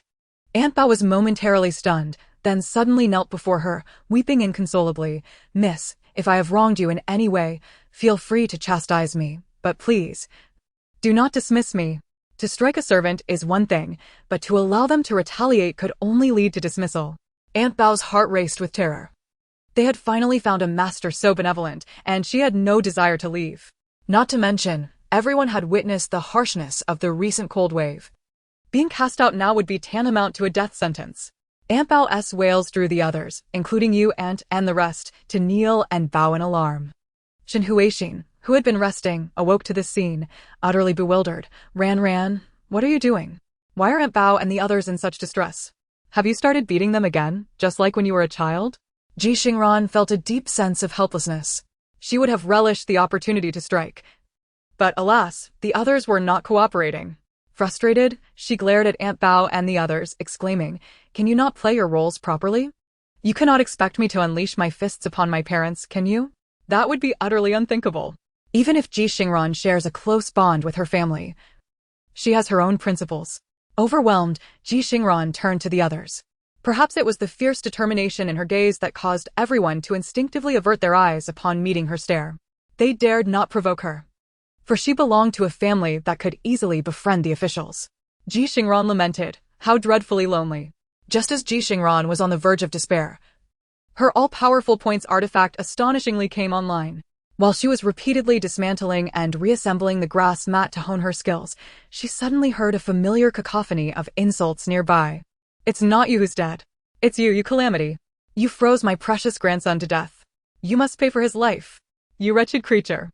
What kind of disgrace is this for the Ji family, to have raised such a thing? Today, I shall strike you down to accompany my grandson in death." The vitriol was impossible to ignore. Ji Xingran turned her head and, indeed, it was the familiar figure of old lady Sun berating Ji Xuanger. Ji Xuanger knelt on the ground, her eyes vacant. Ji Xingran had not paid much attention to Ji Xuanger for some time. After all, she was not particularly close to her. Their transactions had been settled, and they had drifted apart. Yet, hadn't Ji Xuanger previously ignited some spirit of resistance against gender inequality? One would expect her to have risen in status, yet here she was, kneeling and being scolded by old lady Sunday. Ji Xingran, rubbing her hands together with excitement, had no intention of meddling, but looking at old lady Sun. Did she not resemble a worthy opponent? With enthusiasm, Ji Xingran declared, "A combat mission, I shall partake." Chapter 53, A Golden Phoenix Emerges from a Confused Family. This time, Ji Xingran decided against polite greetings before taking action. One could never tell with someone like old lady Sun. She might bully the weak and cower before the strong. Therefore, Ji Xingran dashed over and seized old lady Sun's wrist. Only upon doing so did she notice the sharp silver hairpin in old lady Sun's grasp. Having already inflicted countless jabs on Ji Xuanger, upon closer inspection, Ji Xingran saw that Ji Xuanger bore several wounds, bleeding profusely. Fury ignited within Ji Xingran. "Are you out of your mind? Can't you dodge?" With that, she twisted old lady Sun's wrist sharply. Her training in Wing Chun was not in vain. With a single movement, old lady Sun's wrist dislocated. Alarmed, old lady Sun let out a cacophony of shrieks, while her other hand lunged towards Ji Xingran's face. Ji Xingran had anticipated this and delivered a swift strike to old lady Sun's forearm, causing her to grimace in pain. After exchanging blows for a few rounds, Ji Xingran finally heard the system notification. Mission 3, Combat Progress 13. Satisfied, she withdrew her hand. At that moment, old lady Sun hung her dislocated wrists limply, her face a mask of terror, her jaw also dislocated, struggling to utter a single word of reproach. Ji Xingran then looked down at Ji Xuanger, her expression one of bewilderment. "What is the matter with you? Why are you allowing her to berate and strike you?" Ji Xingran lifted her head, and Ji Xingran was horrified to see several deep blood marks etched across her face, some still dripping with blood. Stunned, Ji Xingran thought. This scene resembles something out of a horror film. Ji Xingran, having not eaten for 2 days, spoke weakly. I killed my brother. What did she mean? Ji Xingran was perplexed. Tears streamed down Ji Xingran's face. When the cold wave came, I held my brother, but I didn't protect him closely. He froze to death in my arms, just like that, alive one moment and gone the next. It dawned on Ji Xingran that the child Ji Xingran had been cradling was now lost. Not only your brother has perished. Anyone with a frail constitution would be unable to escape this fate. It is not your fault, Ji Xingran urged as she pulled Ji Xingran to her feet. Ji Xingran looked up at her face pale and terrified. It is connected. My grandmother wanted to send my brother away, but I wouldn't allow it. I held him close to hide from her, and then the cold wave arrived. Even now, the memory of that moment made Ji Xingran tremble uncontrollably. She had dashed back to the warmth of the fire pit, barely escaping the cold wave's grasp. Yet, when the cold passed, she discovered her brother had lost all breath. Ji Xingran couldn't help but wonder if her brother would have survived had she not stepped away from the safety of the fire. Ji Xingran grasped her chin, forcing her to meet her gaze. Stop crying. You'd do better to save your strength for the journey ahead. Ji Xingran winced, compelled to comply with Ji Xingran's grip. Ji Xingran calmly inquired, why didn't he let your grandmother send your brother away? Ji Xingran was taken aback. Ji Xingran smirked, because you sensed that it was undoubtedly a bad idea, didn't you? Ji Xingran found herself at a loss for a specific reason. Yet, she felt it deeply. I don't know why, but it just felt wrong. He shouldn't be sent away. At merely 13 years of age. Though forced to mature prematurely, she remained a child, her experiences confined to a single village. It was only natural that her understanding of the world was limited. She instinctively sensed danger. Ji Xingran stated, you are unaware, so let me enlighten you. On the road to exile, does anyone lack a son? Why would they want to adopt your brother? Ji Xingran stared blankly at Ji Xingran, her expression peculiar. What is the matter? Speak. Ji Xingran urged, perplexed. Reluctantly. Ji Xingran whispered, my grandmother said your family was in need of a son. Ji Xingran was taken aback. Indeed, old lady Sun had made such a claim. Suppressing her irritation, Ji Xingran retorted, what nonsense. You don't understand. I assure you, under such circumstances, your grandmother wanting to send your brother away is not for adoption, but rather for consumption. Ji Xingran's face turned ashen in an instant. Meanwhile, Ji Yangshi, her eyes vacant, suddenly erupted with a shrill scream. Ah! Ji Xingran turned, realizing that this woman was also in the know. No wonder the child ultimately rested in Ji Xingran's hands. Ji Yangshi, incapable of protecting the child, let old lady Sun seize him, leaving Ji Xingran to rescue her baby brother. Ji Xingran, filled with dread, gasped, eaten? By people? Ji Xingran replied, what did you expect? You poor girl, raised in a household that suppressed you, believing you must live for others, that obedience equates to virtue. You never imagined such terrifying realities could exist. Did you? Yet for Ji Xingran, her parents, Ji Changming and Xin Huixin, had never imposed gender expectations upon her. They hoped only for her to be resilient, courageous, kind-hearted, and optimistic. Though Ji Changming pampered Ji Xingran, he never regarded her merely as a girl to be shielded from darkness. He simply wished her to grow into her own person. But Ji Xingran had not been afforded that freedom. Ji Xingran stared blankly at the remnants of her family. Ji Yangshi screamed as if driven mad, frightening her 3-year-old son into tears. Old lady Sun glared at Ji Xingran with venomous eyes. Ji Xingran turned away, pretending this affair did not concern him. Such was this family. After thwarting their plan to send away the youngest brother, they coerced her into subservience to the officials in exchange for food and clothing. Ji Xingran forced a bitter smile, so that's how it is. It wasn't my fault. It was all about instilling guilt to allow them to humiliate me, suppress me, and make me willingly barter my body for their sustenance. In that moment, Ji Xingran abruptly ceased her tears and suddenly implored Ji Xingran, Sister Xingran, I beg you to buy me. Rest assured, I am capable of many things serving as a laborer. Doing laundry, cooking, foraging for herbs, I can do it all. Just please, do not make me face this loathsome family again.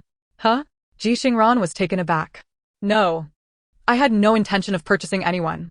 Although her parents had mentioned that if they encountered a suitable individual, they could conduct an investigation. Keeping options open for the right moment to enforce both rewards and punishments to ensure compliance, the Ji family was swiftly excluded from consideration.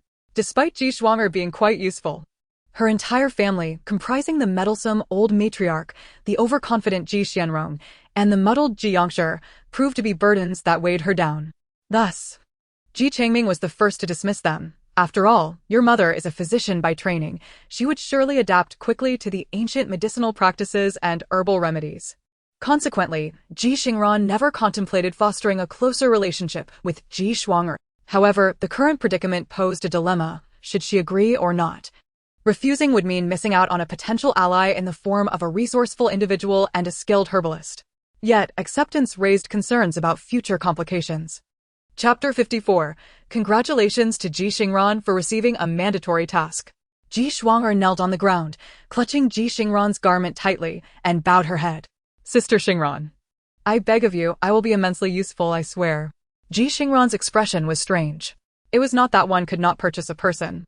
Her parents had already conspired to venture into Jingshi Dao, a place of impoverished terrain, necessitating their own influence. Yet, they must not attract trouble.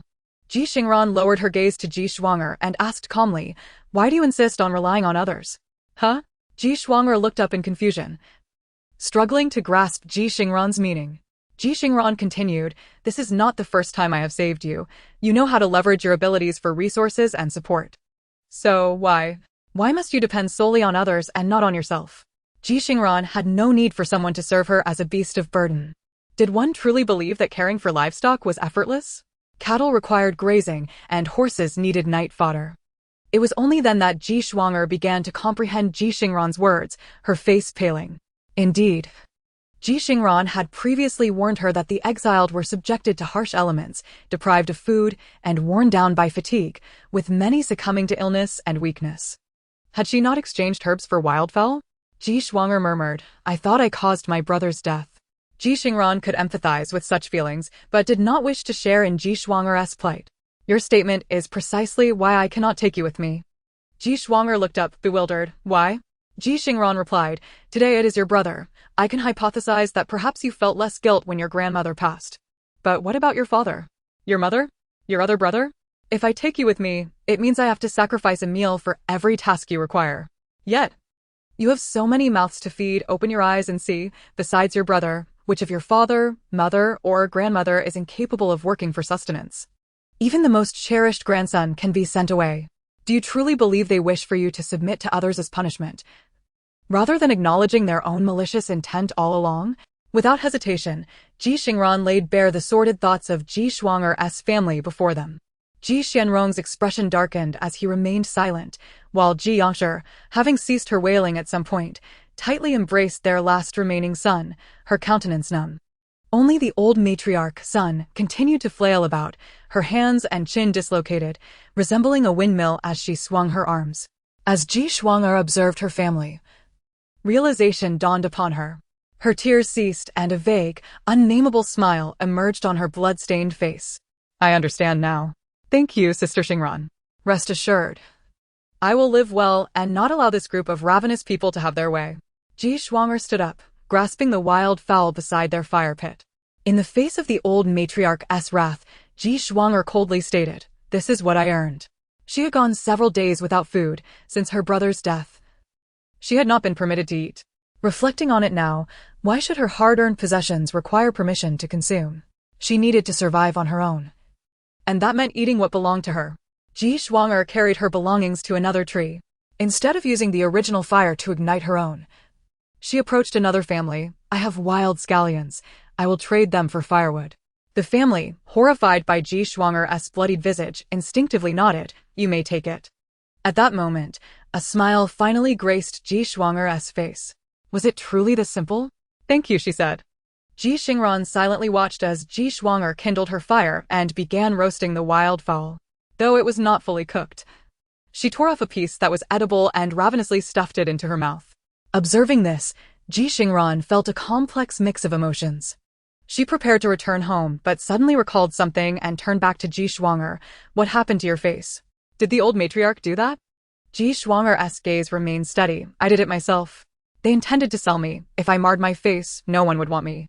Ji Xingran fell silent. After a long pause, she advised, in the future, when wielding a knife, direct it at others, not yourself. Ji Xingran forced a smile. All right, I understand. Ji Xingran returned to her family's fire. Shen Huixin glanced at Ji Xingran and Ji Xianrong's group and inquired, Ran, what transpired? Ji Xingran sat down and recounted the events to Shen Huixin. After a moment of silence, Shen Huixin remarked, the lives of women in ancient times are truly unbearable. Ji Xingran felt a pang of discomfort. Mother, have I been too harsh on Ji Xingran? She is only 13, lacking experience, and she is trying her best. She simply does not meet the expectations of modern individuals. Can a 13-year-old girl truly survive without relying on others? Shen Huixin comforted Ji Xingran. Your discomfort indicates that you still harbor kindness. This is a good thing. Ran, even when at the end of our rope, we must not forget our humanity. Your parents teach you self-preservation and how to navigate danger, not to harden your heart, but to ensure you understand that the foundation of kindness is the ability to protect oneself. As for Xingran, her abilities are evident, yet so are her troubles. Isn't the situation ideal? Once she grasps her circumstances, she will actively sever those troubles. While she will undoubtedly encounter danger as a solitary girl, it would be strange if she were not preyed upon. At that point, our assistance will be genuine support in her time of need. Shen Huixin, a seasoned professor who had faced countless medical disputes and taught innumerable students, was indeed a master of words. Her few sentences significantly eased Ji Xingran's heart. Yet, Ji Xingran's expression remained peculiar. Concerned, Shen Huixin asked, Ran, what troubles you? Ji Xingran hesitated, then quietly replied, Mother, my system just notified me that I have acquired a heart of feudal female ascendancy. How awkward. Just a moment ago, she had refused someone, and now, suddenly, the system bestowed a heart upon her. It felt as though she were a humanoid score machine, stirring a sense of guilt within Ji Xingran. Yet, she could not help but wonder if this accursed system would have withheld this reward had she agreed to purchase Ji Xingran. Shen Huixin questioned, what is the purpose of this so-called heart of ascendancy? Ji Xingran focused intently on the space ahead, and in an instant, she was taken aback. Good heavens! A task slot could be unlocked. Shen Huixin gave Ji Xingran a light slap. Speak properly. Ji Xingran hurriedly replied, I apologize. I was just too astonished. The task slot that had been stuck for over 10 days was finally eligible for unlocking? Without hesitation, Ji Xingran chose to unlock it. The system promptly responded, announcing, Congratulations, host, you have unlocked a new task slot. It has been detected that your currently available task slots are full, and a mandatory task will be issued. Please check. Ji Xingran. System. I curse you. Chapter 56. Please repel a group of bandits within 3 days. Ji Xingran felt an overwhelming sense of dismay. She had been exceedingly cautious precisely to avoid triggering a mandatory task. She had only acquired survival points 3 times. The first time was when she ignited Ji Xingran's spirit of rebellion. The second time was when her gathering skill reached an advanced level, and the most recent occasion was when her weaving skill also ascended to an advanced level, totaling 300 points. Out of these, 100 had already been spent on redeeming the calendar function. After various expenditures, she now had merely over 220 survival points left. She was far from prepared to undertake a mandatory task. Fuming, Ji Xingran flopped onto the ground, closed her eyes, and accessed her phone in the space. To her astonishment, the mandatory task notification was visually distinct. While other fonts were standard, the mandatory task was adorned with a shimmering golden border. Ji Xingran attempted to bypass the mandatory task icon to tap on other icons on her phone, only to find it was futile. Not only was the task mandatory, but claiming it was also compulsory. Was it so tyrannical that without claiming it, she could not access any other functions? Grumbling, Ji Xingran begrudgingly accepted the mandatory task. Please repel a group of bandits, no less than 20 individuals, within 3 days. Task success, reward of a special gift package. Task failure, deduction of 100 survival points. Note, if the host's remaining survival points fall below 100, the system will automatically deduct from the supplies in the backpack. If the deduction is insufficient, the host will incur various statuses such as injury, illness, or weakness, lasting 1 day and deducting 1 survival point. Ji Xingran. Damn it. I'll complete the task. But if that gift package isn't worth 100 survival points, I swear from this day forth, I'll curse you while lying down, sitting, eating, drinking, and even using the restroom. Like a zombie, Ji Xingran flopped down, then shot upright with a sudden jolt. SHN who XN clutched her chest. RNRN, please stop. My body can't take it. This is too much.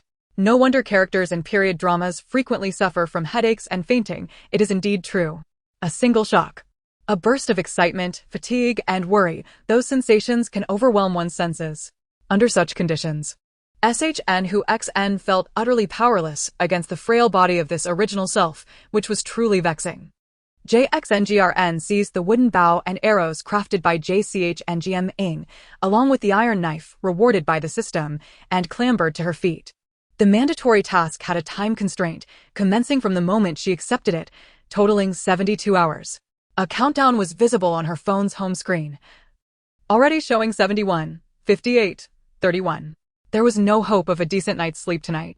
Ji Xingran instructed SHN who XN, mother, remember to hold off on taking medicine until after tonight. The calendar indicated that today is a day to avoid medication, and I won't let you take that risk. SHN who XN nodded. Rest assured, I understand. Ji Xingran slung the quiver over her shoulder and departed from the campfire, stealthily surveying her surroundings. Upon arriving in the northern regions, the rivers had noticeably diminished. However, perhaps due to the previous cold wave that had claimed many lives, the officials were less stringent with the remaining prisoners. Many had become emaciated from starvation or were severely injured, and they were permitted to remove their leg shackles. During the day, they only set off once dawn broke and sought a resting place at sunset. Especially today, to prevent those sent to procure supplies from falling behind, they halted upon encountering a river before sunset. Their camp was nestled in a forest not far from the river. Previously, everyone preferred to sleep along the riverbank for its expansive view, allowing them to see across to the opposite shore. Being a good distance from the forest provided a measure of safety against sudden ambushes. However, with the colder weather, everyone preferred to take refuge within the forest, using the trees to hang straw mats and shield themselves from the wind. Yet, the forest was fraught with danger. There had been instances where someone had lit a fire to roast meat, attracting wild boars that rampaged through the woods, overturning several campfires. Inevitably, the culprits were apprehended and became a part of the feast. Ji Xingran cautiously traversed the edge of the camp, bow and knife in hand. The forest provided ample cover for hiding, but was less favorable for bandits. Horses struggled to navigate through the trees, inhibiting their speed. Thus, she aimed to quickly inspect the forest in the shortest time possible before assessing the situation along the riverbank. After 2 careful circuits around the camp's perimeter, she confirmed there were no traces of bandits. To ensure she hadn't overlooked anything, Ji Xingran even spent a survival point to use the divination feature of the calendar. Although her survival points had initially seemed adequate, the thought of the impending deduction of 100 points for the mandatory task felt unjust. It took a full day of arduous survival to earn a single point, and now she had sacrificed one for a mere divination. Rounded up, it equated to the loss of a day's wages.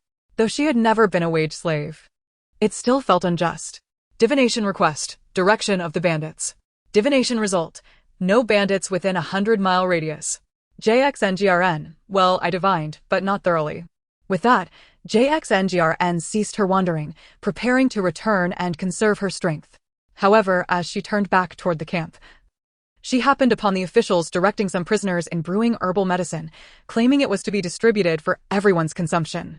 After all, when they reached the junction of JNGSHDO, having too few prisoners would be problematic. Ji Xingran furrowed her brow as she observed the large pot of medicinal concoction. She returned to the fire and spoke to SHN who XN, mother. Am I overthinking this? SHN who XN pondered for a moment. No, I sense something is off as well.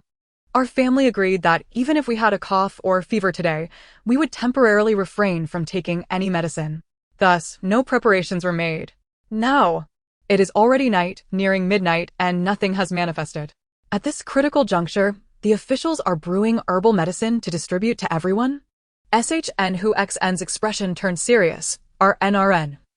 You need to find JS and SH's disciples and arrange for them to verify the situation regarding the herbal medicine. Ji Xingran nodded. Understood. JYNT, I had several disciples, all of whom were scholars with families. In these times, people married young, and while they already had children, they were still relatively youthful, most in their early 20s, with the eldest barely in their late 20s. Upon Ji Xingran's approach, several disciples promptly rose with their families. Miss Ji Xingran waved her hand. No need for courtesy, no need for formality. Please be at ease. I come seeking your assistance. The scholars quickly bowed. Miss Ji, please command us. Thanks to the collective, they had managed to make it through the trials of banishment. Scholars are well-versed in the nuances of etiquette. Despite their lofty demeanor, the Ji family, particularly Ji Xingran, has never adopted an attitude of entitlement, earning the profound respect of their disciples. It is widely acknowledged that the esteemed elder, Ji Xingran, possesses a resolute spirit that rivals that of any man, thereby ensuring that she is never underestimated. Ji Xingran, seeking a pretext, remarked, "During my travels, I chanced upon some castor beans and wild cassia seeds that had been stripped bare.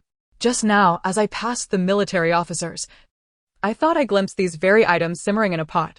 However, I fear I may have been mistaken, and thus I hesitate to approach the officers directly. Is there a method to verify this?" Upon hearing this, the disciples immediately grew alert. This situation could prove perilous. "I had intended to fetch a bowl of the concoction for my wife, who has been coughing," one disciple said. "I shall go seek the officers at once." Several disciples promptly rose to explain the situation to the military personnel. The officers were taken aback. A large pot of murky herbal concoction, with the dregs thoroughly dissolved, made it impossible to discern its contents. Surely, they could not discard the entire pot based on mere speculation, especially considering the value of herbal medicine in these times. The officers found themselves in a quandary. One clever disciple from Ji Yuntai whispered to the officers, suggesting they enlist some troublemakers for assistance. The officers, well aware of who these troublemakers were, immediately took action. Before long, the officers summoned a few individuals who swiftly infiltrated the group of exiles. Notably, these individuals did not approach Ji Xingran's small fire, nor did they venture near the collective of allies. Clearly, Ji Xingran maintained a commendable rapport with both Ji Fuding and Ji Yuntai, ensuring that their people were spared from any undue risk in the testing of the concoction. Ji Xingran felt a surge of delight. Her father was indeed formidable. How wonderful it was to traverse realms while still being alongside her beloved parents. Yet, as Ji Xingran reveled in her thoughts, Aunt Yu, ever observant, sensed something amiss. She quietly inquired of Aunt Bao, "Why do I feel that something is not quite right?" Those individuals seemed to be whispering to one another. Aunt Bao cast a quick glance, her expression shifting subtly, and instructed Aunt Yu in a hushed tone, "Go find out more. If there is indeed something amiss, we must inform our masters." Aunt Yu nodded and, under the guise of fetching water and gathering firewood, discreetly maneuvered past the fires of other families with her basket and large pot. Shortly thereafter, she returned, reporting Sister Bao. "I discovered that the officers have brewed a pot of medicine, but it is insufficient for all. Anyone wishing to partake must pay for a bowl now." Aunt Bao, upon hearing this, hurriedly declared, "We must inform our masters at once. Our master has caught a chill and has been coughing throughout the night." The two women set aside their tasks and rushed to report to Shen Huixin and Ji Xingran. Shen Huixin nodded, saying, "I understand. Excellent work. Tomorrow morning, each of you shall receive an extra black cake." Aunt Bao quickly agreed. Aunt Yu, filled with joy, resumed her work while chatting with Aunt Bao. "Our master is truly benevolent. Even better than before." Aunt Bao, initially receptive, suddenly adopted a stern expression upon hearing the latter part of her statement. "Do not speak of the master in such a manner. It is not for you to judge. Mind your words, lest you find yourself in disfavor with the master." Aunt Yu hastily quieted, "I won't say anything further. I merely wish to follow the current master. Then get back to work. We must dry the rabbits caught today to take with us on our journey tomorrow." After reporting to Shen Huixin, the women continued with their tasks. Meanwhile, the officers, with the assistance of Ji Yuntai's disciples, began disseminating the information. In truth, there were numerous troublemakers among the group of exiles whom the officers had long wished to deal with. However, they could not resort to indiscriminate violence. The timing was fortuitous, allowing them to test the herbal concoction on these individuals. Ji Xingran observed as Ji Xingran identified specific individuals for heightened vigilance, and indeed, they stealthily approached the officers. Remarkably, among them was Old Lady Sun, who, despite her recent dislocation, was now arguing vehemently with the officers. "Why are we not allowed to drink? Is it because we lack money? I don't care. I demand to drink. If you refuse, I will die right here. She then plopped down on the ground. Throwing a tantrum, the officers provide no food or medicine. They intend to kill us. Is there no one to intervene? The officers found amusement in her outburst. This was precisely what they needed to assess the concoction's toxicity, and she was eager to consume it. The officers, feigning defeat against Old Lady Sun's tirade, prepared a bowl of medicine for her.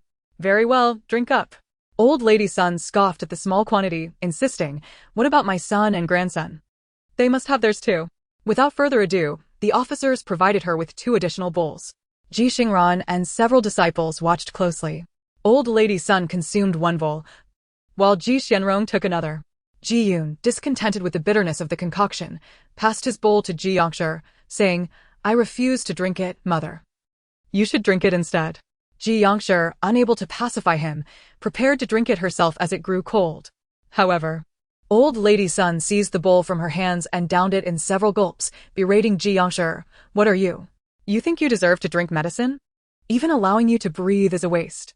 Ji Yongshi felt deep shame and instinctively glanced towards Ji Xingran. In the past, when she faced her mother-in-law's wrath, her husband and son would remain indifferent, but her daughter would share in her burdens. But now, there was no one. Ji Xingran, being astute, had already repositioned herself, sitting with an elderly couple and tending to their blistered feet. The couple was boiling porridge in a small clay pot, likely sharing a portion with Ji Xingran. Though she sensed Ji Yongshi's gaze, she did not lift her head. Ji Xingran quietly remarked to Shen Huixin, not bad, there has been progress. Shen Huixin nodded in agreement. Without experiencing hardship, one cannot be reborn. Ji Xingran reclined to rest for a moment. With her father absent, she aimed to avoid deep slumber. Yet, scarcely had she settled when a disciple from Ji Yuntai approached her. Miss Ji, I beg your pardon for the interruption. There is news from over there. Ji Xingran immediately rose, tucking the blanket around Shen Huixin, and accompanied the disciple to a secluded spot.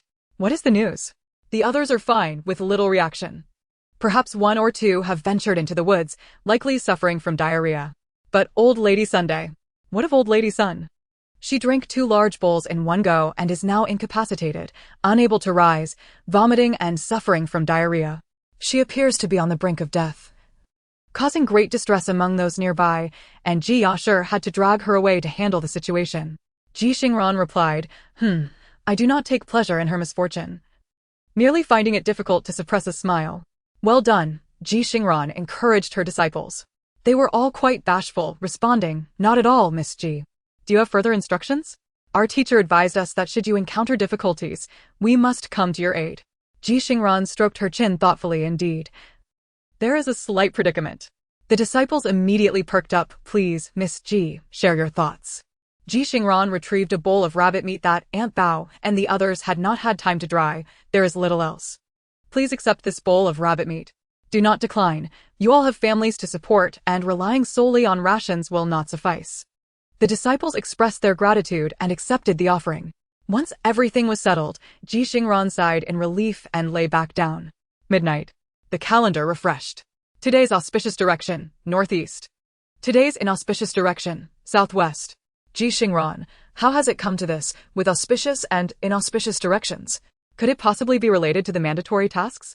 Chapter 58. Congratulations to General Ji for acquiring a carriage in full payment. In the dense darkness, Ji Xingran found it challenging to discern the cardinal directions. He had never mastered such skills in modern times and could only wait until dawn to identify directions by the sun.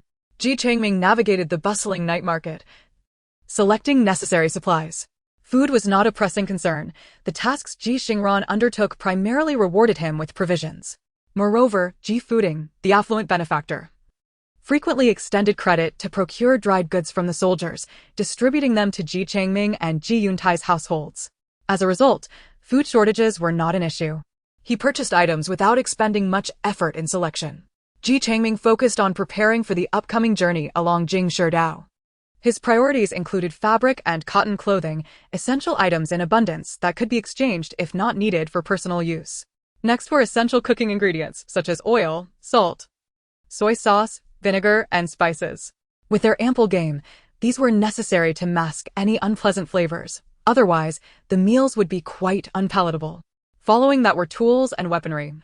which proved to be the most challenging to acquire. Iron items were expensive and subject to purchase limitations. Ji Xingran invested considerable effort in visiting all available blacksmiths and general stores, striving to procure what he needed. This time, he made a decisive purchase, acquiring 3 carriages equipped with waterproof tarpaulins. He filled them to the brim with the acquired goods. Regrettably, he could not purchase horses and had to request the seller to transport the carriages to the inn and unload them. The following morning, after the soldiers had indulged in a hearty sleep, they descended the stairs, only to discover Ji Xingran had acquired 3 carriages. Their expressions darkened. Ji Xingran, with a smile, presented a pouch of silver, saying, "Gentlemen, I seek your leniency." Having already reconciled with Ji Fuding, who was nearby, he added, "Rest assured, you will not be put to any trouble. Upon our arrival at Jingshidao, there will be someone to greet us. Whether they take the carriages or discard them will not impede your duties." The soldiers' expressions softened slightly as they weighed the hefty pouch of silver, stating, "Regardless, this matter of the carriages must be settled before handing over to the officers at Jingshidao." Ji Xingran replied with a smile, "Of course, of course." He had specifically exchanged a substantial amount of silver, which felt weighty in the hand, while the tribute was modest.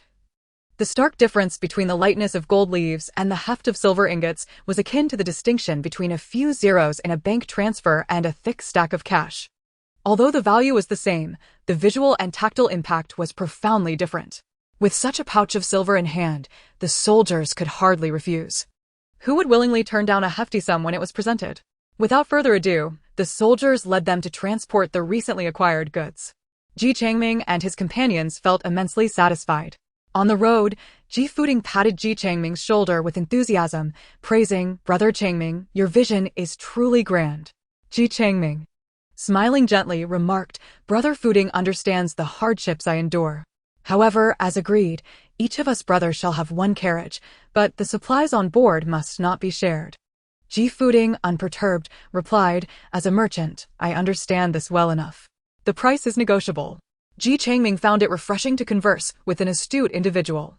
Observing Ji Fuding's apparent simplicity, he recognized that it was a manifestation of great wisdom. To him, vast sums of money were trivial, rather than be miserly. It was far more advantageous to be generous, ensuring a more comfortable journey. Ji Yutai, though possessing less wealth than Ji Fuding, had promising disciples. Besides, as gentlemen, they did not engage in underhanded dealings. This made negotiations easier. Ji Xingran stated, "Regrettably, I could not procure a suitable carriage in time. This one, still not fully prepared, is available at a price of 10 taels of silver.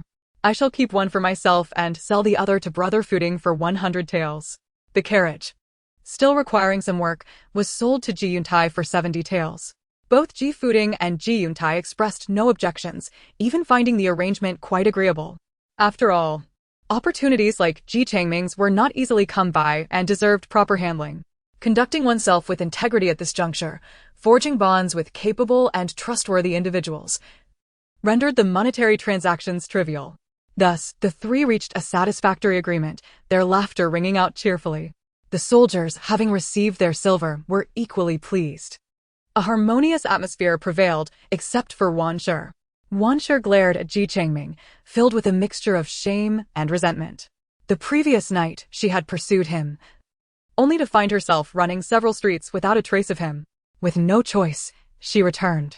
However, upon her return, she found Ji Fuding and Ji Yuntai soundly asleep after their baths, while Ji Xingran and the soldiers had yet to return, leaving her stranded outside their room.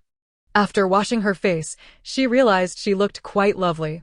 Yet, standing guard at their door late into the night inevitably drew unwanted attention. The inn was a busy place, frequented by many, and it was not surprising that some entertained ill intentions. Wan Shi barely escaped harassment, yet still found herself the target of unwelcome advances, intensifying her hatred towards Ji Xingran and his companions. Ji Xingran and the soldiers returned only after the midnight hour. Wan Shi, having endured the innkeeper's unwanted advances, managed to conceal herself behind the counter, avoiding the persistent harassment. When Ji Xingran and the others finally returned, Wan Shi emerged with palpable ire. Ji Xingran feigned surprise. "Oh dear, Mrs. Wan, what brings you outside? Why not return to your room for some rest?" Wan Shi, on the verge of tears from frustration, retorted, "Why don't you ask those 2 inside? They sleep like dead pigs. Ji Changming mused that while it was plausible Ji Fuding slept that soundly, Ji Yuntai certainly would not. The reason they feigned sleep and did not open the door was likely to avoid complicating matters. Sure enough, when the soldiers returned, the door opened immediately. Ji Fuding whispered, "How could we possibly sleep through such loud knocking?" However, with the soldiers present, it was not suitable for two men to share a room with a woman. Though the soldiers were agents of the court and might engage in minor mischief, they would not stoop to disgraceful conduct. With soldiers around, gender distinctions were blurred, and sleeping on the floor was acceptable. Yet, without their presence, who could guarantee propriety? Ji Fuding stood tall. Before our homes were raided, we were respectable people. What kind of women have we not encountered? There is no need to rush. Ji Yuntai merely covered his face with his sleeve, muttering, "See no evil, hear no evil." The previous night, the men had all slept side by side on the large kang, with Ji Changming squeezed between Ji Fuding and Ji Yuntai. Wan Shi, realizing her chance to press close to Ji Changming had vanished, felt her teeth grind with frustration, nearly shattering a silver tooth. Ultimately, she could only endure a long night sprawled across the table. When morning arrived, her steps felt as though they floated. Yet, Ji Changming and his companions behaved as if they were oblivious, chatting animatedly among themselves, offering no opportunity for Wan Shi to interject. Wan Shi, seething with anger, trailed behind them. As they caught up with the group, Ji Changming glanced back. Wan Shi's face, hands, and feet were smeared with dirt, mud, and the juice of wild grasses, rendering her a dismal sight. At this moment, she no longer appeared foolish. Chapter 59. Even when subsisting on meager rations, one must ensure you live comfortably. Meanwhile, Ji Xingran and Xin Huixin anxiously scanned the rear, longing for a glimpse of the caravan. Upon hearing the commotion of the cart, Ji Xingran initially thought she was mistaken. However, when she beheld Ji Changming, grinning broadly and laboriously dragging a cart towards her, she was utterly astonished. Rubbing her eyes, she stuttered, "Mother, I can't be seeing this wrong, can I?" Xin Huixin stamped her foot and called out to the members of their small group.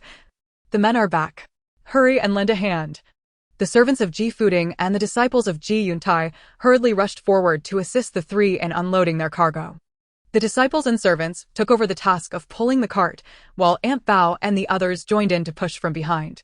Ji Changming limped over, grinning at Xin Huixin.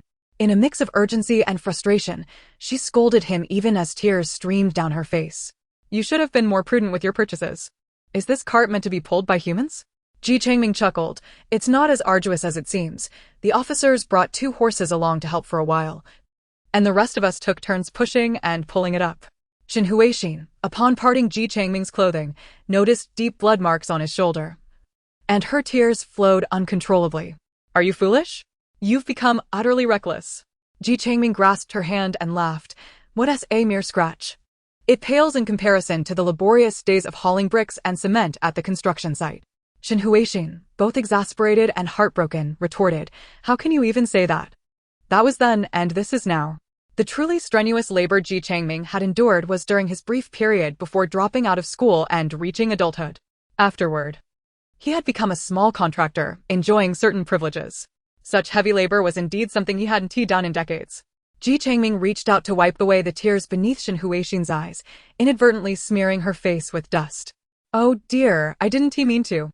Xin Huixin shot him a glare, exasperated at his levity in such a moment. Ji Changming, smiling, adjusted his clothing over his shoulders, reassuring her, "I assure you, I'm fine. I know my limits. The weather in the north is colder than we anticipated. We must prepare adequately. Didn't we inquire with the officers? We're heading to a desolate area, devoid of shelters. How will the two of you endure?" Xin Huixin felt a mix of gratitude and sorrow. "Minge, I always feel like I'm a burden to you." Ji Changming quickly reassured her. "What are you saying? You, a graceful swan, are far too good for a toad like me. I promised your parents that I would ensure you live a good life, even if it means I must endure hardship." Ji Changming continued, "The current conditions may not be ideal, but it is my lack of capability. Please don't ever utter the words burden again. If you and Ranan are well, it fuels my spirit. I find joy in any task I undertake. Without you both, I would find no reason to live."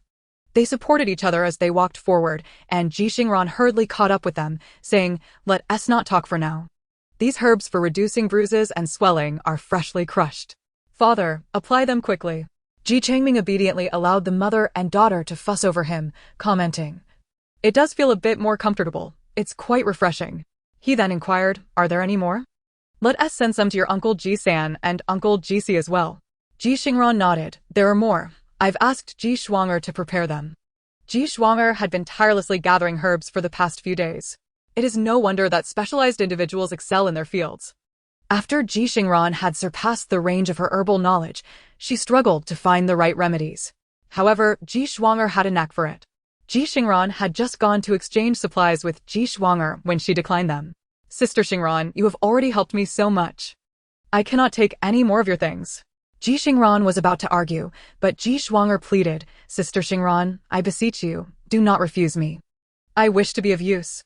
Taken aback, Ji Xingran finally said, "Very well, I owe you one. If anyone bullies you, come to me, and I will help you fight."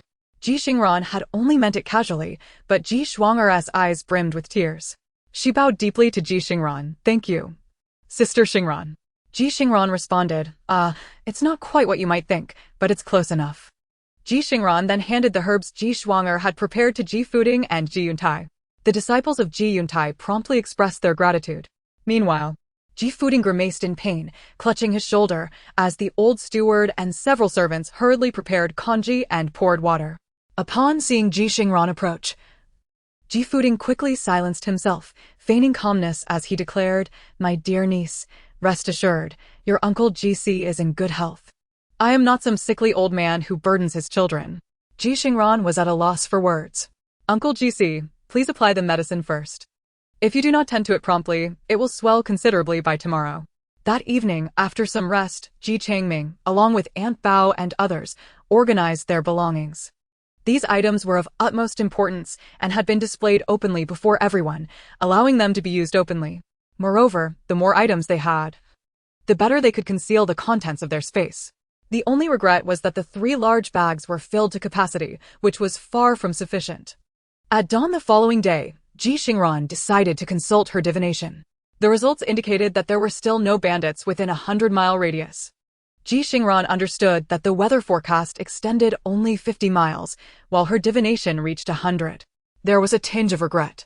She had hoped to leverage the almanac to become a master of the mystical arts and profit from the wealthy. After packing their belongings, the group continued their journey. Walking can be a numbing experience, especially in the absence of markers, cell phone pedometers, or reminders of distance. Ji Xingran was uncertain whether they were progressing quickly or slowly.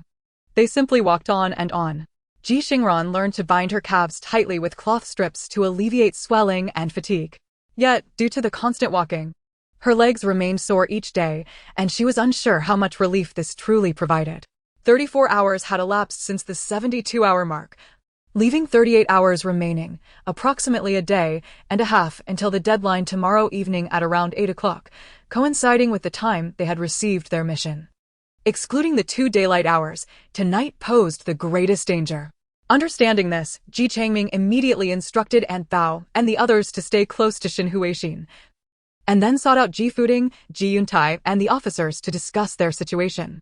The officers, too, feared the bandits.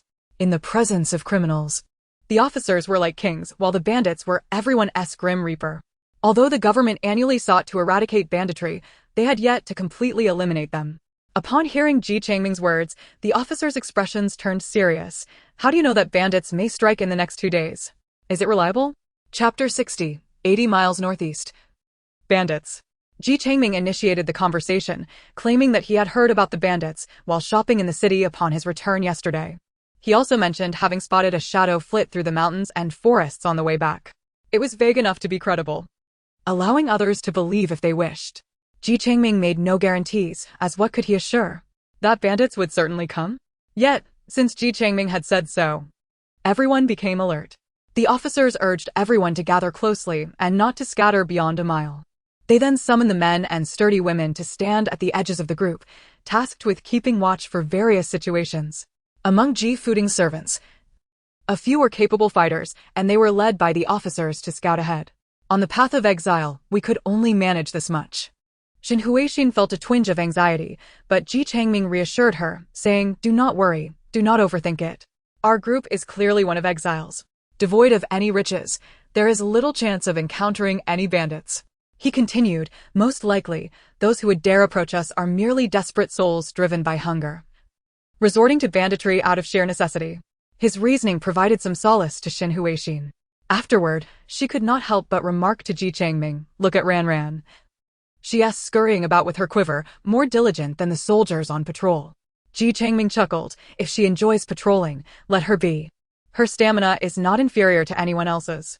The tighter the patrols, the more secure we shall be." Every 4 hours, Ji Xingran would perform a divination, covering a radius of 100 miles. She had read in a magazine that the average speed of ordinary horses ranged from 20 to 30 kilometers per hour, though racehorses were another matter entirely. Given the treacherous mountain paths and limited visibility, 4 hours was the most efficient interval for divination. Any longer would render the information less useful, while any shorter would be impractical. As the penalty was merely 100 survival points, wasting dozens on frivolous divinations would be exceedingly unwise. As the day passed peacefully, the members of the exile group became aware that the soldiers were on alert for bandits.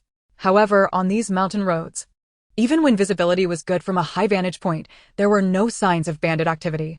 Many were too weary to continue. "We are so impoverished. Why would bandits bother with us? I'm not patrolling anymore. I'd rather rest." Ji Changming scoffed, "These people truly are hopeless. If such individuals are not eradicated, who will be?" As night fell, the results of Ji Xingran's divination finally changed. 80 miles northeast, 53 bandits, she announced. "They are coming." Ji Xingran immediately reported to Ji Changming and Xin Huixin.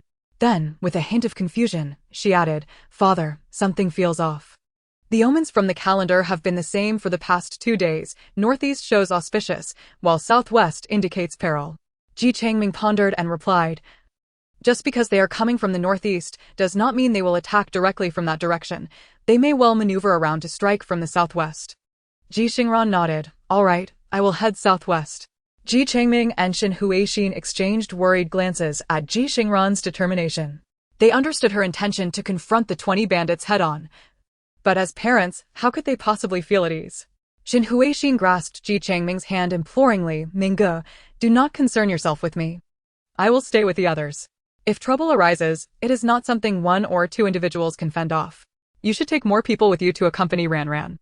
With no other choice, Ji Changming hurried to borrow some men from Ji Fuding and instructed Ji Yuntai and his disciples to devise a plan. Bandits may approach from the northeast, but could also launch a surprise attack from the southwest. After speaking, he took a deep breath, bracing for Ji Yuntai's inquiries. While news of bandits had been plausible a few days prior, now that specific locations were revealed, it surpassed the realm of ordinary concern. Ji Changming's mind raced as he strategized how to respond to Ji Yuntai. Surprisingly, Ji Yuntai did not pose a single question, instead hastily gathering his disciples to consult with the soldiers. "Wait!" Ji Changming exclaimed, quickly restraining Ji Yuntai. "Aren't you curious how I know the location?" Ji Yuntai looked perplexed. "Isn't it because Brother Changming is well-versed in the Book of Changes?" The realization struck Ji Changming, indeed. In ancient times, scholars often dabbled in the study of divination. The so-called divination of the Book of Changes was, at its core, a matter of probability. In his past life, many believed that the pinnacle of science was metaphysics. Yet the apex of metaphysics led to higher dimensional science, such as the scientific advancements of other intelligent beings, or the time dimensions beyond the 3-dimensional realm. Ji Changming felt grateful that Ji Yuntai's education had proven invaluable to him. Precisely, that is it," he affirmed. Ji Yuntai hastily clasped his hands in respect. "Brother Changming, your knowledge is profound. I must humbly seek your guidance in the future." Several disciples echoed their teacher's sentiments. Uncle Master possesses great talent. They then rushed off to coordinate with the soldiers. Watching their departing figures, Ji Changming instinctively rubbed the back of his head. Although the situation was dire, it was not the time for distractions. Yet, he felt somewhat embarrassed. How did he become an expert in the Book of Changes?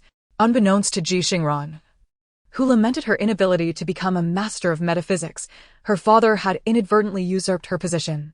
She was currently patrolling towards the southwest. After honing her hunting skills, Ji Xingran could distinctly feel an enhancement in her observational acuity. The journey of 80 miles would not be swift, even at full gallop. It would take a couple of hours. However, scouts were certainly lurking nearby. Otherwise, How would the bandits manage to pursue them? Ji Xingran was intent on locating that very scout. Yet, it struck her as odd, wasn't a scout just another bandit? For the moment, despite the system being somewhat unreliable, it had never misled her before. Why did things feel amiss? After ensuring the camp was secure, Ji Changming arrived with a few men to rendezvous with Ji Xingran. To his dismay, he found no trace of her. A wave of dread surged through him. What if Ran had been captured? In a moment of despair, Ji Changming cried out, Ran, Ji Xingran. Regret washed over him. He had been too complacent. How could he have trusted the system that claimed the bandits were 80 miles away? What if the system was mistaken? What if the bandits had already arrived? How could he have been so careless as to let Ji Xingran patrol alone? In that instant, Ji Changming felt as though his heart had been tightly clenched. If he were to lose Ran, he would never forgive himself nor face Xin Huixin again. The few companions who had accompanied him began to search frantically, calling out Miss Young Lady Ji. Yet, all that greeted them was the sound of autumn winds rustling through fallen leaves and an overwhelming silence. Chapter 61. Where did you learn such unorthodox methods? Just as Ji Changming was on the brink of despair, Ji Xingran, perched upon a tree, dirted and disheveled, pushed aside the branches obstructing her view. Straining to see below, she called, Father? Is that you? Instantly filled with joy, Ji Changming followed the sound. Upon looking up, he spotted Ji Xingran curled up on a large tree. His emotions surged with both relief and ire. Ran, what are you doing up there? It's safer up here, and the view is better, she replied. Although there was no torchlight, the moonlight was sufficient to see quite far. Ji Changming retorted, Then why didn't you respond when I called you? Well, I was waiting for you to come closer, Ji Xingran explained. What do you mean? Ji Changming asked, reaching out to catch something that fell into his hands, a snake. Hefty enough to weigh a pound. Ji Xingran chuckled. It must have been hibernating under the tree roots and was startled awake. I held my breath and waited for it to come up before I dealt with it. If I had called out, it might have fled or attacked, which would have been troublesome. Thus, Ji Xingran had to remain motionless for a while, like a wooden puppet. Ji Changming was truly engulfed in an overwhelming surge of anger, his fist striking futilely against the softness of cotton. While the rationale behind his frustration was clear, the urgency he felt moments ago could have easily overwhelmed someone of lesser constitution, potentially leading to a heart attack. Nevertheless, after taking a few deep breaths, he instructed Ji Xingran, Your position is advantageous. It is easily defensible and difficult to breach. Remain in the tree and do not descend. Ji Xingran nodded in agreement, understood. However, before she could finish her sentence, she suddenly trembled, fixating her gaze in a particular direction, whispering to Ji Changming, Father. Ji Changming, ever perceptive, lowered his voice, responding with equal urgency, What is it? Ji Xingran's heart raced. There is someone behind approximately the 5th tree to your right. How many? I can only see one. The father and daughter swiftly concluded their hushed exchange, and Ji-footing servants, having grasped the situation, signaled to one another before dispersing to conceal themselves behind the trees. From her perch in the tree, Ji Xingran observed the figure stealthily approach. 4 trees. 3 trees. 2 trees. The moment had arrived. Ji Xingran shouted, Father. Ji Changming and his companions swiftly emerged from their hiding spots, immediately tackling the individual to the ground. Ji Xingran scanned her surroundings and, seeing no one else, hurriedly descended from the tree. Father, wait, let me handle this. Although she was uncertain how one could defeat 20 bandits, she resolved to capture this individual, if only to achieve a single success. Armed with the iron shovel Ji Changming had procured for her the previous day, she struck the person on the head. The individual staggered, feeling a buzz in their head, and realizing their left hand was free, they swiftly attempted to retaliate. Ji Xingran counted the exchanges. After 3 rounds. Combat Task Progress 1, Current Progress 23. She then delivered another blow to the person's arm, twisting it behind their back to bind them. Yet, Repel Bandits 2020 showed no sign of progress. Confounded, Ji Xingran inquired, You are not a bandit? The individual remained silent, prompting Ji Changming to cast a meaningful glance, leading Ji-footing's men to break one of the person's fingers. The agony was not something one could simply endure. After the initial shock of pain subsided, the individual finally confessed, I am not a bandit. The bandits captured my family and forced me to act as a spy. Ji Xingran's realization dawned. No wonder the system had not counted the number of bandits.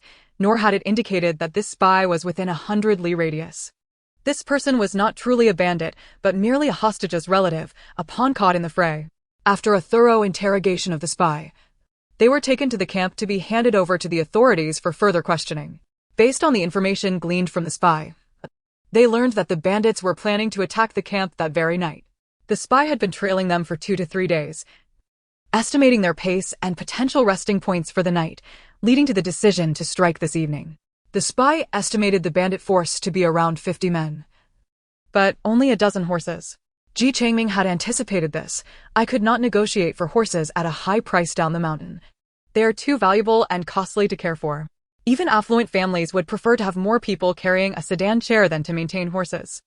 It is difficult to even acquire mules or donkeys, let alone horses. The heroes of Liangshan may not even have a horse each. Wusong ascended Jingnong Ridge on foot. Hearing this, Ji Xingran breathed a sigh of relief. That is fortunate. If each had a horse, they could easily bind firecrackers to their tails and charge into our ranks, trampling several of us. Ji Xingran turned to Ji Xingran. Where did you learn such unconventional tactics? Huh? Was there a need to learn? Ji Xingran scratched her head. Aren't these things found in novels and dramas? Although she could not recall the specific source, the concept of binding firecrackers to the tails of cattle or horses and sending the startled animals into the enemy ranks surely had its precedence. In the 21st century, with the internet so developed, countless pieces of information were at her fingertips. Novels, television shows, and short videos inundated her daily, not to mention newspapers and magazines. This might very well be the greatest distinction between time travelers and natives. The latter might spend their entire lives in a small village, venturing no farther than the town, whereas modern individuals could access a world of knowledge in mere moments. Ji Xingran regarded his daughter for a while, reflecting, indeed, adversity cultivates growth. Now, I need not worry that revealing our wealth will transform you into an idle, unambitious second-generation rich.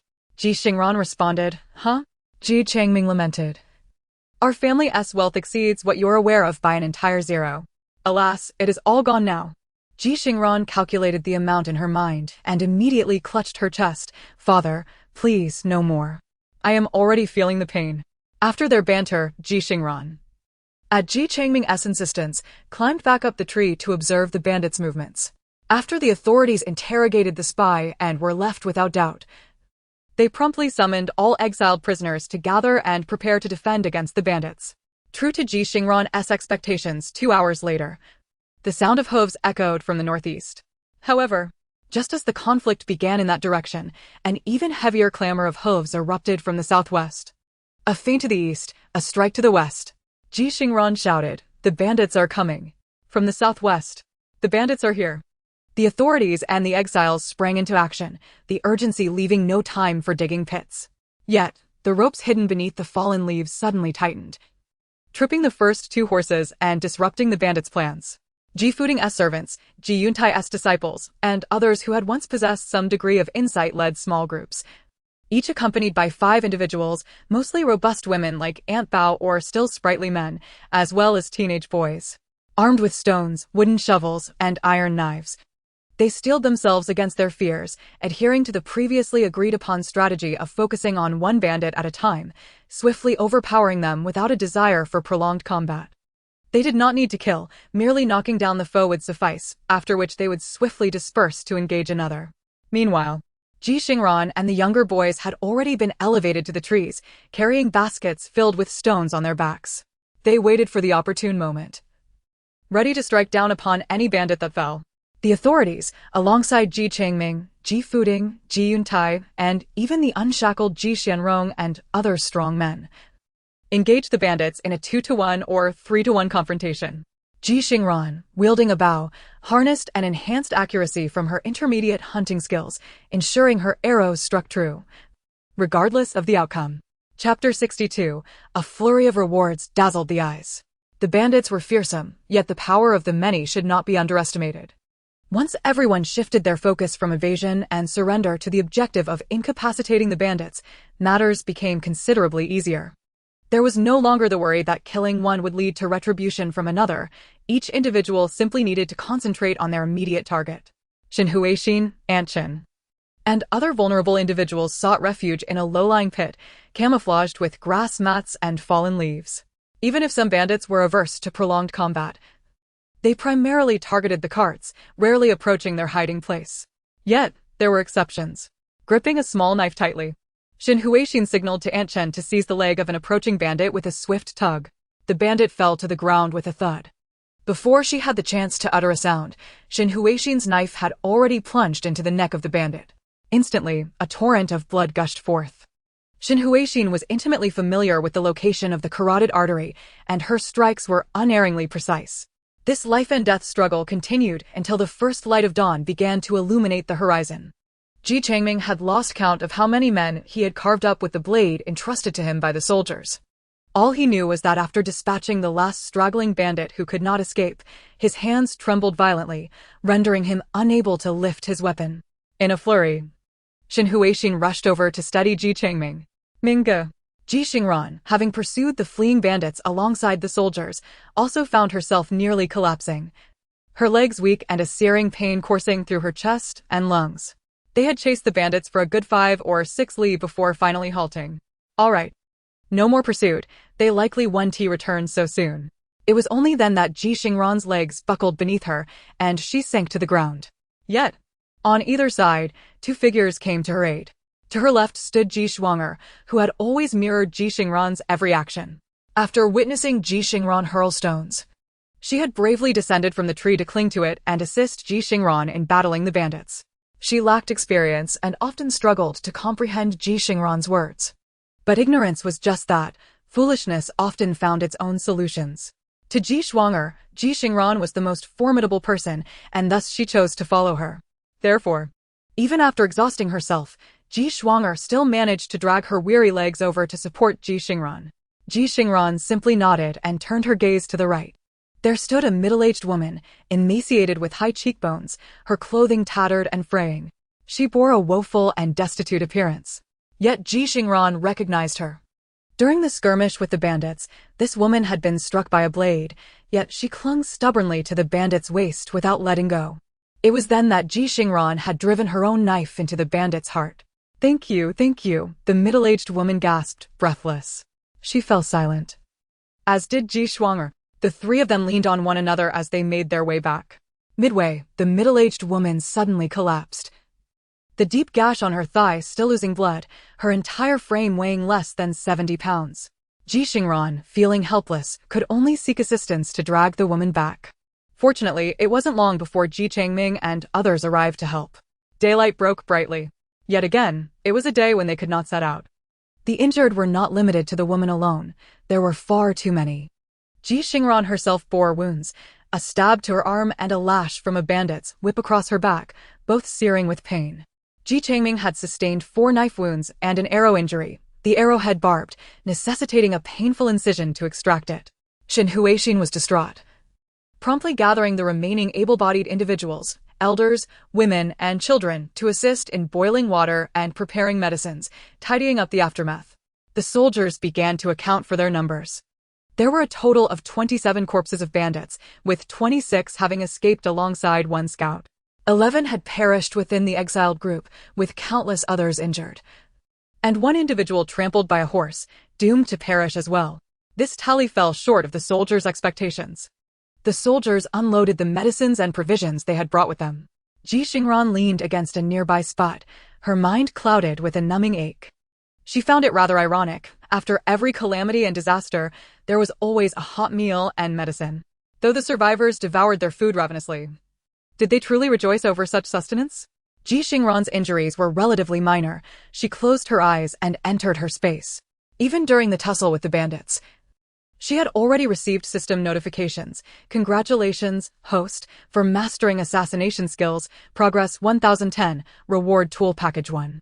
Congratulations, host, for completing martial combat 33, reward random package 1. Congratulations, host, for completing compulsory task, repelling 20 bandits, reward special grand package 1. The only task she had yet to complete was the independent capture of prey. An obsessive compulsion seized Ji Xingran. She opened her eyes and gazed at the bandits' abandoned horses not far off. 1 horse bore a deep gash on its neck and had a broken hoof, lying on the ground whimpering.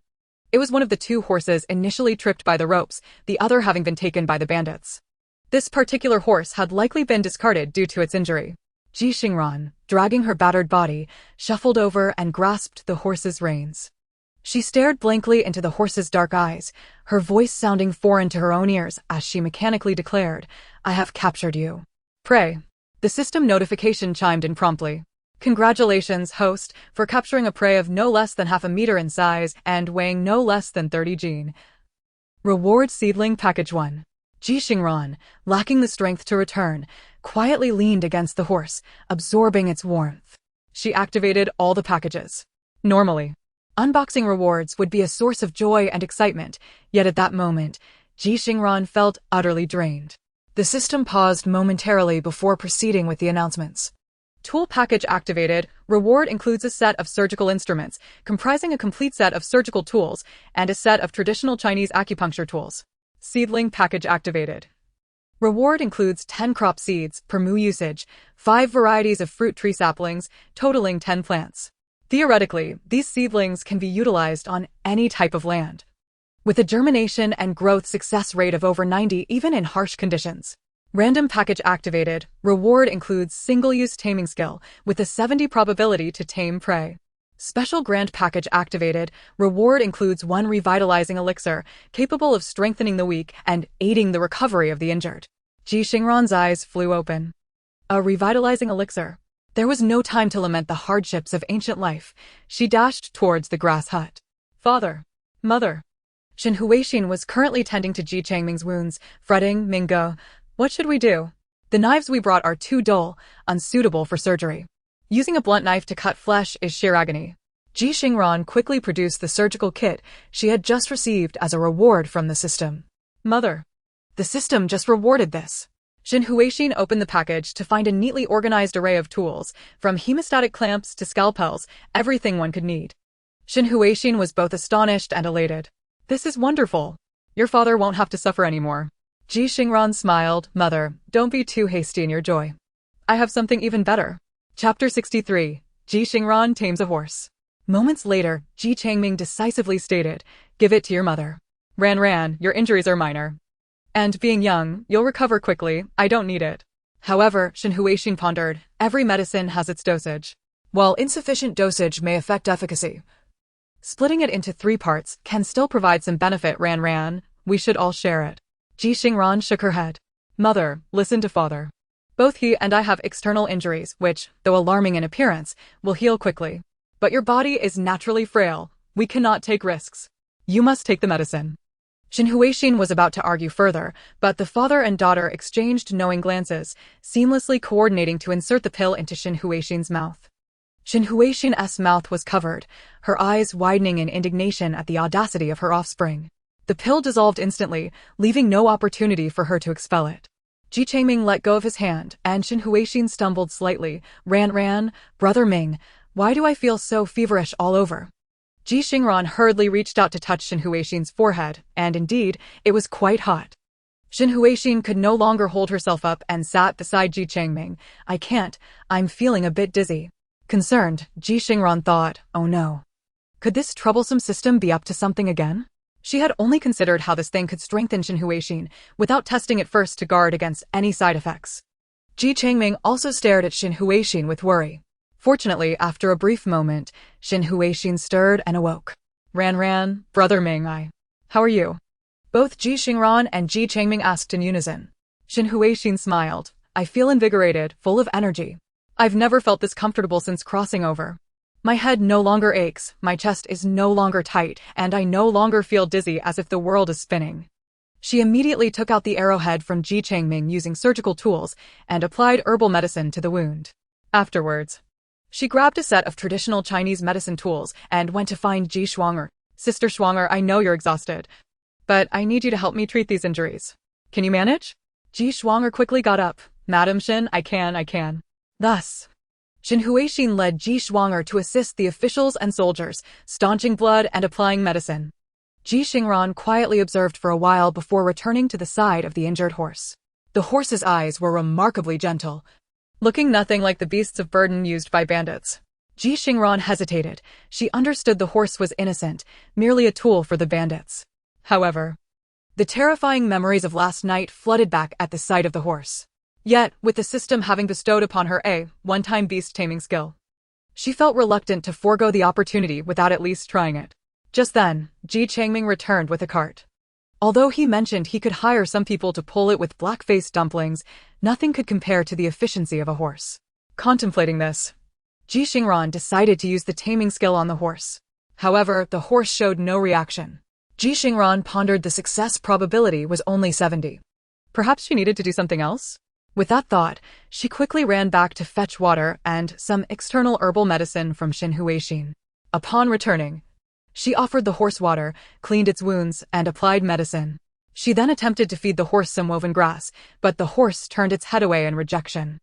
Ji Xingran scratched her head, knowing that horses were picky eaters, favoring ryegrass, sheepgrass, heather, reed grass, and alfalfa, none of which she had at the moment. Yet, the horse looked at her with a trusting gaze, seemingly waiting for her to offer new pasture. Ji Xingran felt overwhelmed by pressure. Suddenly, an idea struck her, and she rummaged through her backpack for a corn cob. To be precise, it was a corn husk. She had kept the corn husks from her previous meals, initially out of habit not to litter, and later because she simply forgot about them. She recalled seeing people feed corn to cows, sheep, and horses, and they typically ate whole cobs rather than nibbling grain by grain, right? Tentatively, Ji Xingran brought the corn husk to the horse's mouth, and sure enough, the horse sniffed it, not overly thrilled but began to chew it nonetheless. Ji Xingran suddenly experienced a joy akin to that of tending to a pet. Cleaning the wounds, applying medicine, feeding, and comforting the horse, she was soon met with a system notification. Congratulations, the host has successfully tamed a horse. Ji Xingran beamed widely. For 3 consecutive days, the camp gradually regained a semblance of life. However, during these 3 days, several critically injured individuals succumbed, including Old Lady Sunday. She lay on the ground for 2 days, burning with fever. Ji Yang brought her water, but she lacked the strength to drink. He could only dampen a cloth to wipe her down. Officials inquired with Ji Xianrong, "We don't have much medicine left. We've distributed what we have for life-saving purposes. But any further treatment will require payment for us to buy more from down the mountain." Yet, Ji Xianrong remained silent. Ji Yang felt little, as both her mother-in-law and husband had already informed her that they were out of money. That was why they had given Bauer away in exchange for food. Thus, she had no particular thoughts on the matter. However, the dying old lady Sun suddenly opened her eyes, making rasping sounds in her throat. Ji Xianrong pretended not to hear. Old Lady Sun's eyes bulged, fixed intently on Ji Xianrong, yet Ji Xianrong did not glance her way. Struggling for breath, Old Lady Sun felt increasingly pale. And in her final moments, she grasped Ji Yang's hand, leaving behind a message. "He has money on his shackles." Ji Yang was taken aback. Ji Xianrong's secret was exposed, and in a fit of rage, she approached to strike Old Lady Sunday. But upon closer inspection, she saw Old Lady Sun's eyes wide open, her face contorted in anger, yet she had already passed away. That night, while Ji Xingran kept watch, she witnessed several individuals stealthily covering Ji Xianrong's mouth and dragging her into the woods. Ji Xingran quietly awakened Ji Changming, and the father-daughter duo crept into the woods to observe. Those individuals beat Ji Xianrong to near death, prying a piece from the shackles on her feet. "You truly are something," they exclaimed, having fashioned gold into such a form, wrapped in mud and hanging from the shackles. At first glance, it looked just like shackles. Unless one made a deliberate effort to identify it, no one would notice. Ji Xingran was astounded. I wondered how they could hide silver. I never imagined they had such a method. Ji Changming spat in that direction. Ignorant fools. He should count himself lucky to have escaped the last riot. I thought he stirred up trouble for his family's sake, but it turns out he is utterly despicable. He has money yet resorts to cannibalism. He even sent his daughter away and watched his own mother die. This family, except for Ji Shuang'er, is truly a wretched breed with despicable traits unworthy of sympathy. Chapter 64. Jing Stone Path, Check-in. At midnight, Ji Xingran opened her eyes on the dot. The weather and calendar appeared normal, allowing her to breathe a sigh of relief. Remarkably, she had cleared 4 tasks in one go yesterday, and today, 4 new ones had refreshed. The optional tasks were as follows. 1. Upgrade a skill to intermediate level. Reward: 3 survival points. 2. Discover a new species, collect 1010, reward, a food package. 3. Craft a tool, reward, a tool package. The mandatory task refreshed to, please reach Jing Stone Path and check in within 10 days. Successful completion rewards a random buff. Failure results in a deduction of 100 survival points. Upon reading, Ji Xingran found the optional tasks unremarkable, but the mandatory task piqued her interest. Would they reach Jing Stone Path within 10 days? This could be considered good news. Although Jing Stone Path was a desolate and inhospitable place, the saying goes, a golden nest or silver nest is not as good as one's own doghouse. At least they would have a fixed shelter, offering a sense of security. In that moment, Ji Xingran felt invigorated. The next morning, she informed Ji Changming and Xin Huixin, Father, Mother, we must reach Jing Stone Path within 10 days. And we need to check in. Ji Changming rubbed his chin in contemplation and remarked, based on the tasks released by the system during this period, if it requires us to reach Dingshidao within 10 days, it indicates that under normal circumstances, we should certainly arrive by then. Indeed, Ji Xingran felt a surge of joy, as her skills in house construction were on the verge of leveling up, and she would soon be able to utilize them upon reaching Dingshidao. Xin Huixin rose to tidy up, rolling up the straw mat and quilt. She was currently the most physically robust among the three, in the best state of health. Xin Huixin chuckled. This feels somewhat akin to when your grandmother ventured into the countryside, fully aware that there was nothing awaiting her. Yet the thought of personally crafting adobe bricks to build a house ignited her fervor. Ji Changming could not help but rub his hands together, in truth. I have always desired to experience being a construction worker like in those days. Alas, when my business flourished and my status elevated, I felt too embarrassed to labor alongside others on the construction site. Witnessing a house gradually take shape is indeed a profoundly fulfilling endeavor. Ji Xingran hastily inquired, Father, could you perhaps arrange for a more functional restroom? God knows how excruciating it has been to relieve myself in the wilderness lately. Not only is it fraught with anxiety, but in the heat, the wild grass pricks my backside, and in the cold, the wind chills it to the bone. As they set off once more, their numbers had dwindled to a pitiful 200. Excluding the soldiers who needed to turn back, only about 170 could realistically reach Dingshidao. From an initial 367, the number had plummeted to just over 170. It was truly disheartening. Even the large group comprising Ji Changming, Ji Fuding, and Ji Yuntai had diminished to a mere 40, with over 10 individuals injured. Xin Huixin, alongside Ji Shuang'er, busied herself preparing medicine, applying and changing dressings, gradually taking on the role of the group's medic. Ji Changming tacitly accepted Ji Shuang'er and the elderly couple she had brought into their larger group. Ji Shuang'er had now become Xin Huixin's assistant. Although Xin Huixin was well-versed in modern medicine, she still needed Ji Shuang'er's help with the ancient terminology, traditional practices, and some folk remedies. The journey ahead was marked by an overwhelming chill, overshadowing any other sensations. Ji Xingran upgraded her Basic Assassination Skill 1010 to Intermediate 01000, earning 3 survival points. After completing several tasks, her survival points had now accumulated to over 240. With a bountiful supply of food, Ji Xingran's backpack now contained at least 3 bowls of instant noodles, 2 large bags of grape bread, a serving of dry pot chicken wings, a portion of grilled Xinjiang fish, and even a slice of durian milfai. She had acquired 2 seed packets, which she decided to set aside for the time being. The tool packs were plentiful. Ji Xingran crafted a whip, and the system's tool pack yielded a small knife, scissors, a set of writing implements, and a padlock. However, these supplies still paled in comparison to what would be necessary to settle in the harsh, frigid expanse of Dingshidao. Ji Xingran now pondered the nature of the buff granted by the mandatory task rewards. The evident improvement in Xin Huixin's health indicated that the system's rewards were indeed beneficial. A single complete revitalizing pill had nearly transformed Xin Huixin's original physique. She now resembled the vigorous, spirited woman she had been before crossing over, tirelessly managing her day job while organizing cultural activities in the evenings. Oh no, she had regained more than just her former vitality. She now appeared a decade younger, brimming with energy. For days, she had been urging Ji Xingran and Ji Changming to apply medicine, take their medicine, refrain from running about, and avoid reckless eating. Ji Xingran had observed her father, Ji Changming, looking quite aggrieved, unable to voice his frustrations. A good wife is a treasure, but a nagging one can be a burden. Ji Xingran hoped that this buff would prove advantageous for their settlement in Jingshidao. On the 8th day, as they set up camp for rest, the soldiers announced that they would be entering Jingshidao the following day. However, there remained a distance of 200 miles to the exiled location. The soldiers informed them that the area designated for the Ji family's group of exiles was a barren, yellow earth hillside. The soldiers were quite serious. The place is not small. It will suffice for your living. As long as you do not venture beyond the valley, everything can be negotiated. However, if you leave the valley, it will be considered an escape, and you will be dealt with severely. Ji Xingran and the others listened in silence, none daring to test the waters.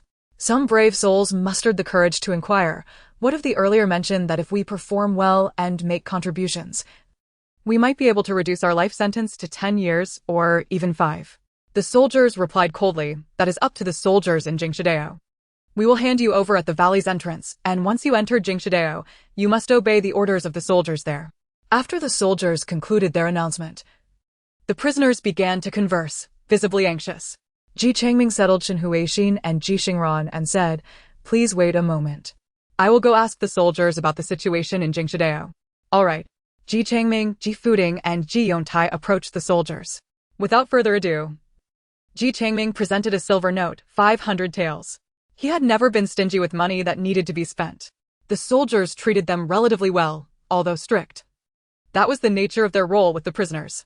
They did not impose undue pressure on them, and their extortion was measured, which was already quite decent. Being overly frugal would not lead to great achievements. Ji Changming handed over the 500 taels, grasping the soldier's hand with a grateful expression. "Thank you for your care throughout the journey. It is thanks to you that we have arrived safely. We have little money left, so please accept this for tea, as a token of our appreciation for your hard work." The soldier glanced down and appeared quite satisfied. His tone became markedly more courteous. "You folks have been quite good. You have followed orders when needed and have not hesitated to put in effort. To speak frankly, our lives are preserved thanks to your assistance. Otherwise, even if we survived the cold wave, we would not have escaped the bandits. 30 soldiers against 50 bandits stand no chance." Ji Changming chuckled. "Though this identity is not quite favorable, our acquaintance is indeed a twist of fate. We are grateful for your care, and now, as we prepare to part ways, we feel reluctant and anxious, uncertain of what Jingshidao holds in store for us, or if there are any as kind-hearted as you who might offer us some assistance." Ji Changming's words were measured and tactful. While he sought information, he did not place the soldiers in an awkward position. His inquiries were perfectly timed, granting the soldiers the freedom to choose their responses. Of course, Ji Changming understood that the soldiers would undoubtedly provide answers, for all that silver had been offered to buy knowledge. Chapter 65. The information bought with 500 taels of silver. As expected, the soldier holding the silver note displayed hesitation, consulting with his companions before approaching to say, "The region of Jingshidao was only seized from the barbarians 10 years ago. The court has long sought to establish proper governance, but unfortunately struggles against the barbarians who continue to hide within this land. Thus, they have sent some prisoners here year after year, hoping to use them to gauge the strength and living conditions of the barbarians." Ji Changming suddenly realized that this probing was essentially sacrificing the prisoners' lives to test the number and lifestyle of the barbarians, as well as their military capabilities. In a sense, this could be deemed as making the most of human resources. Seeing the grim expressions on Ji Changming and the others, the soldier offered some reassurance. "Of course, there is no need to worry excessively. The long and arduous journey to bring you here was not merely to present you as gifts to the barbarians." Ji Changming thought to himself, not comforted at all. How could I not worry? The officials explained, "The mountain range you are heading towards is vast and lies within the territory of Ardayu. The valleys are quite distant from one another, and the officers of Jingshidao will arrange for your group to be settled in a solitary valley. They will also dispatch guards, primarily to suppress any attempts at escape and to prevent any trouble from marauders or previous prisoners who might seek you out. However, as time passes, the guards are likely to grow lax, and how you handle that eventuality will depend on your own resourcefulness." The officer gestured briefly to illustrate the valley's layout. 300 miles inward from the valley's entrance is filled with prisoners. You are likely situated around this area. Beyond that, you would be entering the territory of the barbarians. Generally, within our own domain, you should feel secure, but once you cross the mountains into the barbarian lands, The situation becomes unpredictable. Ji Changming and his companions listened with trepidation. Ji Changming thought to himself that the money spent was indeed worthwhile. Had they not been informed of this news, it would have been a catastrophe to settle down only to accidentally wander into a different area or, without proper vigilance, be captured by other prisoners or marauders. Ji Changming pressed for information regarding the earlier mention of earning merits to reduce their sentences. The officer replied, "Well, that will depend on luck. Each task varies. Some may be assigned to clear land, others to perform labor, and some may even be sent to battle. This depends on the circumstances dictated by Ji Xingran. The officer's duty was merely to deliver them. After that, Ji Changming and his group would no longer be under their control." After a few more inquiries, the officer became reticent. "We have merely come twice more than you. Once we deliver the prisoners, we must return. For matters concerning Ji Xingran, you should consult its officers." "Very well," Ji Changming conceded. It was true that the officers were not required to endure the harshness of this desolate land for long. Upon returning, Ji Changming and the others relayed the news to their families and servants. A palpable sense of unease regarding the situation in the valley enveloped everyone. After discussions with Shen Huixin and Ji Xingran, Ji Changming resolved to maintain the alliance with Ji Fuding and Ji Yuntai, integrating Aunt Bao and her 5 companions, along with the elderly couple, into their fold. Surviving alone in this valley of wickedness would be impossible. They needed trustworthy individuals to safeguard their backs. The following morning, they set off once more. Most continued on foot, yet the Ji family found themselves in a more fortunate position. Ji Xingran had tamed a horse, allowing them to travel by cart. Ji Fuding and Ji Yuntai had rented horses from the officials, who were unable to sell their military mounts. This alleviated some of the burdens of their journey, allowing them to ride in the cart, shielded from the biting northern wind. Ji Changming fashioned a hand warmer using some wood ash from a ceramic noodle bowl, intending it for Shen Huixin. But she waved it off. "You and Ran should use it. My constitution is better than both of yours. In this cold weather, my hands and feet are warm, better than in my previous life." Ji Xingran chuckled. "If only I could have 2 more of those nourishing pills." Around midday, Ji Xingran received a notification from the system. "Congratulations, host, you have entered Ji Xingran. Please confirm if you wish to sign in immediately." Ji Xingran declined, refused to sign in. The system responded with confusion. Ji Xingran laughed lightly. "Do you think I'm foolish? This reward is a buff. And even the finest buff won't serve me while I'm still on the road, with 2 more days until we reach our designated valley. Signing in now would yield nothing beneficial during our journey. The reason we persist in heading to Ji Xingran, despite knowing it is no paradise, is the hope of stabilizing our lives there and earning a living through our own efforts. Regardless of the buff, it must wait until we arrive. The signing period lasts 10 days, until midnight tomorrow, so there is no need for concern." Once within Ji Xingran, the family remained vigilant, observing their surroundings and analyzing the terrain. It was undeniably cold. Even outside of Ji Xingran, any northern region at this time of year would be frigid. Departing in late July, what was intended to be a 2-month journey had stretched to nearly 2.5 months, and now it was early October. The lunar calendar indicated early October, a time when warm places were scarce. Ji Changming, hailing from a farming family, felt a heaviness in his heart. The land is hard and arid, seemingly composed of packed yellow earth. It's likely unsuitable for cultivating grain. They could not leave the valley, as doing so would result in fatal consequences. They would have to rely on their own efforts to grow food within the valley, but could this land yield any produce? Perhaps due to their imminent arrival, the group's enthusiasm for the journey surged over the last 2 days. For ancient people, land equated to life. Possessing land meant having a home and a means of survival. Agriculture was an innate talent of the Chinese people. Even if this land was poor, with enough effort, there might still be hope. On the 9th night, Ji Fuding quietly sought out Ji Changming.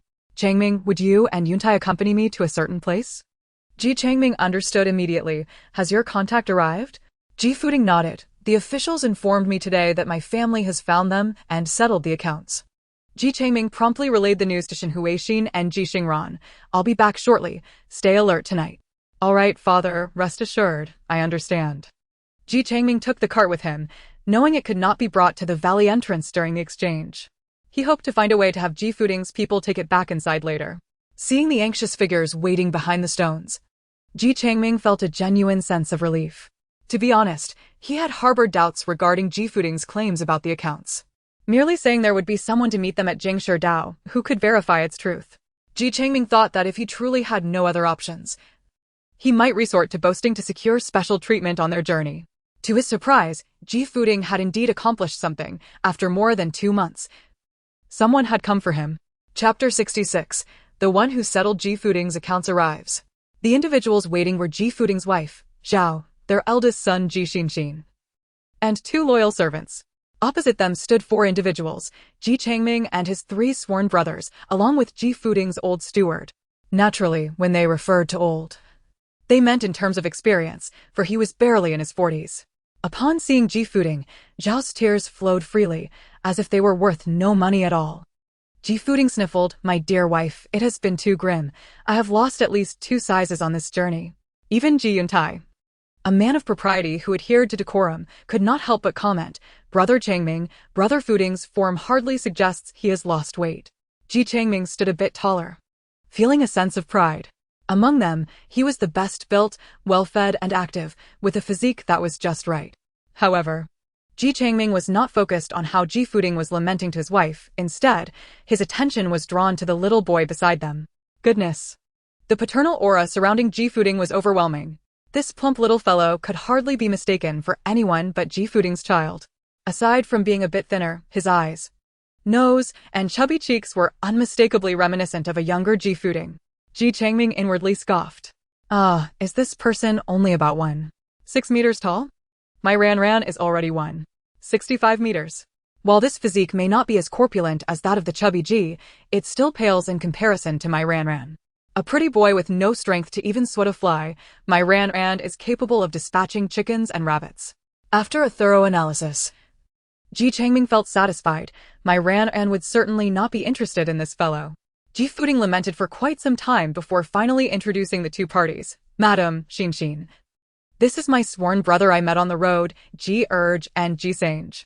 Changming, Yuntai, this is my wife, and this is my son, Ji Xingxin." Appearing around 15 or 16, with a youthful complexion resembling a lucky doll, displayed admirable manners by bowing to Ji Changming and Ji Yuntai. Ji Yuntai returned the elder's greeting, while Ji Changming merely nodded. "Young man, this is not your fault.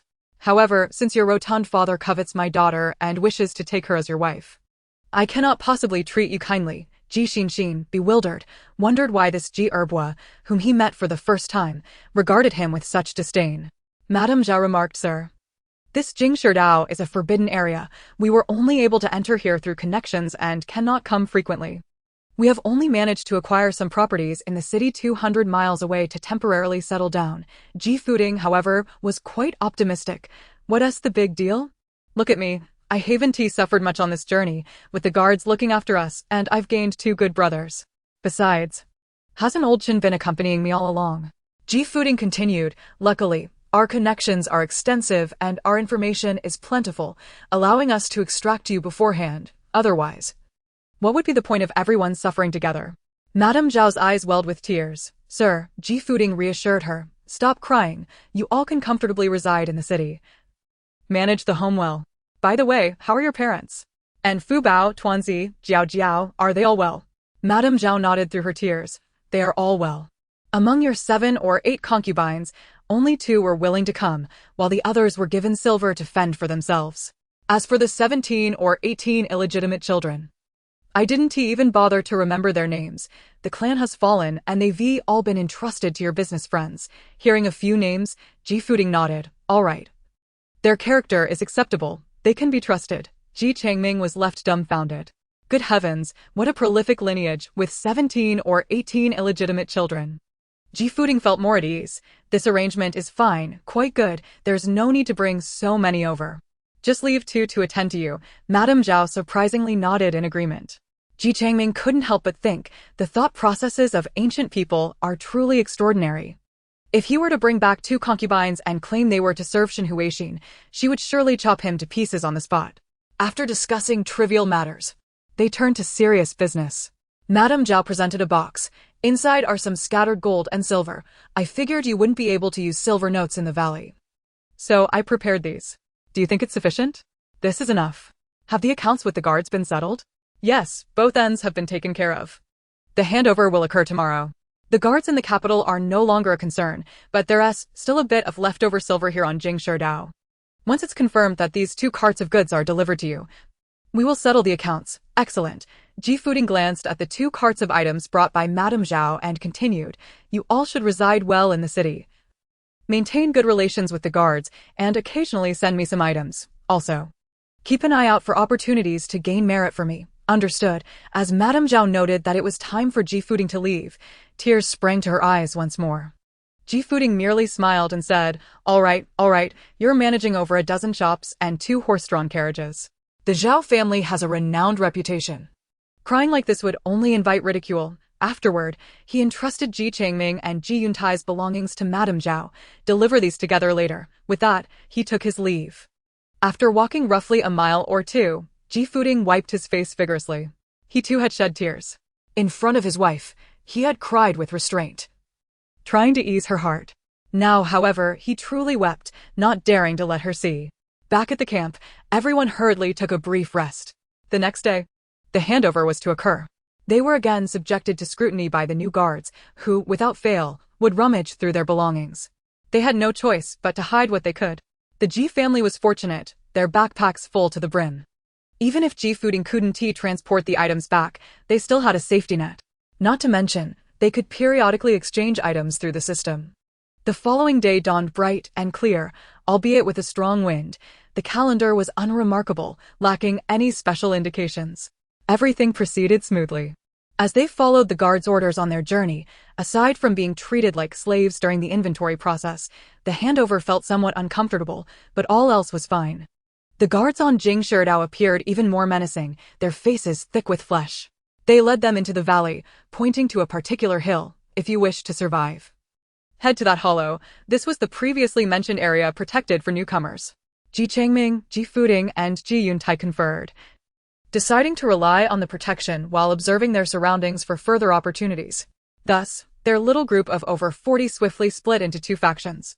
One group, laden with goods, opted to proceed slowly, while the other group dashed towards the valley, eager to claim the unclaimed territory. Chapter 67. Claiming the mountain as kings, officially forming an alliance. Ji Xingran ran alongside them. Aunt Bao and the others instinctively moved to assist Xin Huixin, as they had done on the road to exile. However, Xin Huixin elegantly waved her hand.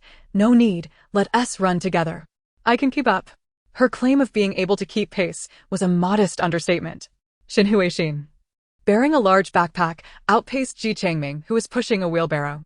She raced ahead, leaving them far behind. Ji Xingran, nearly recovered, found that, even in this situation, she could not outpace Xin Huixin. At sunset, the 3 Ji brothers finally led their group into the valley. The valley was barren, strewn with jagged rocks. The wind blowing through the gorge howled like a banshee. After circling around, Ji Changming's group was the first to set their sights on a cave in the bare mountain. The cave was small, only about 30 square meters, roughly the size of a typical living room in a common household.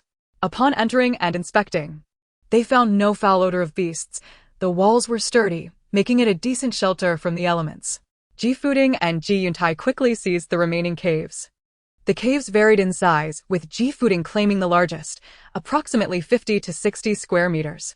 Ji Yuntai's disciples, accompanied by their families, opted for smaller caves, each about 7 to 10 square meters, ensuring each family secured a space.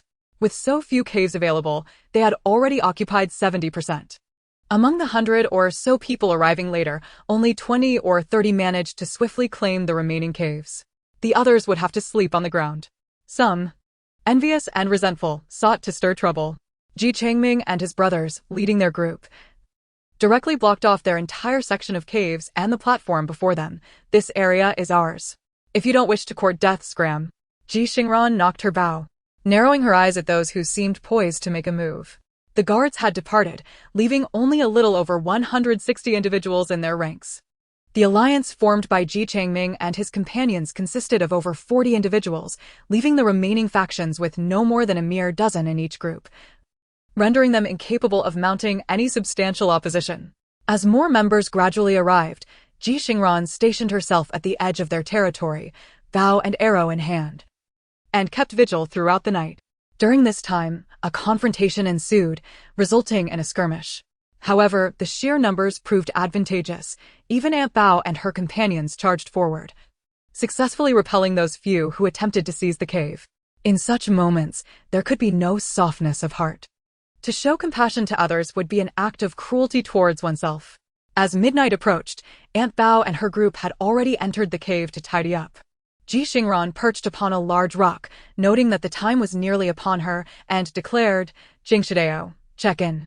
The system's announcement resonated at that instant. "Congratulations, host, for checking in at Jingshidao. Reward, Beast's enchantment buff, duration, 10 days, radius, 3 miles from the check-in point. Buff effect, beasts passing through or lingering within the buff radius have a certain chance of being enchanted."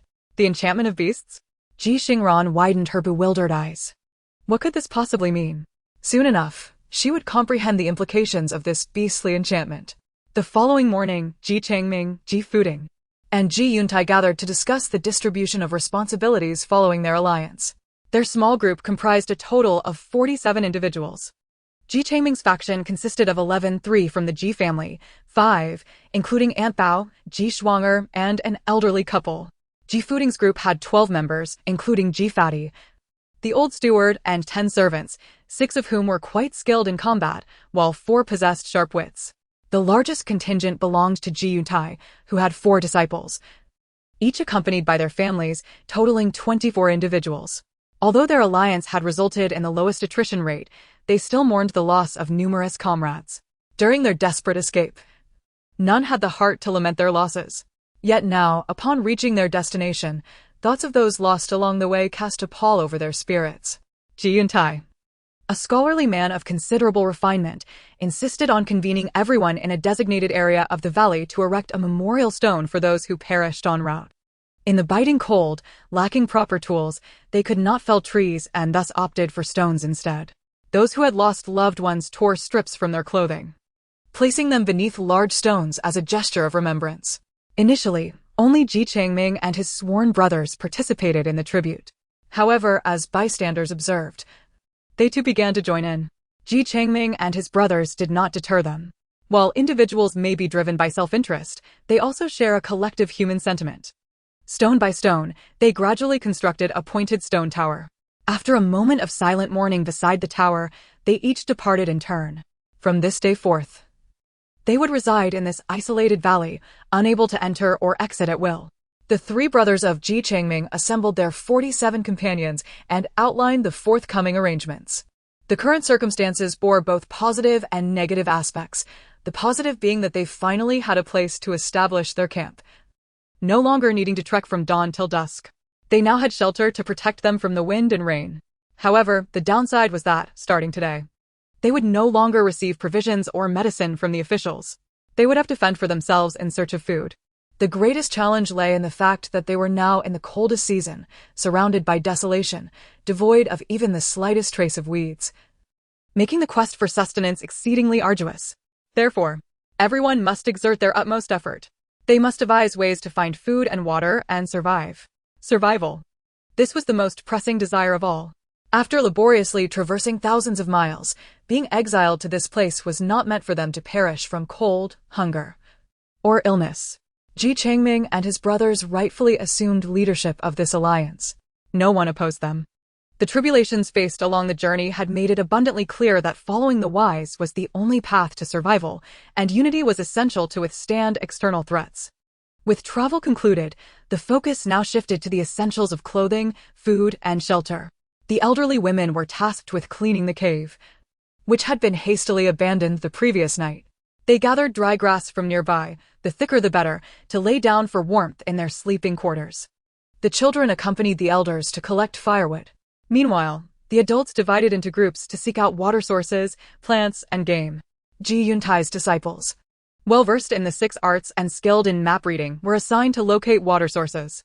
Some of Ji Fuding's group remained behind to guard the newly claimed cave while gathering stones to encircle their designated territory, signaling to outsiders that entry was forbidden. Others ventured forth in search of game. Additionally, 2 capable fighters were selected to protect Shen Huixin, Ji Shuanger, Aunt Bao, and the others as they sought out edible wild fruits and herbs. At this point, hunting was not the primary focus. Being newcomers, they dared not act recklessly. Thus, it fell to Ji Changming and Ji Xingran. While Ji Changming had exuded enthusiasm during his earlier speech, he now wore a furrowed brow, his expression one of deep concern. He wrapped himself in his cotton coat, troubled. "Daughter, what shall we do? Even disregarding the over 100 outside, feeding just our 40-some people is already a dilemma. And hunting? We witnessed a scuffle last night over a hibernating snake." Ji Changming was beset with worries. Yet, at that moment, Ji Xingran was fixated on the mouth of the valley, her face alight with astonishment as she stammered with excitement. "Father, father, look quickly. Game is coming right to us." Chapter 68. The Legendary Enchantment of Beasts. The cave they had hurriedly claimed at sunset the previous evening had not allowed them time to fully survey the valley's expanse. With dawn breaking, the valley revealed itself as an irregular, gourd-shaped expanse, broad at one end and tapering down before widening again. The entrance was spacious, while the interior was somewhat narrower. Currently, Ji Xingran's family and Ji Fuding's group were inside the valley, while two of Ji Yuntai's disciples remained outside. Ji Fuding instructed his men to move stones to block the narrow gorge at the center of the gourd shape. Meanwhile, Ji Changming and Ji Xingran crouched at the narrowest point of the gourd's opening. Though described as narrow, it was still over 10 meters wide. Beyond this opening, a mere 300 miles further lay the territory of the barbarians. At this moment, an astonishing sight unfolded before Ji Xingran and her father at this very entrance. A wild boar, hesitatingly meandering from the vast wilderness outside, perhaps still humming a tune to itself. Yet as it approached the gourd's entrance, it suddenly shivered, its raised hooves unable to find purchase. When it finally stepped inside, it staggered, wobbling its way into the valley. After a few steps, the wild boar collapsed at the mouth of the gourd. Ji Xingran even found herself questioning her own eyes, as it seemed the wild boar bore a remarkably shy and bashful smile. Following the wild boar, a wild goat bounced along, leaping joyfully from a distance. Upon reaching the gourd's entrance, it abruptly collided as if hitting a glass wall, its limbs seemingly no longer obeying its commands, and it veered sharply into the valley. With a thud, it too fell at the mouth of the gourd. Then there emerged a multitude of field mice, emerging in a line from their burrows, all falling in unison onto the ground. Following closely were 7, 8, or even 9 dozen rabbits, dashing down from the slopes on either side, all entranced. Collapsing at the entrance of the gourd-shaped valley, Ji Xingran gaped in astonishment, while Ji Changming rubbed his eyes in disbelief. After a moment, the two of them dashed toward the area where the wild boars and mountain goats were located, swiftly tossing down the grass ropes slung across their shoulders to bind the creatures' forehooves. Despite the frigid weather, Ji Changming managed to coax the two beasts into a lather of sweat. Ji Xingran, laden with her backpack, disregarding her revulsion, rendered the field mice and rabbits unconscious, one by one collecting them into her pack. This was the first time Ji Xingran felt a sensation akin to catching rabbits or pulling up carrots. Overwhelmed by the weight of their bounty, they called out for assistance. The individuals remaining in the valley hurried over, panting as they lifted the wild boars and mountain goats back. Just as they reached the entrance of the cave, a commotion erupted in the distance. Ji Xingran quickly set down her catch and sprinted towards the source of the noise, akin to a gossip-seeking hound. Upon arrival, she was met with a chaotic scene as people screamed and scattered. The visceral fear was reminiscent of being pursued by horse bandits. As the crowd dispersed, Ji Xingran beheld what they had encircled, a nest of snakes. No, it was more accurate to describe it as a large den of serpents. 2 of the snakes were as thick as a human arm, weighing at least 3 to 5 pounds, and one had been severed at the midsection. However, the most alarming sight was the continuous emergence of snakes from the nest.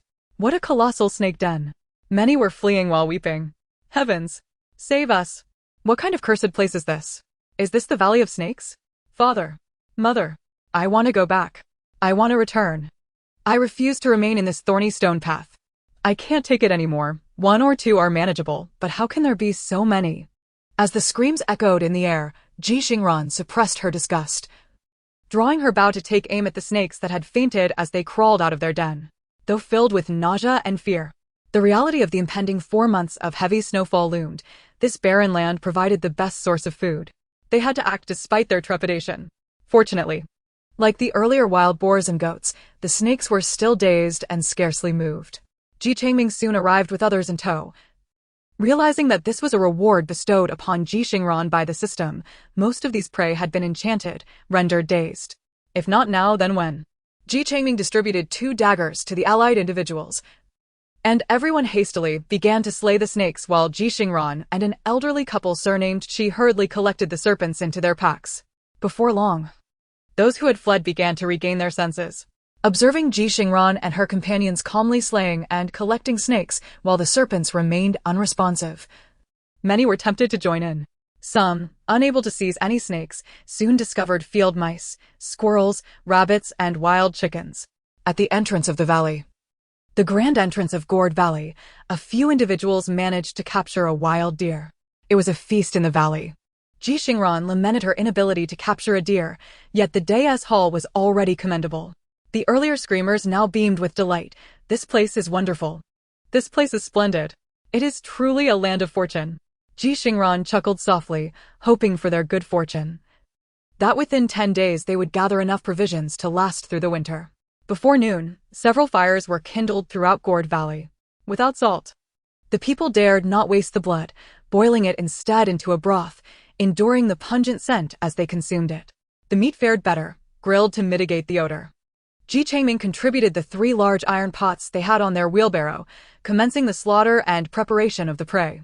Ji Xingran noted that the fur of the rabbits here was thicker than those encountered on the road, likely due to the colder climate of the thorny stone path. It was a pity, though. If only they had saltpeter, they could tan the hides. In this harsh and frigid land, was there anything more warming than fur? The rabbit pelts collected on the road had been discarded, not out of desire, but because untreated pelts would quickly rot and emit a dreadful stench. Ji Changming also expressed regret. I recall your mother mentioning during her schooling that rabbits used for experiments could be processed into pelts with dilute sulfuric acid. Alas, they possessed neither saltpeter nor dilute sulfuric acid at present. Just as they were lamenting their misfortune, Xin Huixin returned with others. Upon hearing this, others remained indifferent. But the previously unassuming elderly couple suddenly spoke up, cautiously asking, "My lord, my lady, may we give it a try?" Ji Xingran inquired with curiosity. "Do you know how to tan hides? But we lack saltpeter." The Qi couple smiled. "We once worked at the Ji family's estate, where we handled the game." Old Qi explained, "Saltpeter is precious. It is used by the master for ice making. We couldn't procure it, so we resorted to traditional methods, using oil tanning or smoking." The elderly woman looked at Ji Xingran and the others with a mixture of trepidation and hope. "My lord, my lady, may we attempt it?" Chapter 69. The first feast of roasted meat and hot pot in the valley. Was there any question? Of course. Ji Xingran was both surprised and delighted. Though somewhat regretful, why didn't he mention this sooner? The Qi couple's faces flushed with embarrassment. Ji Changming cleared his throat. They joined us only after the horse bandit incident. They haven't been with us long, and due to the weather, we've been unable to catch many rabbits. Thus, the elderly couple hesitated to mention their skills. Ji Xingran smiled warmly. "No worries, it's not too late. Today's bounty is already quite satisfying. The snake skins and field mice pelts are not particularly useful. Either the materials are unsuitable, or they are too small to yield whole pieces. However, the rabbits, goats, and wild boars are undoubtedly excellent materials for fur coats." As their first meal in the valley, Ji Changming resolved to slaughter all the game. Half would be consumed, while the other half would be preserved through smoking for longevity. Xin Huixin remarked, "That's feasible. And it's likely to snow in a few days, then we won't need to worry about spoilage." Since the prey was initially discovered by Ji Xingran and Ji Changming, and they contributed half of the meat, the skins were rightfully theirs without contest. Ji Changming also contributed some wild ginger, wild garlic, and salt. No one questioned it. After all, their family was among the wealthiest in the group. Each person carrying at least 2 large packs alongside a wheelbarrow, surpassing even Ji Fuding, who had yet to receive provisions from his wife. The meat, enhanced with wild ginger, wild garlic, and salt, tasted significantly better. Others feasted on broth. A bowl of meat soup paired with the preserved black flour dumplings and dark bread offered a unique flavor. Ji Xingran had a fondness for roasted meat. However, grilling directly over an open flame was laborious, requiring constant vigilance. A moment's inattention could result in a charred, inedible lump. Drawing from her practical experience, Ji Xingran decided to invert the pot, raising it on stones above the fire, transforming the turned pot into a domed grilling surface. The delicately marinated rabbit meat, sliced thinly, alongside lamb, is placed in a pan greased with lamb fat, cooking to perfection in mere moments. At this moment, Xin Huixin is brimming with vitality. Her steady hands and sharp eyes elevate her grilling skills to an exceptional standard. The meat is rich yet not greasy, lean yet tender, ensuring it is thoroughly cooked without becoming tough. Ji Xingran and Ji Changming gather around the pan, devouring the feast with gusto. The sensation is indescribable, evoking a profound sense of home. As Ji Xingran savors the meal, a wave of sentiment washes over her, despite their current dire circumstances. An inexplicable sense of comfort and ease envelopes her. Xin Huixin chuckles, "You're not alone in feeling this way. I, too, share the sentiment. Even when my health improves, the exhausting routine of toiling from dawn till dusk is far from pleasant." Ji Changming observes the mother-daughter duo with a smile of contentment, assuring them, "Fear not. As long as our family of 3 is together, we can thrive anywhere. Not just barbecues, but hot pots, dry pots, and spicy stir-fries await us." Ji Xingran can't help but salivate at the thought. After a hearty serving of meat, their hunger is somewhat satiated. As they slow their pace, the trio continues to grill and eat, sharing a single pot while lending others two for communal use, allowing everyone to gather around the fire and serve themselves without limit. Outside, however, the situation is less favorable. Few possess pots, and they hesitate to share, fearing their meat may be snatched away. The scattered fires outside lack the warmth and conviviality of their gathering. Occasionally, onlookers venture to the gorge, envious gazes cast their way. Once satisfied, Ji Changming joins Ji Fuding and Ji Yuntai, pointing and discussing the others. "That one is untrustworthy. I've seen him pilfer from several plates. We can't accept him. This one is capable. If he seeks refuge, we should take him in. What do you think of that couple? They've managed to bring their 3 children here, which is commendable, though they have too many kids. Look at that group over there. They disband within half a month, no harmony among them. This person is useful. We can take him. That one is a useless burden, relying on his wife to survive. It's a shame about the limping fellow. He took down 2 bandits. Should we recruit him to guard our gates?" The trio animatedly discusses, their words flowing freely. Xin Huixin, while grilling meat and serving Ji Xingran, remarks, "Look at your father's bad habit. He's off pontificating again." Ji Xingran laughs. "This is just the beginning. I suspect he's restless and will soon be making grand plans. Of course, this realm of aspirations differs vastly from the previous one." True to form, after their meal, those exploring the terrain and mapping the area set off again. Ji Changming and Ji Xingran have managed the culinary needs of over 40 people, deciding not to venture out again that afternoon. This marks the first time the trio can relax post-meal and indulge in a midday nap.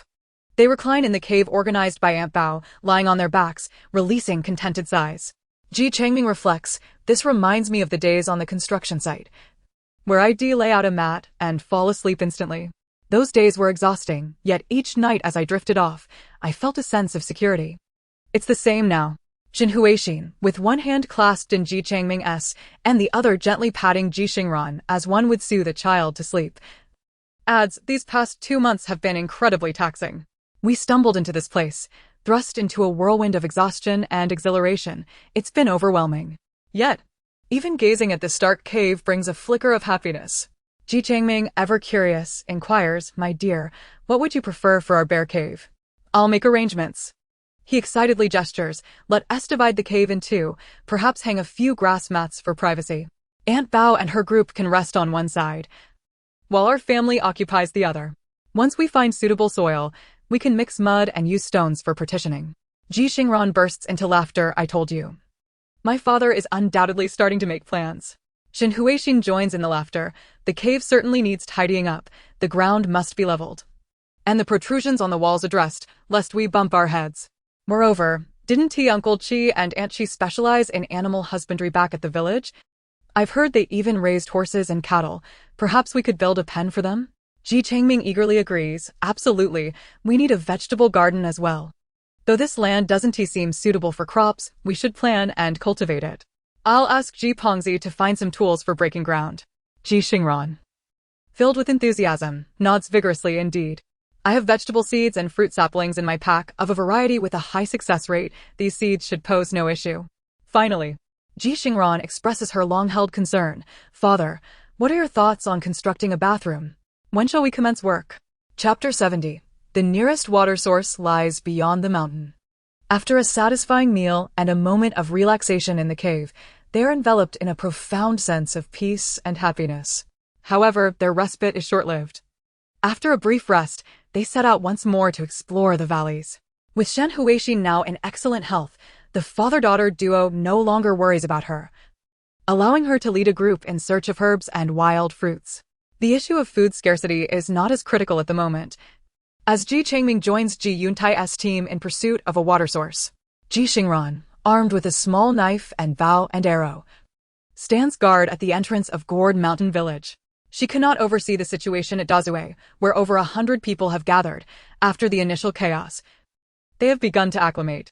Although the reason remains unclear as to why wildlife has been emerging from the ground, descending from the mountains, and rushing from the barren plains since their arrival, it is all sustenance, essential for survival, and no one is inclined to turn down such abundance. Some elders kneel in gratitude, thanking the heavens for their reprieve.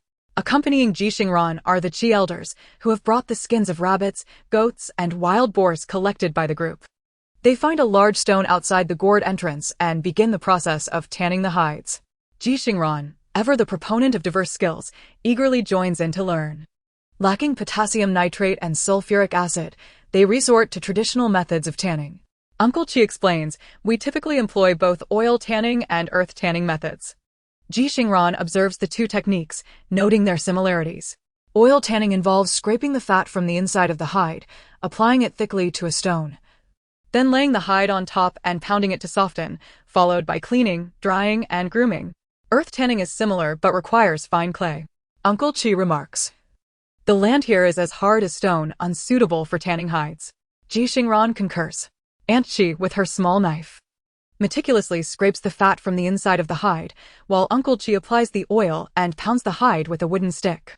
As Ji Xingran learns alongside them, after painstakingly finishing a rabbit hide, she receives a notification from the system, Basic Processing Skill Progress 1. To her astonishment, it is a processing skill. Ji Xingran is instantly invigorated. This is not merely a tanning skill but a comprehensive processing skill, with no restrictions, akin to gathering, whether it be vines, wild fruits, or herbs. Her skill in gathering will lead to both qualitative and quantitative transformations. Ji Xingran was filled with exuberance, no longer repulsed by the visceral and fatty remnants of the rabbits. Eagerly, she joined the elderly Qi couple in their labor. Occasionally, a few dazed passers-by were entranced by the allure of their quarry, only to be left sprawled at the mouth of the valley. Ji Xingran scampered off to retrieve them, taking the opportunity to practice her butcher skill once more. Eventually, she summoned the young children from the disciples of Ji Yuntai. If they were unable to lift the stones, they could come gather the prey, learning to bind it so it wouldn't escape. The children, albeit fearful of Ji Xingran, complied with her commands. Thus, the little ones gathered field mice and cradled rabbits, while the older children tied wild chickens, and together they hoisted a deer. All were dutifully piled at Ji Xingran's feet. In that moment, Ji Xingran felt akin to a heartless fishmonger, devoid of emotion, her heart as frigid as ice. Beside her lay 2 large earthen jars, accompanied by an assortment of bowls and basins, segregated to contain the blood and entrails procured through the use of her butcher skill. The children hurriedly returned to summon their grandparents, eager to transport these materials back home. The blood was to be salted and boiled into blood tofu, while the entrails were to be kneaded in sandy soil and scraped with stones to ensure cleanliness. All of these were edible and none were to be wasted. As for the whole pelts and meat, Ji Xingran adhered to her principle of splitting the spoils, half for herself and half generously shared for others' assistance. Those that could be smoked were prioritized for preservation, and the remainder was to be salted, albeit sparingly, as their stock of salt was limited. Although everyone gradually contributed their secret caches of salt, wild ginger, wild garlic, and dried chilies, using them to cure wild game felt extravagant. With the increasing number of hunted prey, Ji Xingran discernibly improved her speed and precision, especially with the field mice, which were akin to a miraculous boon for progress, each nest yielding an increase of 10 or even 20 points. By the afternoon, Ji Xingran had achieved an impressive gain of over 100 points in her intermediate butcher skill. Basic processing proved more challenging, As the effort required for tanning pelts was considerable, by day's end, she had only managed to produce 2 rabbit skins, with a mere 2 points of progress. Nonetheless, the satisfaction of witnessing her diligent efforts recognized and recorded, contributing to her skill growth, was immensely gratifying. As dusk approached, with the sun casting its slanting rays, Ji Xingran and the others returned, drenched in sweat from their exertions in the frigid weather. They had traversed a mountain to reach the nearest water source, which required a round trip of an hour and a half. Immediately, he called out for everyone to pause their tasks. Half should remain to guard the home and prepare meals, while the other half should gather pots, jars, and water pouches to fetch water. They needed to return before nightfall, lest their water supply dwindle. Thoughts of bathing or washing could wait. Preparing dinner could involve roasting meat. But water was a necessity for all. Ji Xingran, upon hearing this, glanced at her sticky hands from an afternoon of toil and promptly exclaimed, I'm going to. Without a thorough wash, she wouldn't be able to enjoy her meal that night, let alone sleep. It wasn't just her. Ji Xingran and Xin Huixin insisted on joining as well. Though their backpacks were small, they could still carry enough water for personal use. The ants also brought along jars and iron pots, and the group set off across the hills. Those from the Big Gourd area, noticing the throng ascending the mountain, hurried to inquire, Brothers, where are you headed? What are you doing? Are you relocating? The questioner, anxious despite their usual boisterousness, felt a tinge of fear. After all, they had coexisted for over 2 months, and now, in this desolate land, it was impossible not to feel apprehensive, regardless of their relationship. With just over 100 of them in the vicinity, even enemies would develop a semblance of camaraderie. Seeing Ji Xingran and her group preparing to depart, they implored tearfully, Take us with you. We'll go together. The members of Ji Xingran's group were at a loss for words. If we were truly fleeing, would we be so conspicuous? Can't you see we're carrying pots and pans? We're off to fetch water. There's a source only beyond the mountain. Hurry back and grab your tools. Understanding dawned on the pursuers, and they rushed back to gather their implements, joining the water-fetching brigade. Chapter 71. The joys of the affluent are simple and monotonous. Ji Xingran secured a wooden stick, coated in animal fat, at her lower back, should they return after nightfall. It would serve as both a torch for illumination and a deterrent for beasts. The distance to the water source was indeed considerable. Unable to restrain her curiosity, Ji Xingran inquired, Why don't the officials allow us to camp near the water source? Shouldn't we dwell near water? Ji Xingran replied, You might not understand. The Jingsherdao area is not only cold but also arid, with significant temperature fluctuations between day and night, and water sources are scarce. This one source is likely the communal lifeblood for all creatures and people within miles. If you were to dwell here, either the animals would avoid you, becoming a hindrance to our hunting, or if they weren't afraid, you would have to fear them. They could charge at intruders in droves, creating chaos. It would be manageable if we had caves, but a thatched hut would be easily flattened. Ji Xingran was taken aback, realizing the complexities behind their situation. It was no wonder the officials had not permitted them to camp directly at the water source. In this wild land, one had to abandon the conventions of town life. Among those fetching water, there were about 50 or 60 individuals traversing the desolate slopes and wilderness, feeling a sense of solace in their numbers. For those accustomed to the hustle and bustle of a large city, adjusting to such an environment was indeed challenging. Ji Xingran felt particularly grateful that their group still had so many members, providing companionship and preventing her from succumbing to the haunting whispers of the north wind. For those newly arrived at Jingsherdao, the journey posed no difficulty. Having walked for 7 or 8 hours in a day, reaching the water source, which was merely half an hour away, felt like a trivial endeavor. Many had been thirsty all day, and upon sighting water, they disregarded all decorum, cupping their hands to drink directly. Ji Xingran found a spot downstream and meticulously washed her hands. Afterward, sensing a lingering fishy odor, she discreetly retrieved some mint leaves from her backpack, rubbing them together. The Ji family discreetly avoided the gazes of others, secretly stowing away a considerable amount of water in their backpacks. Their mineral water bottles were filled to the brim, and each person took an additional plastic bag. Ji Xingran remarked, The load in our backpacks is excessive today. It hampers our efficiency. Next time, 2 of us should come, one to keep watch at home while the other 2 can fill their packs with water. Ji Xingran concurred.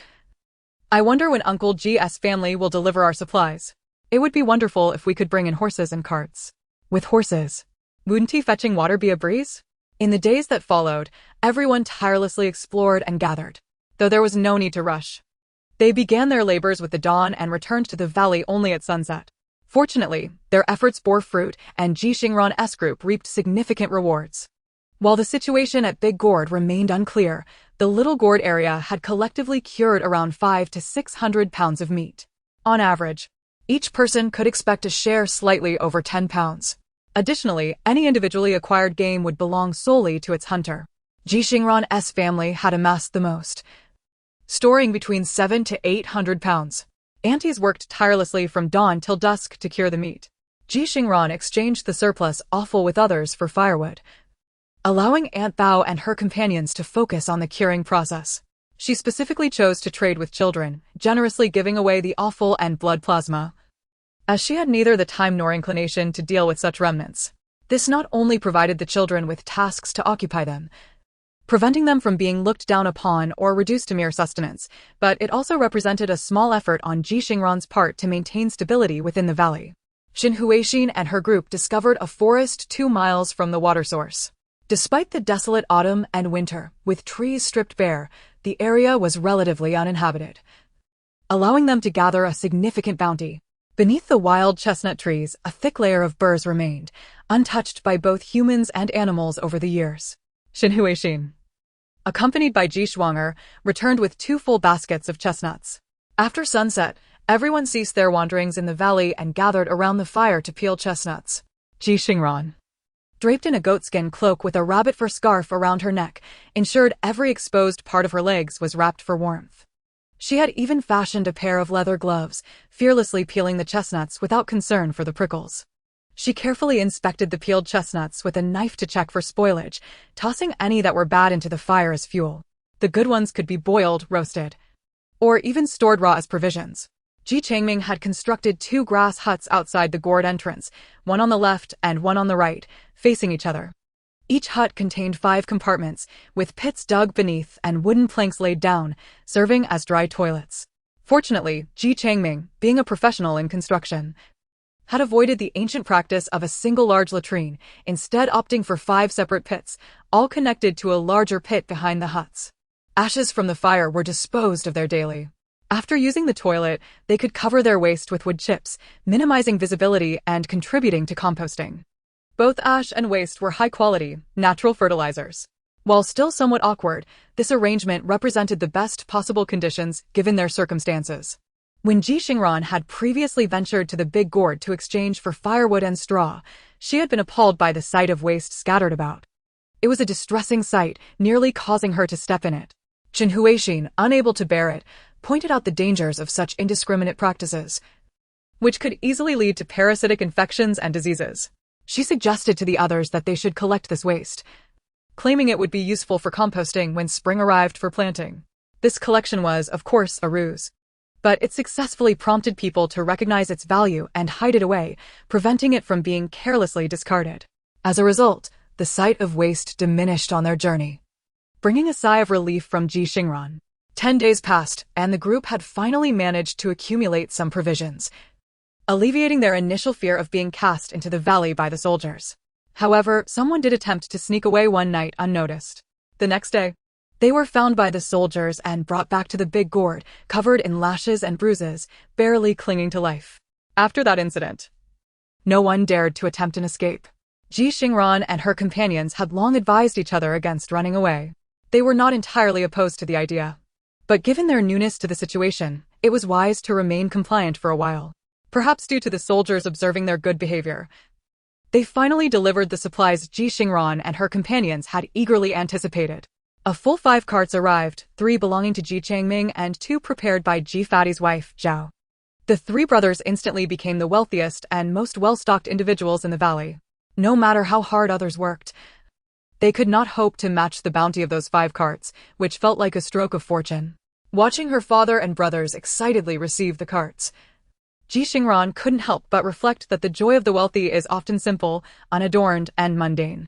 Chapter 72, Ji Fatty is truly generous. The carts contained everything Ji Xingran and her companions currently needed. Ji Changming and Ji Yuntai's carts were returned intact, and Ji Xingran was particularly delighted to see her limping horse among them. It seemed that during this time, the horse had been well cared for by Madame Zhao, as it no longer limped noticeably.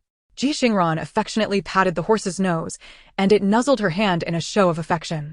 Meanwhile, Ji Fuding had his 3 carts brought into the cave, working alongside the old steward for an extended period. It was evident they were counting their riches in a manner reminiscent of wealthy landlords. After over half an hour, they emerged, presenting Ji Changming and Ji Yuntai each with a large barrel. My wife sent 3 barrels, filled with provisions, prepared for you. Take them, no need for formality between brothers.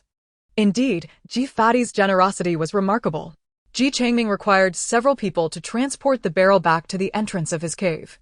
Ji Xingran, with a glint in her eye, remarked, now that my horse is back, I can ride daily to fetch water and fill a barrel. Aunt Bao and the others were equally pleased. No longer would they have to travel far for washing clothes or curing meat, nor would they have to hesitate to use water. Ji Changming instructed Aunt Bao and the others to start working before he, Shen Huixin, and Ji Xingran examined the contents of the barrel together. Inside were 2 sickles, 3 knives of various lengths, and 2 jars, one containing fine salt and the other filled with spices such as pepper, star anise, bay leaves, sesame, and brown sugar. Even pots, pans, needles, and scissors were included. All the gaps were cushioned with cotton clothing and bedding to prevent damage. The barrel was brimming with practical items. For Ji Xingran and her companions, this was invaluable. Although they had acquired various small tools from the system, some items could not be easily transported, and they dared not let Aunt Bao know. Now, with Ji Fadi providing such a substantial barrel of goods, it would facilitate their covert activities. The 3 of them exchanged glances, each displaying a mysterious smile. Just as they were reveling in their good fortune, Ji Fadi's steward, Old Chin, called out from outside, Second Master! Second Master! In this ancient setting, while there were countless issues, certain aspects were undeniably refreshing. For instance, the willingness of the subordinates to serve selflessly was striking. Ji Xingran, having heard numerous horror stories about nannies and caretakers in her past life, had never encountered such diligent, honest, and capable individuals as Aunt Bao and her companions.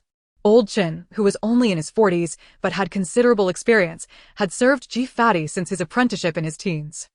Old Chin instructed others to bring in 4 large burlap sacks. Second Master, these are sent by our master, a sack of white rice, a sack of white flour, a sack of corn, and this sack is for planting seeds. It was truly a case of wishes being fulfilled. This was no ordinary gift. Ji Changming felt the urgency and discussed with Shen Huixin and Ji Xingran about how to reciprocate Ji Fadi's generosity. But what could they offer that would match such a gift? While they had good things to give, they certainly could not part with them. For the first time, Ji Changming felt troubled. When he approached Ji Fadi to express his dilemma, Ji Fadi waved his hand dismissively. What I give is what I give. No need for such formalities. If we can cultivate crops next year, you can repay me double. Indeed, double is hardly excessive. It is practically a gift. Ji Changming immediately clasped his hands in gratitude. Brother Fuding, your magnanimity shall be etched in my heart. Ji Fuding chuckled obsequiously. Brother Changming, I am well aware of your family's capabilities, especially that girl of yours. Ji Changming quickly interjected. Let us speak of other matters. My daughter is off limits. That rotund fellow. It dawned on Ji Changming that he was, in fact, scheming to entice Ji Xingran.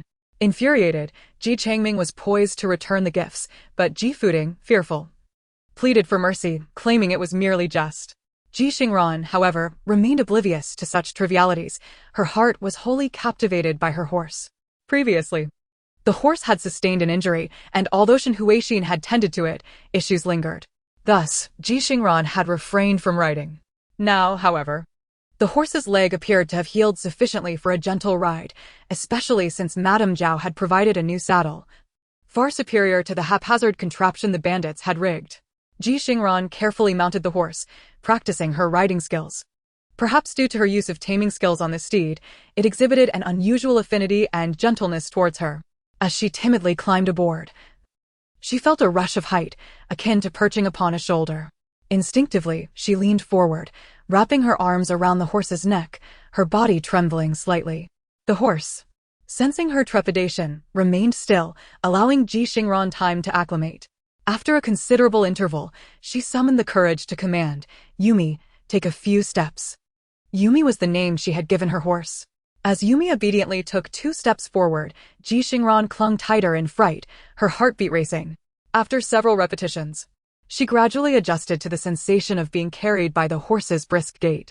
Instead of traversing down the mountain, they meandered around the small gourd's entrance, across the wilderness, heading towards the water source. The horse moved at a leisurely pace, and Ji Xingran adapted in kind. After covering a distance of over a mile, she received a notification from her system. Congratulations, host, you have mastered basic horsemanship.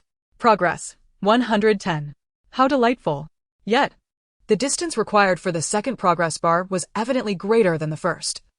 She had not received any notification of progress until she returned after filling her backpack and ceramic jug with water. It seemed that the distance for horsemanship progress would increase with each advancement. With the horse, fetching water became a swift endeavor. Ji Xingran dashed back and forth, quickly filling her family's large water tank. Ji Fuding and Ji Yuntai had also dispatched others on horseback to fetch water, while not as convenient as camping by the river. It was certainly easier than carrying it by hand. Ji Xingran ventured into a new enterprise of selling water. She called out with her ceramic jug near the large gourd, offering water for those who preferred not to fetch it themselves. Customers could bring their own containers and trade for items she deemed valuable, whether it be firewood or wild fruits and meat. The only exception was a rather absurd request for something she had not anticipated, where someone treated an odd item as a treasure and sought to trade for it. Ji Xingran found it difficult to comprehend and ultimately persuaded the individual to exchange it for firewood. With ample food and salt now at her disposal, and despite the water source being distant, fetching water posed no issue.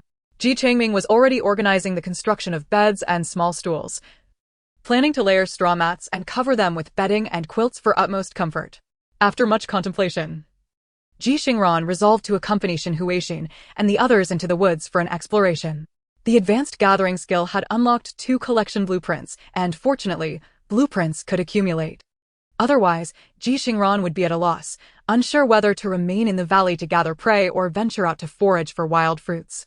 Now that the beast's allure buff had dissipated, she prepared to scour the forest with her scroll. Chapter 73. A Bounty of Toxic Plants. For safety, Ji Xingran and her companions traveled with the group fetching water. They separated upon nearing the water source, heading towards the woods. The wilderness held scant trees, and this particular grove was likely nourished by the underground water source. Shen Huixin declined Ji Xingran's request to ride her horse. You can ride alone or let Yumi rest. I am of no use in this regard.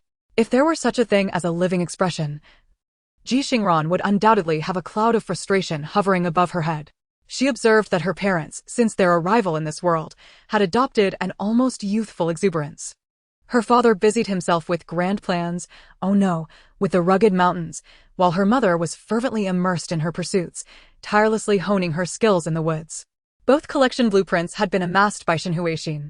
Alongside them were Aunt Bao, Aunt Chen, Ji Shuang'er, and the families of Ji Yuntai's 2 disciples.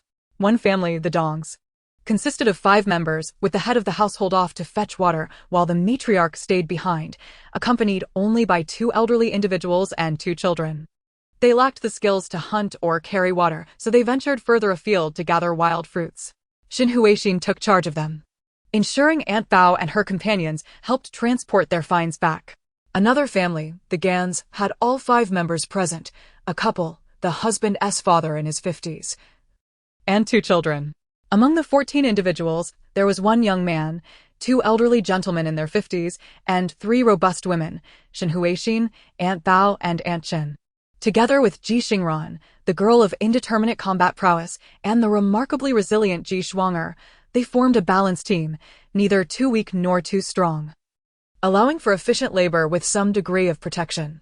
Upon arrival, Aunt Bao and her companions adeptly placed their baskets on the ground, clearing away the thick layer of fallen leaves to search for discarded chestnuts and jujubes. They discarded empty shells, those infested with worms, spoiled ones, and those nibbled by animals, collecting only the relatively intact remains. Shen Huixin, accompanied by Ji Shuang'er, focused on finding medicinal herbs. The health of the valley's inhabitants had deteriorated, and during their travels, they had pushed themselves to reach Jingshi Dao, but now, with the burden lifted, many had fallen ill. Illness arrived like a landslide, but recovery was slow, and the valley echoed with persistent coughs. Xin Huixin found such maladies intolerable. The germ spread through droplets could infect countless others. Thus, she preferred foraging for herbs in the chilly breeze rather than staying at camp. Ji Xingran dismounted and joined Xin Huixin and Ji Xingran in their quest for wild medicinal herbs. Xin Huixin remarked, "We have previously discovered wild goji berries, Cinnamorium, angelica, yellow gentian, as well as mint, licorice, and balloon flower here, but they are insufficient for a complete remedy. The varieties and quantities of traditional Chinese medicine are crucial, and they must be properly processed. The herbs we have gathered so far are merely those that can staunch bleeding or dispel worms. They hardly qualify as true traditional medicine." Ji Xingran understood Xin Huixin's dilemma and took a deep breath, stating, "All right, I comprehend. I will venture a bit farther, at least 3 miles away from where you are, to ensure my collection does not overlap with what you have already gathered." Xin Huixin nodded appreciatively. "Good, I await your good news." Ji Xingran mounted the limping Yumi and galloped away into the distance. Without any measuring tools or navigation aids, one can only rely on estimation over a distance of 3 miles. In pursuit of maximizing benefits, Ji Xingran arrived at the estimated location, having traversed an additional 200 meters before finally unfurling the scroll. In an instant, the scroll transformed into a multitude of shimmering lights, scattering in all directions. With her eyes closed and mind focused, Ji Xingran was able to perceive lush green foliage, golden fruits, and brown shrubs, along with red nuts and toxic black plants. Moreover, there were several faint blue lights. Without hesitation, Ji Xingran dashed towards the nearest faint blue light, and indeed, it was a cluster of withered astragalus. However, this was inconsequential, as the useful parts of astragalus are its roots. Ji Xingran promptly used a stone shard to scrape the soil, carefully unearthing several roots of astragalus. How splendid! The herbs were all marked. She couldn't help but wonder if the absence of herbs on the map during her journey was due to Ji Xingran having harvested them all. Did Ji Xingran ruthlessly leave no trace? Ji Xingran decided against rushing back to inform the others to gather, instead opting to first explore the locations indicated by the black lights on the map. After collecting those, she would return to tell everyone about her discoveries. The others eagerly followed Ji Xingran to the site, where they each began to gather. Only then did Ji Xingran show Xin Huixin the items she had just collected. "Mother, what are these? All toxic?" Xin Huixin laughed upon inspection. "Does your map indicate these are toxic?" "Indeed, are they not?" Ji Xingran inquired, puzzled. After all, the black lights had only appeared twice before. She and her father had deduced them to be poisonous and thus marked them in black, but there was no official confirmation. Xin Huixin pointed to a peculiar vine. "This is the thunder god vine. It is also a medicinal herb, but it is highly toxic before processing." "Toxic? How toxic can it be?" Ji Xingran had never heard of it. If ingested on an empty stomach, it may cause mild gastrointestinal irritation, congestion, edema, and even vomiting or hematemesis. However, this can be remedied through gastric lavage. But in severe cases, it can lead to kidney and liver edema, congestion, and necrosis, which, given the current circumstances, would be beyond redemption. Ji Xingran was startled and hastily produced the other items. Aside from the non-toxic astragalus, the other herbs such as Tian Nanxing, Wu Tu, and Tian Xian Chao were all toxic. Among them was one particularly surprising item that was also toxic. Ji Xingran stared incredulously at the object in her palm, which resembled red beans. "Is this also toxic?" Xin Huixin nodded. "This is not a red bean. It is called a sima bean, easily mistaken for red beans." Ji Xingran gasped in astonishment.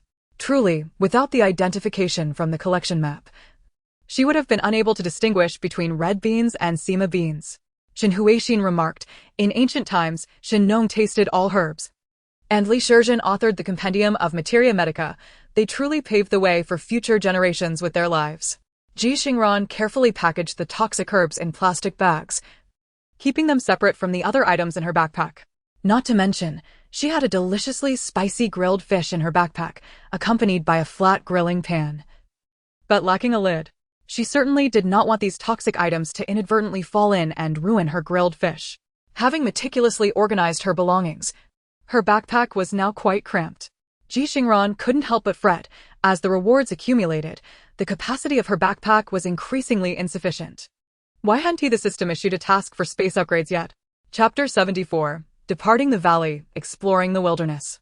As if sensing Ji Xingran's needs, A new task refreshed shortly after midnight. Since arriving at the Jing Stone Path, the speed of task completion had significantly increased. Almost all optional tasks could be accomplished, as most required Ji Xingran to acquire skills, gather plants, or hunt animals, feeling almost like a gift.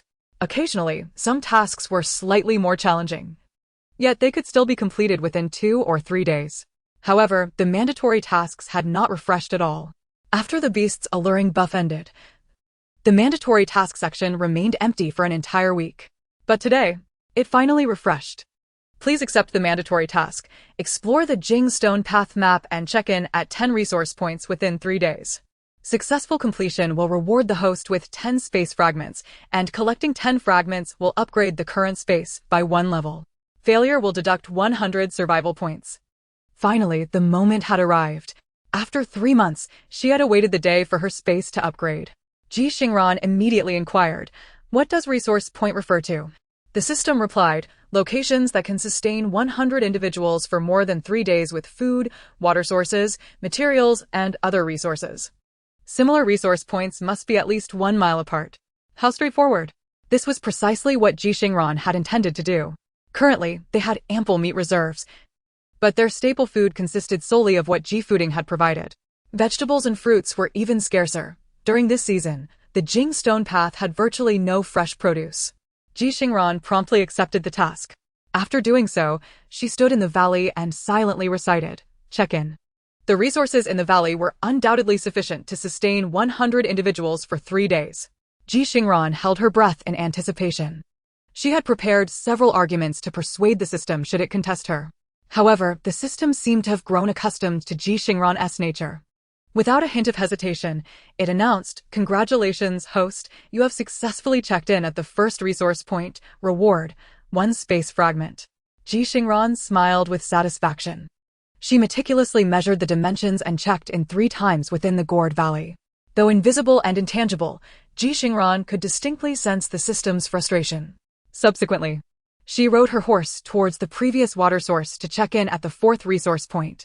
Utilizing the scroll, she located 2 resource points within the woods.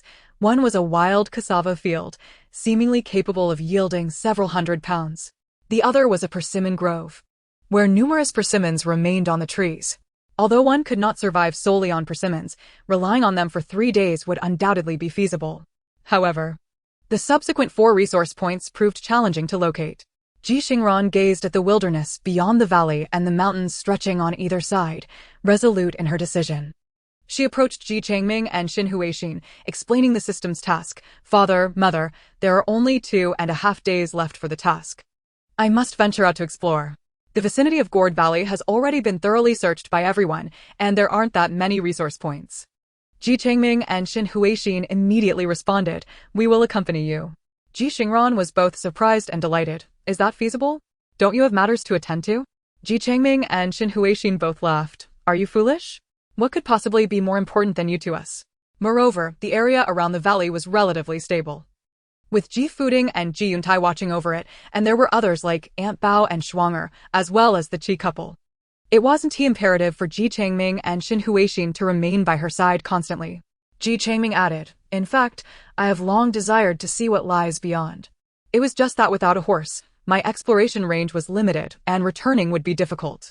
What lies on the vast wasteland remains a mystery to all. Any wild beast that might appear here would undoubtedly outpace a human on foot." Xin Huixin's thoughts were rather straightforward. "Wherever you two go, I shall follow. I also need to gather more medicinal herbs. I am concerned that prolonged exposure here may lead to an outbreak of infectious diseases, and we must prepare in advance. To speak of nothing else, the inhabitants near the Great Gourd are rife with unsanitary conditions, questionable living habits, and the frequent practice of consuming raw game. They are unable to impose restrictions on so many individuals and can only strive to be prepared for any unforeseen epidemics." After some discussion, the 3 of them decisively entrusted the matters of the valley to others, borrowed 2 horses from Ji Fooding, and promptly departed for the wasteland. The valley was flanked by undulating mountains, with the Gourd base being their point of origin, guarded by soldiers, rendering exploration unnecessary in that direction. If exploration were to occur, it could only be toward the wasteland at the Gourd's mouth and the surrounding mountains. As the trio mounted their horses, perhaps owing to Ji Xingran's progress in basic horsemanship, Ji Changming and Xin Huixin adapted to the jarring motion of the horse with relative ease. They galloped straight toward the wasteland. Ji Changming was filled with excitement. He had only witnessed such splendid scenery on previous trips to the Sichuan-Tibet route. Xin Huixin cautiously held the reins. Equally exhilarated, this was far more thrilling than the group outings organized by our unit in the past to accommodate the elderly colleagues. They had always opted for leisurely and relaxing activities, nothing compared to the current exhilaration of racing across the grasslands on horseback. Ji Xingran squeezed her legs against the horse's belly and surged forward, her bow and arrows strapped to her back. Thanks to the allure of wild beasts, her hunting and butcher skills had seen significant enhancement, and her vision was improving remarkably. The family trio ventured forth, exploring as they went. They were careful not to stray too far, fearing they might lose their way in the vast expanse. The wasteland, though a plain, was uneven, and if they galloped too far, they could traverse a small hill and lose sight of the gourd valley. Ji Changming kept a mental note of their location, constantly correcting their direction. After riding for over 100 miles, they finally discovered a waterhole concealed beneath dried grass. Had it not been for the trio's keen senses, they might have plunged into it, oblivious to the unusual appearance of the grass. Ji Xingran, feeling a sense of foreboding, remarked, "I never imagined there would be a waterhole here. Had we gone a bit faster, we wouldn't have been able to stop in time." Ji Changming dismounted to investigate, taking a few cautious steps forward until the ground beneath him became soft and muddy. He immediately retreated, his expression serious. "We can't approach the waterhole from here. It's mud all the way." This soft mud, while appearing innocuous, would likely prove treacherous if one were to sink in. Xin Huixin observed, "A couple of years ago, our hospital treated 2 patients who, while pursuing the tide, inadvertently wandered into a muddy area and were trapped for 6 hours before being rescued. By the time they were extricated, their bodies had been ensnared by the mud for so long that they exhibited signs of compartment syndrome. Had they been delayed any longer, amputation would have been necessary." The 3 of them gathered around the waterhole, completely unaware of the shadow that stealthily approached from behind. Chapter 75, The Behemoth of the Wasteland returns. Initially, the trio crouched on the ground, feeling the moist, yielding earth beneath their hands, intent on assessing the condition of the mud. Suddenly, the sound of 3 horses snorting in agitation reached them from behind. Instinctively, Ji Xingran sensed something was amiss. Turning around, she was met with an overwhelmingly foul stench. It was unbearable. Yet, Ji Xingran had no time to lament the horrid odor, as it emanated from a colossal beast. The 3 of them squatted, gazing at the creature as one might at an imposing wall. Covered in fur, broad and towering, it resembled a mammoth. But mammoths had long been extinct. Ji Changming held his breath, raising his arm to shield Xin Huixin and Ji Xingran, urging them to retreat. However, behind them lay the swamp-like mud, leaving no path for retreat. What a calamity! What on earth was this creature? Could it be a remnant of some ancient species from human history? Surely, there wouldn't be monsters in this parallel universe, would there?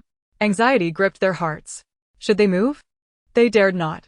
Ji Xingran instinctively glanced at the horses, who were restless yet showed no inclination to flee. A wave of reassurance washed over her. The instincts of animals should be trustworthy.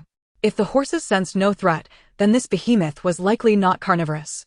Otherwise, even a lame corn would leap 3 feet in terror and bolt away. Ji Xingran steadied herself, scrutinizing the shaggy giant. It bore a striking resemblance to a yak, its bulk cloaked in dark brown fur. "A yak?" Ji Xingran murmured softly. "What did you say?" Xin Huixin and Ji Changming, unable to catch her words, instinctively inquired. Ji Xingran composed herself, the resemblance growing more apparent. "Mother, father, this seems to be a yak." Xin Huixin and Ji Changming focused intently, and indeed, it was. The yak towered over 1.8 meters and exceeded 2.5 meters in length. Its fur was so thick that its horns were nearly obscured, leaving only small tips visible. Not to mention its face, nose, eyes, and mouth, just a walking, colossal wall. Nonetheless, even a yak could be perilous. While it may not be a carnivore when enraged, it could trample several underfoot without a second thought. Ji Xingran recalled a film from her childhood, where an army of 100,000 could not withstand a stampede of wild yaks. The 3 of them trembled like rabbits, watching the yak as it ambled nearby, sniffing curiously. Uncertain of its intentions, Ji Xingran pondered for a moment and pulled out 3 milk candies rewarded by the system. The 3 candies lay quietly in her palm. The yak, its eyes obscured by fur, seemed to catch a whiff of the aroma, flicking its face and revealing one eye. Filled with curiosity as it leaned closer to sniff. The pressure mounted, and Ji Xingran found herself holding her breath. She observed as the yak's nostrils were larger than the candies, and it sniffed her hand before using its thick tongue to roll the 3 candies into its mouth, chewing them with relish. The milky flavor somewhat masked the foul odor emanating from the yak. Gathering her courage, Ji Xingran produced 3 more candies and slowly stood. The yak glanced at her sideways, disregarding her audacity, and continued to lap at the milk candies in her palm. Ji Xingran exhaled, signaling Ji Changming and Xin Huixin to stand as well, then offered them the candies to feed the yak. After consuming the majority of Ji Xingran's milk candies in one go, the yak finally let out a satisfied moo, swished its tail to shoo away the insects on its back, and ambled away to the other side of the waterhole to drink. The Ji family collectively released a sigh, half from fear and half from the stench, and they dared not breathe. It was at that moment that Ji Xingran fully comprehended why one should not reside near a water source. Could one really dare to do so? Ji Changming tugged at Xin Huixin, patting Ji Xingran and gesturing for her to mount. Let us go. Ji Xingran cautiously approached the limping corn. And just as she was about to mount, a fleeting thought crossed her mind. She gazed in the direction of the yak and softly uttered, "Check-in. System, congratulations, host. On successfully signing in at the 7th resource point, you now possess 7 pieces of spatial fragments." Ji Xingran revealed a smile. Excellent. You consumed half a pound of my milk candy. Is it unreasonable for me to clock in using you? After all, this wild yak appears to weigh over 1,000 pounds, easily sustaining 100 people for 3 days. Uncertain whether it sensed Ji Xingran's gaze akin to that of a butcher eyeing beef jerky, the yak lifted its head, tossed its alluring mane, and regarded Ji Xingran with an expression reminiscent of observing ants beneath one's feet. Ji Xingran, I apologize. My mistake. I shall take my leave at once. Seizing the moment while the yak drank water, the trio hastily mounted their horses, preparing to flee. However, before they could utter the command to depart, the yak unexpectedly stirred. Following them closely, Ji Xingran, what the hell? Can a limping corn keep pace with a yak? She was uncertain. Yet, she dared not run. 3 horses, bearing their riders, ambled along leisurely, with the yak trailing behind at a similar pace. The exhilarating journey of 100 miles felt as torturous as 1,000 needles on the return. Ji Changming found himself at a loss. We can't possibly linger until sunset. However, returning with such a colossal beast in tow would surely frighten everyone. The critical question remained. They knew nothing of this creature's temperament. While it had shown no aggression during the candy and water exchange, its current demeanor suggested it would not let them off easily. If this gigantic being were to suddenly go berserk, all their hard-earned roots in the valley would surely be swept away. Time dragged on, each moment akin to an eternity, as they moved like snails. Just before sunset, the 3 finally returned to the gourd valley. Ji Xingran could no longer contain herself. She halted the limping corn and said to Ji Changming and Xin Huixin, Father, Mother, you must return first and warn everyone not to panic or scream, lest we startle it and provoke an adverse reaction.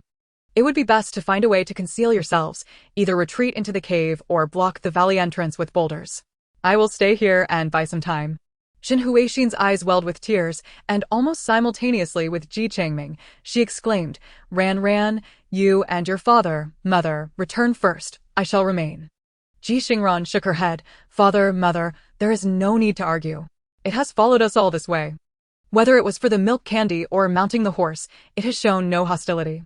As long as we remain calm and do not disturb it, it should not go wild. Moreover, I have milk candy and a plethora of assorted food in my bag, including poison. Furthermore, I have the system. Even if the yak were to go mad, my chances of escape are greater than yours. Therefore, Ji Xingran smiled brightly. I will stay. You should return first.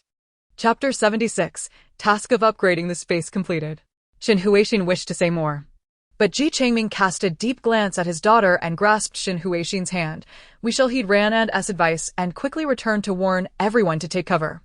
We cannot afford to delay, as darkness brings greater peril. With that, Xin Huixin, tears in her eyes, rode off to follow Ji Changming. Upon their return to the gourd valley, Ji Changming did not even dismount. He shouted from one end of the valley to the other. The yak has arrived. Quickly hide. Seal the valley entrance. The yak is here. Hurry. Bring in the pots and pans. Do not let them be trampled. Ji Xingran and Shin Huixin shouted. And those quick on their feet began to gather their belongings, ushering children into the cave. Yet, some remained bewildered. A yak? What sort of creature is that? What is there to fear about a cow?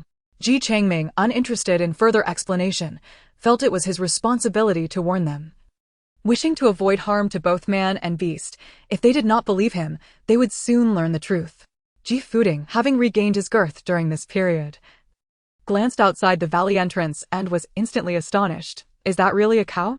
There is no such large bovine. Many disbelievers turned to look, equally dumbfounded, into silence. Ji Xingran hastily dismounted and pushed Ji Fatty into the cave. No time for chatter, hurry inside. Amidst the chaos of the valley, as people scrambled to hide and gather their possessions, a snot-nosed child appeared in the middle of the valley, facing the entrance. This child was Gon Jizhou, the offspring of Gon, a disciple of Ji Yuntai. The child's mother, having entered the cave, suddenly realized her child was missing and shrieked in terror. Zhou-er. Come back. Yo-er.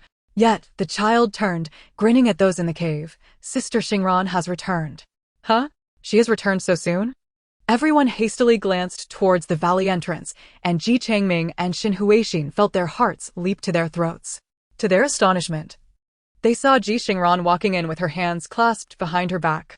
The corn pranced ahead, frolicking into the valley, with the yak following behind, plodding along calmly. Ji Xingran, in the midst of it all, felt as if she were wielding a golden whip and carrying a silken cap, embodying a stately grace. Ji Xingran excitedly waved at Ji Xingran and Shin Huixin. Father. Mother. I brought back milk candy. It's incredibly intelligent and can understand my words. It even seems to acknowledge the name milk candy. Ji Xingran led the yak around the valley, earnestly explaining, This is our home. Please do not come over frequently, as you might trample the fire pit or the children.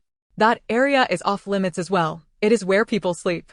You may roam around the valley entrance, and I will ensure others do not disturb you. With every statement Ji Xingran made, the yak responded with a low moo, genuinely heeding her words. Ultimately, Ji Xingran brought the yak to a spot near the valley entrance and patted it. From now on, you will sleep here, alongside the corn, and keep watch. The yak, Milk Candy, nodded in compliance, albeit casting a somewhat disdainful glance at the limping corn. Ji Xingran and the yak developed a harmonious rapport, allowing others to gradually emerge from their hiding places. Ji Xingran and Shin Huixin approached, and the yak even flicked its head to acknowledge them. Ji Xingran, astonished, nearly dropped his jaw. Is this truly possible? Shin Huixin pondered and remarked, if it is not due to some mystical reason, then the milk candy must have played a significant role. In this wilderness, there is likely nothing from which it can extract sugar, especially in the season when even grass is sparse. Therefore, it may not have much food, whether it be sugar or milk. The trace elements they contain could instinctively attract animals. Ji Xingran had an epiphany, so that is how it is. Milk Candy officially became a member of the Gourd Valley. Ji Xingran groomed its fur, and without mentioning anything else, the sheer amount of yak hair she collected amounted to hundreds of pounds, which Aunt Bao and the others joyfully took to wash, as it was exceedingly valuable. After its fur had been trimmed, Milk Candy no longer needed to maintain its nonconformist head-tossing demeanor when interacting with others. With the obstruction gone, it even appeared somewhat handsome at first glance. Every morning, Milk Candy would approach Ji Xingran, seeking a piece of milk candy before wandering off to forage. Where it went remained a mystery, as it generally moved slowly. But when it decided to run, even the limping corn would struggle to keep pace. By nightfall, it would return to the valley, resting at the entrance. Ji Xingran stroked his chin thoughtfully. If only we could have the yak assist with plowing the fields. However, at present, with the biting cold enveloping the land, it is not yet the season for sowing. Nevertheless, the yak milk candy has become a symbol of strength in everyone's eyes. Thanks to the yaks and the abundant water sources, Ji Xingran has completed 810 of her mandatory tasks. Though the remaining 2 tasks remain arduous, Ji Xingran and her family, traversing a wide expanse on horseback, have finally discovered both a water source and a field of wild wheat. While the water source is not a concern, as there is one nearby in the valley, the discovery of the wild wheat field is truly extraordinary. The key point is that the task is complete, At the very moment the task is accomplished, the system announces, "Congratulations, host, for checking in at the 10th resource point and receiving a space fragment. The host has now collected 10 space fragments and can upgrade the space by 1 level. Please confirm if you would like to upgrade immediately." Naturally, Ji Xingran is eager to upgrade at once. However, due to the psychological scars left by years of experiencing system upgrades, she hesitates to respond immediately and instead cautiously inquires, is the space upgrade instantaneous, or does it have a time requirement? Software upgrades typically require time. What if upgrading the backpack space takes a fortnight? Ji Xingran would be infuriated. The system responds. It is completed instantly with no loading time.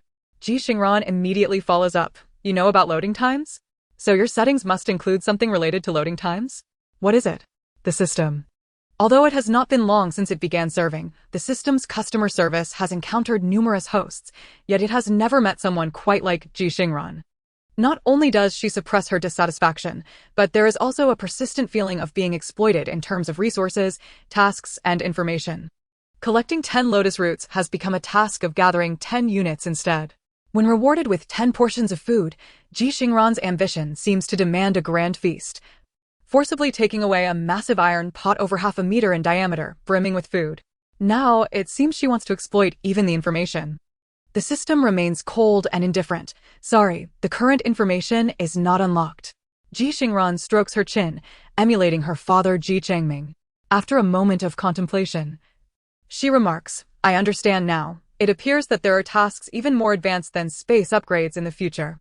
Having gleaned the information she desired, Ji Xingran promptly nods. Please upgrade the space immediately. Chapter 77, Can I recharge? First, give me 3 survival points. In the wilderness, only the Ji family of 3 remains.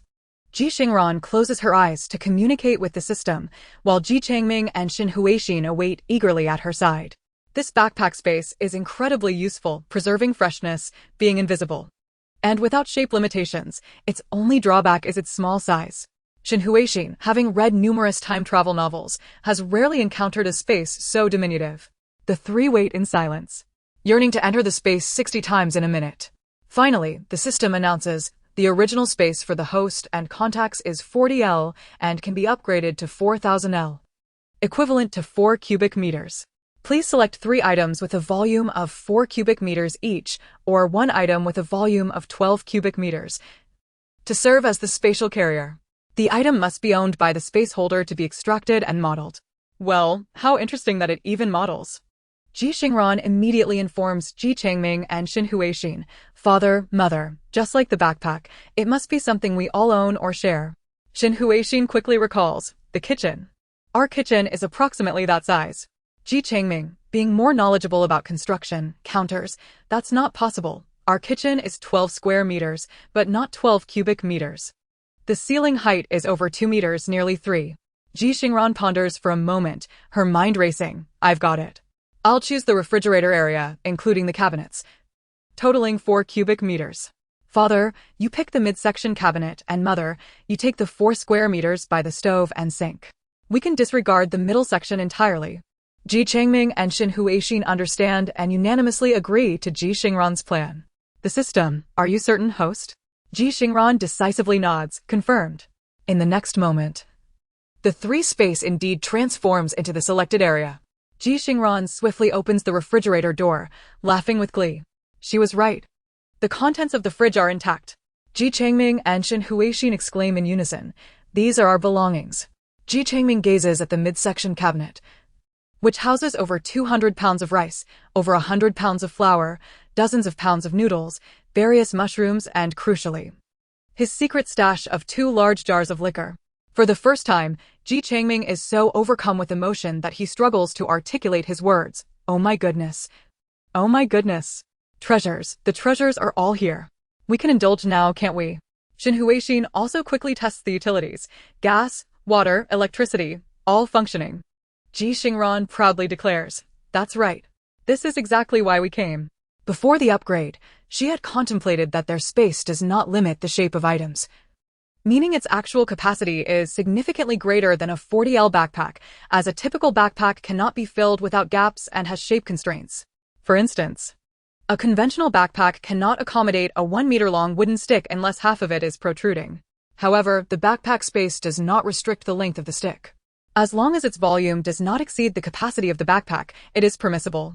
Thus, theoretically, whether the backpack exists or not holds no significance. Yet, the system stubbornly maintains the 40L designation for the backpack. Therefore, Ji Xingran speculates that the space upgrade likely also requires a carrier. Moreover, when the space originally manifested, the items within the backpack remained. So, for this upgrade, if a container is selected, shouldn't the items within the container also be present? Ji Xingran envisions various containers of different sizes for storing assorted items, so when the system indeed behaves as she anticipated, she is not surprised. She quickly formulates a corresponding plan. Originally, selecting an empty space would suffice, but Ji Xingran is also targeting the supplies. Now that it has been confirmed, Ji Xingran is positively elated. She immediately retrieves a can of cold Coke from the refrigerator, popping it open with a satisfying hiss, the icy beverage cascading down her throat. What sheer delight! Ji Changming can no longer contain himself. Since the space allows for items without shape restrictions, he too retrieves a drink of liquor. Ah, the taste! It is precisely the flavor he has long yearned for. Who says relatives back home only know how to take advantage? The high-end wines and spirits are stored in the dining room cabinet, while this homemade grain liquor is tucked away in the kitchen cabinets. Had it not been for this, he would never have savored such a sip. Xin Huixin is also busy. Though they are in the wilderness, her mind is already at the stove. She decisively takes the ingredients Ji Xingran retrieved from the refrigerator and swiftly stir-fries a medley of vegetables. Lotus root, lettuce, wood ear mushrooms, carrots, and fresh lilies, ordinary greens. But after several months of absence, they taste more exquisite than delicacies. The Ji family of 3, far away from the gourd valley, has chosen a small mound in the wilderness to sit upon. Sipping on their drinks and enjoying long-missed fresh vegetables, the joy is immeasurable. Ji Xingran also takes out the grilled fish rewarded from her previous space task. How delightful! In the vast wilderness, with the wind blowing for miles, there is no fear of being detected. No longer must they cover their mouths and hands. They can unabashedly use chopsticks to eat. Ji Xingran felt as if tears were about to spill from her eyes. The system stared at the family in astonishment, and after a long pause, finally spoke. Host, water, electricity, and gas are non-renewable resources. Ji Xingran replied with understanding. Can we use survival points for that? If survival points can recharge energy, they should also be able to supply water and gas, right? The system responded yes. Ji Xingran happily squinted her eyes and took a bite of the grilled fish. Then that S settled. Just give me a quote, if it's not too expensive. Let S recharge each resource by 1 survival point. We can't waste it. It just needs to be enough for cooking. The system fell silent. However, Xin Huixin stir-fried some vegetables, and water, electricity, and gas were no longer an issue. Ji Xingran chuckled. The family of 3, well-fed and satisfied, rinsed their mouths and blew away any lingering odors before swaggering back. What a delightful life! What more could one possibly desire? Upon returning to Hulu Valley, they found everyone gathered around, a large iron pot perched over the fire, still filled with chunks of meat and cassava. Only a few were grilling meat, and without an iron pot, it was easy for the meat to burn, which made it unappetizing. Ji Changming joyfully said to his wife and daughter, from now on, let us go to the wilderness every 10 days for a feast. After indulging, returning to see others eating these will amplify our happiness tenfold. Ji Fuding kindly greeted them. You're back. Did you discover anything today? Everyone knew that the Ji family had been venturing out daily, occasionally bringing back some cassava or persimmons, assuming they were merely foraging for food. Ji Changming nodded with happiness. We found a patch of wild wheat. Ji Fuding and Ji Yuntai hurried over to inquire further. There was a unanimous agreement to go harvest the wild wheat the next day. However, as the conversation drew to a close, Ji Fatty could not help but say, Brother Changming, I don't know if it's because we've been eating well lately, but not drinking enough. I keep smelling the scent of wine. Am I imagining things? Ji Changming immediately fell silent, mumbling ambiguously, perhaps, Brother Fuding, drinking can be harmful to one's health. You should not dwell on it. Chapter 78. Ji Xingran was awaiting the snowfall. Harvesting wild wheat was no simple task. The wild wheat field was about 70 to 80 miles from Hulu Valley. Even with the horses running well on the plains, a one-way trip would take nearly 2 hours. Round trip, That amounted to 4 hours. And they needed to return to the valley before dark to avoid being attacked by wild beasts, leaving little time for work. Moreover, they only had 5 horses. Thus, Ji Changming chose to bring Ji Fuding's 2 servants, Jida and Ji along with Ji Yuntai's disciple, Donghua, and the elderly couple, Grandpa Dong and Grandma Li, who frequently labored in the fields. Although they called them old folks, they were not very old, with the eldest just over 50 and some only in their late 40s. It was merely that the harsh living conditions of ancient times made them appear older. In reality, they were all in their prime, fully capable of hard work. The choice of 6 people was due to the fact that the Zhao family had only sent 6 sickles. If there were more people, they would only be left watching, as smaller tools were insufficient for efficiency. Jida and Ji drove the horse-drawn carts, transporting the 4 elderly individuals, while Ji Changming rode a horse for mobility. In case of an emergency, he could return to report back. Ji Xingran had no specific tasks at the moment, so she decided to accompany them, ensuring she wouldn't miss the opportunity to practice her skills. As dawn broke, Ji Xingran fed the milk candy and set off on the back of the lame horse, Corn. By 5:30, even with haste, they would only arrive around 9 o'clock. They needed to leave by 2 o'clock in the afternoon since winter nights fell early, and considering the weight of the wheat, they needed to start back earlier. This left them with only about 5 hours of actual work time, equivalent to 2.5 hours. Everyone was eager to avoid delay, and upon arrival, they immediately began working.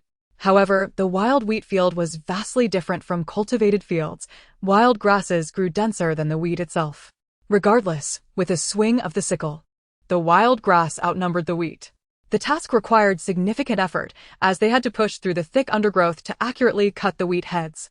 This was by no means light work. The elderly, along with Jida and Ji labored diligently, hardly finding time to converse. Ji Xingran examined the wheat heads. Likely due to their wild nature, the grains were small, many of which were shriveled. There was no time to sift through them now.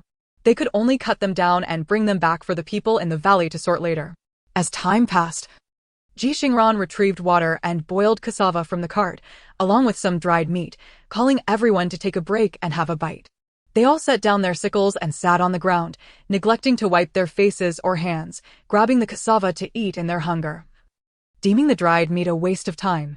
After consuming a few pieces of cassava, they managed to catch their breath. Grandpa Dong wiped his face with his sleeve and addressed Ji Changming and Ji Xingran, who had become their leaders, saying, "These wheat plants are not thriving. The grains are small, and shelling them later will be difficult." Ji Changming asked Grandpa Dong, "Then they shouldn't be used to seed, right?"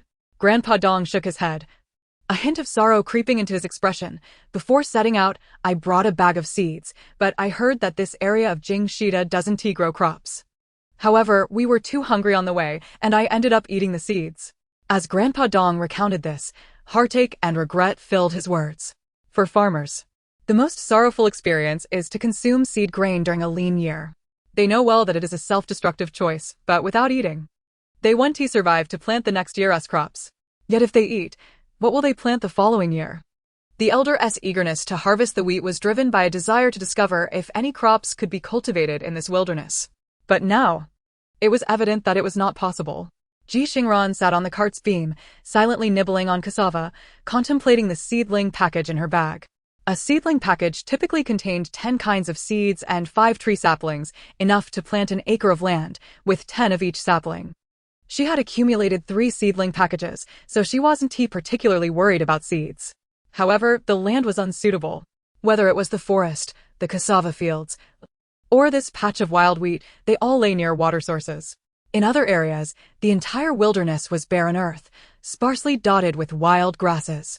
Even the wild grasses were of the troublesome variety. Though they were plants, they fiercely competed with crops for nutrients. The land was not fit for cultivation. Even in spring, it would remain unfit. This was the source of Ji Xingran's greatest concern. Unless it snowed, Jingshida was dry and cold, the north winds could be fatal, and one could see the snow accumulating on the distant mountain peaks. Yet, it was already late November, and there had been no snowfall. Snow brings cold, which might even lead to death.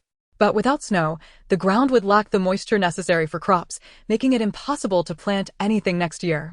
When that time came, it wouldn't just be 1 or 2 people who would perish.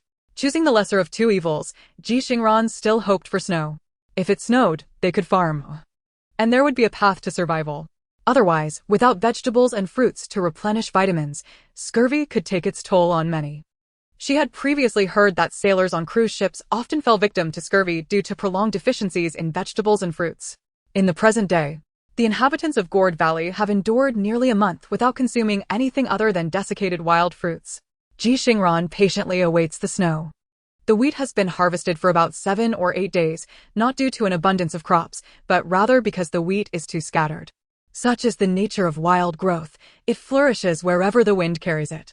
The plants are sparse, intermixed with wild grasses.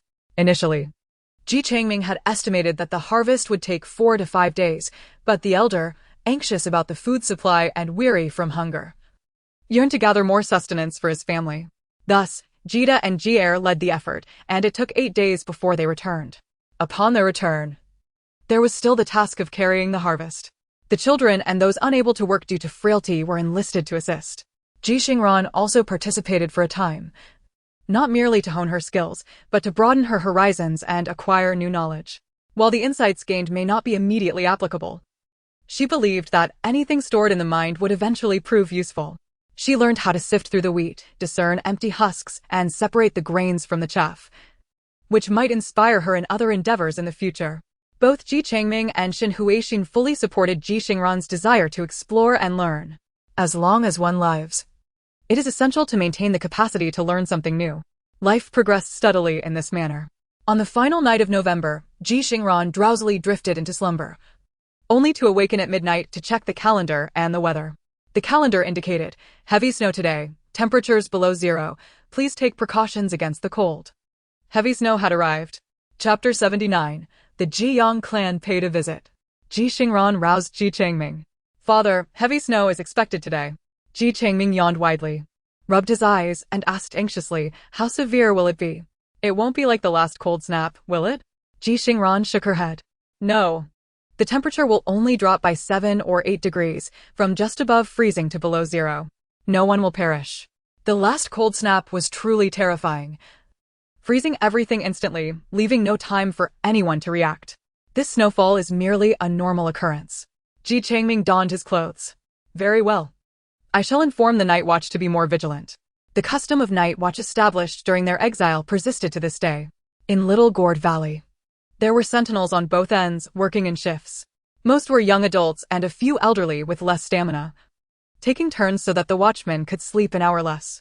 The chaotic situation in Big Gourd Valley had improved since one night someone had ventured out to relieve themselves and encountered a pair of glowing green eyes. Consequently, they began organizing their own night watch. This valley was starting to take on a semblance of a village, barring the absence of actual houses. In Little Gourd Valley, Ji Xingran and his 40-odd companions were able to shelter in caves. Although cramped, they managed to shield themselves from the biting northern winds with stones and grass mats. However, in Big Gourd Valley, aside from a few who could find refuge in caves, most were forced to construct grass huts. Ji Xingran wondered how much snow would fall and whether the grass huts would withstand the weight. At around 4 o'clock the next morning, Ji Xingran awakened, still somewhat groggy. Why is it bright so early? Upon uttering those words, she suddenly recalled the snowfall from the previous night. Ji Xingran hastily donned her clothes and rushed outside, only to find the world blanketed in white. Even the large water vat was piled high with snow, revealing only a portion of its rim.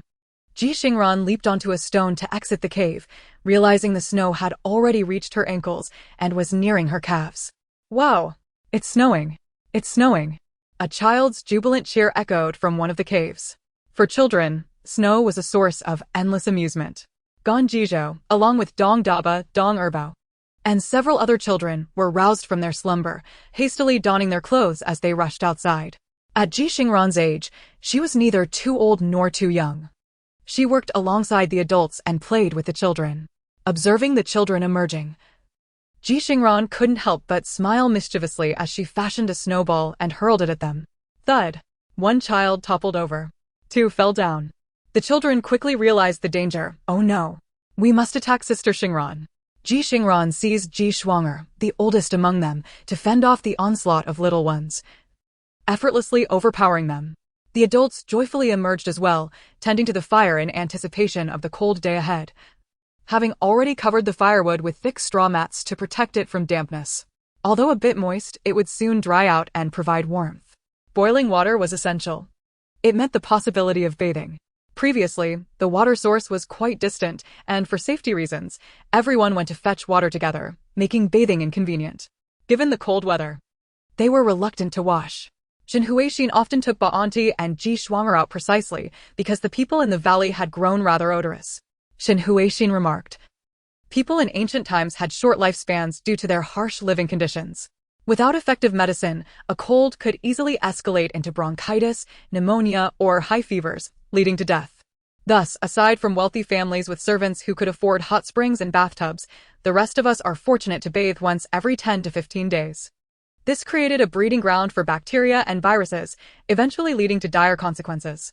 It was not merely a matter of awareness. Unlike the call to action regarding agricultural practices, the issue of bathing could not simply be resolved by exhortation. Ji Xingran proposed, "Mother, how about we find someone to assist us? Specifically someone who is bathed and is clean?" Shin Huixin pondered for a moment and agreed, that could indeed work. Ji Xingran smiled, "Leave it to me." The heavy snow continued to fall throughout the day, enveloping the entire landscape in a pristine white. The cave occupied by Ji Xingran's family was divided into two sections. One side housed Ba'anti, Ji Xingran, and the elderly Qi couple, while the other side accommodated Ji Xingran and her immediate family, separated by about a meter from the entrance. Under the overhang of this 1 meter space, they gathered around a fire to enjoy a hot pot meal. This idea sprang from Ji Changming's mind. Upon seeing the snowfall, he naturally craved hot pot. He reminisced. Do you all remember that year we took Grandpa and Grandma to a farmhouse and enjoyed their hot pot? It's essentially a type of hot pot, except they suspended the pot on an iron frame. Additionally, there were local specialties for hot pot, such as fish balls made solely from fish meat, fried eggs, and egg dumplings as well as fish cakes. Ji Changming could hardly contain his excitement. Let us have hot pot. After all, we can't go anywhere in this heavy snow. It's perfect for contemplating food. Without hesitation, they gathered some large branches to suspend the iron pot and began to boil whatever ingredients they had, favoring meat over vegetables. Shin Huixin produced a sharp knife and sliced thin pieces from a leg of lamb, which cooked quickly in the pot. Auntie Yu diligently prepared the vegetables, and the others respectfully refrained from eating alongside their hosts. Shin Huixin remarked, "This is quite good. It's hygienic, without the interference of multiple pairs of chopsticks. Auntie Yu, just focus on cooking and distributing the food. Everyone should eat well to stay warm." Xingran held a bowl, waiting quietly by the side. Ever since she left her family to follow Shin Huixin, a hint of joy had graced her countenance. Though her face bore numerous scars, her gaze had become increasingly resolute. Ji Xingran gently nudged her with her elbow. "I know you gathered some wild scallions and wild garlic last time. Come on, share them with us." Xingran nodded, replying yes. "Sister Xingran." Hardly had she finished speaking when a voice from outside suddenly called out, "Xingran! Xingran! Ji Xingran! Come quickly. Your brother is in trouble. His head has been injured." The caller, a distance away, was none other than Gan Jizhou, the ever-energetic child who rushed over to relay the message, "Sister Xingran. Someone is looking for your Xingran." Gan Jizhou, a lively boy of about 7 or 8, exaggeratedly gestured a bowl-sized shape with his hands, proclaiming, "Your brother has a huge gash on his head." Ji Xingran remarked, "If that's truly the case, there would be no need to shout. We might as well donate a straw mat and leave it at that. They would be beyond saving." Yet, despite the remarks, the tranquility of the valley had been disrupted for the first time, prompting everyone to follow the sound. Chapter 80. Those who are pitiful must possess their own faults. Ji Xingran trailed behind Ji Xingran and Shin Huixin, her expression cold, yet her eyes betrayed her anxiety and concern. The one calling out was Ji Yang, who was now wailing near a stone enclosure in the valley. "Help! Please, I beg you, save my Yuner." In her arms was 3-year-old Ji Yun, his head and face smeared with blood. Shin Huixin quietly said to Ji Changming, "Brother Ming, I wish to try the herbs we've collected during this period." Most of the herbs gathered from the wilderness had been dried and preserved. Whether for roasting or washing, the process had not been arduous. They had accumulated enough to brew some medicinal soup to ward off the cold, yet they had rarely had need of injury remedy since arriving in the valley, as no significant dangers had arisen. Aside from the last incident where a fugitive was left half dead by the officials, whom Shen Huixin hadn't even had the chance to address before he perished, this was the first injury to occur in the valley, providing an opportunity to test the efficacy of their medicines. Ji Changming pondered for a moment before saying, "This Ji Yang is weak-willed and indecisive. She is not prepared for emergencies. After old lady Sun's departure, we have seldom inquired about their circumstances, and I wonder how Ji Xingran is faring now." He continued.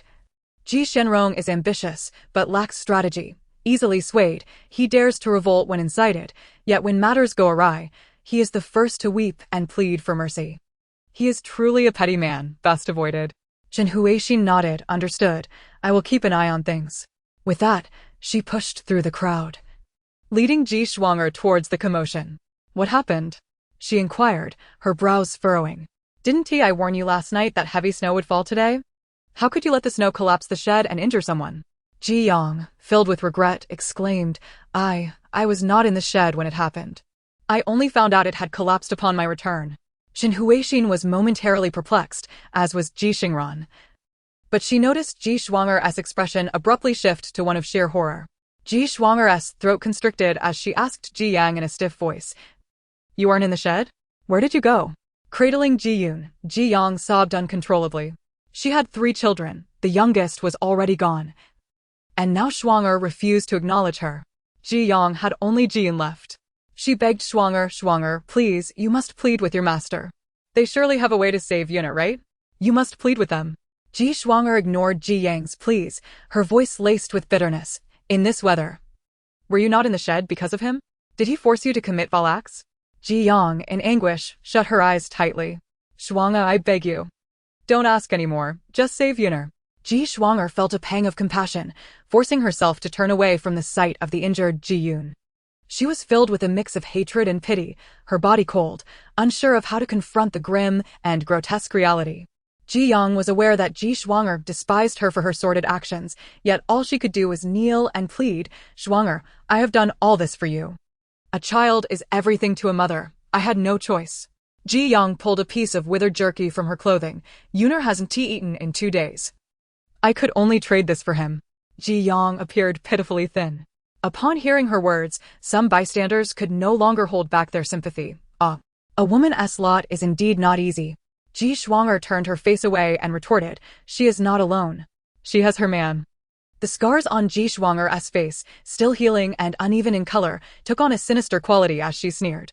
But her man, my biological father, is a man who would sell his daughter for glory, willing to trade his own flesh and blood for a meal. Such a person is more terrifying than none at all. Ji Xingran gazed at Ji Yang, finally comprehending why Ji Xingran had looked at her with such disdain. Is it pitiful? Indeed. Is it tragic? Absolutely. But is it deserving of sympathy? Not at all. Ji Xingran looked at Ji Yang. Now you cry and plead for your child. I shall not speak of my matters with Bauer, but tell me. Of what you have gained through this exchange, how much do you feed Ji Yun and yourself, and how much goes to Ji Xingran? Ji Yang opened her mouth, but could not respond. Ji Xingran laughed bitterly. Indeed, it seems you feed him more, don't you? Why are you so foolish? Having been sold by him, you still wish to support him. Ji Xingran vented her long-held grievances towards Ji Yang. Ji Xingran patted Ji Xingran on the back, subtly delivering a cutting remark. Your mother is not foolish. She is merely selfish. Ji Xingran looked at her in confusion. Ji Xingran explained. Does she not realize that Ji Xingran has been sacrificing you, your brother, and even that peculiar grandmother, and, ultimately, she will sacrifice herself? She knows. Time and again. She has condoned your father's sacrifices of you, trading you for her own safety, ensuring her survival. Ji Xingran did not need to think. In a moment of crisis, Ji Changming and Shen Huixin would give everything to save her. They would never sacrifice her for their own preservation. She was the same. Yet Ji Yang was different. This person, both foolish and wicked, wrapped in the guise of weakness, was actually malevolently pushing others aside. Ji Xingran stared blankly at Ji Xingran, and after a long moment, she turned her gaze back to Ji Yang. With a numbed smile, she finally understood.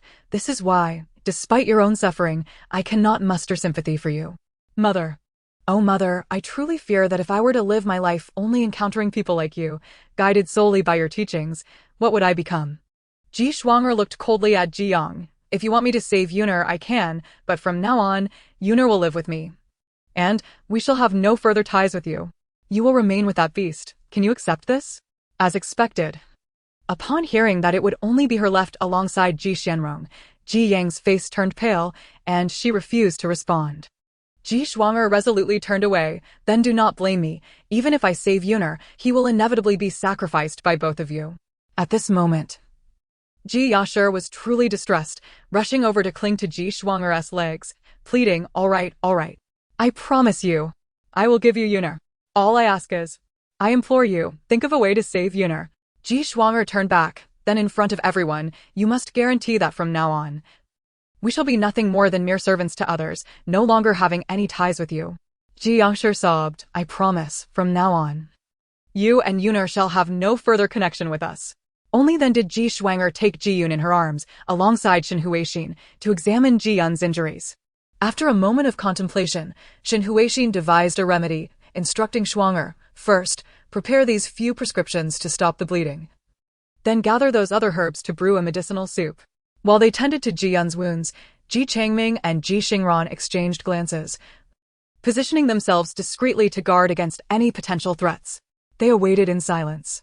Chapter 81. The Initial Affirmation of Power. Just as Ji Xingran was grinding the medicine to apply to Ji Yun, a figure suddenly dashed from the crowd of onlookers, intent on snatching the items from her hands. Ji Changming swiftly kicked the intruder aside, sending him crashing right before Ji Xingran. With a dagger in hand, Ji Xingran plunged it fiercely into the man's thigh. Ji Xianrong let out a piercing scream. Ah! Beside him, Ji Yangshir turned pale, trembling in fear. Ji Xianrong was at a loss, unsure whether to clutch his injured waist from Ji Changming's kick or to tend to the wound inflicted by Ji Xingran. To add to his misfortune, blood was oozing from a gaping hole in his head. Ji Xingran chuckled, you see, the moment you make a move, my father already knows what you intend to do. The infant in swaddling could be exchanged for flesh, while the mother would rather perish than spend a coin on medicine. Ji Xingran bore her wounds without eliciting any pleas for help from Ji Yangshir. When circumstances are unusual, there is surely something amiss. Ji Changming cast a glance at Ji Xingran, and she understood that her father had a plan. Their coordination was seamless. Shen Huixin looked up, calmly stating, you knew I would never save you, so you feigned concern for Ji Yun's injury to beg us for medicine, didn't you? Ji Xianrong inhaled sharply in pain. I'm stealing it, so what? Ji Changming delivered a kick. How dare you speak to my wife in such a manner? You think you can refer to yourself as I in front of her? Even my father-in-law, Ran's grandfather, has never been this domineering. Ji Changming targeted Ji Xianrong's waist with his kick, causing him to turn pale, drenched in cold sweat. Ji Xingran glanced at the dazed Ji Yangshir, feeling too weary to lecture or scold.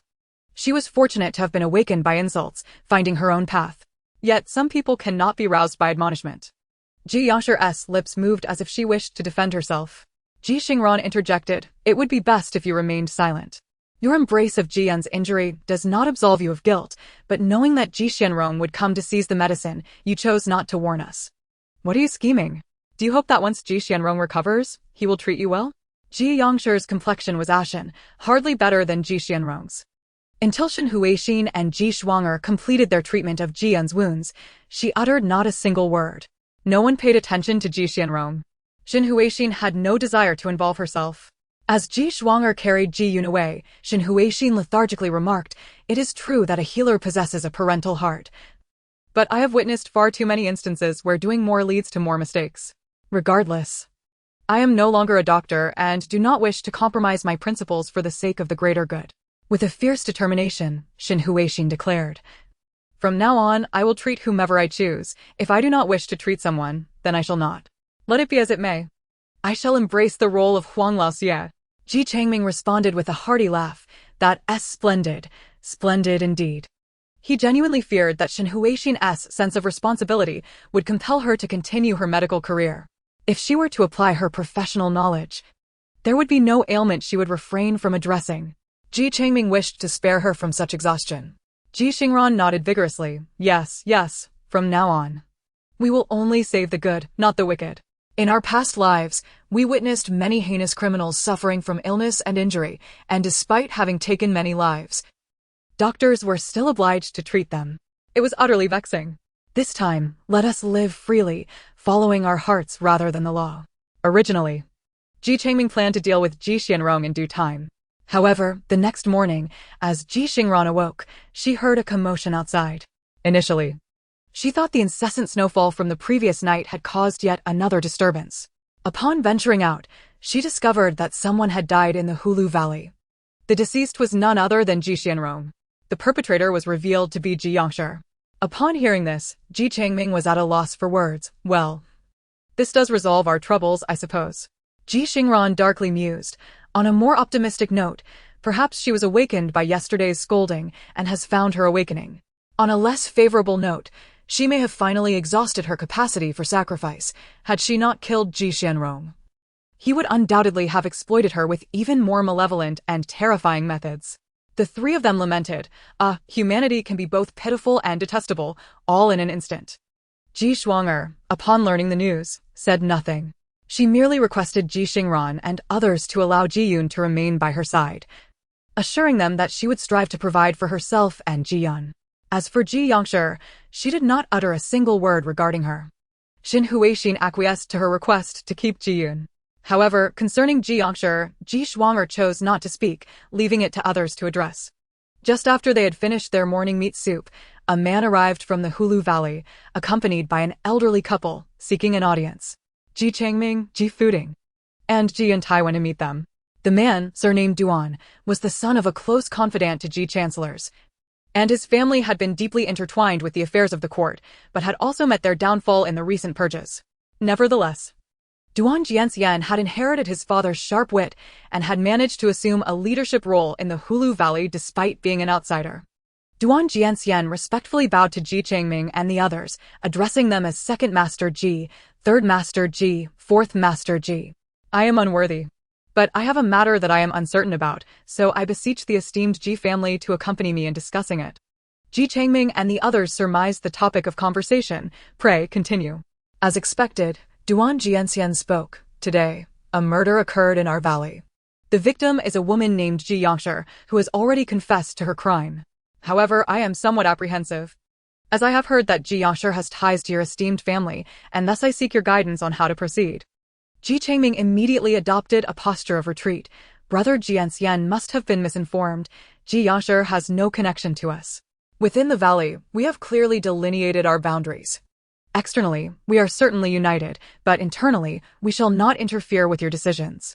Upon hearing this, Duan Jianxian let out a sigh of relief, his demeanor relaxing as he continued.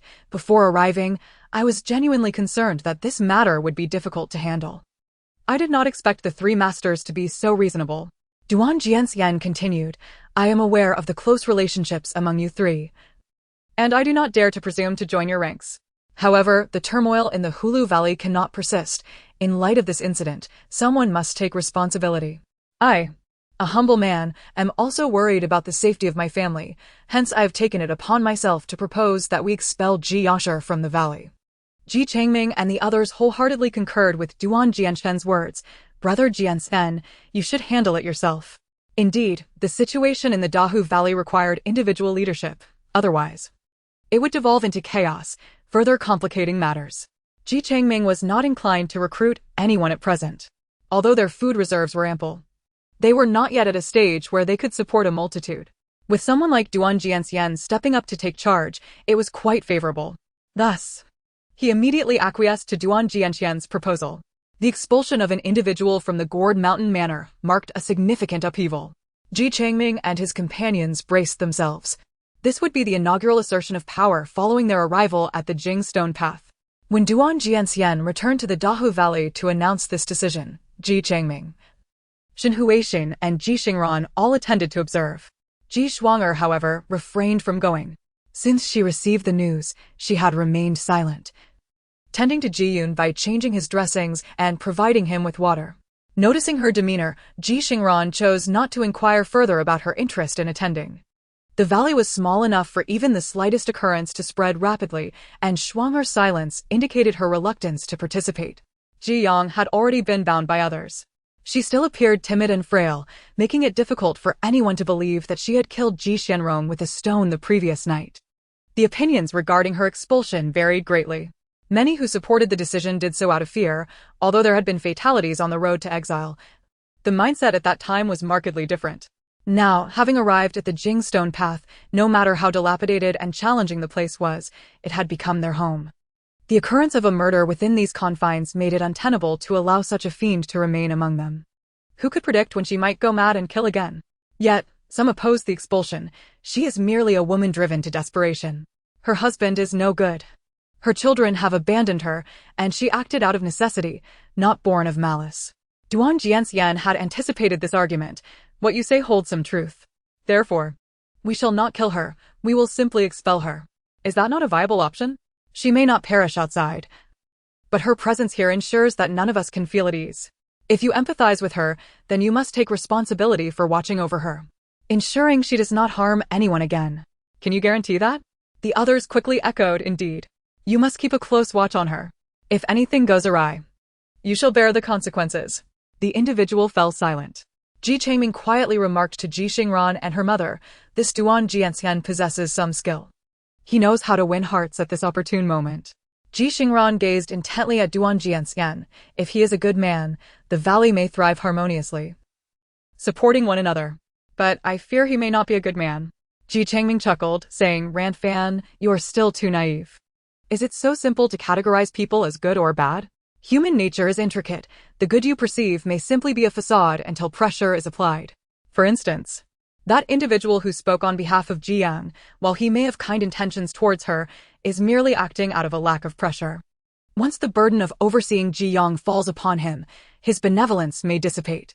Ji Xingran patiently guided Ji Xingran in discerning the differences between good and evil.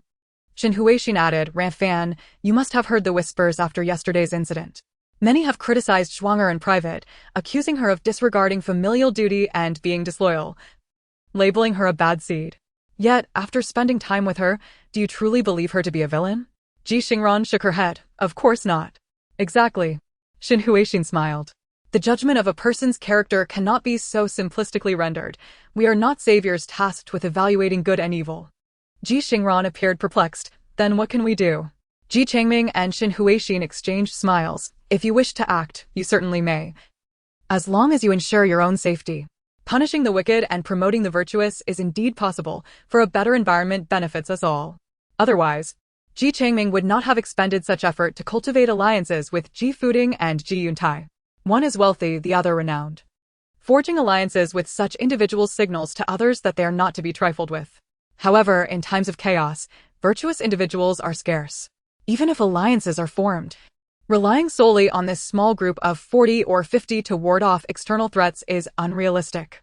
Ji Xingran continued, do we not possess systems and resources? There are myriad methods to steer the environment in our favor. Shen Huixin concurred, on a smaller scale. Guiding them to refrain from indiscriminately relieving themselves will enhance our living conditions and reduce the risk of disease.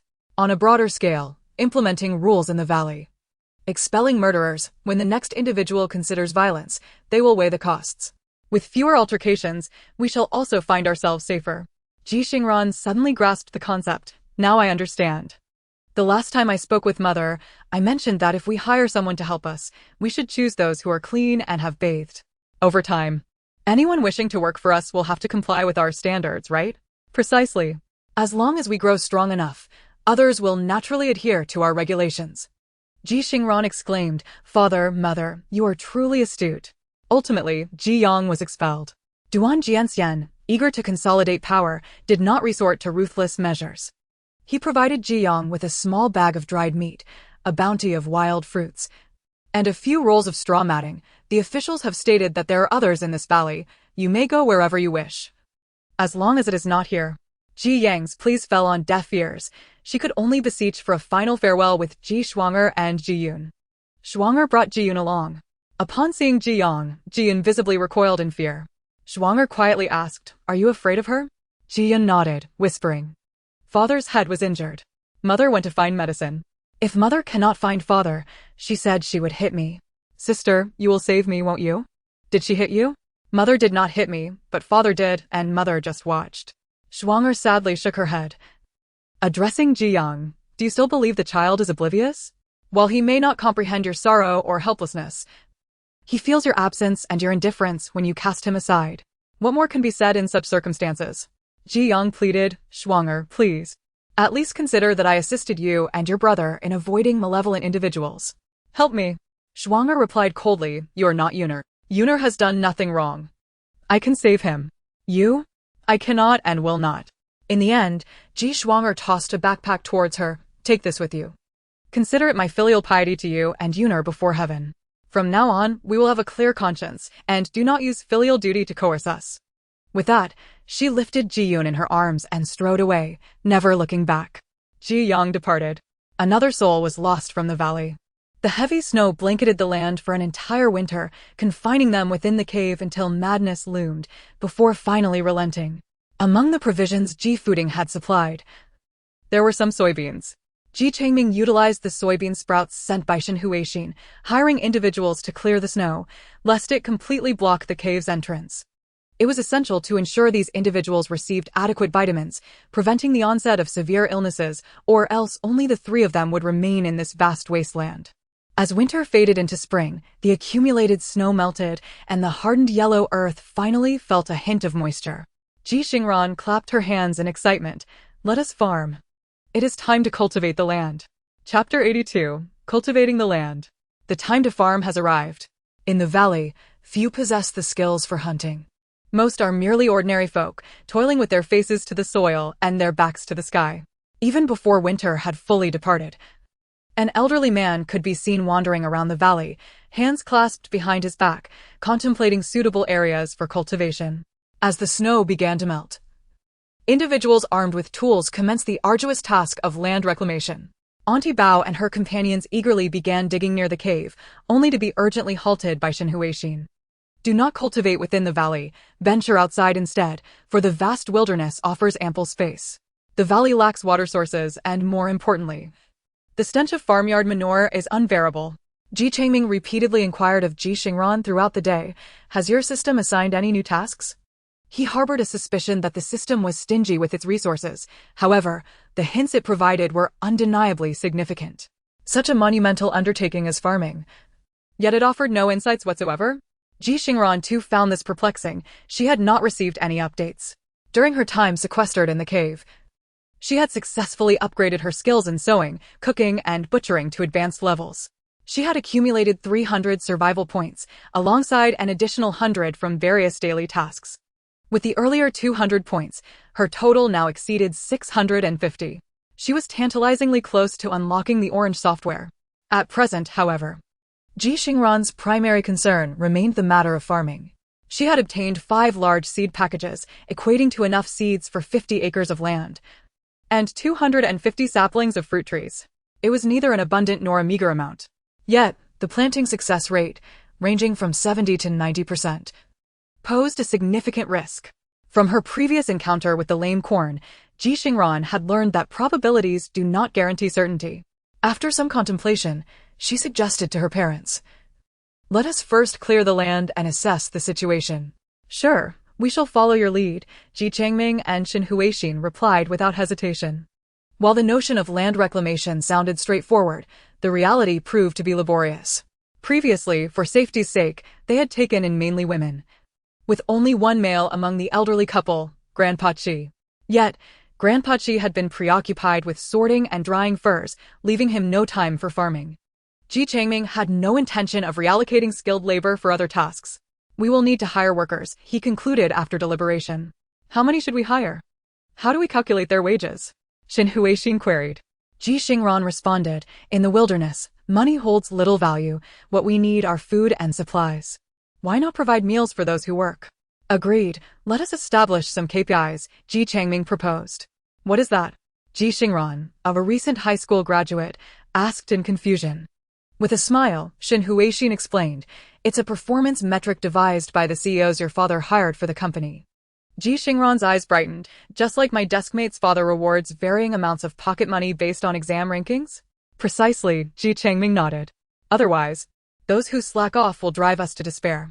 Ji Changming, Ji Fuding, and Ji Yuntai selected a vast expanse of wilderness just outside Hulu Valley. Ji Fuding, with grandiosity, declared, if there were more people, I would have my wife send several carts of seeds to cultivate this entire wilderness. Ji Yuntai chuckled wryly, Brother Fuding, This land is not the fertile ground of Jiangnan. Even the wild grass grows sparse. Planting crops here may prove quite challenging. Unfazed, Ji Xingran remarked. What is there to fear? We shall clear the land and fertilize it. After all, the resources we accumulated over winter should suffice. Ji Xingran stifled a laugh as she recalled how, after Shen Huixin devised a method to have the valley's residents collect manure, every household began treating it as a treasure.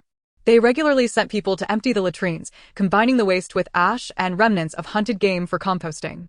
Indeed, there was no shortage. They had dug 7 or 8 2-meter-deep manure pits, covered with straw mats. Ji Xingran dared not approach them. Ji Changming lamented previously. We feared overcrowding would lead to chaos in the valley. Now that we aim to farm, we realize how few hands we have. Regardless, the reclamation must commence. To better understand the unique characteristics of the harsh land along the Jing Stone Path, Ji Xingran joined the reclamation efforts. Ji Changming requested a student from Ji Yuntai, and thus came Gan Tianyuan, the father of that rascally Gan Jizhou. Given his name, it's clear he is destined for agricultural endeavors. Who better to enlist? Ji Changming mused. After surveying the terrain, Gan Tianyuan delineated approximately 100 acres for cultivation per Ji Changming's instructions, excluding the lands of the teacher and GC. This area appeared most level and likely to harbor underground water. Ji Changming was resolute, applying the principle of trust. This land belongs to me, Ji Changming. If you wish to avoid discomfort, seek another place. Indeed, no one dared contest Ji Changming and his companions within the valley, not even Duan Jianxian. He chose the remaining plots, situated not far from Ji Changming's land. Ji Changming, however, was unconcerned. With our limited numbers, 100 acres is enough to manage. Any more would be overwhelming. Shen Huixin concurred, quality over quantity. Ji Xingran nodded in agreement. It suffices. My seeds are only enough for 50 acres. And I shall plant the fruit trees on the mountains instead to help stabilize the soil. Following the declaration of land ownership, they set about recruiting workers. Ji Changming stated, as everyone tends to their own plots, we can only afford to hire workers for half a day, otherwise no one will show up for the full day. For half a day's labor, they would provide a meal, including 2 pieces of meat the width of 2 fingers, a handful of bean sprouts, and a cassava the size of a fist. This arrangement attracted many laborers. Winter dragged on, and many had insufficient grain reserves. It was fortunate that Ji Xingran's beastly charm had enabled them to gather a considerable amount of game within 10 days. Once winter truly set in, not even a bird could be spotted across the wilderness, save for the lame corn and 4 horses. The yak milk candy had quietly departed one night before the snow fell, and Ji Xingran found herself missing it. With everyone gathered, work commenced. Gan Tianyuan divided the land into long strips, each measuring 1 meter wide by 10 meters long, akin to a row of crops. According to Ji Changming's rules, those who came to assist only needed to clear 1 strip of land each day to earn their rations, without hindering their own cultivation efforts. Ji Xingran, armed with the hoe from her toolkit, rolled up her sleeves and began the arduous task of land reclamation. The only hitch was Ji Fuding's bewilderment. Brother Changming, when did you acquire a hoe? I sent a message to my wife to prepare one for me, but it has yet to arrive. Ji Changming squinted and chuckled. I believe I bought it during our last descent. Don't you have one? Perhaps I forgot to bring it for you, haha. Is that so? No matter. My wife will send it to me in a few days, Ji Fuding replied, stroking his round head, somewhat anxious about whether he was becoming forgetful in his old age. Chapter 83. This girl is quite sturdy, carrying 2 loads of manure without breaking a sweat. The hoe is a fine tool. Yet, the character of the person wielding it may leave much to be desired. Ji Xingran followed Ji Changming's lead to learn the proper technique for using the hoe. Lifting it high and, utilizing the force of gravity and inertia, bringing it down heavily to turn over a small patch of soil. In accordance with Ji Changming's requirements, the depth of the excavation must reach at least 30 centimeters, roughly equivalent to a foot. After laboring through 3 rows and striking the hoe approximately 60 times, Ji Xingran began to feel a slight tension in her lower back. Ji Changming advised, do not shy away from the toil, this method is effective. The depth is essential for the crops to establish strong roots. Ji Xingran, panting, retorted, Father, your words are rather poetic. Ji Changming chuckled, get on with your work. If you tire, just call me and it will be your turn to inspect the results. When employing laborers, it is imperative to have someone assess the state of the land cleared. Wiping the sweat from her brow, Ji Xingran bent over and continued her task. It was not until she had unearthed a square meter of soil to a depth of 1 foot that the system finally issued its announcement. Congratulations, host. You have successfully cultivated a square meter of land, earning 1 unit of inferior quality land. Ji Xingran was taken aback. An inferior plot? Wasn't it supposed to be planting skill progress 1? If there is inferior quality, then there must also be superior quality. Her spirits lifted, she queried the system. This is inferior land? How can I transform it into superior land? The system maintained its cold and unyielding demeanor, current permissions insufficient for response. Please continue your endeavors in land reclamation and actively explore. So you've grown shrewd, withholding even the slightest morsel of information? Ji Xingran gritted her teeth. All right. I shall persist in my reclamation, just don't let me catch you slipping up. Previously, she had been too gentle with the system. Next time, she would show it what the harsh realities of society entail. Despite her complaints, she did not pause in her labor. She noticed that even younger individuals were hard at work. Ji Xingran was a prime example. She now played the dual role of sister and caretaker, toiling alongside Ji Yun. After a winter, Ji Yun had not only maintained his weight but had even gained a little. This clearly demonstrated Ji Xingran's affection for her younger brother. At that moment, Ji Yun was squatting beside the land Ji Xingran was clearing, using small stones to break apart the clods of earth she had turned over. Curious, Ji Xingran asked, Xingran, what is Yun doing? Ji Xingran, breathing heavily, turned to reply, Sister Xingran, I wish to cultivate 2 plots for medicinal herbs. These herbs are precious. But the soil is poor and compacted. It must be broken into finer pieces for them to thrive. Now it made sense.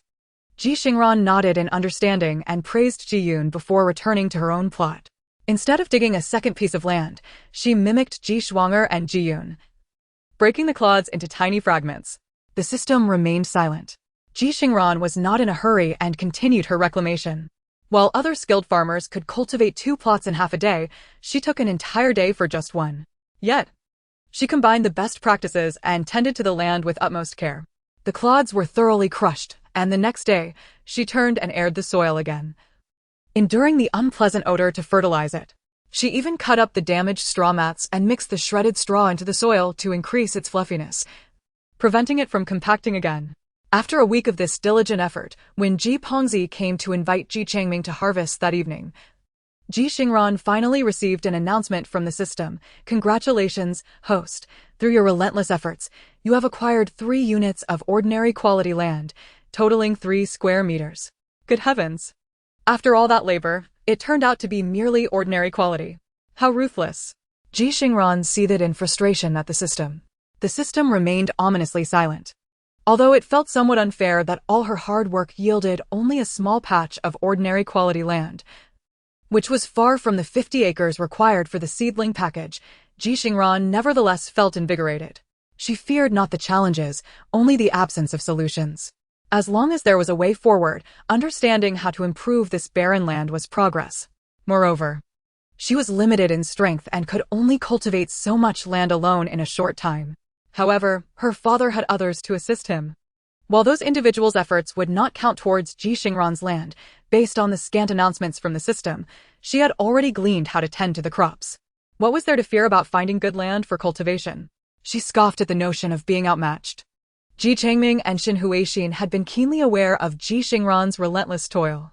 Xin Huixin felt both pride and concern, unable to restrain her tears as she said, Mingge, I never imagined that Ran would one day have to do such labor, swinging a hoe, weeding, breaking clods, hauling manure, and spreading it. Ji Changming felt a twinge of discomfort in his heart. They say children benefit from hard work, but seeing Ran like this, it pains me. Whose child isn't a treasure? Had she ever encountered such labor before her transmigration? Xin Huixin remarked, I have advised Ran several times, but she insists she can manage it herself, claiming that doing it firsthand gives her a clearer understanding. Perhaps entrusting it to seasoned farmers would have been the easiest and least worrisome option. Yet, Ji Xingran believed that without experiencing the true essence of land reclamation and cultivation, she would never grasp the reality of it. While Ji Changming and Xin Huixin silently worried, Ji Xingran was already striding confidently, carrying manure with ease. Not only was she moving swiftly, but she wore a smile, radiating joy. even managing to wave cheerfully at them from a distance. Xin Huixin couldn't help but exclaim, "Minge, when I return to your village with you. Our grandmother remarked that a girl who can carry 2 buckets of manure without breaking a sweat must be just like Ran. Ji Changming felt a wave of embarrassment wash over him. When he had taken Xin Huixin back to his hometown, his grandmother had been nearly 80 years old. She had always believed that a girl should have a sturdy build for childbearing, capable of hard labor without being a burden. He had once thought that Xin Huixin had nothing to do with carrying manure. Little did he know that it would indeed manifest in Ji Xingran's life. Ji Changming's heart ached at the thought. No, I cannot allow my daughter's interests to shift from Wing Chun and Thai boxing to hauling manure. Quick, call her back. Xin Huixin replied, I just told you, I've tried advising her countless times to no avail. Ji Changming fretted, then what should we do? Just watch her like this? Will she end up smelling like farm manure? After some contemplation, Xin Huixin suggested, by the way, aren't you supposed to go collect goods tonight? Take Ran with you. It will give her a chance to see something new and break the monotony of her daily toil. Ji Changming hesitated, recalling the numerous hints from Ji Pongzi, feeling that this was merely an attempt for him to have a taste of something better. But now, regardless of Ji Pongzi's motives, it was essential to help this swan, who had been hauling manure, regain a sense of dignity. There was no one left in this valley for Ji Xingran to care about her image. After much deliberation, Ji Changming finally relented. Fine, call her back to freshen up. I'll take her with me to collect goods tonight. Chapter 84, Xinbao is truly well behaved. Sister is catching rabbits for you to play with. When Ji Xingran was summoned back, she was somewhat puzzled. Father, mother, what is it? I still have land to reclaim. For the past few days, she had been working alongside others from dawn till dusk, unwilling to waste even a minute. Not to mention, those without hoes were using stones and wooden shovels, laboring tirelessly until their hands were blistered. If she, with a hoe, did not work diligently, the envious gazes directed at her could pierce her like arrows.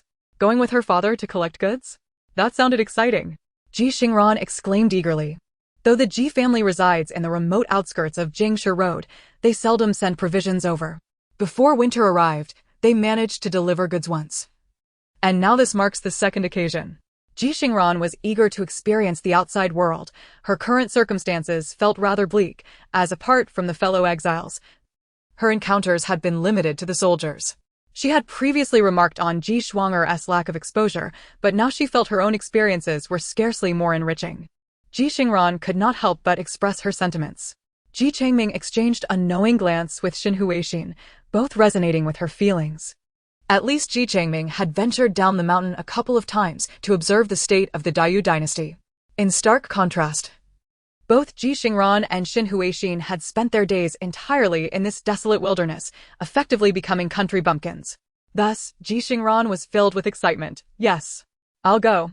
Xin Huixin quickly turned her face away. Ran, before you go, take a bath and change into clean clothes. It would be best if Schwanger could prepare a sachet for you, even if it's just filled with mint. Ji Xingran then realized her recent rustic demeanor. Instinctively, she took a whiff and chuckled. All right, I'll go wash up and change. The presence of servants certainly had its advantages.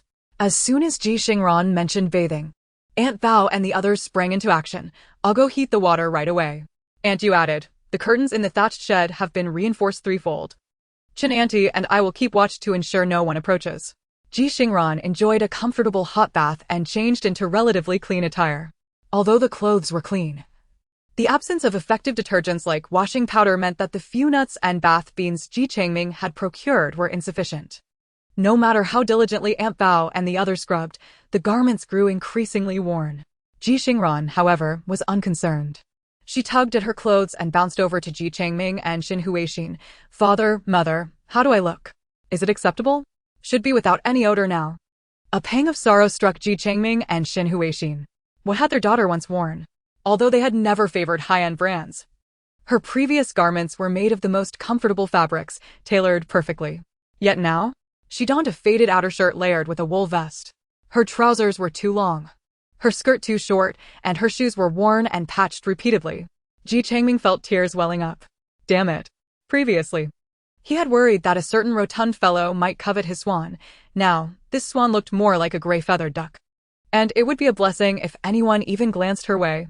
After sunset, Ji Xingran accompanied Ji Changming to the designated location near a small hill to wait.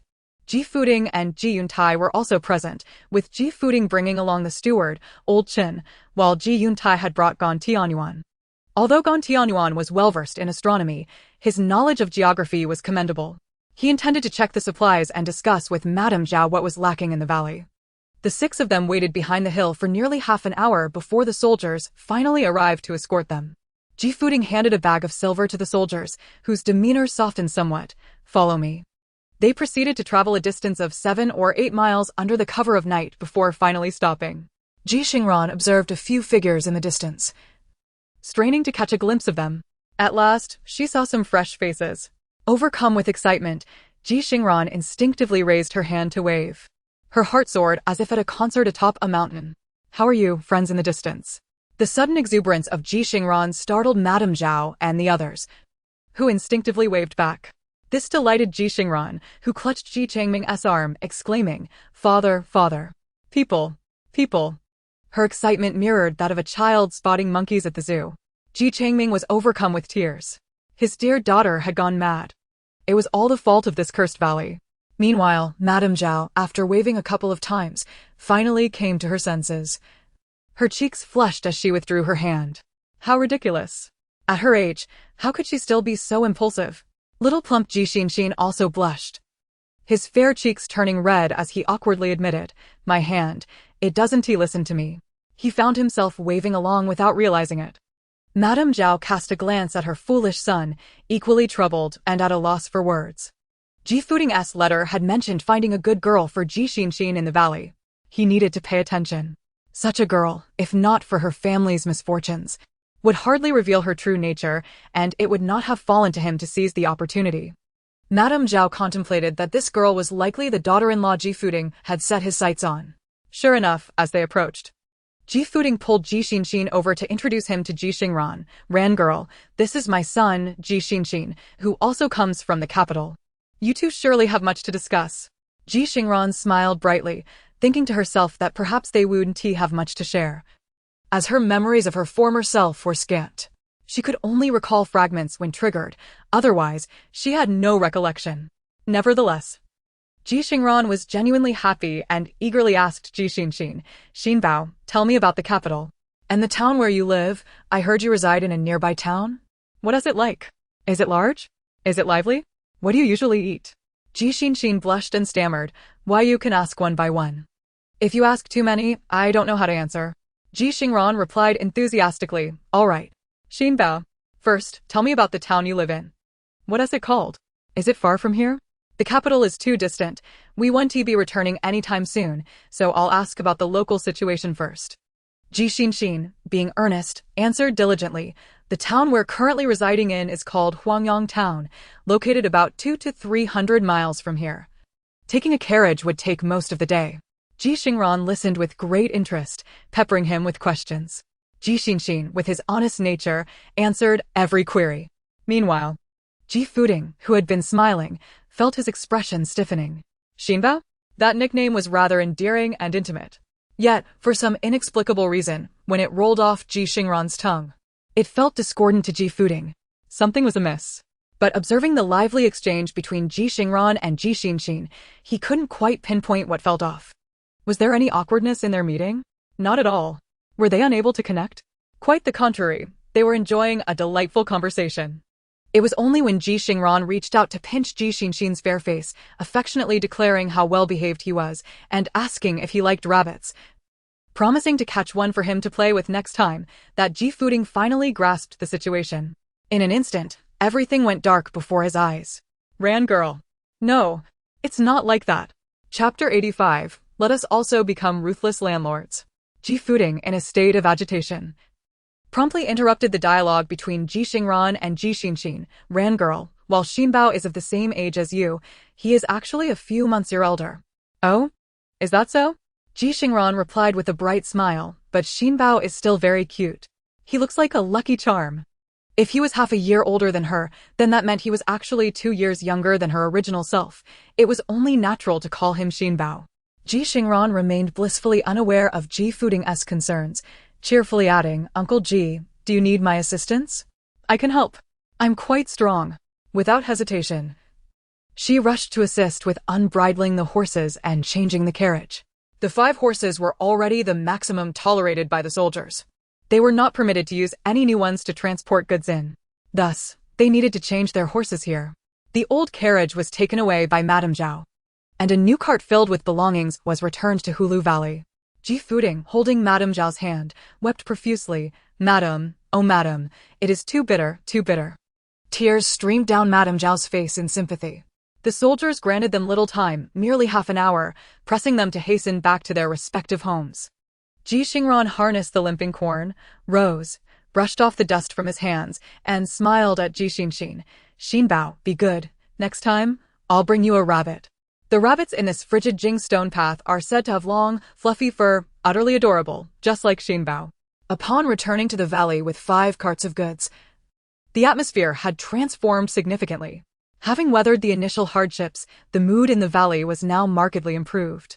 The various distant relatives, clansmen, and guests of the late Prime Minister Ji had begun to bond as closely as neighbors in a small village.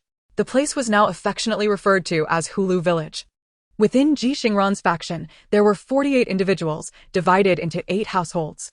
The 3 Ji brothers each constituted a household, while the 4 disciples of Ji Yuntai formed another. The siblings Ji Shuang are counted as one household. Hulu Village now boasted over 100 residents, organized into 20 households. Aunt Bao often reminisced, in the past, each household in the village had 10 or more members, some even reaching 20 or 30. How different it is now, with merely 5 or 6 individuals per household. So desolate. Aunt Chin, wiping away her tears, lamented, "It is indeed unfortunate. My husband merely served as a doorkeeper for the Ji family and could not escape this fate." Speaking of the past evoked a mix of sorrow and nostalgia among them. Aunt Yu hastily offered words of comfort. "Let go of those thoughts. At least your son and daughter have been entrusted to others and managed to escape. You must focus on living well. Perhaps one day the emperor will grant amnesty, and you may return." Aunt Chin sobbed, "What you say is true, Sister Yu. We have always heeded your advice." Aunt Yu, Aunt Fong, and Aunt Wei nodded in agreement. "Indeed, as long as Jing's stone path has land, we have a means of survival." They encouraged and consoled one another, gradually finding solace. Ji Xingran finally decided to distribute his goods. Previously, he had only dared to share with Ji Changming and Ji Yuntai, refraining from assisting those in dire straits. Now, as circumstances improved, tools such as sickles, hoes, and shovels could be rented out. Those with money could pay, while those without could offer game. For those who had nothing, they could work as laborers. For 3 days of labor clearing land, one could borrow a tool for a day. This arrangement was beneficial for Ji Xingran, as he effectively gained 3 days of labor for free. Those who borrowed hoes and shovels found their own land cultivation remarkably efficient, achieving in 1 day what previously took 3. Ji Xingran also rented seeds, with a harvest split of 3 to 7. He retained 7, while the others received 3. Upon learning this, Ji Xingran could not help but exclaim, "This is undoubtedly a shrewd businessman." However, Aunt Bao and the others remarked, "Fourth master is still considered fair, as he calculates according to actual harvests. Is that truly fair?" Ji Xingran questioned, harboring significant doubts about the integrity of landlords in the Great Yu dynasty. This wasteland was cultivated by them, and they must tend to it. Is it fair for Ji Xingran to provide only seeds and still take 7 parts? Aunt Bao responded with a smile, "Miss, you may not know, but our former master held an official title and had accolades. The land in our estate was tax-exempt. However, the villagers suffered greatly." "In what way did they suffer?" Ji Xingran inquired. The sharecropping arrangement allowed for a 3 to 7 split, with the landlord receiving 3 and the tenant 7. But various taxes, tribute, and filial offerings had to be paid by the tenant. When all was accounted for, they were left with only 4 parts.